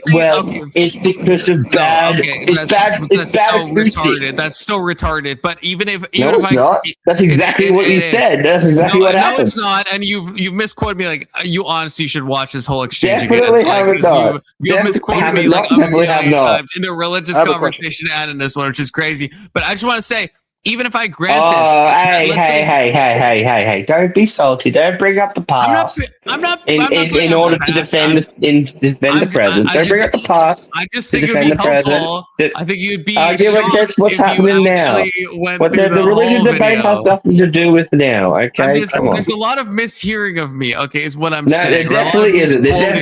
No. A lot of misquoting me. haven't. But what I'm saying is that briefly. Okay, before Sterling, I just want to say this quickly. My initial hype, and again, I said it when I said it. You can go back and listen. I said this is just a feeling I have based on him holding his hands up, putting down a gun. Well, what code? This is code. Absolute You can code. go back and check. You can go back and check. Okay, you can go. This is what I said. This is how this conversation was introduced, and I still think that's true. If I was him and I'm holding a gun and I hear sirens, I would be thinking there's a shooting going on, and if some cop is either, I don't give a fuck if even if I granted that he's 5 blocks away, we don't know how far he was away. Let's say he's 5 blocks, 4 blocks, 3, 2, who knows? The guy is hearing sirens, right? And he knows all of a sudden in the moment he's holding a gun, he's pointing at a guy. It's reasonable to think I could be mistaken for the shooter. That's a reasonable thing that a person might think. That's all I'm saying. I don't know if that's why he didn't shoot. Maybe he didn't shoot because he didn't know how to fucking cock the gun again. I don't know. Or maybe he just is unfamiliar with firearms. He didn't know how to pull a trigger. Maybe he didn't have the stones. I don't know what it is. I'm sorry. Confluence. Sterling, I do apologize if I'm butting in here, but Confluence, when was the last time you were entered into a high pressure, high stress situation? Like similar to a mass shooting? Never. No, because the adrenaline spike and the thought process doesn't change. It's self-preservation. No, that's no. Fight Okay, or flight. actually, No, then I want to ask, when was the last time you were in? No, because that is actually statistically bullshit. That is like psychologically. No, it's definitely not. It is because you're not thinking about this noise over here. You're narrowed into the situation you're dealing with, and you're dealing with the situation. You're not thinking about this other thing that's happening over here that's going to happen. That's cool for you to say. But if you're trying to also argue that people act rationally in these cases, they absolutely do not. This has been. I'm not saying they act rationally. No. See, this is the problem. You're saying they act rationally because you're saying that they're thinking about this other thing that's happening that has nothing to do with their situation. Yes, you are. No, because you're saying they're listening to some weird siren that's happening over there instead of the gun Can I or the explain my person that they've position? just been seen shooting people and Can I they're dealing with explain- a firearm in front of them and Can I they've just explain my managed to disarm position? them and now they're there like Clarence, go on, can I go on, can I off you go, get going, off you go. Okay, You're talking thank like you. someone who hasn't been in a stressful situation or had their life on the line. So go, I dare you. Because I know what the fuck I'm talking about. You don't. Okay, I don't Clearly. think you do. I don't think you do, to be I honest think with I you. do. Because, So go on. because in these Mate, high if I'm stress defending situations, myself for my life, I'm not thinking about a siren in the distance. talk, or can I? Because you just said I could go on, and you said it very smugly, and then when I started talking, you cut me off. So, like, can I talk or Well, can I not? I had to finish my thought. I do apologize. I just had to finish my thought. But off you Okay, go. how I about will be you? quiet. Yeah, how about you tell me to go when you're done your thought instead of vice versa? Because that would help me to know when I can speak. Okay, just for the future, Clarence. Stop having a meta conversation and just actually finish what you're going to say. Go on. Okay, great. Thank you, Clarence. Now you disrailed me so much. Now I'm not even sure if I fucking. What are we even talking You disrailed about? yourself. Let me jump in. I want to go back to you said you could hear yelling in the video. And Oh wait, okay, wait. I'm sorry. Like, I'm gonna lose it again if I don't say it now because Clarence is gonna fuck me. I feel like Clarence always has done in our 18 years of knowing each other. He always finds a way to derail me. Okay, what I'm saying is that in high pressure situations, in how it actually works, boots on the ground. Some people act rationally. You cannot assume that. Some people act irrationally. There is almost no logic on which path it goes down. There are some people, if you look at, I talked about this on stream, I think I've like 4 times now. I understand that you haven't been here, Clarence, but brought this up a lot where if you look at all of like knife attacks, you would think that people would do a logical thing or not logical thing. It's all over the place. The most common response if you're attacked with a knife is to run away and then kind of stop and get stabbed. That doesn't make any sense, but that's what happens. Some people will jump into action and will like fight the knife attacker and will disarm him. That happens. Some people pick up furniture and will wield it against them. Some people will just run and keep running, but some people will do the most illogical thing and will just run a couple of meters and stop and then let themselves get stabbed. The point is, it runs the whole gamut of how people will respond. So unless we know this guy, we can't really judge like what he's doing. So my hypothesis, I think that's what happened based on the video, but we can't assume really that he's either, he could be acting fully irrationally. He could be dialed into the sirens. He could, for all we know, this guy's like trained and he's like, is taking all of this into account, or he's taking none of it into account. What I'm saying is we have no fucking idea, right? People act in insane ways that's in these fantastic. situations. But do you know what all of them have in common? What? They have no conception of what's happening within a 10-meter radius around them. No, I mean that's an arbitrary radius. But no, it's not. Unless you are fully trained and a trained professional to deal with those situations, that's then a you big don't caveat. have anything outside of your immediate purview That's a that big you can caveat. understand. Do you No, know, it's not. Do you know the guy's level of training? You thought the guy fucking died like 10 minutes ago, Clarence. So tell me more about the guy that you thought was dead that isn't actually dead. If you know so much about this guy and his history. Oh, you mean the guy that that you I was falsely reported said was dead? I didn't falsely say it. I was told, and it was reported that the guy had died. That's I don't. That's what does it have to do? What does? Hang on a second. You know what so does it little have to about this do? man What? that Hang you on, thought he was no. dead. Confluence. You're gonna tell me what his Confluence. training is? Hang on, Confluence. I'm not telling you what his training is. I'm Okay, telling so you you. don't know his training. I'm telling you about what happens in a high stress situation between humans, regardless of training or not. Well, unless you are, yourself. I know I'm definitely not. Unless you are highly trained. Okay, so then training you contradict yourself. Hang on, no. I'm gonna look. Hey. So the training does Confluence. matter. I let you finish. Right? I let you finish. How about you give me a little bit of the same respect? How about this for a meta conversation? Okay. I'm sorry. I'm sorry. Someone who is highly. My thought. I'm just finishing my thought. I thought we're allowed to just. No, you were because you literally stopped talking. Anyway, shush. I thought we're just allowed to someone who is highly trained to pick up the sounds that you were claiming that he picked up and stop doing what he was doing. Someone who was that highly trained, okay, would have pulled the trigger because they would have known that it would have caused more damage than not. But somebody else who is only focused on their immediate situation and zeroed in due to the adrenaline and to the immediate confusion of the situation and has chosen fight instead of flight will do the thing that this individual did. Now, fair enough. I will agree. Okay, I have been told, because obviously the situation is changing daily from what happened. I was told by the government of Australia, so just another proof that we're all fucking full of shit, that the guy had died. So sorry, I messed that up. My bad. Sorry. Glad he's alive. Glad he's doing well. Hopefully he can go back to his fucking sandwich shop and maybe go stop some more fucking terrorists. That would be good. That. Government of Australia never reported he died. Okay, that's cool that you say that, but they didn't. I mean, you can literally go back to the news reports yesterday, and show they me did the say he source. died. You made me pull up the source. Anyway. I'm going to make you pull up the government of Australia saying that Ahmed died. Show me that, Clarence. I'll fucking wait. Okay, you can't, and that's fine. Right. You just said a thing that you know is false. Unlike you, because I ain't no fancy famous streamer. I have a lovely out in the fact that I only ever use my phone, and I actually can't do that without leaving the stream. So would you like me to leave the stream and go find out, or would you like me to stay here so you can argue more? What I would love you to do, Clarence, is at the end of this conversation, I would love for you to look it up after and find it. I would love, if you don't have to, of course, I can't hold you to it. I would just love if you did it. Just so you can know how fucking how would I let you know? How would I let you know?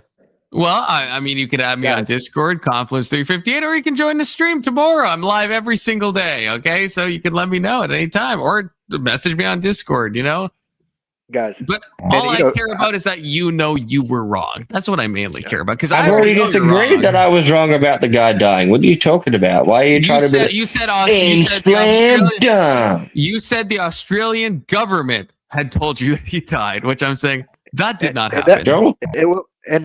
Like I said, there may have been confusing reports because that other older couple also tried to, engage the shooter and,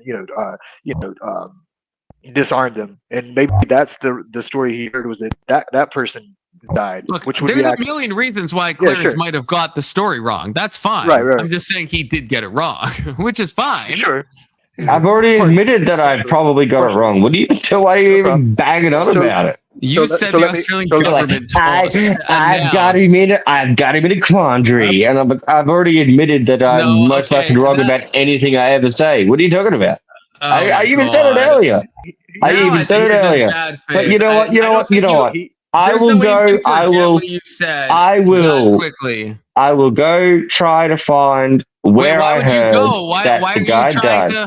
I thought you just admitted that you were wrong. So why would you leave? I'm not leaving.